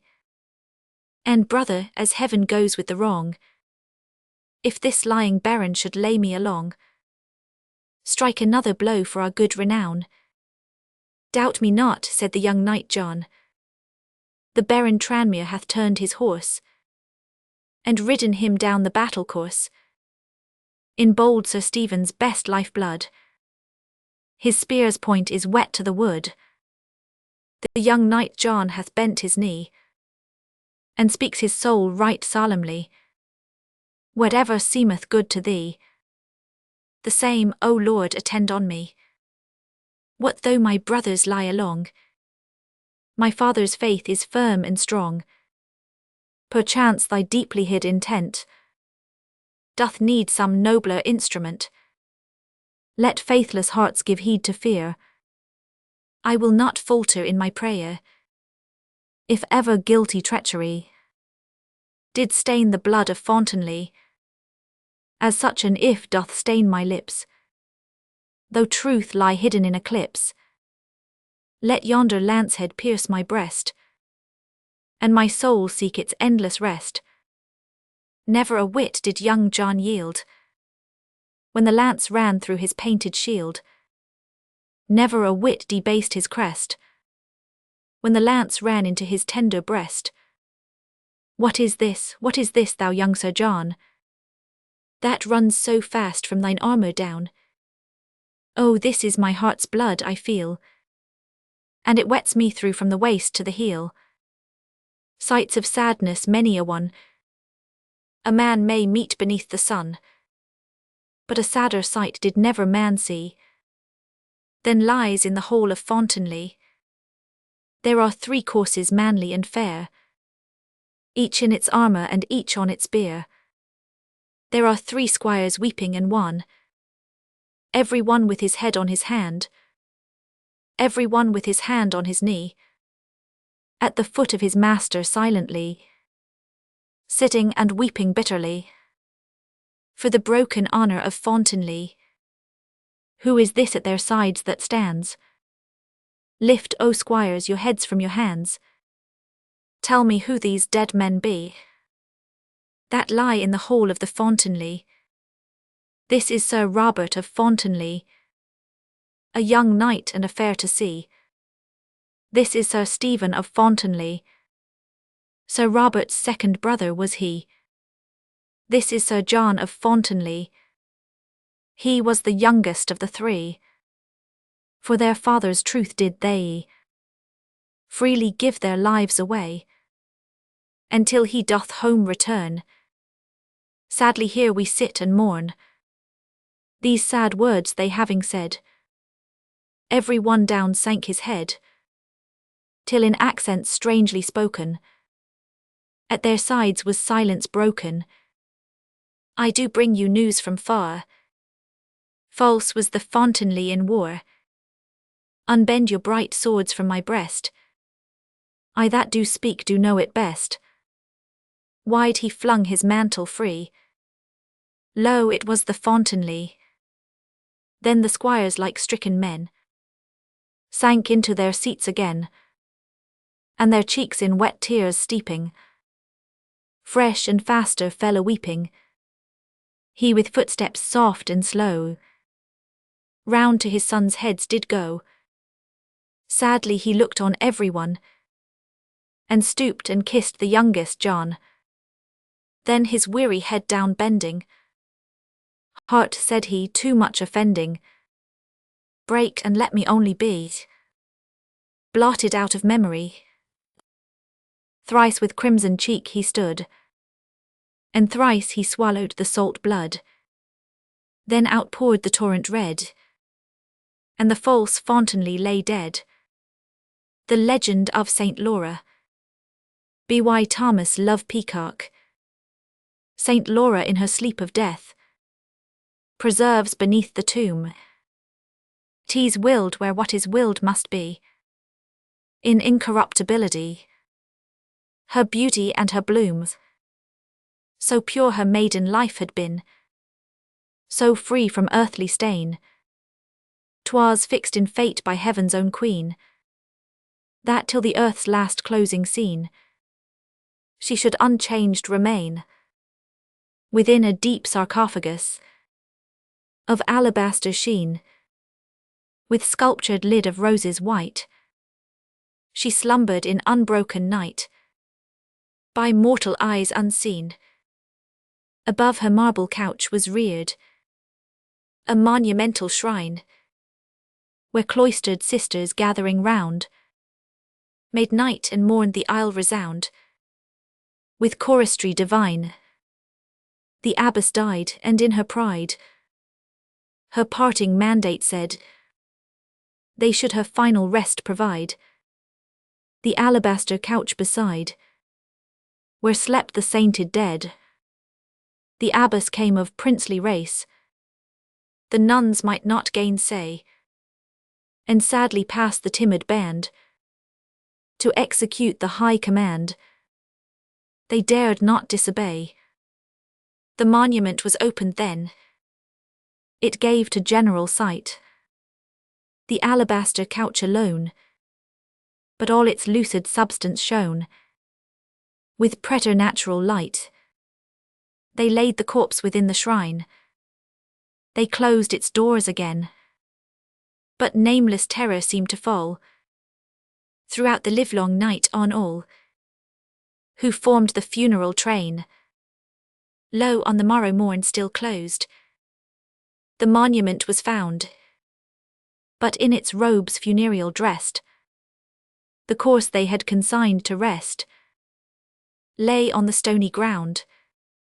Fear and amazement seized on all. They called on Mary's aid, and in the tomb unclosed again, with choral hymn and funeral train, the corse again was laid. But with the incorruptible, corruption might not rest. The lonely chapel's stone-paved floor received the ejected corse once more, in robes funereal dressed. So was it found when morning beamed. In solemn suppliant strain, the nuns implored all saints in heaven that rest might to the corse be given, which they entombed again. On the third night a watch was kept by many a friar and nun. Trembling, all knelt in fervent prayer, till on the dreary midnight air rolled the deep bell-toll one. The saint within the opening tomb, like marble statue stood. All fell to earth in deep dismay, and through their ranks she passed away, in calm unchanging mood. No answering sound her footsteps raised along the stony floor. silent as death, severe as fate. She glided through the chapel gate, and none beheld her more. The alabaster couch was gone, the tomb was void and bare. For the last time with hasty rite, even mid the terror of the night, they laid the abbess there. 'Tis said the abbess rests not well in that sepulchral pile, but yearly when the night comes round, as dies of one the bell's deep sound, she flits along the aisle. But whither passed the virgin saint? To slumber far away, destined by Mary to endure, unaltered in her semblance pure, until the judgment day. David Shaw, hero. B.Y. James Buckham. The Saviour and not the slayer, he is the braver man. So far my text, but the story, thus then it runs from Spokane. Rolled out the overland mail train, late by an hour, in the cab. David Shaw at your service, dressed in his blouse of drab. Grimed by the smoke and the cinders, feed her well, Jim, he said. Jim was his fireman, make up time, on and on they sped. Dust from the wheels up flying, smoke rolling out behind. The long train thundering, swaying, the roar of the cloven wind. Shaw with his hand on the lever, looking out straight ahead. How she did rock old 640, how like a storm they sped. Leavenworth, 30 minutes gained in the thrilling race. Now for the hills, keener lookout or a letting down of the pace. Hardly a pound of the steam less, David Shaw straightened back. Hand like steel on the lever, face like flint to the track. God, look there, down the mountain right ahead of the train. Acres of sand and forest sliding down to the plain. What to do? Why jump, Dave, take the chance while you can. The train is doomed, save your own life, think of the children, man. Well, what did he, this hero, face to face with grim death? Grasped the throttle, reversed it, shrieked down brakes, in a breath. Stood to his post without flinching, clear-headed, open-eyed, till the train stood still with a shudder, and he went down with the slide. Saved, yes saved, 90 people snatched from an awful grave. One life under the sand there, all that he had he gave. Man to the last inch, hero, noblest of heroes, yea. Worthy the shaft and the tablet, worthy the song and the bay. Brotherhood. B.Y. Alfred H. Miles. I am my brother's keeper, and I the duty owns. For no man lieth to himself, or to himself alone, and we must bear together a common weal and woe. In all we are, in all we have, in all we feel and know, I am my brother's keeper, in all that I can be, of high and pure example, of true integrity, a guide to go before him, in darkness and in light, a very cloud of snow by day, a cloud of fire by night. I am my brother's keeper, in all that I can say, to help him on his journey, to cheer him by the way, to succor him in weakness, to solace him in woe, to strengthen him in conflict, and fit him for the foe. I am my brother's keeper, in all that I can do, to save him from temptation, to help him to be true, to stay him if he stumble, to lift him if he fall, to stand beside him though his sin has severed him from all. I am my brother's keeper, in sickness and in health, in triumph and in failure, in poverty and wealth, his champion in danger, his advocate in blame, the herald of his honor, the hider of his shame. And though he prove unworthy, he is my brother still. and I must render right for wrong, and give him good for ill.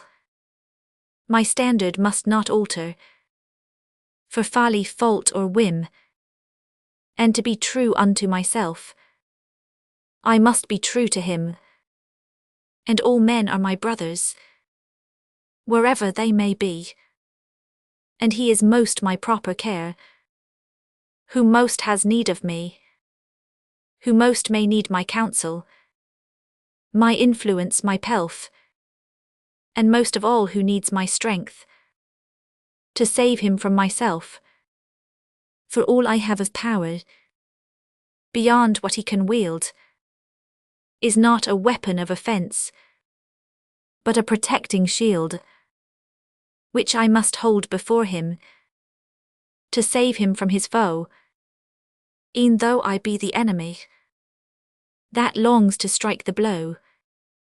I am my brother's keeper, and must be to the end, a neighbour to the neighbourless, and to the friendless friend. His weakness lays it on me, my strength involves it too, and common love for common life will bear the burden through. The straight rider, from black and white, by permission. My dear Mabel, how pale you look. It is this hot room. I am sure Lord St. Sins will not mind taking you for a little turn in the garden, between the dances.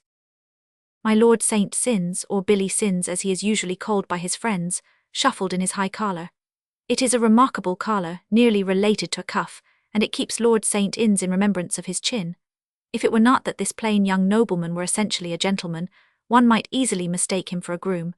Moreover, like other persons of equine tastes, he has the pleasant fancy of affecting a tight and horsey cut, in clothes never intended for the saddle. The girl, addressed by her somewhat overpowering mother as Mabel, takes the proffered arm with a murmured acquiescence and a quivering lip. She is paler than before. Over his stiff collar Lord St. Sins looks down at her, with something of the deep intuition which makes him the finest steeplechaser in England. Perhaps he notes the quiver of the lip, the sinews drawn tense about her throat. Such silent signals of distress are his business. Certainly he notes the little shiver of abject fear which passes through the girl's slight form as they pass out of the room together. Their departure is noted by several persons, mostly chaperones. He must do it tonight, murmurs the girl's mother with a complacent smile on her worldly, cruel face, and then Mabel will soon see that the other was all a mistake. Some mothers believe such worn-out theories as this, and others are merely heartless. Lord St. Sins leads the way deliberately to the most secluded part of the garden. There are 2 chairs at the end of a narrow pathway. Mabel sits down hopelessly. She is a quiet-eyed little girl, with brown hair and gentle ways, just in a word, the sort of girl who usually engages the affections of blushing, open-air, horsey men. She has no spirit, and those who know her mother are not surprised. She is going to say yes because she dare not say no. At least 2 lives are going to be wrecked at the end of the narrow path. Lord St. Sins sits down at her side and contemplates his pointed toes.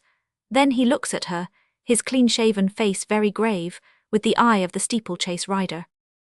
Miss Madison, jerk of the chin and pull at collar, you're in a ghastly fright. Miss Madison draws in a sudden breath, like a sob, and looks at her lacework handkerchief. You think I'm going to ask you to marry me? Still no answer. The stiff collar gleams in the light of a Chinese lantern. Lord St. Sins's linen is a matter of proverb. But I'm not such a cad as that. The girl raises her head, as if she hears a far-off sound. I know that old warn. I dare say I would give great satisfaction to some people if I did, but I can't help that. Mabel is bending forward, hiding her face. A tear falls on her silk dress with a little dull flop. Young St. Sins looks at her, almost as if he were going to take her in his arms. Then he shuts his upper teeth over his lower lip, hard, just as he does when riding at the water jump. A fellow mayn't be much to look at, he says gruffly, but he can ride straight for all that. Mabel half turns her head, and he has the satisfaction of concluding that she has no fault to find with his riding. Of course, he says abruptly, there is some other fellow. After a pause, Miss Madison nods. Miss Madison, says Lord St. Sins, rising and jerking his knees back after the manner of horsey persons, You can go back into that room and take your Bible oath that I never asked you to marry me. Mabel rises also. She wants to say something, but there is a lump in her throat. Some people, he goes on, will say that you bungled it, others that I behaved abominably, but we know better, eh? He offers his arm and they walk toward the house. Suddenly he stops and fidgets in his collar. Don't trouble about me, he says simply. I shan't marry anyone else, I couldn't do that, but I didn't suspect until tonight, that there was another man, and a chap must ride straight, HSM. Women and work. By Alfred H. Miles. Always a hindrance are we, you didn't think that of old. With never a hand to help a man and only a tongue to scold. Timid as hares in danger, weak as a lamb in strife. With never a heart to bear a part in the rattle and battle of life. Just fit to see to the children and manage the home affairs. With only a head for butter and bread, a soul for tables and chairs. Where would you be tomorrow if half of the lie were true? It's well some women are weak at heart, if only for saving you. We haven't much time to be merry who marry a struggling man. Making and mending and saving and spending, and doing the best we can. Skimming and scamming and plotting and planning, and making the done. For do. Grinding the mill with the old grist still, and turning the old into new. Picking and paring and shaving and sharing, and when not enough for us old. Giving up tea that whatever may be the backer shan't go to the wall.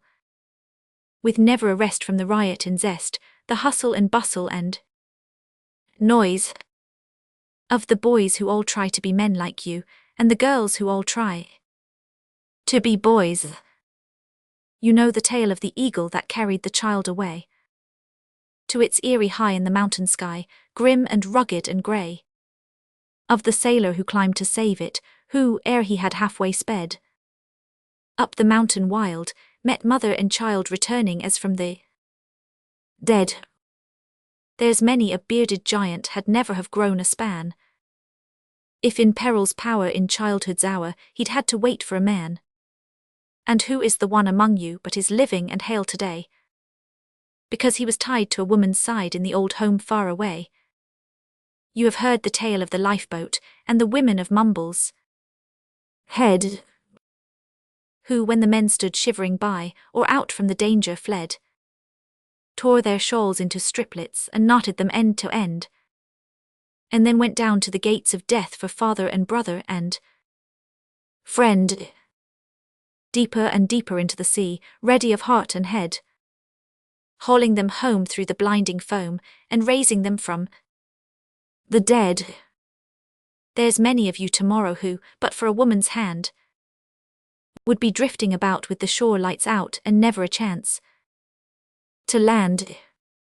You've read of the noble woman in the midst of a border fray, who held her own in a castle lone, for her lord who was far away, for the children who gathered round her and the home that she loved so well, and the deathless fame of a woman's name whom nothing but love could quell, who, when the men would have yielded, with her own sweet lily hand, led them straight from the postern gate, and drove the foe from their land. There's many a little homestead that is cosy and sung today, because of a woman who stood in the door and kept the wolves at bay. Only a hindrance are we, then will be a hindrance still. We hinder the devil and all his works, and I reckon he takes it ill. We do the work that is nearest, and that is the surest plan.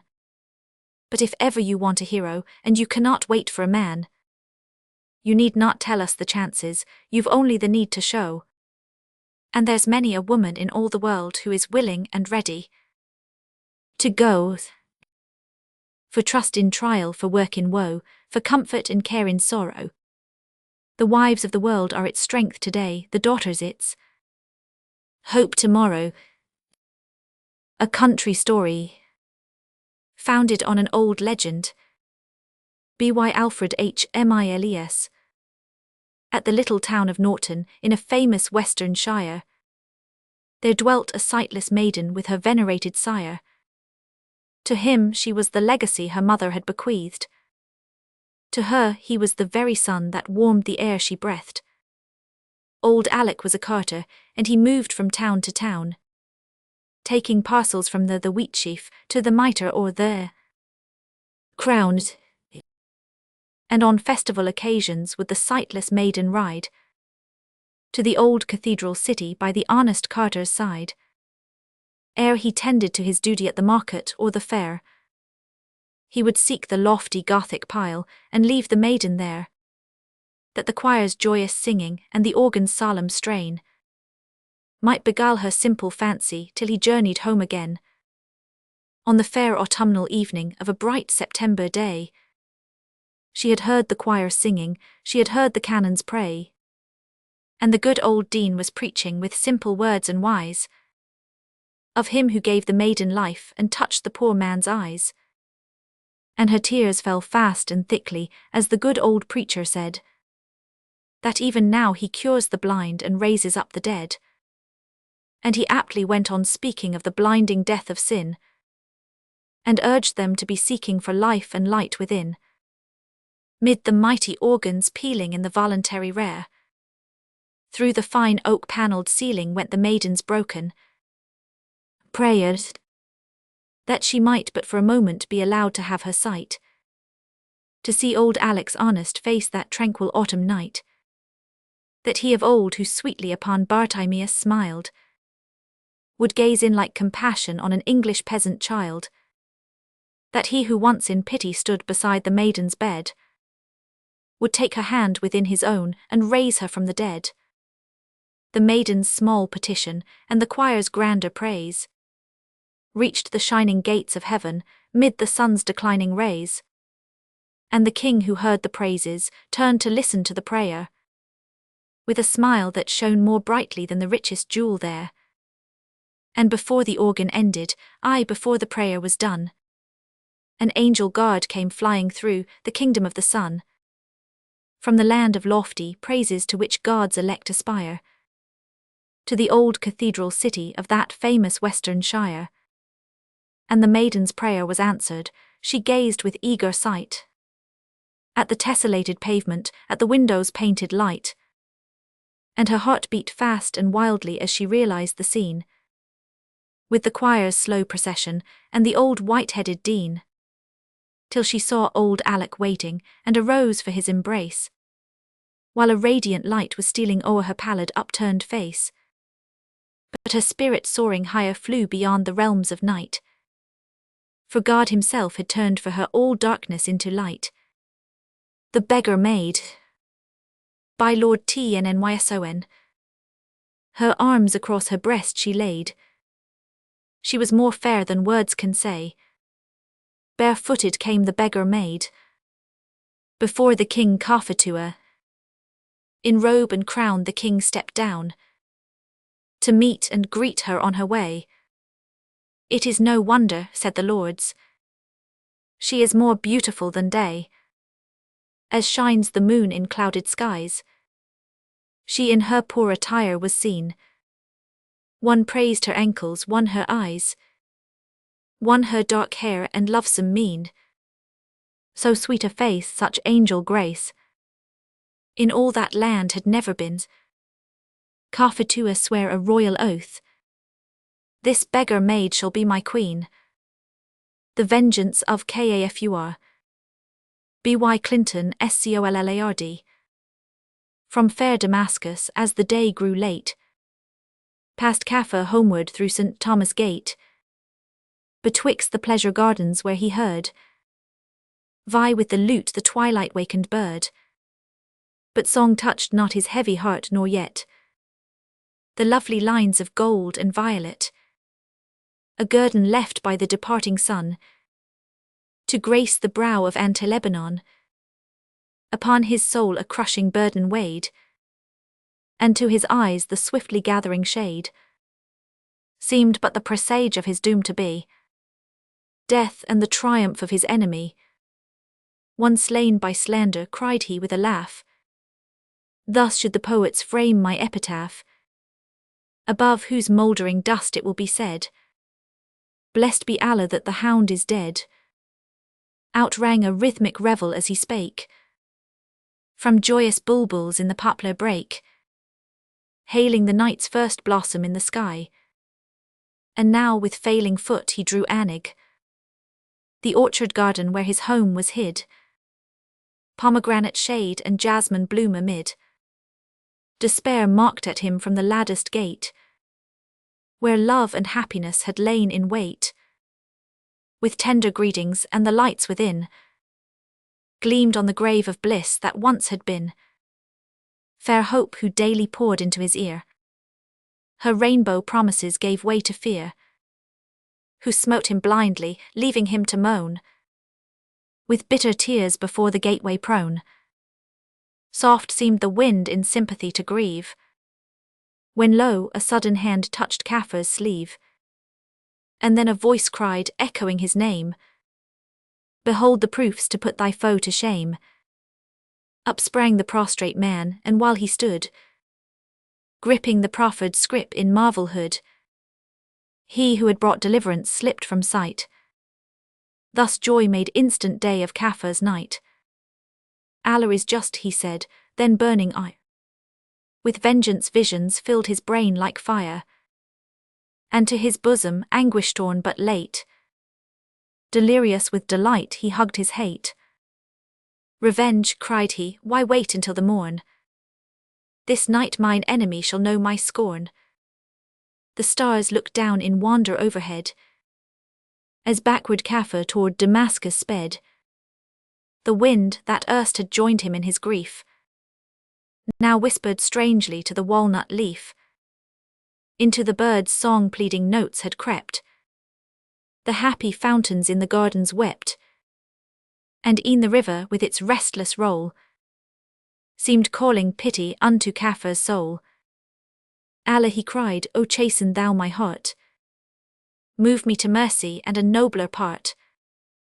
Slow strode he on, the while a newborn grace softened the rigid outlines of his face, nor paused he till he struck, as ne'er before, a ringing summons on his foeman's door. His mantle half across his features thrown, he won the spacious inner court unknown, where on a deep divan lay stretched his foe, sipping his sherbet cool with Hermon's snow, who when he looked on Kaffir hurled his hate upon him, wrathful and infuriate, bidding him swift begone and think to feel a judge's sentence and a jailer's steel. Hark ye, cried Kaffir at this burst of rage, holding aloft a rolled parchment page. Prayers and not threats were more to thy behoof. Thine is the danger, see, I hold the proof. Should I seek out the caliph in his bower, tomorrow when the mid-muezzin hour has passed and lay before his eyes this scrip, silence would seal forevermore thy lip. I quail and cringe and crook the supple knee, and beg thy life of me, thine enemy, whom thou a moment since didst doom to death. I will not breathe suspicion's lightest breath against thy vaunted fame, and even though before all men thou'st sworn thyself my foe, and pledged thyself wrongly to wreak on me thy utmost power of mortal injury, in spite of this should I be first to die, and win the bowers of the blessed on high, beside the golden gate of paradise, thee will I wait with ever watchful eyes, ready to plead forgiveness for thy sin, if thou shouldst come and shouldst not enter in. Should Allah hear my plea, how sweet, how sweet! For then would Kaffir's vengeance be complete. The Wishing well. By Virginia Woodward cloud. Around its shining edge 3 sat them down. Beyond the desert, 'neath the palm's green ring. I wish, spake one, the gems of Izza's crown. For then would I be Izza and a king. Another, I the royal robe he wears, to hear men say, behold a king walks here. And cried the third, now by his long grey hairs, I'd have his throne, then should men cringe and fear. They quaffed the blessed draught and went their way, to where the city's gilded turrets shone. Then from the shadowed palms where rested they, stepped one with bowed grey head and passed alone, his arms upon his breast, his eyes down bent, against the fading light a shadow straight. Across the yellow sand musing he went, where in the sunset gleamed the city's gate. Lo, the next morrow a command did bring to 3 who tarried in that city's wall, which bade them hasten straightway to the king. Isa the great, and straightway went they all, with questioning and wonder in each mind. Majestic on his gleaming throne was he, Isa the just, the kingliest of his kind. His eagle gaze upon the strangers 3, bent to the first he spake, something doth tell me that today my jewelled crown should lie upon thy brow, that it be proven well how any man may be a king thereby. And to the second, still the same hath told, that thou shalt don this robe of royalty. And to the third, that thou this sceptre hold, to show a king to such a man as I. And straightway it was done. Then Isa spake unto the guards and said, Go, bring thee now from out the city wall a child to make its first obeisance to the king. Speed thou. In Isa's name, Isa the great and good, went this strange word, mid stir and trumpets ring. And straightway came along and wondering stood a child within the presence of the king. The king, her dark eyes flashing fearless gazed, to where mid pomp and splendour 3 there sate. One, 'neath a glittering crown, shrunk sore amazed. One cringed upon the carven throne of state. The third, wrapped with a royal robe, hung low, his head in awkward shame, and could not see beyond the blazoned hem, that was to show how any man thus garbed a king might be. Wondering paused the child, then turned to where one stood apart, his arms across his breast, no crown upon the silver of his hair, black-gowned and still of stately mien possessed, no broidered robe nor gemmed device to tell whose was that brow majestic with its mind. But lo, one look, and straight she prostrate fell before great Isa, kingliest of his kind, around the shining well at close of day. Beyond the desert, 'neath the palm's green ring, 3 stopped to quaff a draught and paused to say, Life to great Isa, long may he be king. The 2 church builders, by John G. Saxe, a famous king would build a church, a temple vast and grand, and that the praise might be his own, he gave a strict command that none should add the smallest gift to aid the work he planned. And when the mighty dome was done, within the noble frame, upon a tablet broad and fair, in letters all aflame, with burnished gold the people read the royal builder's name. Now when the king, elate with pride, that night had sought his bed, he dreamed he saw an angel come, a halo round his head, erase the royal name and write another in its stead. What could it be? 3 times that night that wondrous vision came. 3 times he saw that angel hand erase the royal name and write a woman's in its stead, in letters all aflame. Whose could it be? He gave command to all about his throne to seek the owner of the name that on the tablet shone. And so it was the courtiers found a widow poor and loned. The king, enraged at what he heard, cried, Bring the culprit here. And to the woman trembling sore, he said, 'Tis very clear that thou hast broken my command. Now let the truth appear. Your Majesty, the widow said, I can't deny the truth. I love the Lord, my Lord and yours. And so in simple sooth, I broke your Majesty's command. I crave your royal ruths. And since I had no money, sire, why I could only pray that God would bless your Majesty. And when along the way the horses drew the stones I gave to one a wisp of hay. Ah, now I see, the king exclaimed. Self-glory was my aim. The woman gave for love of God, and not for worldly fame. 'Tis my command the tablet bear the pious widow's name, the captain of the Northfleet, by Gerald Massey.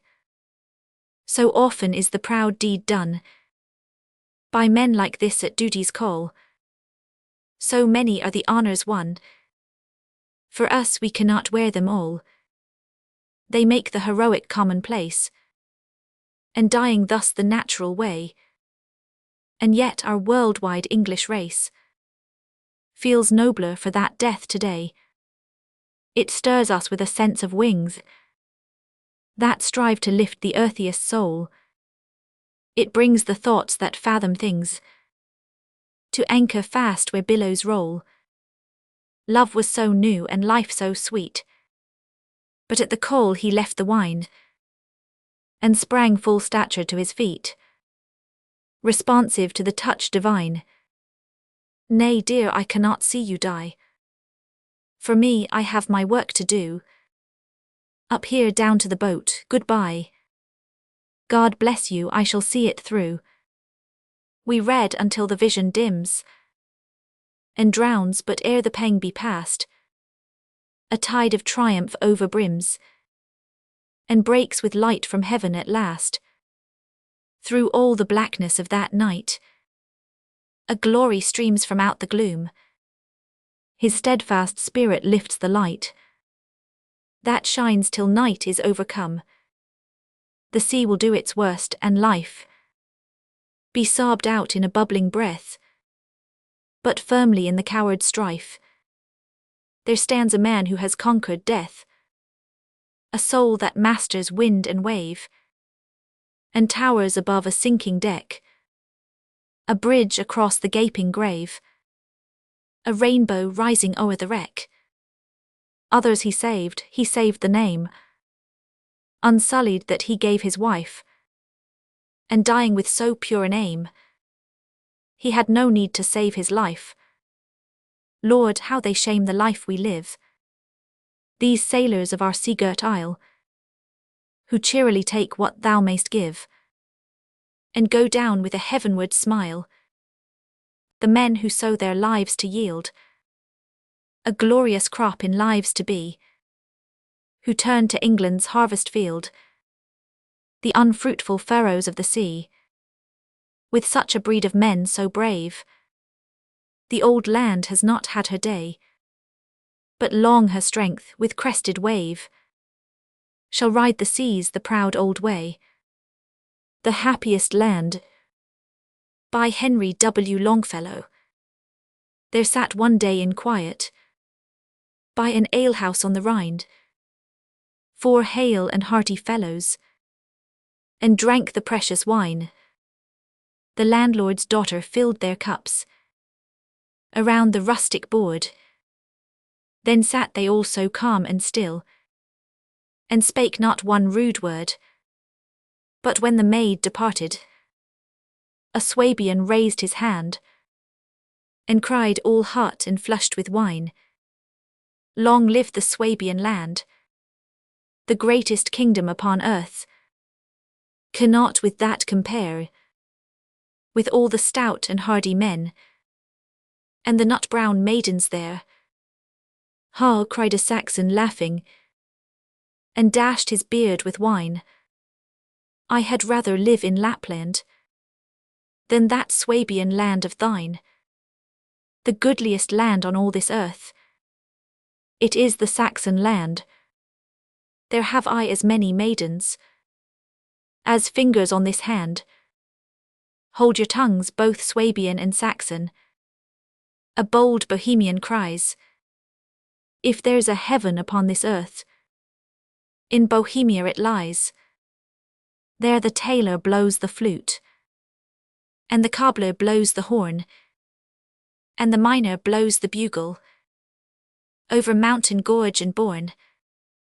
And then the landlord's daughter up to heaven raised her hand, and said, Ye may no more contend.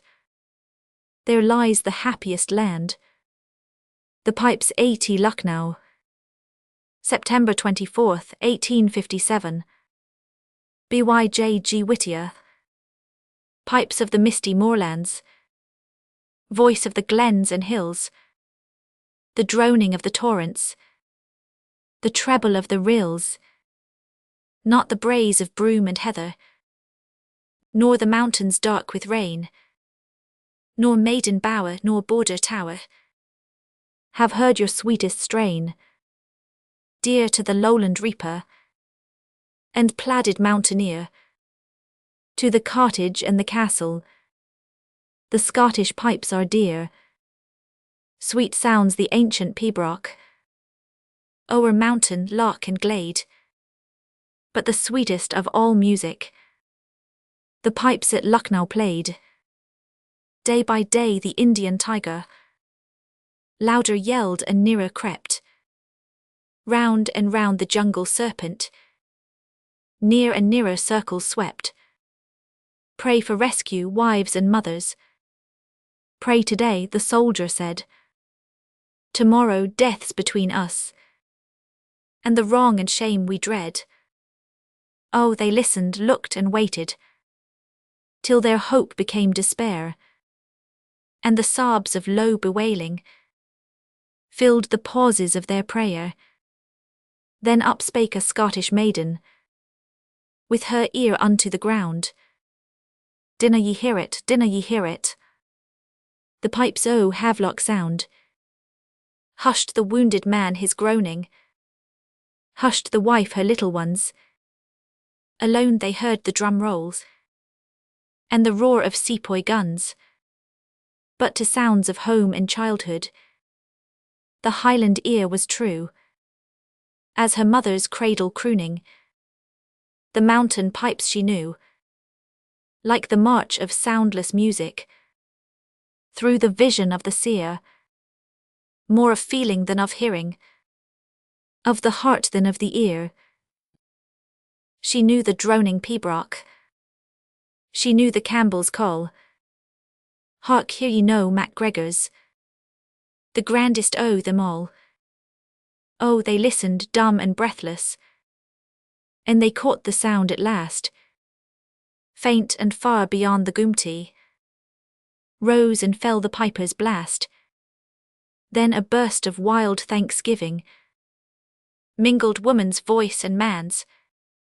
God be praised, the march of Havelock, the piping of the clans, louder, nearer, fierce as vengeance, sharp and shrill as swords at strife, came the wild MacGregor's clan call, stinging all the air to life. But when the far-off dust cloud to plaided legions grew, full tenderly and blithesomely, the pipes of rescue blew, round the silver domes of Lucknow. Moslem mosque and pagan shrine breathed the air to Britain's dearest, the air of Auld Lang Syne. O'er the cruel roll of war drums rose that sweet and homelike strain, and the tartan clove the turban, as the Goomtee cleaves the plain, dear to the cornland reaper and plaided mountaineer. To the cottage and the castle, the piper's song is dear. Sweet sounds the Gaelic pibroch, o'er mountain, glen and glade. But the sweetest of all music, the pipes at Lucknow played. The Battle of the Baltic. B.Y. Thomas Campbell. of Nelson and the North, sing the glorious day's renown, when to battle fierce came forth all the might of Denmark's crown, and her arms along the deep proudly shone, by each gun the lighted brand, in a bold determined hand, and the prince of all the land led them on, like leviathans afloat, lay their bulwarks on the brine, while the sign of battle flew on the lofty British line. It was 10 of April morn by the chime. As they drifted on their path, there was silence deep as death, and the boldest held his breath for a time. But the might of England flushed to anticipate the scene, and her van the fleeter rushed o'er the deadly space between. Hearts of oak, our captains cried when each gun from its adamantine lips spread a death shade round the ships, like the hurricane eclipse of the sun. Again, and the havoc did not slack, till a feeble cheer the Dane to our cheering sent us back. Their shots along the deep slowly boom, then ceased, and all is wail, as they strike the shattered sail, or in conflagration pale light the gloom. Out spoke the victor then, as he hailed them o'er the wave, "Ye are brothers, ye are men, and we conquer but to save. So peace instead of death let us bring, but yield, proud foe, thy fleet, with the crews at England's feet, and make submission meet to our king." Then Denmark blessed our chief, that he gave her wounds repose, and the sounds of joy and grief from her people wildly rose, as death withdrew his shades from the day, while the sun looked smiling bright o'er a wild and woeful sight, where the fires of funeral light died away. Now joy, old England, raise, for the tidings of thy might by the festal city's blaze, while the wine cup shines in light. And yet amidst that joy and uproar, let us think of them that sleep, full many a fathom deep, by thy wild and stormy steep.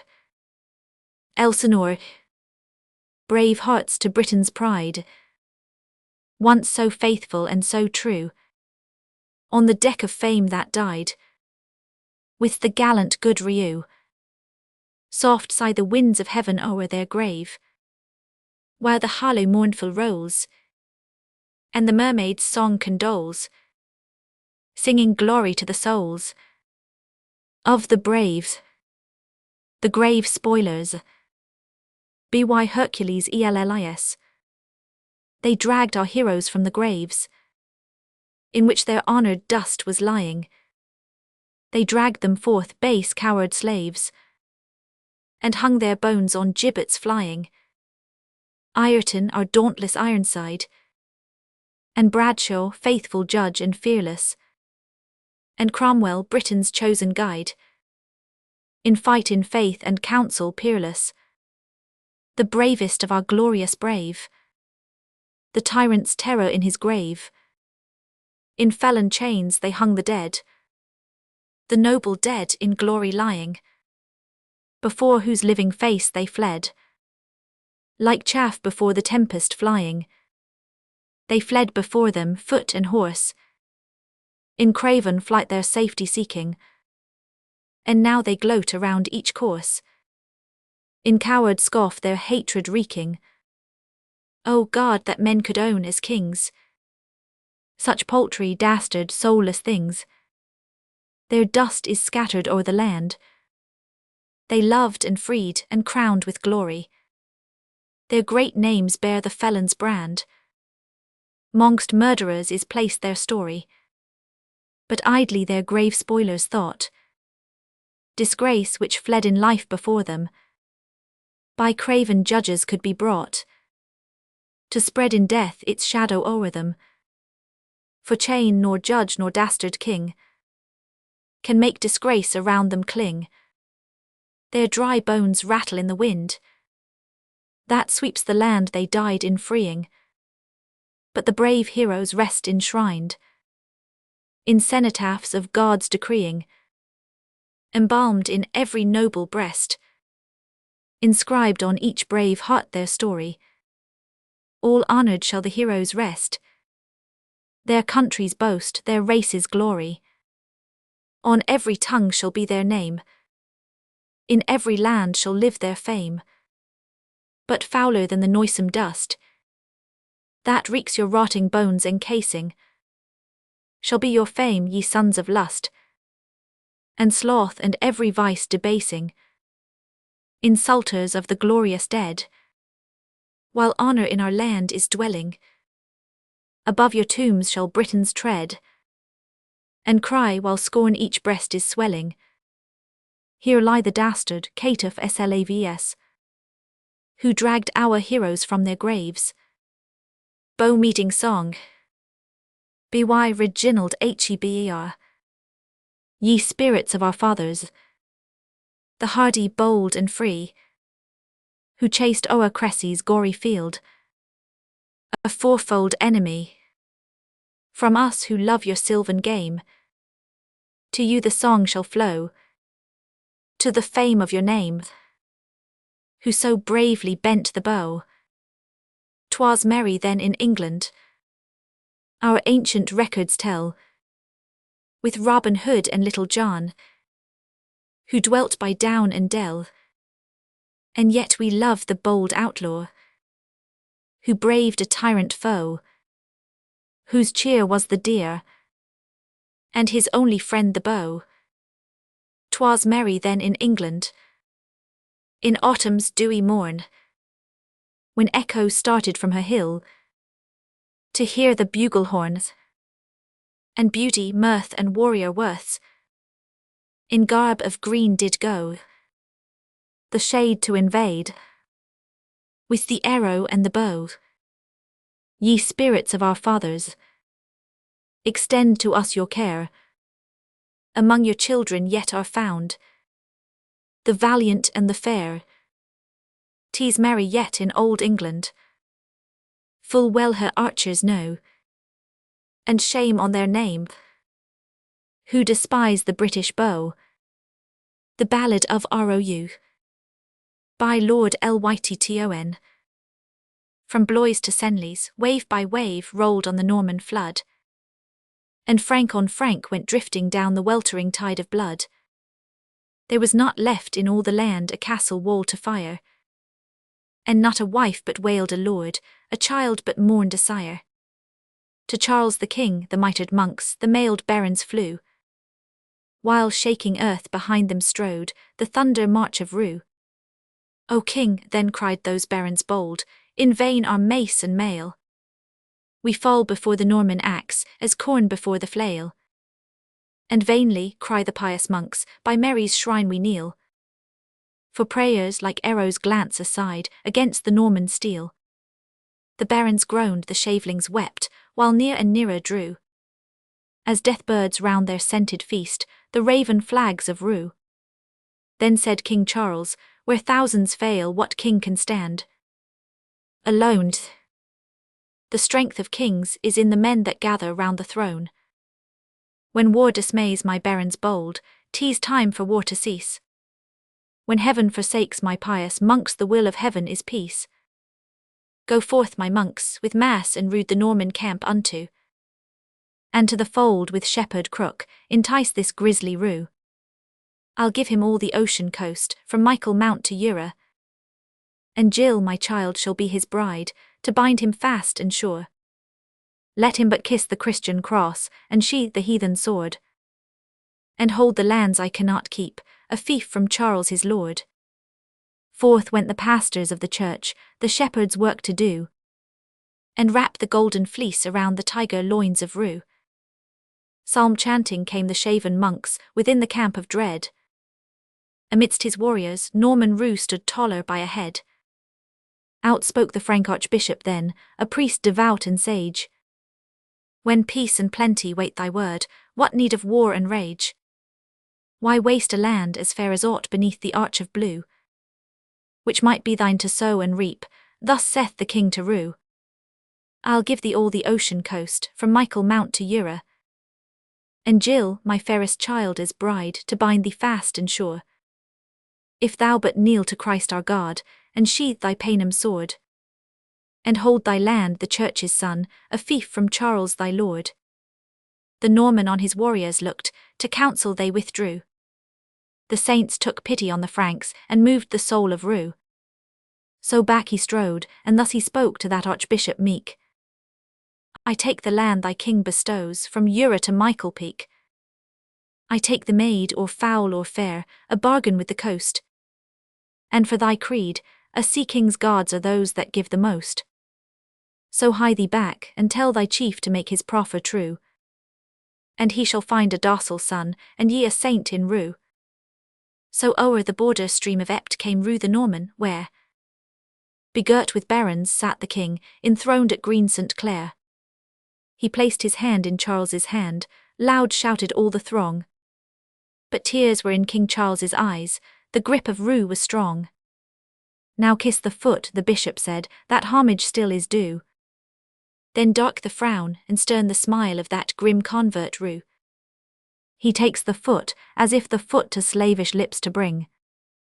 The Normans scowl, he tilts the throne, and backward falls the king. Loud laugh the joyous Norman men, pale stare the Franks aghast. And Rue lifts up his head, as from the wind springs up the mast. I said I would adore a god, but not a mortal too. The foot that fled before a foe let cowards kiss, said Rue.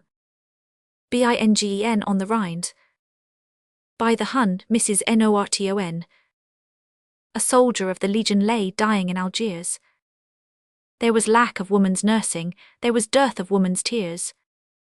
But a comrade stood beside him, while his lifeblood ebbed away, and bent with pitying glances to hear what he might say.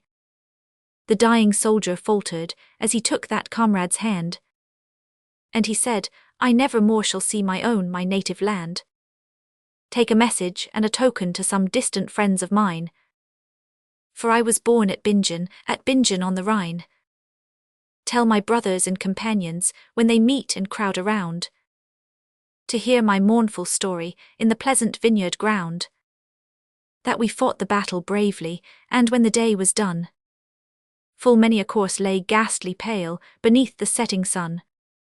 And midst the dead and dying were some grown old in wars, the death wound on their gallant breasts, the last of many scars. But some were young, and suddenly beheld life's morn decline. And one there came from Bingen, fair Bingen on the Rhine. Tell my mother that her other sons shall comfort her old age. And I was a truant bird, that thought his home a cage. For my father was a soldier, and even as a child, my heart leaped forth to hear him tell of struggles fierce and wild. And when he died, and left us to divide his scanty hoard, I let them take whate'er they would, but kept my father's sword. And with boyish love I hung it where the bright light used to shine, on the cottage wall at Bingen, calm Bingen on the Rhine. Tell my sister not to weep for me, and sob with drooping head, when the troops are marching home again, with glad and gallant tread, but to look upon them proudly, with a calm and steadfast eye. For her brother was a soldier too, and not afraid to die. And if a comrade seek her love, I ask her in my name, to listen to him kindly, without regret or shame, and to hang the old sword in its place, my father's sword and mine, for the honour of old Bingen, dear Bingen on the Rhine. There's another, not a sister, in the happy days gone by. You'd have known her by the merriment that sparkled in her eye. Too innocent for coquetry, too fond for idle scorning. Oh friend, I fear the lightest heart makes sometimes heaviest. Mording. Tell her the last night of my life, for ere this moon be risen, my body will be out of pain, my soul be out of prison.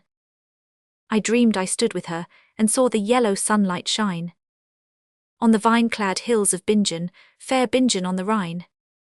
I saw the blue Rhine sweep along, I heard or seemed to hear the German songs we used to sing, in chorus sweet and clear. And down the pleasant river, and up the slanting hill, that echoing chorus sounded, through the evening calm and still. And her glad blue eyes were on me, as we passed with friendly talk, down many a path beloved of yore, and well-remembered walk. And her little hand lay lightly, confidingly in mine. But we'll meet no more at Bingen, loved Bingen on the Rhine.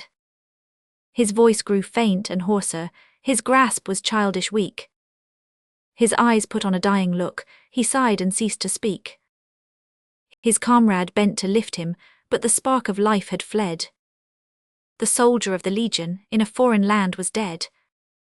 And the soft moon rose up slowly, and calmly she looked down on the red sand of the battlefield, with bloody corpses strown. Yea, calmly on that dreadful scene her pale light seemed to shine, as it shone on distant Bingen, fair Bingen on the Rhine. Deeds, not words. By Captain Marryat. The captain stood on the carronade. First lieutenant, says he, send all my merry men aft here, for they must list to me. I haven't the gift of the gab, my sons, because I'm bred to the sea. That ship there is a Frenchman, who means to fight with we. Odds blood, hammer and tongs, long as I've been to sea. I've fought gainst every odds, but I've gained the victory. That ship there is a Frenchman, and if we don't take she, 'tis 1,000 bullets to one that she will capture we. I haven't the gift of the gab, my boys, so each man to his gun. If she's not mine in half an hour, I'll flog each mother's son. Odds barbs, hammer and tongs, long as I've been to sea. I've fought gainst every odds, and I've gained the victory. We fought for 20 minutes, when the Frenchman had enough. I little thought, he said, that your men were of such stuff. The captain took the Frenchman's sword, a low bow made to he. I haven't the gift of the gab, monsieur, but polite I wish to be. Odds barbs, hammer and tongs, long as I've been to sea. I've fought gainst every odds, and I've gained the victory. Our captain sent for all of us, my merry men, said he. I haven't the gift of the gab, my lads, but yet I thankful be. You've done your duty handsomely, each man stood to his gun. If you hadn't, you villains, as sure as day, I'd have flogged each mother's son. Odds barbs, hammer and tongs, as long as I'm at sea. I'll fight gainst every odds, and I'll gain the victory. Old King Cole. By Alfred H. Miles. Old King Cole was a merry old soul. A merry old soul was he. He would call for his pipe, he would call for his glass. He would call for his fiddlers three. With loving care and reason rare, he ruled his subjects true, who used to sing, Long live the King. And he the people too. Old King Cole was a musical soul. A musical soul was he. He used to boast what pleased him most was nothing but fiddle-de-dee. But his pipe and his glass he loved, alas, as much as his fiddlers three. And by time he was done with the other and the one, he was pretty well done, was he. Old King Cole was a kingly soul. A kingly soul was he. He governed well, the records tell. The brave, the fair, the free. He used to say by night and day, I rule by right divine. My subjects free belong to me, and all that's theirs is mine. Old King Cole was a worthy soul. A worthy soul was he. From motives pure he tried to cure all greed and vanity. So if he found the country round a slave to gold inclined, he would take it away and bid him pray for a more contented mind. Old King Cole was a good old soul. A good old soul was he. And social life from civil strife He guarded royally, for when he caught the knaves who fought o'er houses, land or store, he would take it himself, whether kind or pelf, that they shouldn't fall out any more. Old King Cole was a thoughtful soul was he, and he said it may be if they all agree. They may all disagree with me. I must organize routs in tournament bouts, and open a senate, said he. Play the outs on the ins and the ins on the outs, and the party that wins wins me. So old King Cole, constitutional soul was he. With royal noose a parliament house he built for his people free. And they talked all day and they talked all night, and they'd die but they wouldn't agree, until black was white and wrong was right. And he said it works to a T. Old King Cole was a gay old soul. A gay old soul was he. If he chanced to meet a maiden sweet, he'd be sure to say kitch I key. And then if her papa, her auntie or mamma should suddenly appear upon the scene, he would put the matter straight with an office in the state, if they'd promise not to go and tell the Queen. Old Queen Cole was a dear old soul. A dear old soul was she. Her hair was as red as a rose, 'tis said. Her eyes were as green as a pea. At beck and call for rout and bowl, she won the world's huzzas. At fêtes and plays and matinees, receptions and bazaars, when old King Cole with his pipe and bowl at a smoking concert presided, his queen would be at a 5 o'clock tea at the palace where she resided. And so they governed, ruled and reigned o'er subjects great and small, and never was heard a seditious word in castle, court or hall. The Green Domino. In the latter part of the reign of Louis Roman XV. Of France, the masquerade was an entertainment in high estimation, and was often given at an immense cost on court days and such occasions of rejoicing as persons of all ranks might gain admission to these spectacles, provided they could afford the purchase of the ticket. Very strange rencontres frequently took place at them, and exhibitions almost as curious, in the way of disguise or assumption of character, but perhaps the most whimsical among the genuine surprises recorded at any of these spectacles was that which occurred in Paris on the 15th of October, on the day when the Dauphin, son of Louis Roman XV, attained the age of 21. At this fête, which was of a peculiarly glittering character, so much so that the details of it are given at great length by the historians of the day, the strange demeanour of a man in a green domino, early in the evening, excited attention. This mask, who showed nothing remarkable as to figure, though tall rather and of robust proportion, seemed to be gifted with an appetite, not merely past human conception, but passing the fancies of even romance. The dragon of old, who churches ate, he used to come on a Sunday.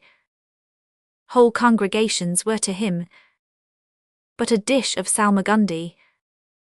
He was but a nibbler, a mere fool to this stranger of the green domino. He passed from chamber to chamber, from table to table of refreshments, not tasting, but devouring, devastating all before him. At one board he dispatched a fowl, 2/3 of a ham and 6 bottles of champagne, and the very next moment he was found seated in another apartment performing the same feat, with a stomach better than at first. This strange course went on until the company, who at first had been amused by it, became alarmed and tumultuous.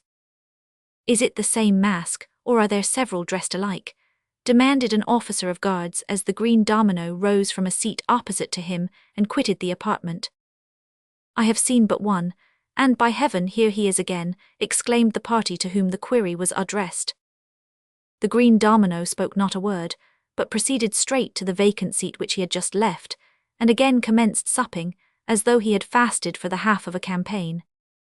At length the confusion which this proceeding created became universal, and the cause reached the ear of the Dauphin. "He is the very devil, your highness," exclaimed an old nobleman, "saving your highness's presence or wants but a tale to be so." Say rather he should be some famished poet by his appetite, replied the prince, laughing. But there must be some juggling, he spills all his wine and hides the provisions under his robe. Even while they were speaking, the green domino entered the room in which they were talking, and as usual proceeded to the table of refreshments. See here, my lord, cried one, I have seen him do this thrice. I twice, I 5 times, and I 15. This was too much. The master of the ceremonies was questioned. He knew nothing, and the green domino was interrupted as he was carrying a bumper of claret to his lips. The prince's desire is that monsieur who wears the green domino should unmask. The stranger hesitated. The command with which his highness honors monsieur is perfectly absolute. Against that which is absolute there is no contending. The green man threw off his mask and domino, and proved to be a private trooper of the Irish Dragoons. And in the name of gluttony, my good friend, not to ask how you gained admission, how have you contrived, said the prince, to sup tonight so many times? Sire, I was but beginning to sup, with reverence be it said, when your royal message interrupted me. Beginning, exclaimed the Dauphin in amazement. Then what is it I have heard and seen? Where are the herds of oxen that have disappeared and the hampers of Burgundy? I insist upon knowing how this is. It is, sire, returned the soldier. May it please your grace that the troop to which I belong is today on guard. We have purchased one ticket among us and provided this green domino which fits us all. By which means the whole of the front rank, being myself the last man, have supped if the truth must be told at discretion, and the leader of the rear rank, saving your highness's commands, is now waiting outside the door to take his turn. The legend beautiful. By Henry W. Longfellow. Hadst thou stayed, I must have fled. That is what the vision said. In his chamber all alone, kneeling on the floor of stone, prayed the monk in deep contrition for his sins of indecision, prayed for greater self-denial in temptation and in trial. It was noonday by the dial, and the monk was all alone. Suddenly, as if it lightened, an unwonted splendor brightened all within him and without him, in that narrow cell of stone. And he saw the blessed vision of our Lord with light Elysian, like a vesture wrapped about him, like a garment round him thrown, not as crucified and slain, not in agonies of pain, not with bleeding hands and feet, did the monk his master see, but as in the village street, in the house or harvest field, halt and lame and blind he healed, when he walked in Galilee, in an attitude imploring, hands upon his bosom crossed, wondering, worshipping, adoring, knelt the monk in rapture lost. Lord, he thought, in heaven that reignest, who am I that thus thou deignest to reveal thyself to me? Who am I that from the centre of thy glory thou shouldst enter this poor cell my guest to be? Then amid his exaltation, loud the convent bell appalling, from its belfry calling, rang through court and corridor, with persistent iteration. He had never heard before.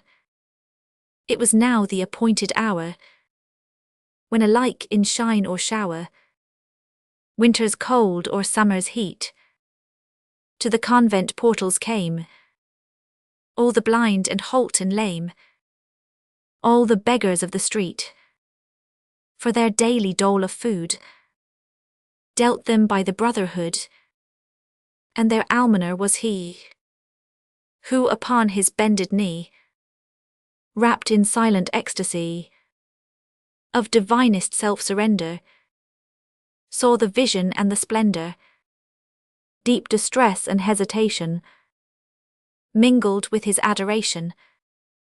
Should he go or should he stay? Should he leave the poor to wait, hungry at the convent gate, till the vision passed away? Should he slight his heavenly guest, Slight this visitant celestial, for a crowd of ragged bestial beggars at the convent gate. Would the vision there remain? Would the vision come again? Then a voice within his breast whispered, audible and clear, as if to the outward ear, "Do thy duty, that is best. Leave unto thy Lord the rest." Straightway to his feet he started, and with longing look intent, on the blessed vision bent, slowly from his cell departed, slowly on his errand went. At the gate the poor were waiting, looking through the iron grating, with that terror in the eye that is only seen in those who amid their wants and woes hear the sound of doors that close, and of feet that pass them by, grown familiar with disfavor, grown familiar with the savour of the bread by which men die. But today they know not why, like the gate of paradise, seemed the convent gate to rise, like a sacrament divine, seemed to them the bread and wine. In his heart the monk was praying, thinking of the homeless poor, what they suffer and endure, what we see not what we see. And the inward voice was saying, "Whatsoever thing thou doest, to the least of mine and lowest, that thou doest unto me." But had the vision come to him in beggar's clothing, come a mendicant imploring, would he then have knelt adoring, or have listened with derision, and have turned away with loathing? Thus his conscience put the question, full of troublesome suggestion, as at length with hurried pace toward his cell he turned his face, and beheld the convent bright with a supernatural light, like a luminous cloud expanding over floor and wall and ceiling. But he paused with awestruck feeling at the threshold of his door, for the vision still was standing as he left it there before, when the convent bell appalling from its belfry calling summoned him to feed the poor. Through the long hour intervening, it had waited his return, and he felt his bosom burn, comprehending all the meaning, when the blessed vision said, "Hadst thou stayed I must have fled." The Bell of Atri, by Henry W. Longfellow. At Atri in Abruzzo, a small town of ancient Roman date but scant renown, one of those little places that have run half up the hill beneath a blazing sun, and then sat down to rest, as if to say, "I climb no further upward, come what may." The Re Giovanni, now unknown to fame, so many monarchs since have borne the name, had a great bell hung in the marketplace, beneath a roof projecting some small space, by way of shelter from the sun and rain. Then rode he through the streets with all his train, and with the blast of trumpets loud and long, made proclamation that whenever wrong was done to any man, he should but ring the great bell in the square, and he, the king, would cause the syndic to decide thereon. Such was the proclamation of King John. How swift the happy days in Atri sped! What wrongs were righted need not here be said. Suffice it that, as all things must decay, the hempen rope at length was worn away, unravelled at the end, and strand by strand loosened and wasted in the ringer's hand, till one, who noted this in passing by, mended the rope with braids of briony, so that the leaves and tendrils of the vine hung like a votive garland at a shrine. By chance it happened that in Atri dwelt a knight with spur on heel and sword in belt, who loved to hunt the wild boar in the woods, who loved his falcons with their crimson hoods, who loved his hounds and horses and all sports, and prodigalities of camps and courts, loved or had loved them, for at last grown old, his only passion was the love of gold. He sold his horses, sold his hawks and hounds, rented his vineyards and his garden grounds, kept but one steed, his favourite steed of all, to starve and shiver in a naked stall, and day by day sat brooding in his chair, devising plans how best to hoard and spare. At length he said, "What is the use or need to keep at my own cost this lazy steed, eating his head off in my stables here, when rents are low and provender is dear? Let him go feed upon the public ways. I want him only for the holidays." So the old steed was turned into the heat of the long, lonely, silent, shadeless street, and wandered in suburban lanes forlorn, barked at by dogs and torn by briar and thorn.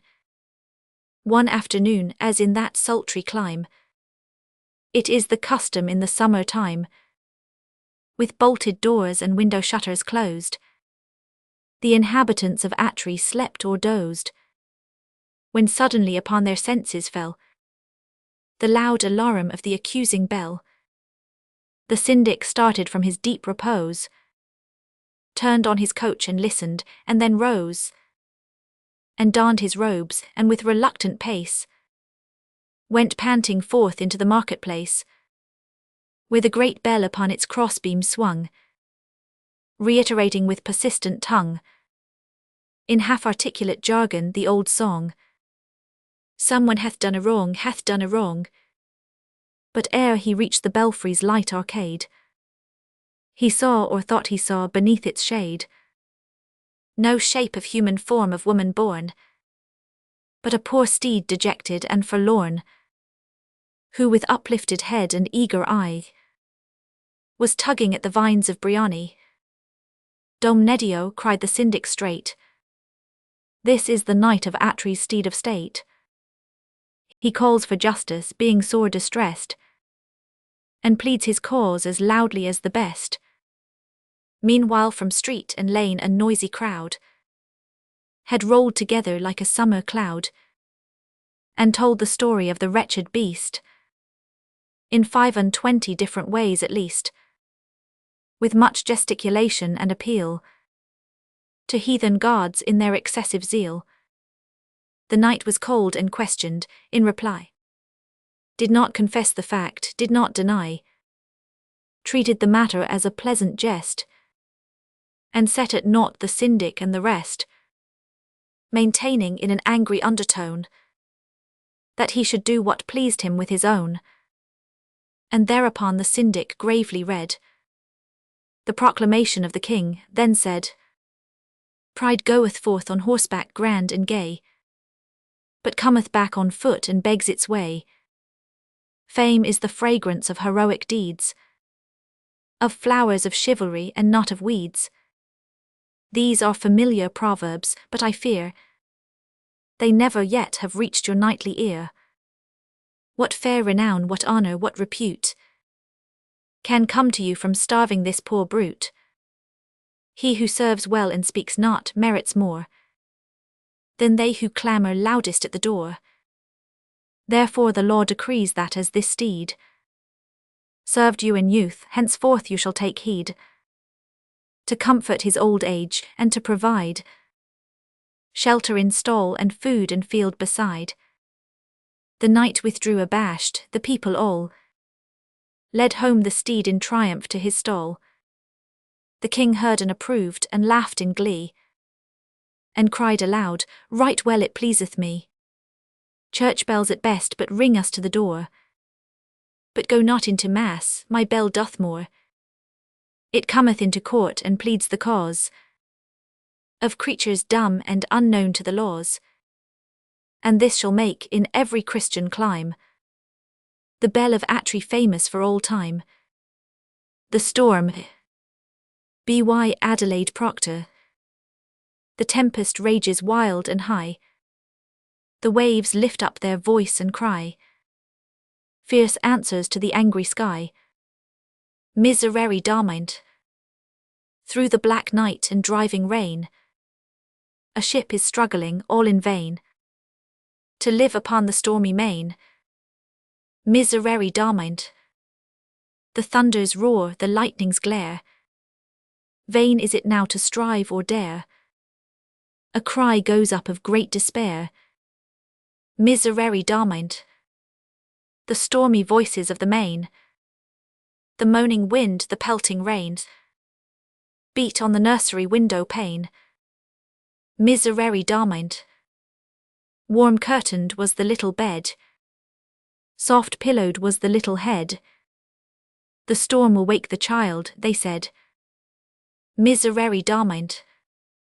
Cowering among his pillows white, he prays, his blue eyes dim with fright. Father, save those at sea tonight. Miserere Damint. The morning shone all clear and gay, on a ship at anchor in the bay, and on a little child at play. Gloria tibi Damint. The three rulers. By Adelaide Proctor. I saw a ruler take his stand, and trample on a mighty land. The people crouched before his beck. His iron heel was on their neck. His name shone bright through blood and pain. His sword flashed back their praise again. I saw another ruler rise. His words were noble, good and wise. With the calm scepter of his pen, he ruled the minds and thoughts of men. Some scoffed, some praised, while many heard. Only a few obeyed his word. Another ruler then I saw. Love and sweet pity were his law. The greatest and the least had part, yet most the unhappy in his heart. The people in a mighty band rose up and drove him from the land. The horn of Egriamointy Castle. By William Wordsworth. Ere the brothers, though the gateway, issued forth with old and young, to the horn Sir Eustace pointed, which for ages there had hung. Horn it was which none could sound, no one upon living ground, save he who came as rightful heir to Egremont's domains and castle fair. Heirs from times of earliest record had the house of Lucy borne, who of right had held the lordship, claimed by proof upon the horn. Each at the appointed hour tried the horn, it owned his power. He was acknowledged, and the blast which good Sir Eustace sounded was the last. With his lance Sir Eustace pointed, and to Hubert thus said he, what I speak this horn shall witness, for thy better memory. Hear then and neglect me not. At this time and on this spot, the words are uttered from my heart, as my last earnest prayer ere we depart. On good service we are going, life to risk by sea and land, in which course if Christ our Saviour do my sinful soul demand, hither come thou back straightway. Hubert, if alive that day, return and sound the horn that we may have a living house still left in thee. Fear not, quickly answered Hubert, as I am thy father's son. What thou askest, noble brother, with God's favour shall be done. So were both right well content. Forth they from the castle went, and at the head of their array, to Palestine the brothers took their way. Side by side they fought, the Lucys were a line for valour famed, and where'er their strokes alighted, there the Saracens were tamed. Whence then could it come, the thought? By what evil spirit brought? Oh, can a brave man wish to take his brother's life for land's and castle's sake. Sir, the ruffians said to Hubert, deep he lies in Jordan's flood. Stricken by this ill assurance, pale and trembling Hubert stood. Take your earnings, oh, that I could have seen my brother die. It was a pang that vexed him then, and oft returned again and yet again. Months passed on and no Sir Eustace, nor of him were tidings heard. Wherefore, bold as day, the murderer back again to England steered. To his castle Hubert sped. Nothing has he now to dread, but silent and by stealth he came, and at an hour which nobody could name. None could tell if it were night time, night or day, at even or morn. No one's eye had seen him enter, no one's ear had heard the horn. But bold Hubert lives in glee. Months and years went smilingly. With plenty was his table spread, and bright the lady is who shares his bed. Likewise he had sons and daughters, and as good men do he sate at his board by these surrounded, flourishing in fair estate. And while thus in open day, once he sate, as old books say, a blast was uttered from the horn, whereby the castle gate it hung forlorn. 'Tis the breath of good Sir Eustace. He has come to claim his right. Ancient castle, woods and mountains hear the challenge with delight. Hubert, though the blast be blown, he is helpless and alone. Thou hast a dungeon, speak the word, and there he may be lodged and thou be lord. Speak, astounded Hubert cannot, and if power to speak he had, all are daunted, all the household, smitten to the heart and sad. 'Tis Sir Eustace, if it be living man, it must be he. Thus Hubert thought in his dismay, and by a postern gate he slunk away. Long and long was he unheard of. To his brother then he came, made confession, asked forgiveness, asked it by a brother's name, and by all the saints in heaven, and of Eustace was forgiven. Then in a convent went to hide his melancholy head, and there he died. But Sir Eustace, whom good angels had preserved from murderers' hands, and from pagan chains had rescued, lived with honour on his lands. Sons he had, saw sons of theirs, and through ages heirs of heirs. A long posterity renowned sounded the horn which they alone could sound. The miracle of the roses. B.Y. Robert Southy. There dwelt in Bethlehem a Jewish maid, and Zillah was her name, so passing fair, that all Judea spake the Virgin's praise. He who had seen her eyes' dark radiance, how it revealed her soul, and what a soul beamed in the mild effulgence, woe to him! For not in solitude, for not in crowds, might he escape remembrance nor avoid her imaged form which followed everywhere, and filled the heart and fixed the absent eye.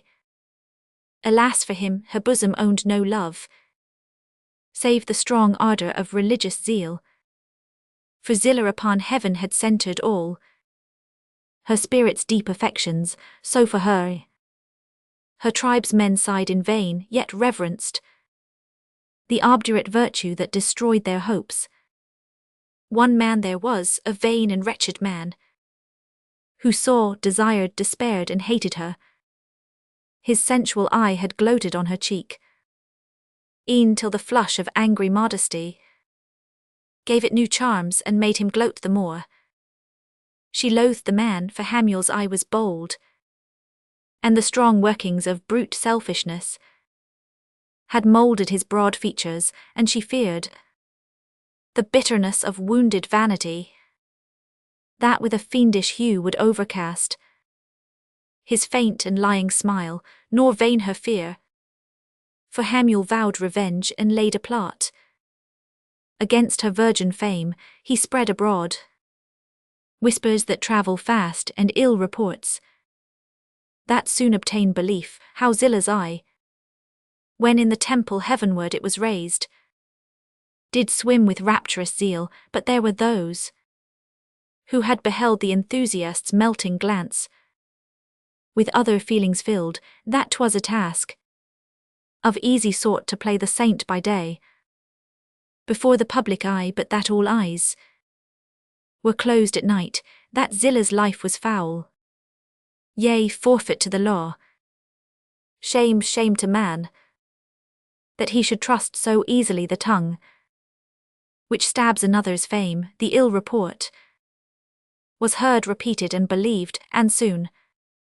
For Hamuel by his well-schemed villainy produced such semblances of guilt, the maid was to the fire condemned.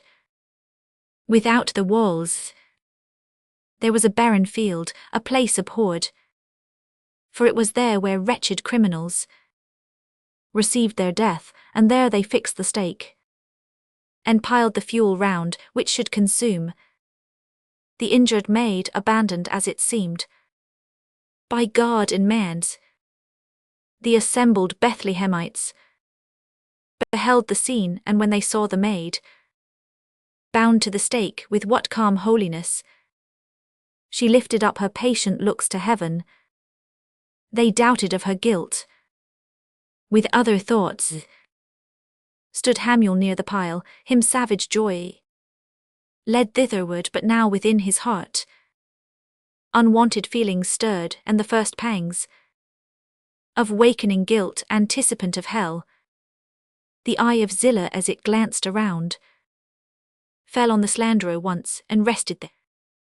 A moment, like a dagger did it pierce, and struck into his soul a cureless wound. Conscience, thou guard within us, not in the hour of triumph dost thou spare the guilty wretch, not in the hour of infamy and death. Forsake the virtuous. They draw near the stake. They bring the torch. Hold your erring hands. Yet quench the rising flames. O God, protect. They reach the suffering maid. O God, protect the innocent one. They rose, they spread, they raged. The breath of God went forth, the ascending fire beneath its influence bent, and all its flames in one long lightning flash concentrating darted and blasted Hamuel, him alone. Hark, what a fearful scream the multitude pour forth, and yet more miracles, the stake branches and buds, and spreading its green leaves embowers and canopies the innocent maid, who there stands glorified, and roses then, first seen on earth since paradise was lost, profusely blossom round her, white and red, in all their rich variety of hues and fragrance, such as our first parents breathed. In Eden she inhales, vouchsafed to her a presage sure of paradise regained, the bridal of Malahide. By Grald Griffin. The joy bells are ringing in gay Malahide. The fresh wind is singing along the seaside. The maids are assembling with garlands of flowers, and the harp strings are trembling in all the glad bowers. Swell, swell the gay measure, roll trumpet and drum. Mid greetings of pleasure in splendor they come. The chancel is ready, the portal stands wide, for the Lord and the Lady, the bridegroom and bride. What years ere the latter of earthly delight the future shall scatter o'er them in its flight? What blissful caresses shall fortune bestow, ere those dark flowing tresses fall white as the snow? Before the high altar young Maud stands arrayed, with accents that falter her promise is made, from father and mother for ever to part, for him and no other to treasure her heart. The words are repeated, the bridal is done. The rite is completed, the two they are one. The vow it is spoken all pure from the heart. That must not be broken till life shall depart. Hark, mid the gay clangour that compass their car, loud accents in anger come mingling afar. The foe's on the border, his weapons resound, where the lines in disorder unguarded are found. As wakes the good shepherd, the watchful and bold, when the ounce or the leopard is seen in the fold, so rises already the chief in his mail, while the new married lady looks fainting and pale. Son, husband and brother arise to the strife, for sister and mother, for children and wife. O'er hill and o'er hollow, o'er mountain and plain, up true men and follow, let dastards remain. Farer to the battle, they form into line. The shields how they rattle, the spears how they shine. Soon, soon shall the foeman his treachery rue. On burgher and yeoman, to die or to do. The eve is declining in lone Malahide. The maidens are twining gay wreaths for the bride. She marks them unheeding, her heart is afar, where the clansmen are bleeding for her in the war. Hark, loud from the mountain, 'tis victory's cry. O'er woodland and fountain it rings to the sky. The foe has retreated, he flees to the shore. The spoilers defeated, the combat is o'er. With foreheads unruffled the conquerors come. But why have they muffled the lance and the drum? What form do they carry aloft on his shield? And where does he tarry, the lord of the field? Ye saw him at morning, how gallant and gay, in bridal adorning the star of the day. Now weep for the lover, his triumph is sped. His hope it is over, the chieftain is dead. But oh, for the maiden who mourns for that chief, with heart overladen and rending with grief. She sinks on the meadow in one morning tide, a wife and a widow, a maid and a bride. Ye maidens attending, forbear to condole. Your comfort is rending the depths of her soul. True, true, 'twas a story for ages of pride. He died in his glory, but oh, he has died. The war cloak she raises all mournfully now, and steadfastly gazes upon the cold brow. That glance may for ever unaltered remain, but the bridegroom will never return it again. The dead bells are tolling in sad Malahide. The death wail is rolling along the seaside. The crowds, heavy-hearted, withdraw from the green, for the sun has departed that brightened the scene. How scant was the warning, how briefly revealed, before on that morning death's chalice was filled. Thus passes each pleasure that earth can supply. Thus joy has its measure, we live but to die. The Daughter of Meath, by Thomas H. Aynes Bailey. Turgesius, the chief of a turbulent band, came over from Norway and conquered the land. Rebellion had smoothed the invader's career. The natives shrank from him in hate or in fear, while Erin's proud spirit seemed slumbering in peace. In secret it panted for death or release. The tumult of battle was hushed for a while. Turgesius was monarch of Erin's fair isle. The sword of the conqueror slept in its sheath. His triumphs were honoured with trophy and wreath. The princes of Erin despaired of relief, and knelt to the lawless Norwegian chief. His heart knew the charm of a woman's sweet smile, but ne'er till he came to this beautiful isle did he know with what mild, yet resistless control that sweet smile can conquer a conqueror's soul. And oh, mid the sweet smiles most sure to enthrall, he soon met with one he thought sweetest of all. The brave Prince of Meath had a daughter as fair as the pearls of Loch Neagh which encircled her hair. The tyrant beheld her and cried, she shall come to reign as the queen of my gay mountain home.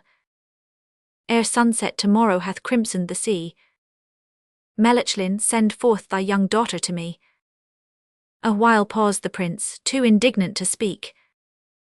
There burned a reply in his glance on his cheek. But quickly that hurried expression was gone. And calm was his manner, and mild was his tone. He answered, ere sunset hath crimsoned the sea, tomorrow I'll send my young daughter to thee. At sunset tomorrow your palace forsake, with 20 young chiefs seek the isle on yon lake. And there in its coolest and pleasantest shades, my child shall await you with 20 fair maids. Yes, bright as my armour the damsels shall be. I send with my daughter Tergesius to thee. Tergesius returned to his palace, to him the sports of that evening seemed languid and dim, and tediously long was the darkness of night, and slowly the morning unfolded its light. The sun seemed to linger, as if it would be an age ere his setting would crimson the sea.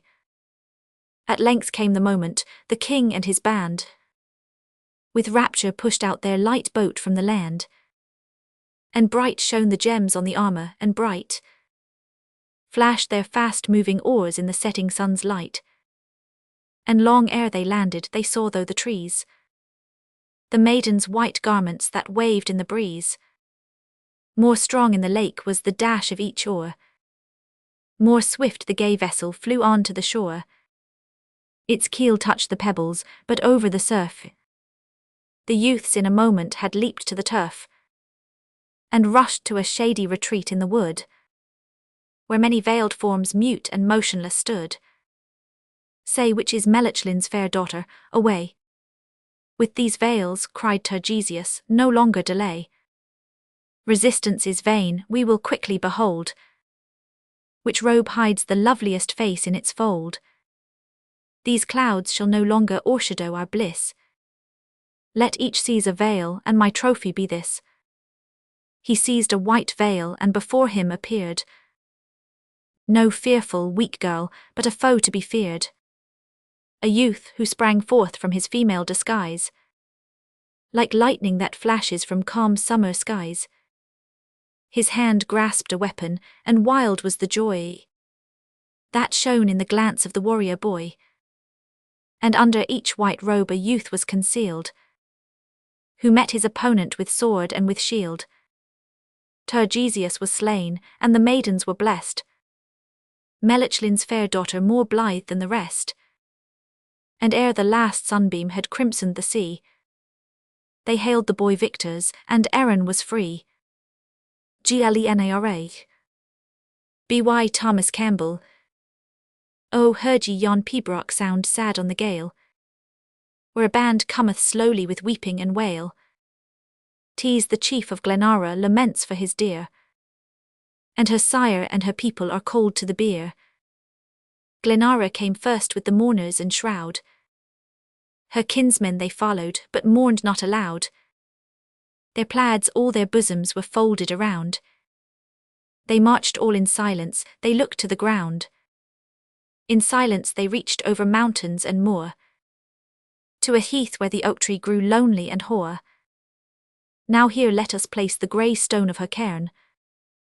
Why speak ye no word, said Glenara the stern, and tell me, I charge you, ye clan of my spouse, why fold ye your mantles, why cloud ye your brows? So spake the rude chieftain, no answer is made, but each mantle unfolding, a dagger displayed. I dreamed of my lady, I dreamed of her shroud, cried a voice from the kinsmen, all wrathful and loud. And empty that shroud and that coffin did seem. Glenara, Glenara, now read me my dream. Oh, pale grew the cheek of the chieftain, I ween, when the shroud was unclosed and no body was seen. Then a voice from the kinsmen spoke louder in scorn. 'Twas the youth that had loved the fair Ellen of Lorne. I dreamed of my lady, I dreamed of her grief. I dreamed that her lord was a barbarous chief. On a rock of the ocean fair Ellen did seem. Glenara, Glenara, now read me my dream. In dust low the traitor has knelt to the ground, and the desert revealed where his lady was found. From a rock of the ocean that beauty is born. Now joy to the house of the fair Ellen of Lorne. A Fable for Musicians. By Clara Bates. He grew as a red-headed thistle, might grow a mere vagabond weed. Little Frieder as gay with his whistle, as water wagtail on a reed. Blithe that was indeed. He had a little old fiddle, a shabby and wonderful thing, patched at end, patched and glued in the middle, oft lacking a key or a string. But oh, it could sing. Barber's prentice was Frieder, but having no sense of the true barber's art, he cut every face in the shaving, pulled hair and left gashes and smart, getting blows for his part. Blows he liked not, and so off he started, one morning his fortune to seek.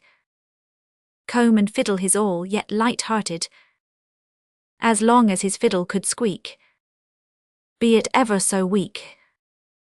Ran away, highway rutted or dusty, seemed velvety grass to his feet. Sang the birds, his own stout legs were trusty. To his hunger a black crust was sweet, and life seemed complete.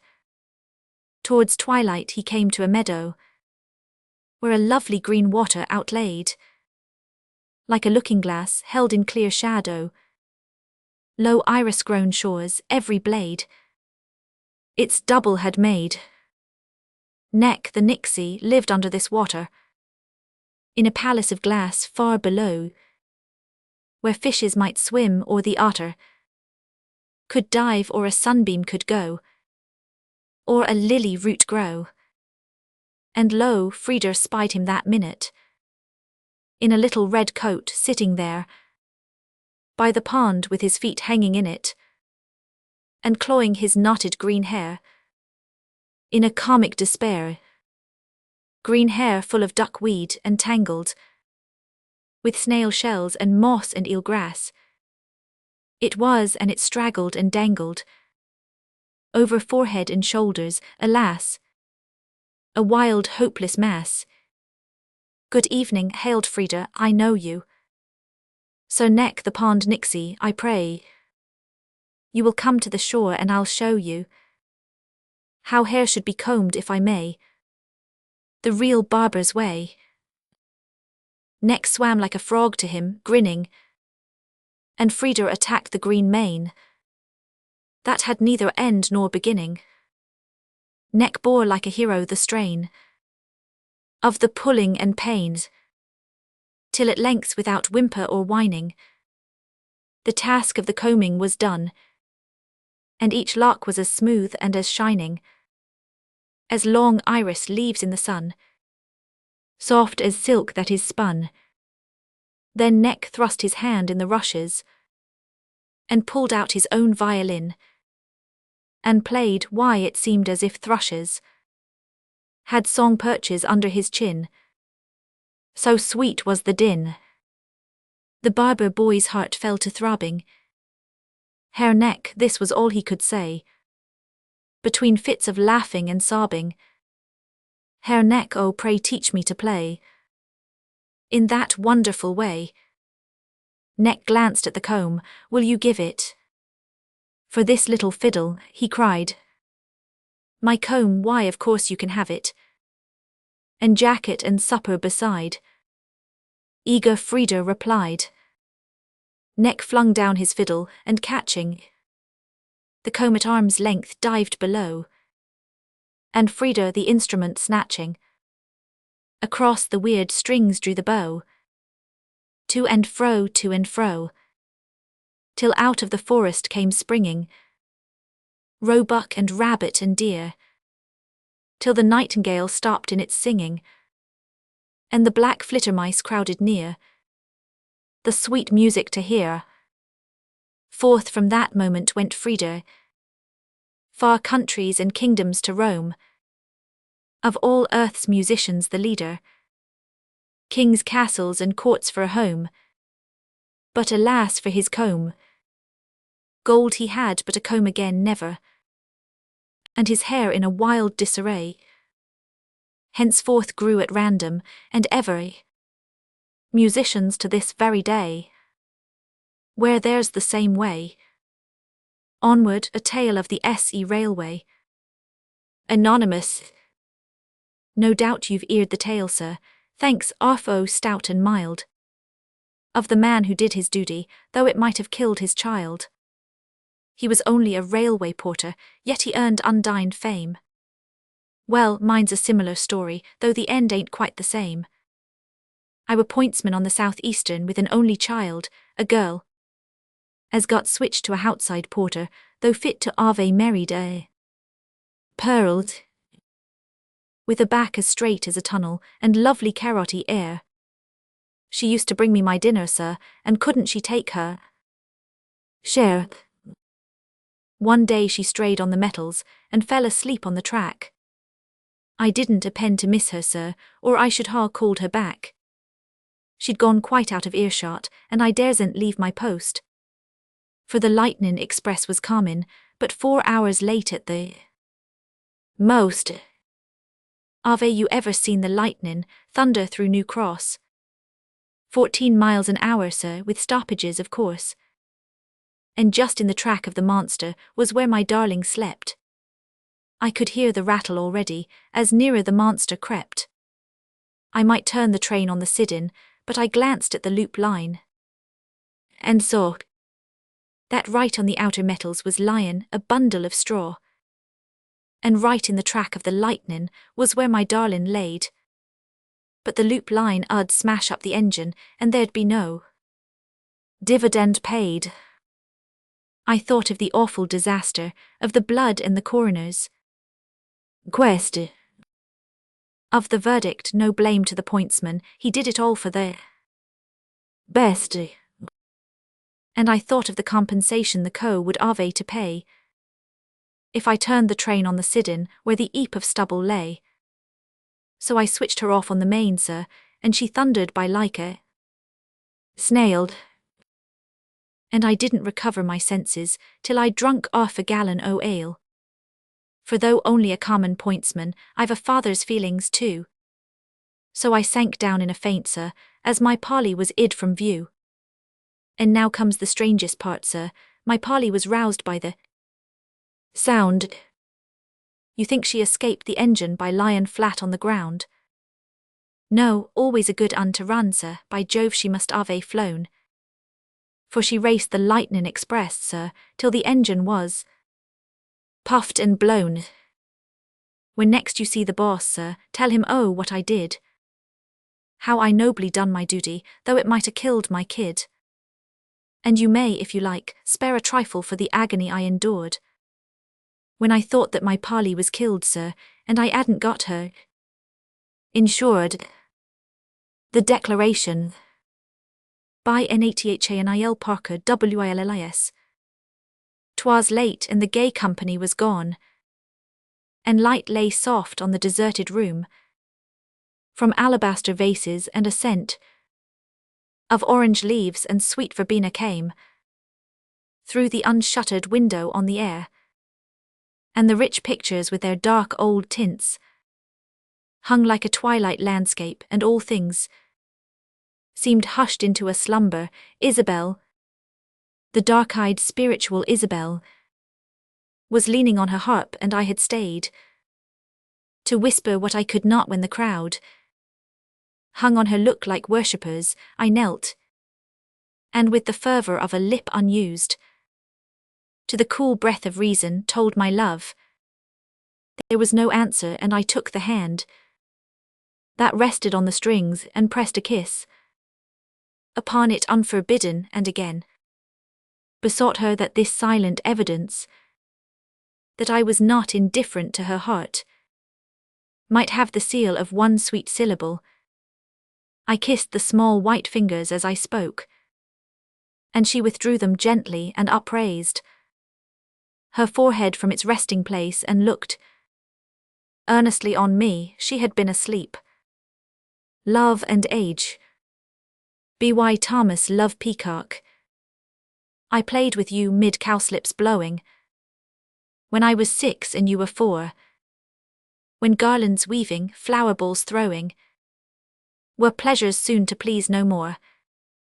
Through groves and meads, o'er grass and heather, with little playmates to and fro, we wandered hand in hand together. But that was 60 years ago. You grew a lovely roseate maiden, and still our early love was strong. Still with no care our days were laden. They glided joyously along. And I did love you very dearly. How dearly words want power to show. I thought your heart was touched as nearly. But that was 50 years ago. Then other lovers came around you. Your beauty grew from year to year, and many a splendid circle found you, the center of its glittering sphere. I saw you then, first vows forsaking, on rank and wealth your hand bestow. Oh, then I thought my heart was breaking. But that was 40 years ago. And I lived on to wed another. No cause she gave me to repine. And when I heard you were a mother, I did not wish the children mine. My own young flock in fair progression made up a pleasant Christmas row.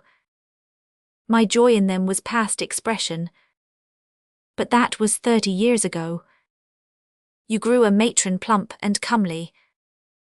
You dwelt in fashion's brightest blaze. My earthly lot was far more homely. But I too had my festal days.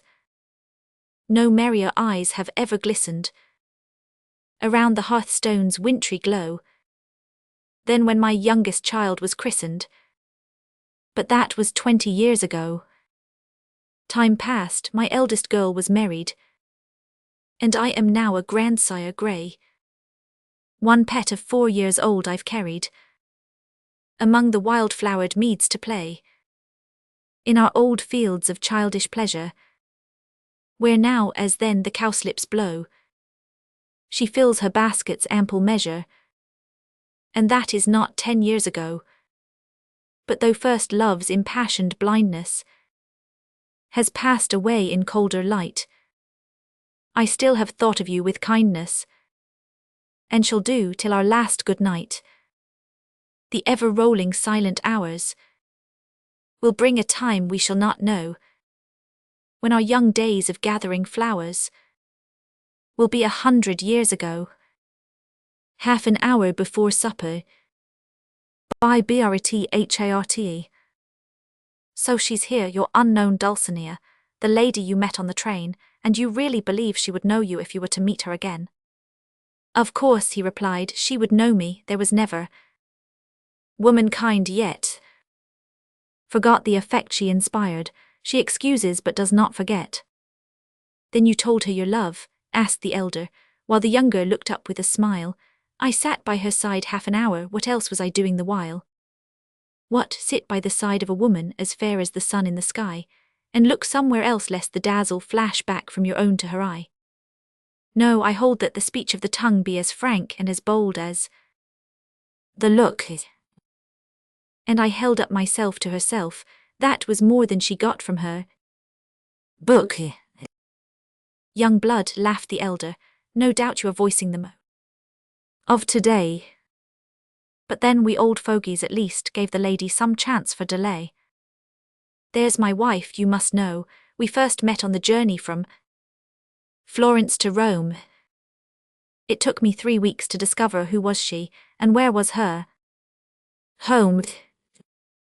3 more to be duly presented, 3 more ere I saw her again, and a year ere my romance began where yours ended that day on the train.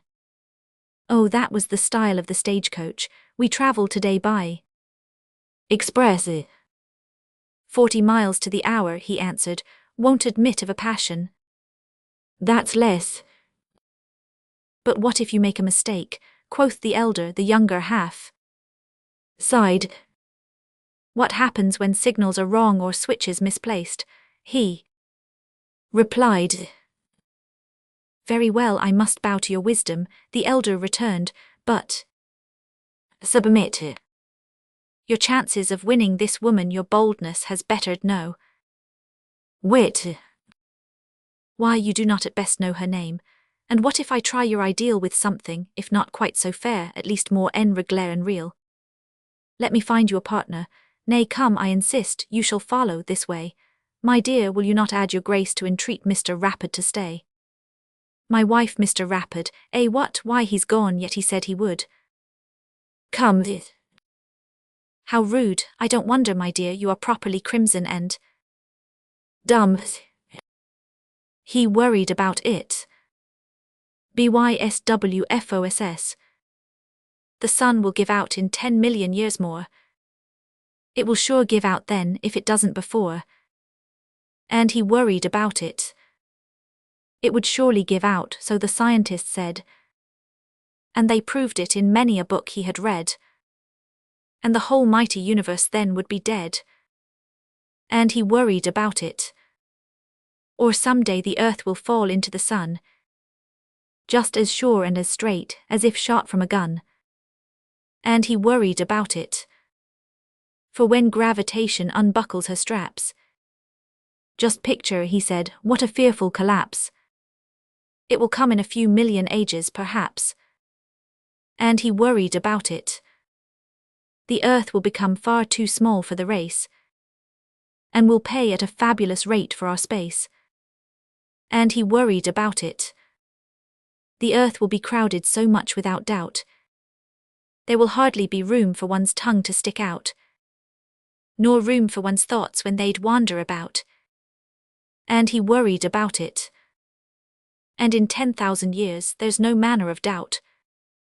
Our lumber supply and our coal will give out. And he worried about it. And then the ice age will return cold and raw.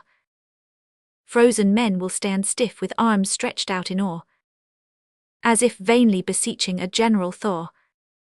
And he worried about it. His wife took in washing 2 shillings a day. He didn't worry about it.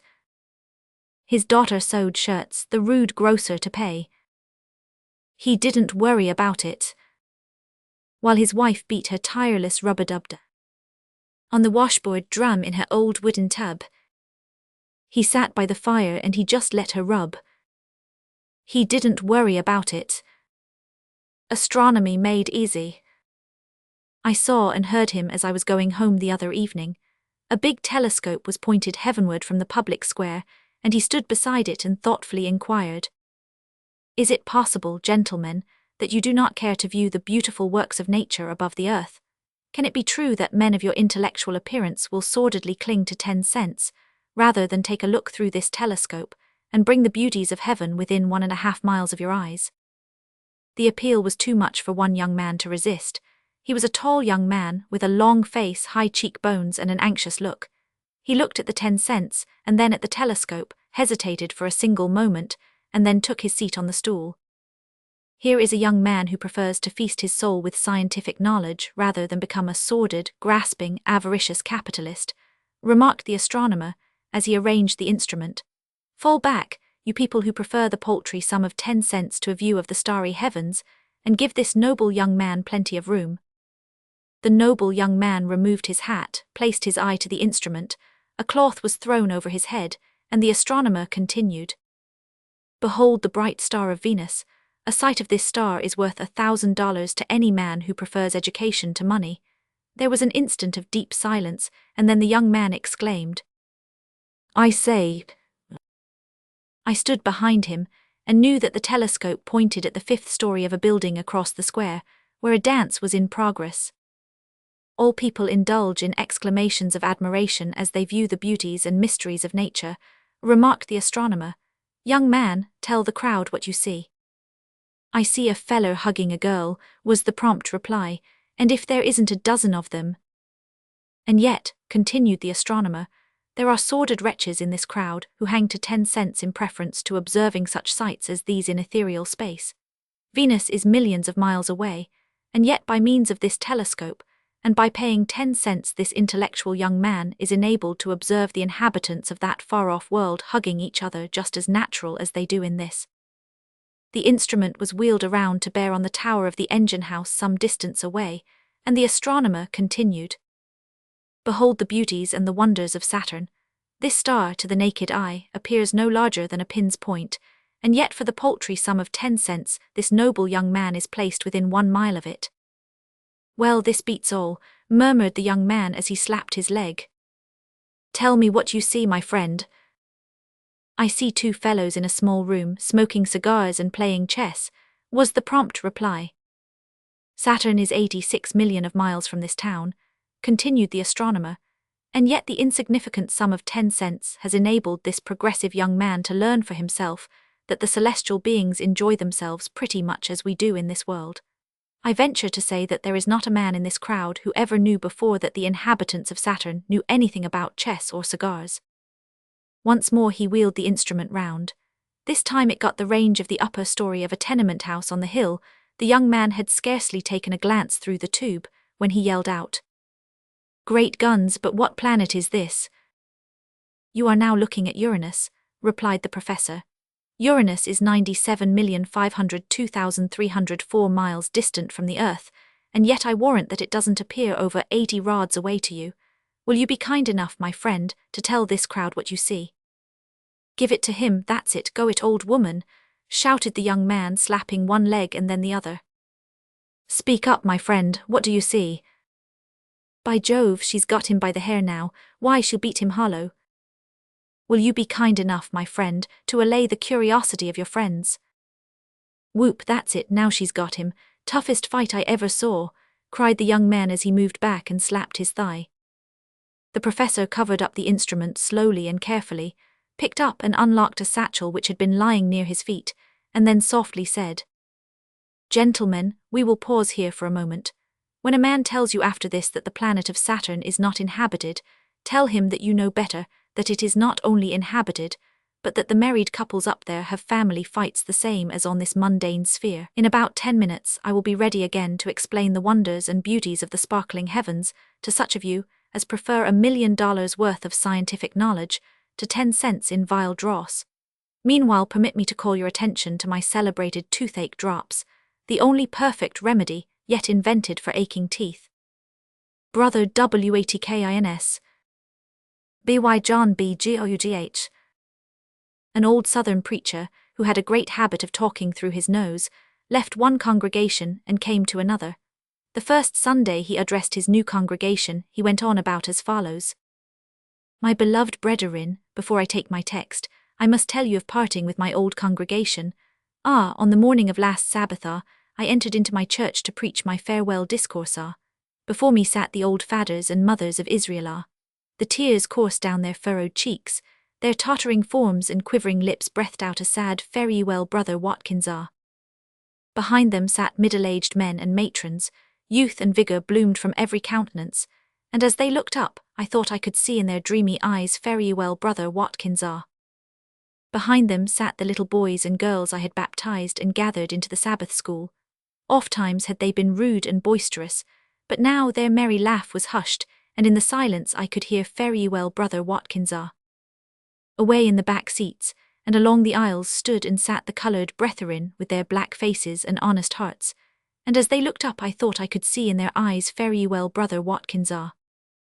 When I had finished my discourse and shaken hands with the brethren, I went out to take a last look at the church, and the broken steps, the flopping blinds, and the moss-covered roof, suggested, fare ye well, brother Watkins.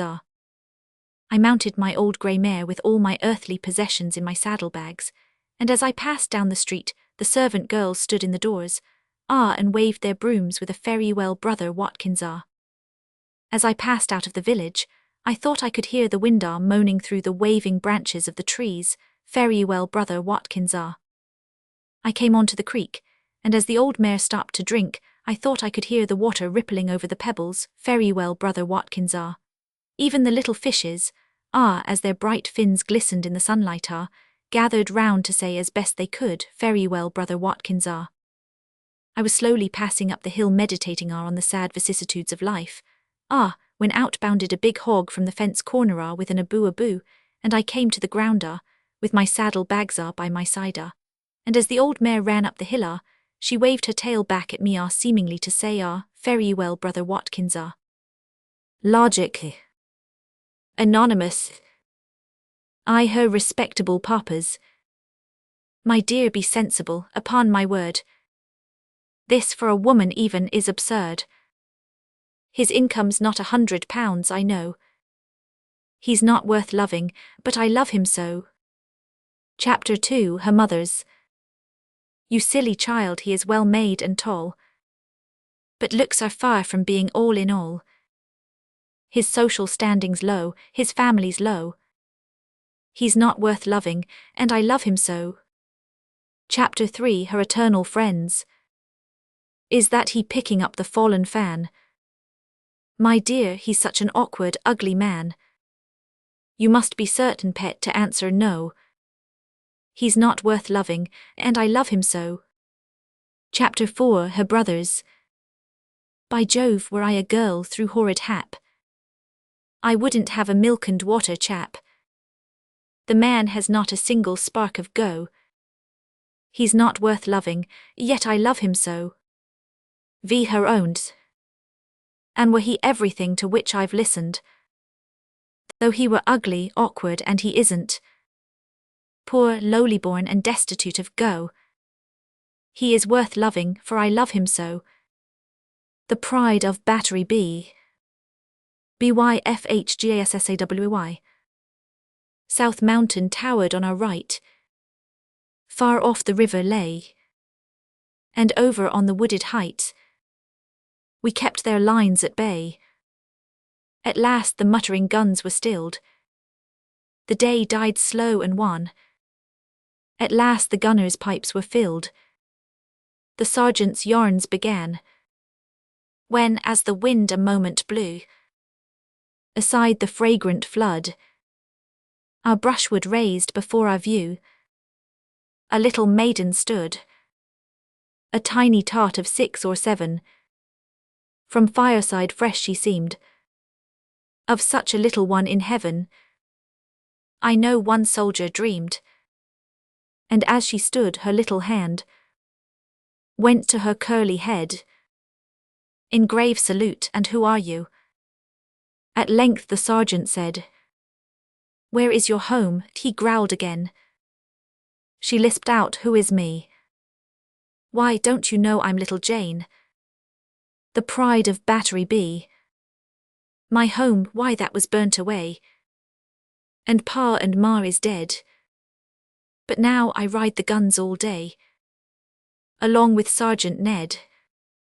And I've a drum that's not a toy, and a cap with feathers too, and I march beside the drummer boy on Sundays at review. But now our barkies all give out.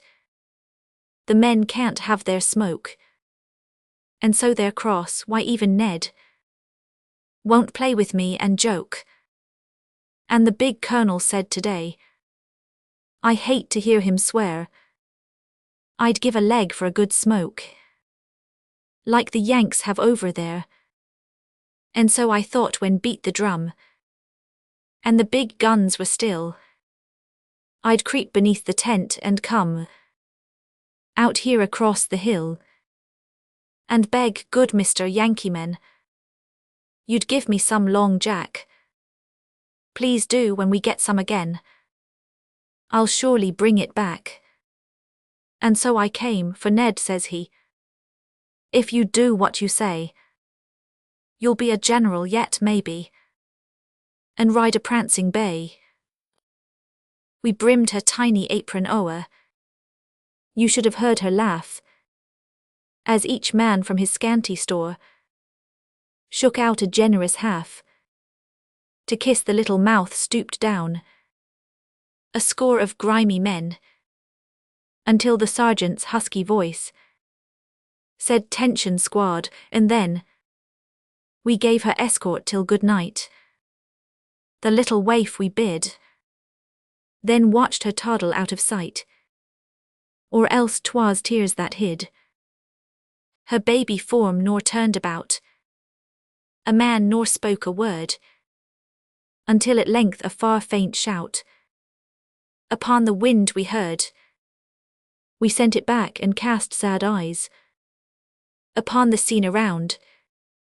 That baby's hand had touched the ties that brothers once had bound.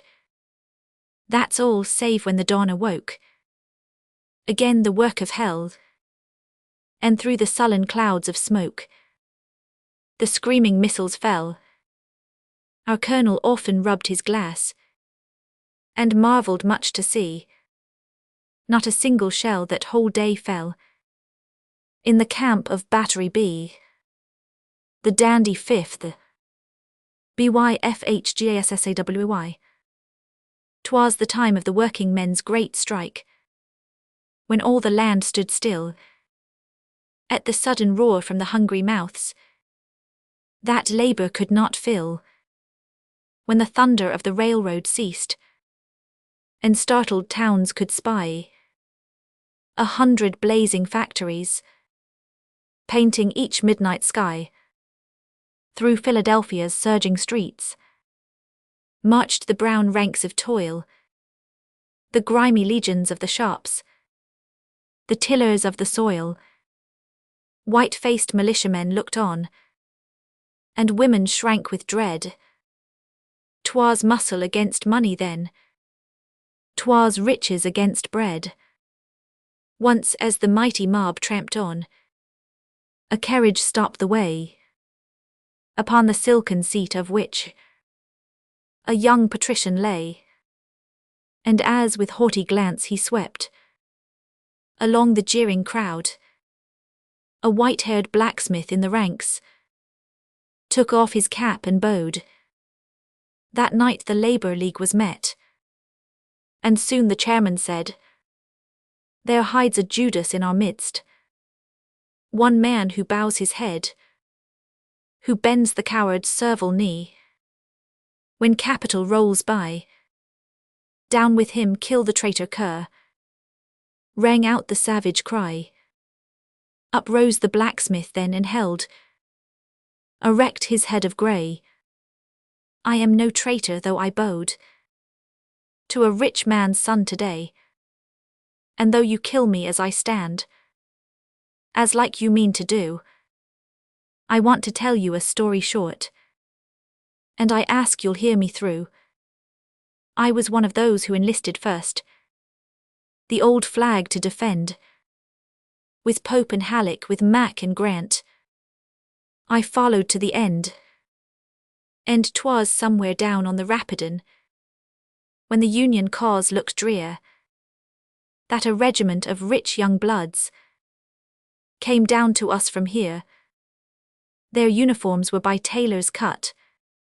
They brought hampers of good wine, and every squad had a nigger too, to keep their boots in shine. They'd naught to say to us dusty vets, and through the whole brigade we called them the kid-gloved dandy 5ths. When we passed them on parade, well, they were sent to hold a fort the Rebs tried hard to take. 'Twas the key of all our line which not, while it held out, could break. But a fearful fight we lost just then. The reserve came up too late, and on that fort and the dandy 5ths hung the whole division's fate. 3 times we tried to take them aid, and each time back we fell, though once we could hear the fort's far guns boom like a funeral knell, till at length Joe Hooker's corps came up, and then straight through we broke. How we cheered as we saw those dandy coats still back of the drifting smoke, with the bands at play and the colours spread. We swarmed up the parapet, but the sight that silenced our welcome shout I shall never in life forget. 4 days before had their water gone. They bad dreaded that the most.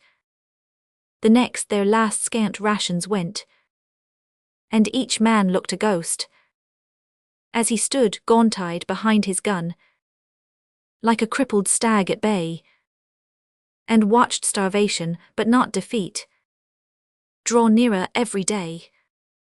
Of all the 5th, not 80 men could in their places stand, and their white lips told a fearful tale, as we grasped each bloodless hand the rest in the stupor of famine lay, save here and there a few. In death sat rigid against the guns, grim sentinels in blue, and their colonel he could not speak nor stir, but we saw his proud eye thrill, as he simply glanced at the shot-scarred staff, where the old flag floated still. Now I hate the tyrants who grind us down, while the wolf snarls at our door, and the men who have risen from us to laugh at the misery of the poor. But I tell you, mates, while this weak old hand I have left the strength to lift, it will touch my cap to the proudest swell who fought in the dandy fifths. Bay Billy. BYFHGASSAWY. 'Twas the last fight at Fredericksburg, perhaps the day you wreck. Our boys, the 22nd Maine, kept Early's men in check, just where Wade Hampton boomed away. The fight went neck and neck. All day we held the weaker wing, and held it with a will. 5 several stubborn times we charged the battery on the hills, and 5 times beaten back reformed, and kept our columns still. At last from out the center fight spurred up a general's aide. That battery must silenced be, he cried as past he sped. Our colonel simply touched his cap, and then with measured tread, to lead the crouching line once more, the grand old fellow came. No wounded man but raised his head, and strove to gasp his name, and those who could not speak nor stir, God blessed him just the same, for he was all the world to us, that hero grey and grim. Right well he knew that fearful slope we'd climb with none but him, though while his white head led the way, we'd charge hell's portals in.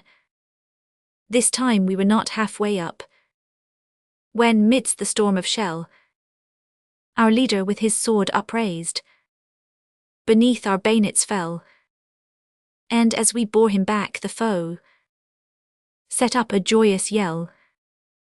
Our hearts went with him, back we swept, and when the bugle said, "Up charge again," no man was there, but hung his dogged head. "We've no one left to lead us now," the sullen soldier said.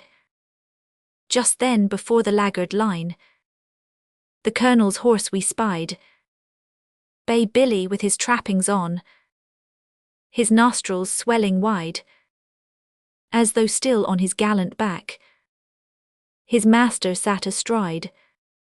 Right royally he took the place that was his old of wont, and with a neigh that seemed to say, above the battle's brunt, how can the 22nd charge, if I am not in front?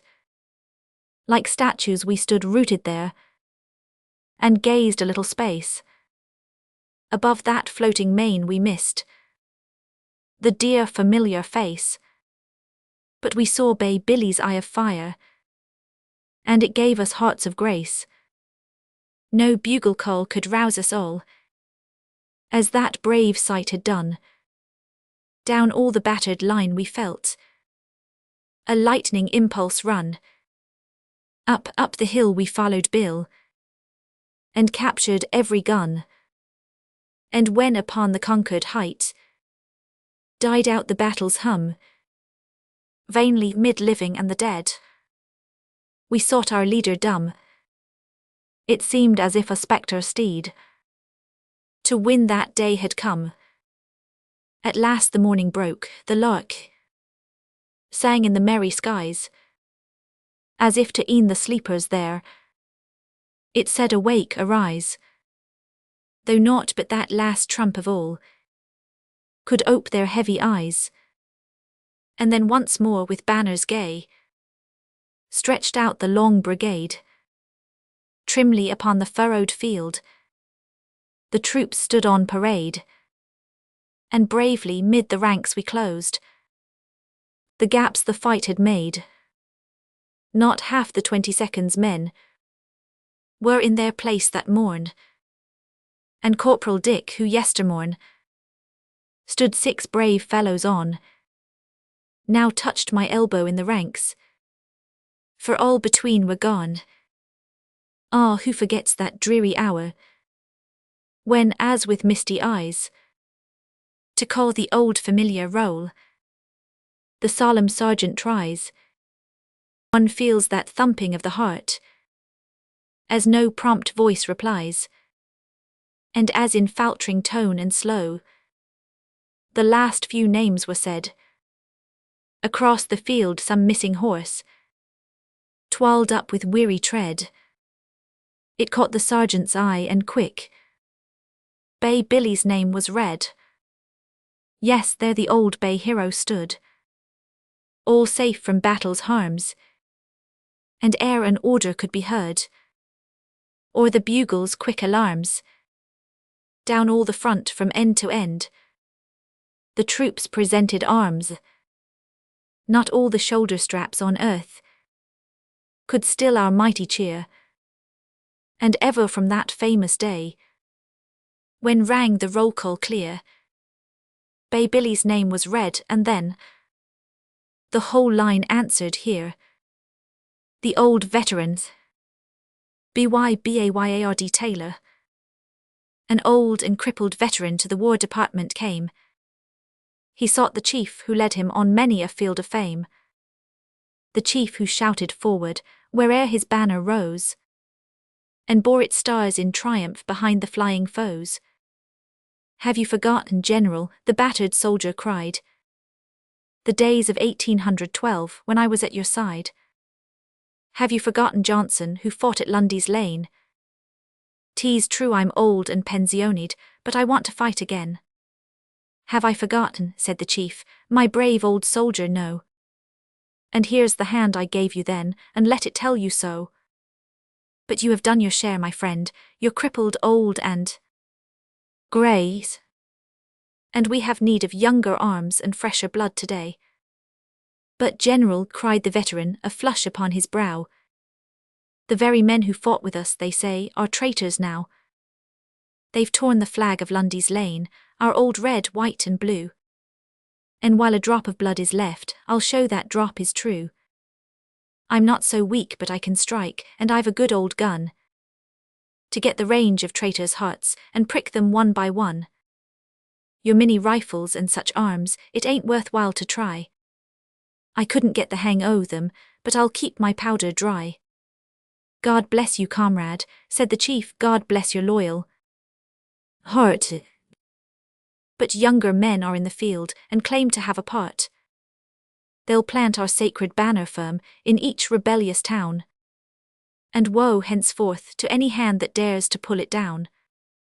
But General, still persisting, the weeping veteran cried, I'm young enough to follow, so long as you're my guide. And some you know must bite the dust, and that at least can I. So give the young ones place to fight, but me a place to die. If they should fire on Pickens, let the colonel in command put me upon the ramparts with the flagstaff in my hand. No odds how hot the cannon smoke, or how the shell may fly. I'll hold the stars and stripes aloft, and hold them till I die. I'm ready, General, so you let a post to me be given, where Washington can look at me, as he looks down from heaven, and say to Putnam at his side, or may be General Wayne, there stands old Billy Johnson, who fought at Lundy's Lane. And when the fight is raging hot before the traitors fly, when shell and ball are screeching and bursting in the sky, if any shot should pierce through me and lay me on my face, my soul would go to Washington's and not to Arnold's place. Stantaklaus.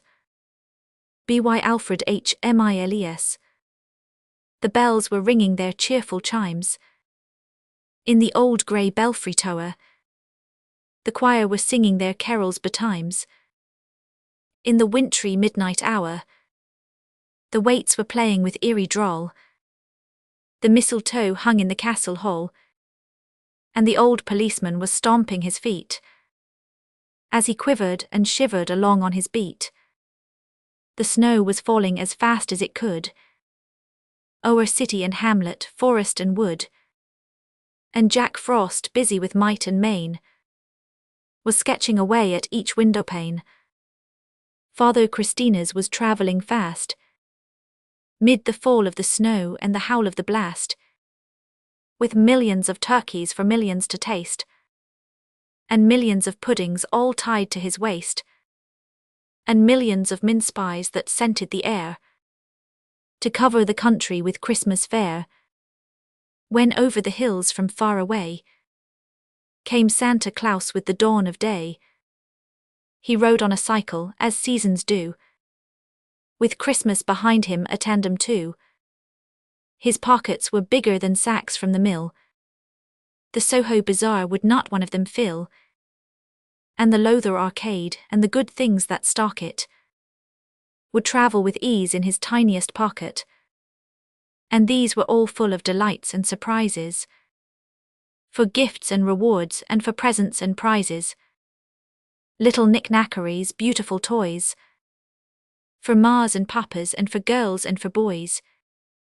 There were dolls of all sorts, there were dolls of all sizes, in comical costumes and funny disguises, dolls of all countries and dolls of all climes, dolls of all ages and dolls of all times, soldier dolls, sailor dolls, red, white and blue, khaki dolls, darky dolls, trusty and true, curio Chinese and quaint little Japs, nodding at nothing, the queer little chaps, bigger dolls, nigger dolls, woolly and black, with never a coat or a shirt to their back, dolls made of china and dolls made of wood, Dutch dolls and such dolls and all of them good, dolls of fat features and dolls with more pointed ones, dolls that were rigid and dolls that were jointed ones, dolls made of sawdust and dolls made of wax, dolls that go bye-bye when laid on their backs,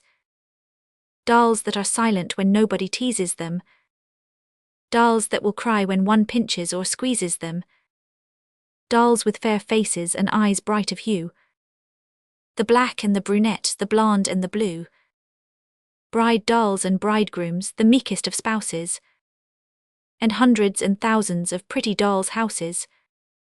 And as for the furniture, think for a day. He brought all you'll think of and all I could say.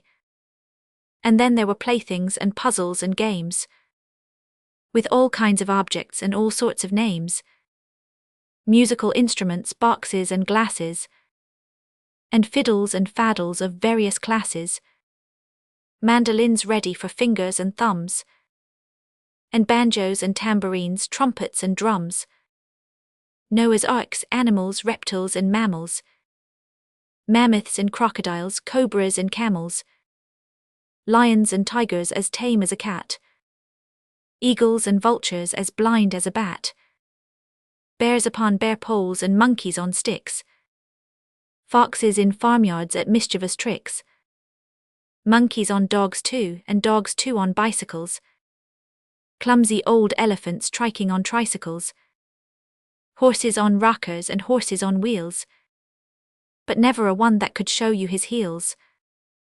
There were tops for the whip, there were tops for the string, there were tops that would hum, there were tops that would sing. There were hoops made of iron and hoops made of wood, and hoop sticks to match them, as strong and as good.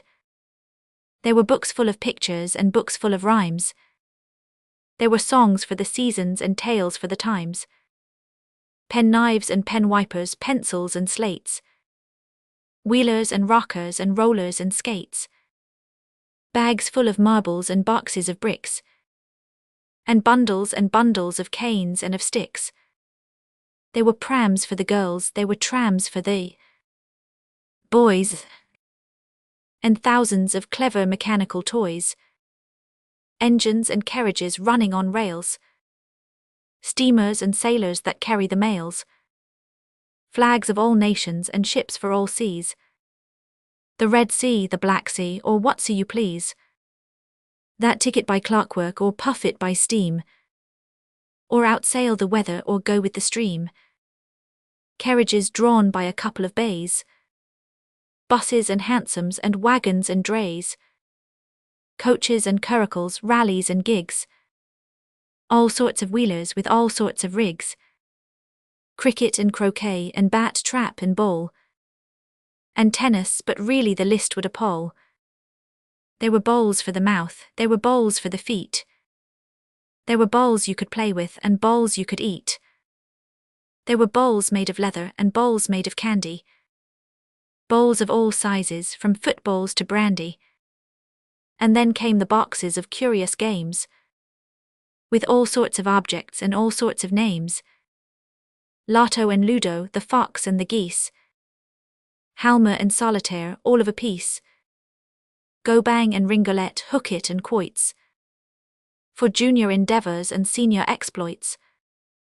And skittles and spellicans, tiddle-de-winks. But one mustn't mention the half that one thinks. Chessmen and draftsmen and hordes upon hordes of chess and backgammon and bagatelle boards, and boxes of dominoes, boxes of dice, and boxes of tricks you can try in a trice.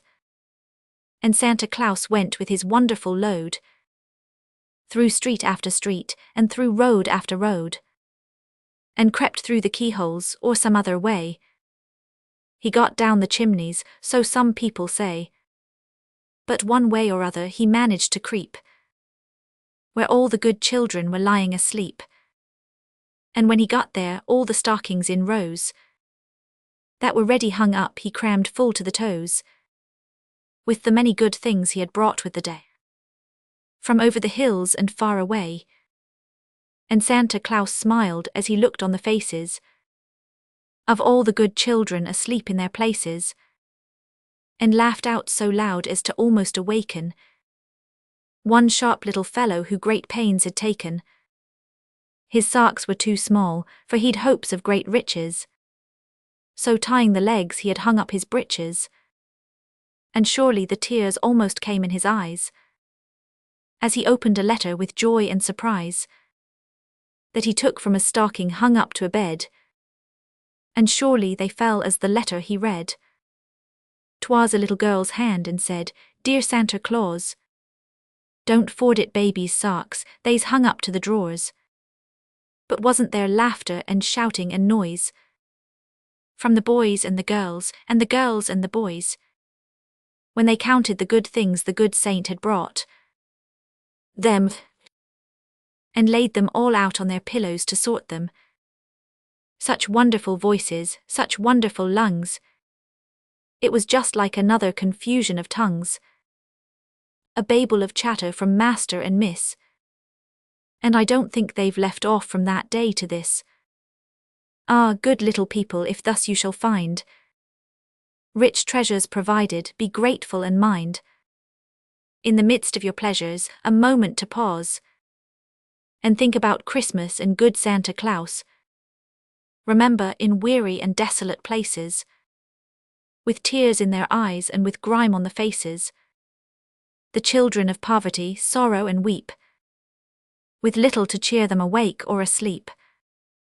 And remember that you who have much and to spare can brighten their eyes and can lighten their cares, if you take the example and work to the cause of your own benefactor, the good Santa Claus.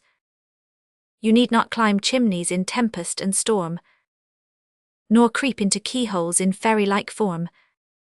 You've a magical key for the dreariest place, in the light of your eyes and the smile of your face. And remember, the joy that you give to another will gladden your own heart as well as the other. For troubles are halved when together we bear them, and pleasures are doubled whenever we share them. The imperial reciter, and we are peacemen also, crying for peace, peace at any price, though it be war. We must live free at peace, or each man dies, with death clutch fast for ever on the prize. Geraldmasscy. The editor's thanks are due to the Rev. A. Fruin Islewood for the use of the poem ad sum, and to Messrs. Harmsworth Bros for permission to include Mr. Rudyard Kipling's phenomenal success, The Absent-Minded Beggar, in this collection, also to Messrs. Harper and Brothers of New York for special permission to copy from Harper's Magazine the poem Sheltered by Sarah Orme Jewett, to Messrs. Chatto and Windus for permission to use Mrs. B.'s Alarms from Humorous Stories by the late James Payn, to Miss Palgrave, and to Messrs. Macmillan and Co. for the use of England Once More by the late F.T. Palgrave, to Mr. Clement Scott for permission to include Sound the Assembly and The Midnight Char, to Mr. F. Harold Williams and Mr. Gerald Massey for generous and unrestricted use of their respective war poems, and to numerous other authors and publishers for the use of copyright pieces. Prefatory. There is a true and a false imperialism. There is the imperialism of the vulgar braggart, who thinks that one Englishman can fight 10 men of any other nationality under the sun.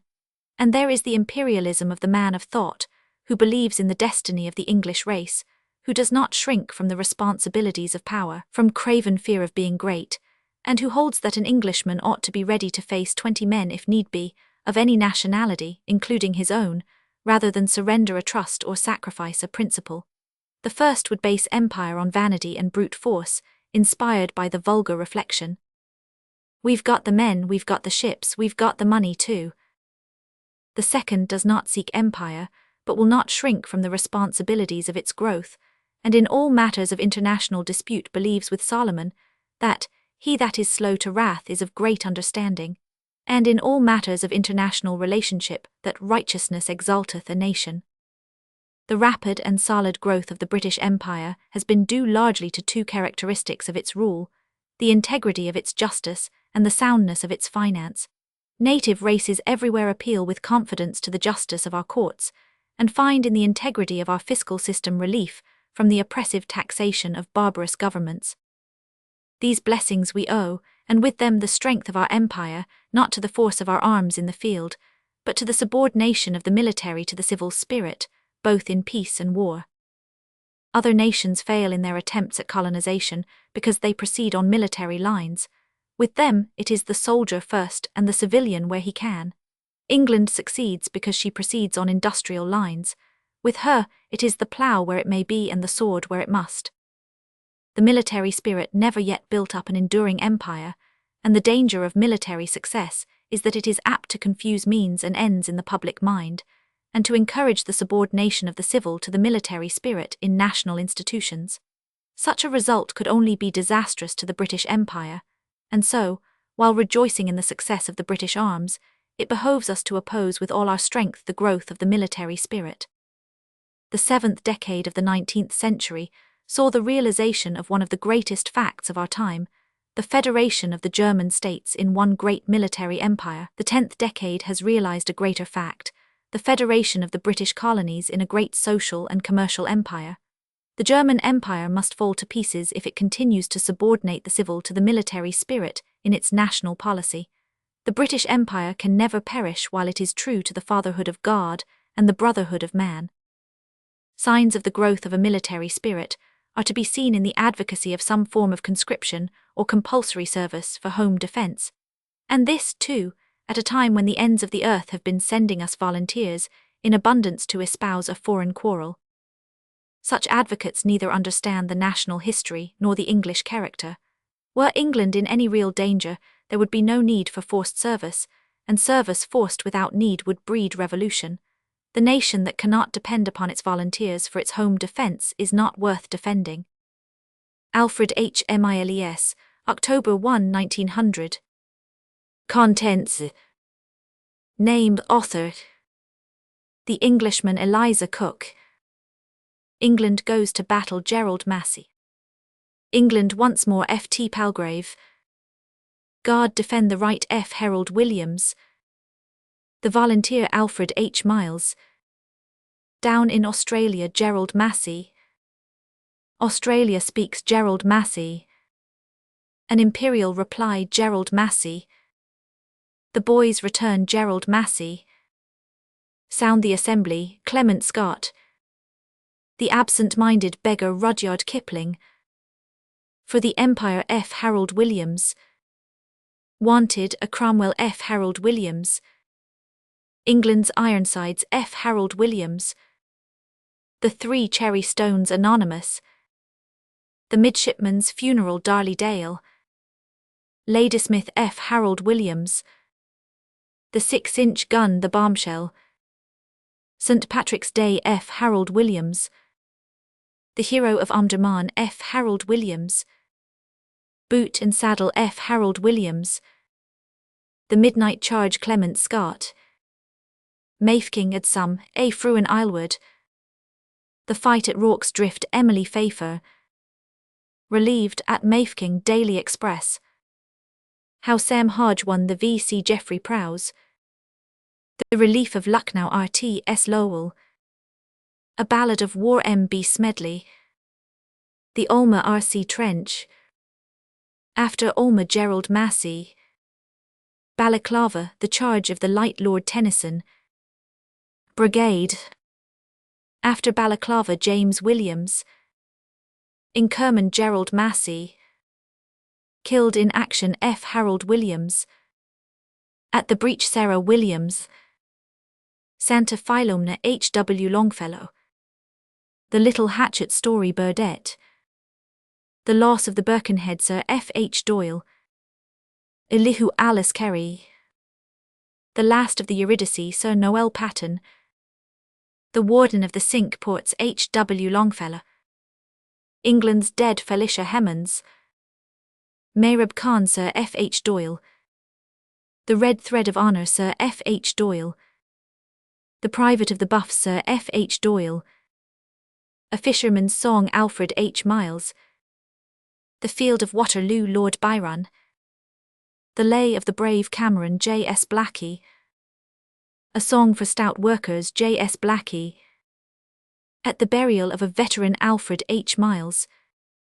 Napoleon and the British Sailor Thomas Campbell, The Burial of Sir John Moore Charles Wolfe, At Trafalgar Gerald Massey, Camperdown Alfred H. Miles, The Armada Lord Macaulay, Mr. Barker's Picture Max Adeller, The Wooden Leg Max Adeller, The Enchanted Shirt Colonel John Hay, Jim Bludso Colonel John Hay, Freedom J. R. Lowell, The Courtin J. R. Lowell, The Heritage J. R. Lowell, Lady Clare Lord Tennyson, Break Break Break Lord Tennyson, The Lord of Burleigh Lord Tennyson, Dora Lord Tennyson, Mrs. B. Salarms James Payne, Sheltered Sarah Orme Jewett, Guild's Signal Bret Harte, Bill Mason's Bride Bret Harte,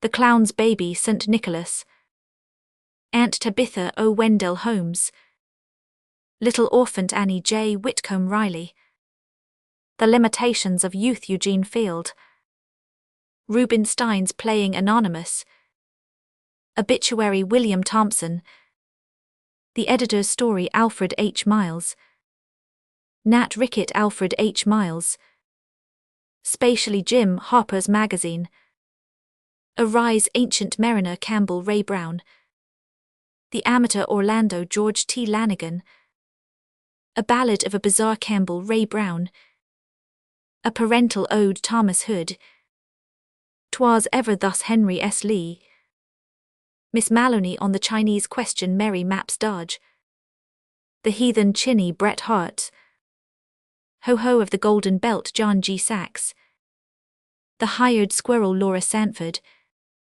Ballad of the Trailing Skirt New York Life, To the Girl in Khaki Modern Society, The Tender Heart Helen G. Cohn, A Song of Saratoga John G. Sachs, The Sea Eva L. Ogden, A Tale of a Nose Charles F. Adams, Liedl Jakob Strauss Charles F. Adams, Dot Baby of Mine Charles F. Adams, A Dutchman's Mistake Charles F. Adams, The Owl Critic James T. Fields, The True Story of King Marshmallow Anonymous, The Jackdaw of Rhymes R. H. Barham, Tubal Cain Charles Mackay, The Three Preachers Charles Mack, Say Not the Struggle A. H. Clough, Patriotism Lord Tennyson, Today and Tomorrow, Gerald Massey.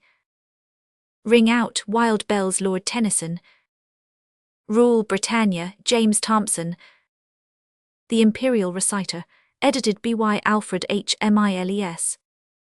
The Englishman, by Eliza Cook. There's a land that bears a well-known name, though it is but a little spot. I say 'tis the first on the scroll of fame, and who shall aver it is not? Of the deathless ones who shine and live, in arms, in arts or song, the brightest the whole wide world can give, to that little land belong. 'Tis the star of the earth, deny it who can, the island home of the Englishman.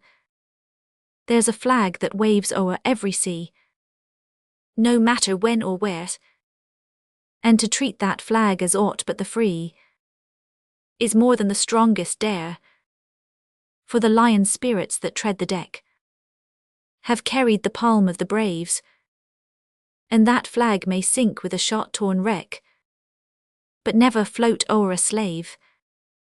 Its honor is stainless, deny it who can, and this is the flag of the Englishman. There's a heart that beats with burning glow, the wronged and the weak to defend, and strikes as soon for a trampled foe as it does for a soul-bound friend. It nurtures a deep and honest love, the passions of faith and pride, and yearns with the fondness of a dove to the light of its own fireside. 'Tis a rich rough gem, deny it who can, and this is the heart of an Englishman. The Briton may traverse the pole or the zone, and boldly claim his right, for he calls such a vast domain his own, that the sun never sets on his might. Let the haughty stranger seek to know the place of his home and birth, and a flush will pour from cheek to brow, while he tells of his native earth. For a glorious charter, deny it who can, is breathed in the words, I'm an Englishman. England goes to battle. By Gerald Massey. Now glory to our England.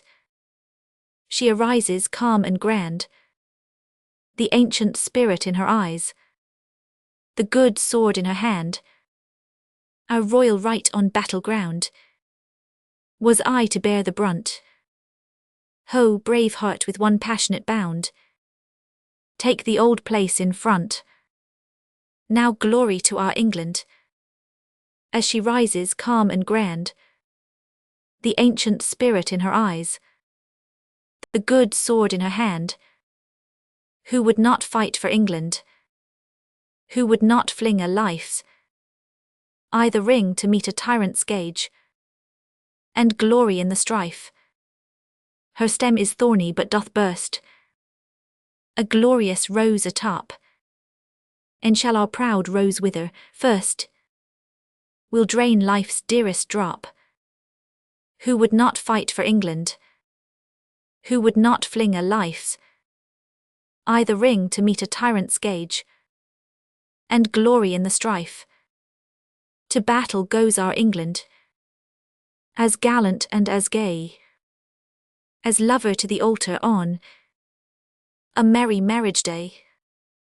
A weary night she stood to watch the clouds of dawn uprolled, and her young heroes strained to match the valor of the old.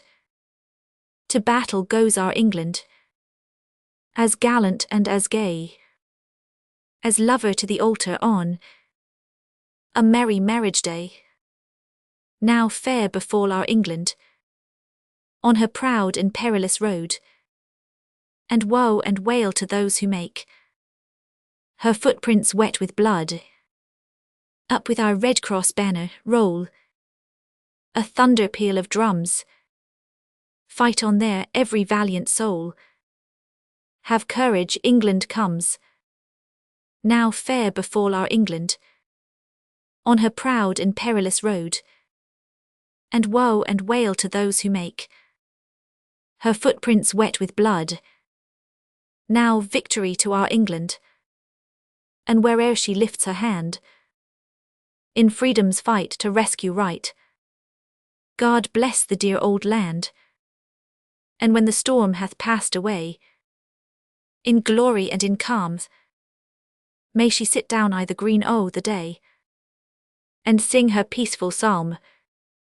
Now victory to our England, and where'er she lifts her hand, in freedom's fight to rescue right, God bless the dear old land. England once more. B.Y. Francis Turner, Palgrave. Old if this England be. The ship at heart is sound, and the fairest she and gallantest that ever sailed earth round, and children's children in the years far off will live to see her silver wings fly round the world, free heralds of the free, while now on him who long has blessed to bless her as of yore, once more we cry for England. England once more. They are firm and fine the masts, and the keel is straight and true. Her ancient cross of glory rides burning through the blue, and that red sign o'er all the seas the nations fear and know, and the strong and stubborn hero souls that underneath it go, while now on him who long has blessed to bless her as of yore, once more we cry for England. England once more. Prophets of dread and shame, there is no place for you, weak-kneed and craven-breasted, among this English crew, bluff hearts that cannot learn to yield, but as the waves run high, and they can almost touch the night, behind it see the sky, while now on him who long has blessed to bless her as of yore, once more we cry for England. England once more. As past in present hid, as old transfused to new, through change she lives unchanging, to self and glory true, from Alfred's and from Edward's day, who still has kept the seas, to him who on his death morn spoke her watchword on the breeze, while now on him who long has blessed to bless her as of yore, once more we cry for England. England once more. What blasts from east and north, what storms that swept the land, have borne her from her bearings, since Caesar seized the strand. Yet that strong loyal heart through all has steered her sage and free, hope's armoured ark in glooming years, and whole world's sanctuary, while now on him who long has blessed to bless her as of yore, once more we cry for England. England once more. Old keel, old heart of oak, though round thee roar and chafe, all storms of life thy helmsman shall make the haven safe. Then with honour at the head, and faith, and peace along the wake, law blazoned fair on freedom's flag, thy stately voyage take, while now on him who long has blessed to bless thee as of yore, once more we cry for England. England once more. God defend the right. Byfharald Williams. Where Roman eagle never flew, the flag of England flies, the herald of great empires new, beneath yet larger skies, upon 100 lands and seas, and over ransomed slaves, who poured to her no idle pleas, the pledge of freedom waves. Whatever man may well have done, we have with dauntless might, and England holds what England won, and God defends the right, where hardly climb the mountain goats, on stormy cape and crag, The refuge of the wanderer floats, our hospitable flag, while alien banners only mock. With glory's fleeting wraith, it stands on the eternal rock of our eternal faith, and handed on from sire and son, it furls not day nor night. So England holds what England won, and God defends the right. When wrongs cry out for brave redress, our justice does not lag, and in the name of righteousness, moves on our stainless flag. The helpless see it proudly shine, and hail the sheltering robe that heralds on the thin red line that girdles round the globe. A pioneer of truth as none, before it scatters light. And England holds what England won, and God defends the right. Beneath the shadow of its peace, though riddled to a rag, the downtrod nations gain release, and rally round the flag. We fight the battles of the Lord, and never may we yield. A foot we measure with the sword, on the red harvest field, and we will not retreat while one stout heart remains to fight. Let England hold what England won, and God defend the right. The Volunteer. By Alfred H. Miles. Conscription never the word belongs to the foes of freedom, the friends of wrongs, and unto them alone. The first and worst of the tyrant's terms, barbed to spike at the writhing worms that crawl about his throne. Only the mob at a despot's heels would juggle a man at fortune's wheels, or conjure one with the die that reels from the lip of the dice-cup thrown.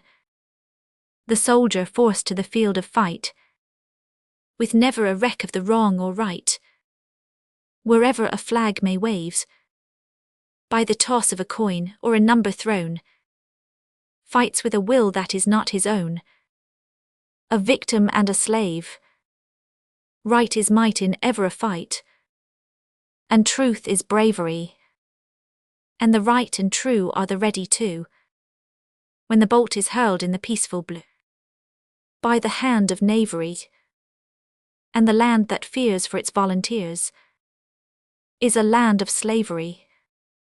Compulsion never the word is dead, in a land of freedom born and bred, of old in the years of yore, where all by the laws of freedom wrought, may do as they will who will as they ought, and none desire for more.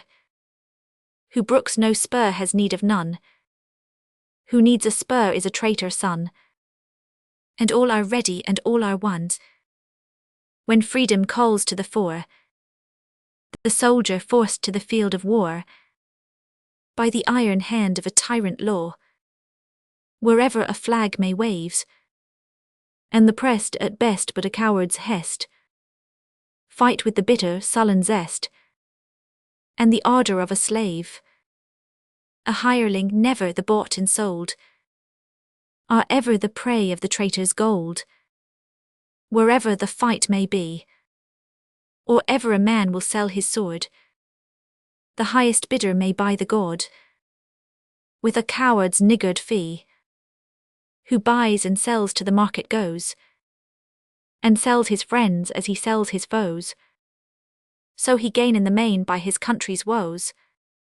But the gain is not to the free, for the soldier bought with a price has not, but his fee to fend when the fight is fought, wherever the flag may waves. And he who fights for the loot or pay, fights for himself or ever he may, a huckster and a slave, or ever a free land needs a son, to follow the flag with pike or gun. Upon the field of war, there's never a need to seek for one, in the dice's throw or the numbers run, or the iron grip of the law, All are ready where all are free, with never a spur and never a fee, to fight and fend the liberty that freemen hold in awe. The volunteer is a son sincere, and ready or ever the cause appear, whole-hearted, free as brave, ready at call to sally forth, from east and west and south and north, wherever the flag may wave, with never a selfish thought to mar the sacrifice of the holy war, and never a self to save, and the flag shall float in the blue on high, till the last of the volunteers shall die, and hell shall tear it out of the sky, from freedom's trampled grave. Right is might in ever a fight, and truth is bravery, and the right and true are the ready too, when the bolt is hurled in the peaceful blue, by the hand of knavery.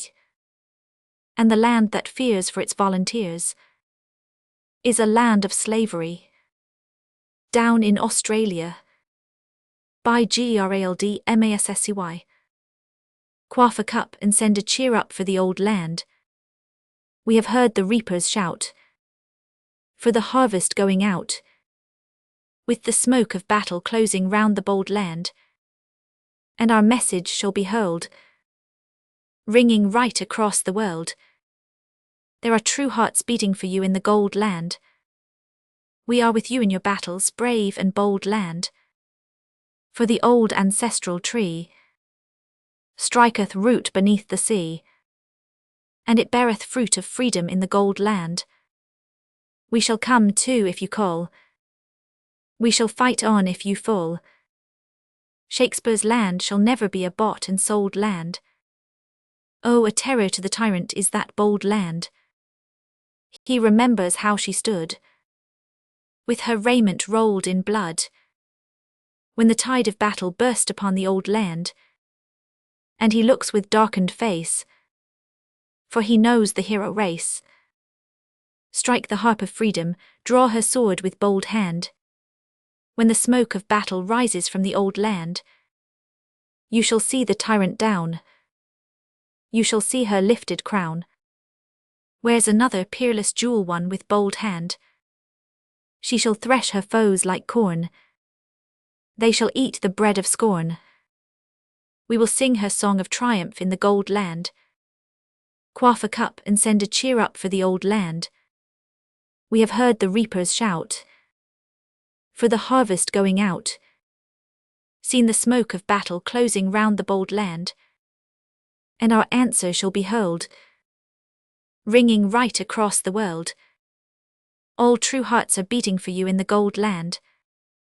Australia speaks. By Gerald Massey. What is the news today, boys? Have they fired the signal gun? We answer but one way, boys. We are ready for the fray, boys. All ready and all want. They shall not say we boasted of deeds that would be done, or sat at home and toasted. We are marshalled, drilled and posted, all ready and all want. We are not as driven cattle that would the conflict shun. They have to test our mettle as volunteers of battle, all ready and all want. The life streams of the mother through all her youngsters run, and brother stands by brother to die with one another, all ready and all want. An imperial reply. By Gerald Massey. 'Tis glorious when the thing to do is at the supreme instant done. We count your first forerunning few, 1,000 men for every one, for this true stroke of statesmanship, the best Australian poem yet. Old England gives your hand the grip, and binds you with a coronet, in which the gold the wattle glows, with shamrock, thistle and the rose. They talked of England growing old. They said she spoke with feeble voice, But here the virile answer rolled. Across the world, behold her boys, come back to her full-statured men, to make foursquare her fighting ranks. She feels her youth renewed again, with heart too full for aught but thanks. And now the gold the wattle glows, with shamrock, thistle and the rose. My boys have come of age today, the proud old mother smiling said. They write a brand new page today, by far-off futures to be read, throughout all lands of British blood. This stroke hath kindled such a glow, the federal links of brotherhood are clasped and welded at a blow. And the gold the wattle glows, with shamrock, thistle and the rose. The boys return, by GRALDMASSCY. Wives, mothers, sweethearts sent, their dearest waved their own defenders forth, and fit companions for the bravest went. The boys to test their manhood prove their worth, as sons of those who braved all dangers, to earth's ends our flag unfurled. The old pioneers of ocean who have paved our pathway with their bones around the world. Today the city waits, proudly athrob with life about to be. She welcomes her young warriors in her gates of glory opened to them by the sea. Let no cur bark or spurt defilement trying to tarnish this fair fame. No alien drag our banner through the dirt, because it blazons England's noble name. Upon the lips of praise they lay their own hands, saying, we have not won great battles for you, nor immortal bays, but what your boys were given to do is done. When clouds were closing round the island home, our pole star of the north, Australia fired her beacons, rose up crowned with a new dawn upon the ancient earth. For us they filled a cup, more rare than any we can brim to them. The patriot passion did so lift men up. They looked as if each wore a diadem. Best honors we shall give, if to that loftier outlook still we climb. And in our unborn children there shall live the larger spirit of this great quickening time. Today is the Women's Day. With them there's no more need the proud disguise they wore when their young heroes sailed away. Soft smiles the dewy fire in loving eyes. And when to the full breast, O mothers, your re-given ones you take, and in your long embraces they are blessed. Give them one hug at heart for England's sake, the mother of us all, dear to us, near to us, though so far apart, for whose defence we are sworn to stand or fall, in the same battle as brothers one at heart. All one to bear the brunt, all one we move together in the march, shoulder to the foe all front, the wide world round, all heaven one triumph arch. One in the war of mind, for clearing earth of all dark jungle powers. One for the federation of mankind, who will speak one language and that language ours. Sound The Assembly. B.Y. Clement Scott. From Punch's Souvenir, May 3, 1900. Sound the assembly, blow buglemen blow. For England has need of her bravest today. Sound, and the world universal will know. We shall fight to a finish in front or at bay. Sound the assembly, they'll hear it and spring to the saddle and gallop wherever they're led. Sound, every city and village will ring with the shout to the front. It shall never be said that an Englishman's heart ever failed in its glow for Queen or for country when threatened by foe, for liberty stabbed by oppression and woe. So sound the assembly, blow buglemen blow. Sound the assembly. Sound the assembly, you'll see as of yore the service united in heart and in head. when blue jackets leap from their ships to the shore, to bring up the guns for their comrades in red. Sound the assembly, our naval brigade will prove they are sailors and soldiers as well. They will pull, they will haul, they will march, they will wade, and dash into furnaces hotter than hell. A long pull, a strong pull, a cheery yo-ho. Do you see that big mountain? 'Tis Jack who will know to be first at the top when by gad, he will crow. So sound the assembly, blow, buglemen, blow. Sound the assembly. Sound the assembly, brave Union Jack. You have floated triumphant on sea and on shore. Old England and Scotland are still back to back. And Ireland, God bless her, is with us once more. Sound the assembly, come forward, quick march. What featherbed soldiers, bah, give them the lie. Divested by war of society starch, they will shout, 'tis a glorious death to die. What land in the world could produce such a show of heroes who face both siroccos and snow, rush madly to danger and never lie low? So sound the assembly, blow, buglemen, blow. Sound the assembly. Sound the assembly, form, citizens, form. From smoke of the city, from country so green, a horse of irregulars sweeps like a storm, to defend with their lives their dear country and queen. Sound the assembly, come, volunteers, come. Leave oldsters at grinding and tilling the sod. Bold yeomen, enrolled for defence of their home, enlist with a cheer for the empire, thank God. To the front, with their faces aglow, they will march, the dear lads, with a pulse and a go. Wave flags o'er the workmen, the Johnny, the beau. So sound the assembly, blow, buglemen, blow. Sound the assembly. The absent-minded beggar. By RUDYRDKIPLING. When you've shouted, rule Britannia, when you've sung God save the Queen's, when you've finished killing Kruger with your mouth, will you kindly drop a shilling in my little tambourine? For a gentleman in khaki ordered south. He's an absent-minded beggar, and his weaknesses are great. But we and Paul must take him as we find him. He is out on active service, wiping something off a slate. And he's left a lot of little things behind him. Duke's son, cook's son, son of 100 kings.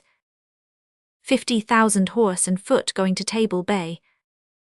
Each of 'em doing his country's work, and who's to look after their things?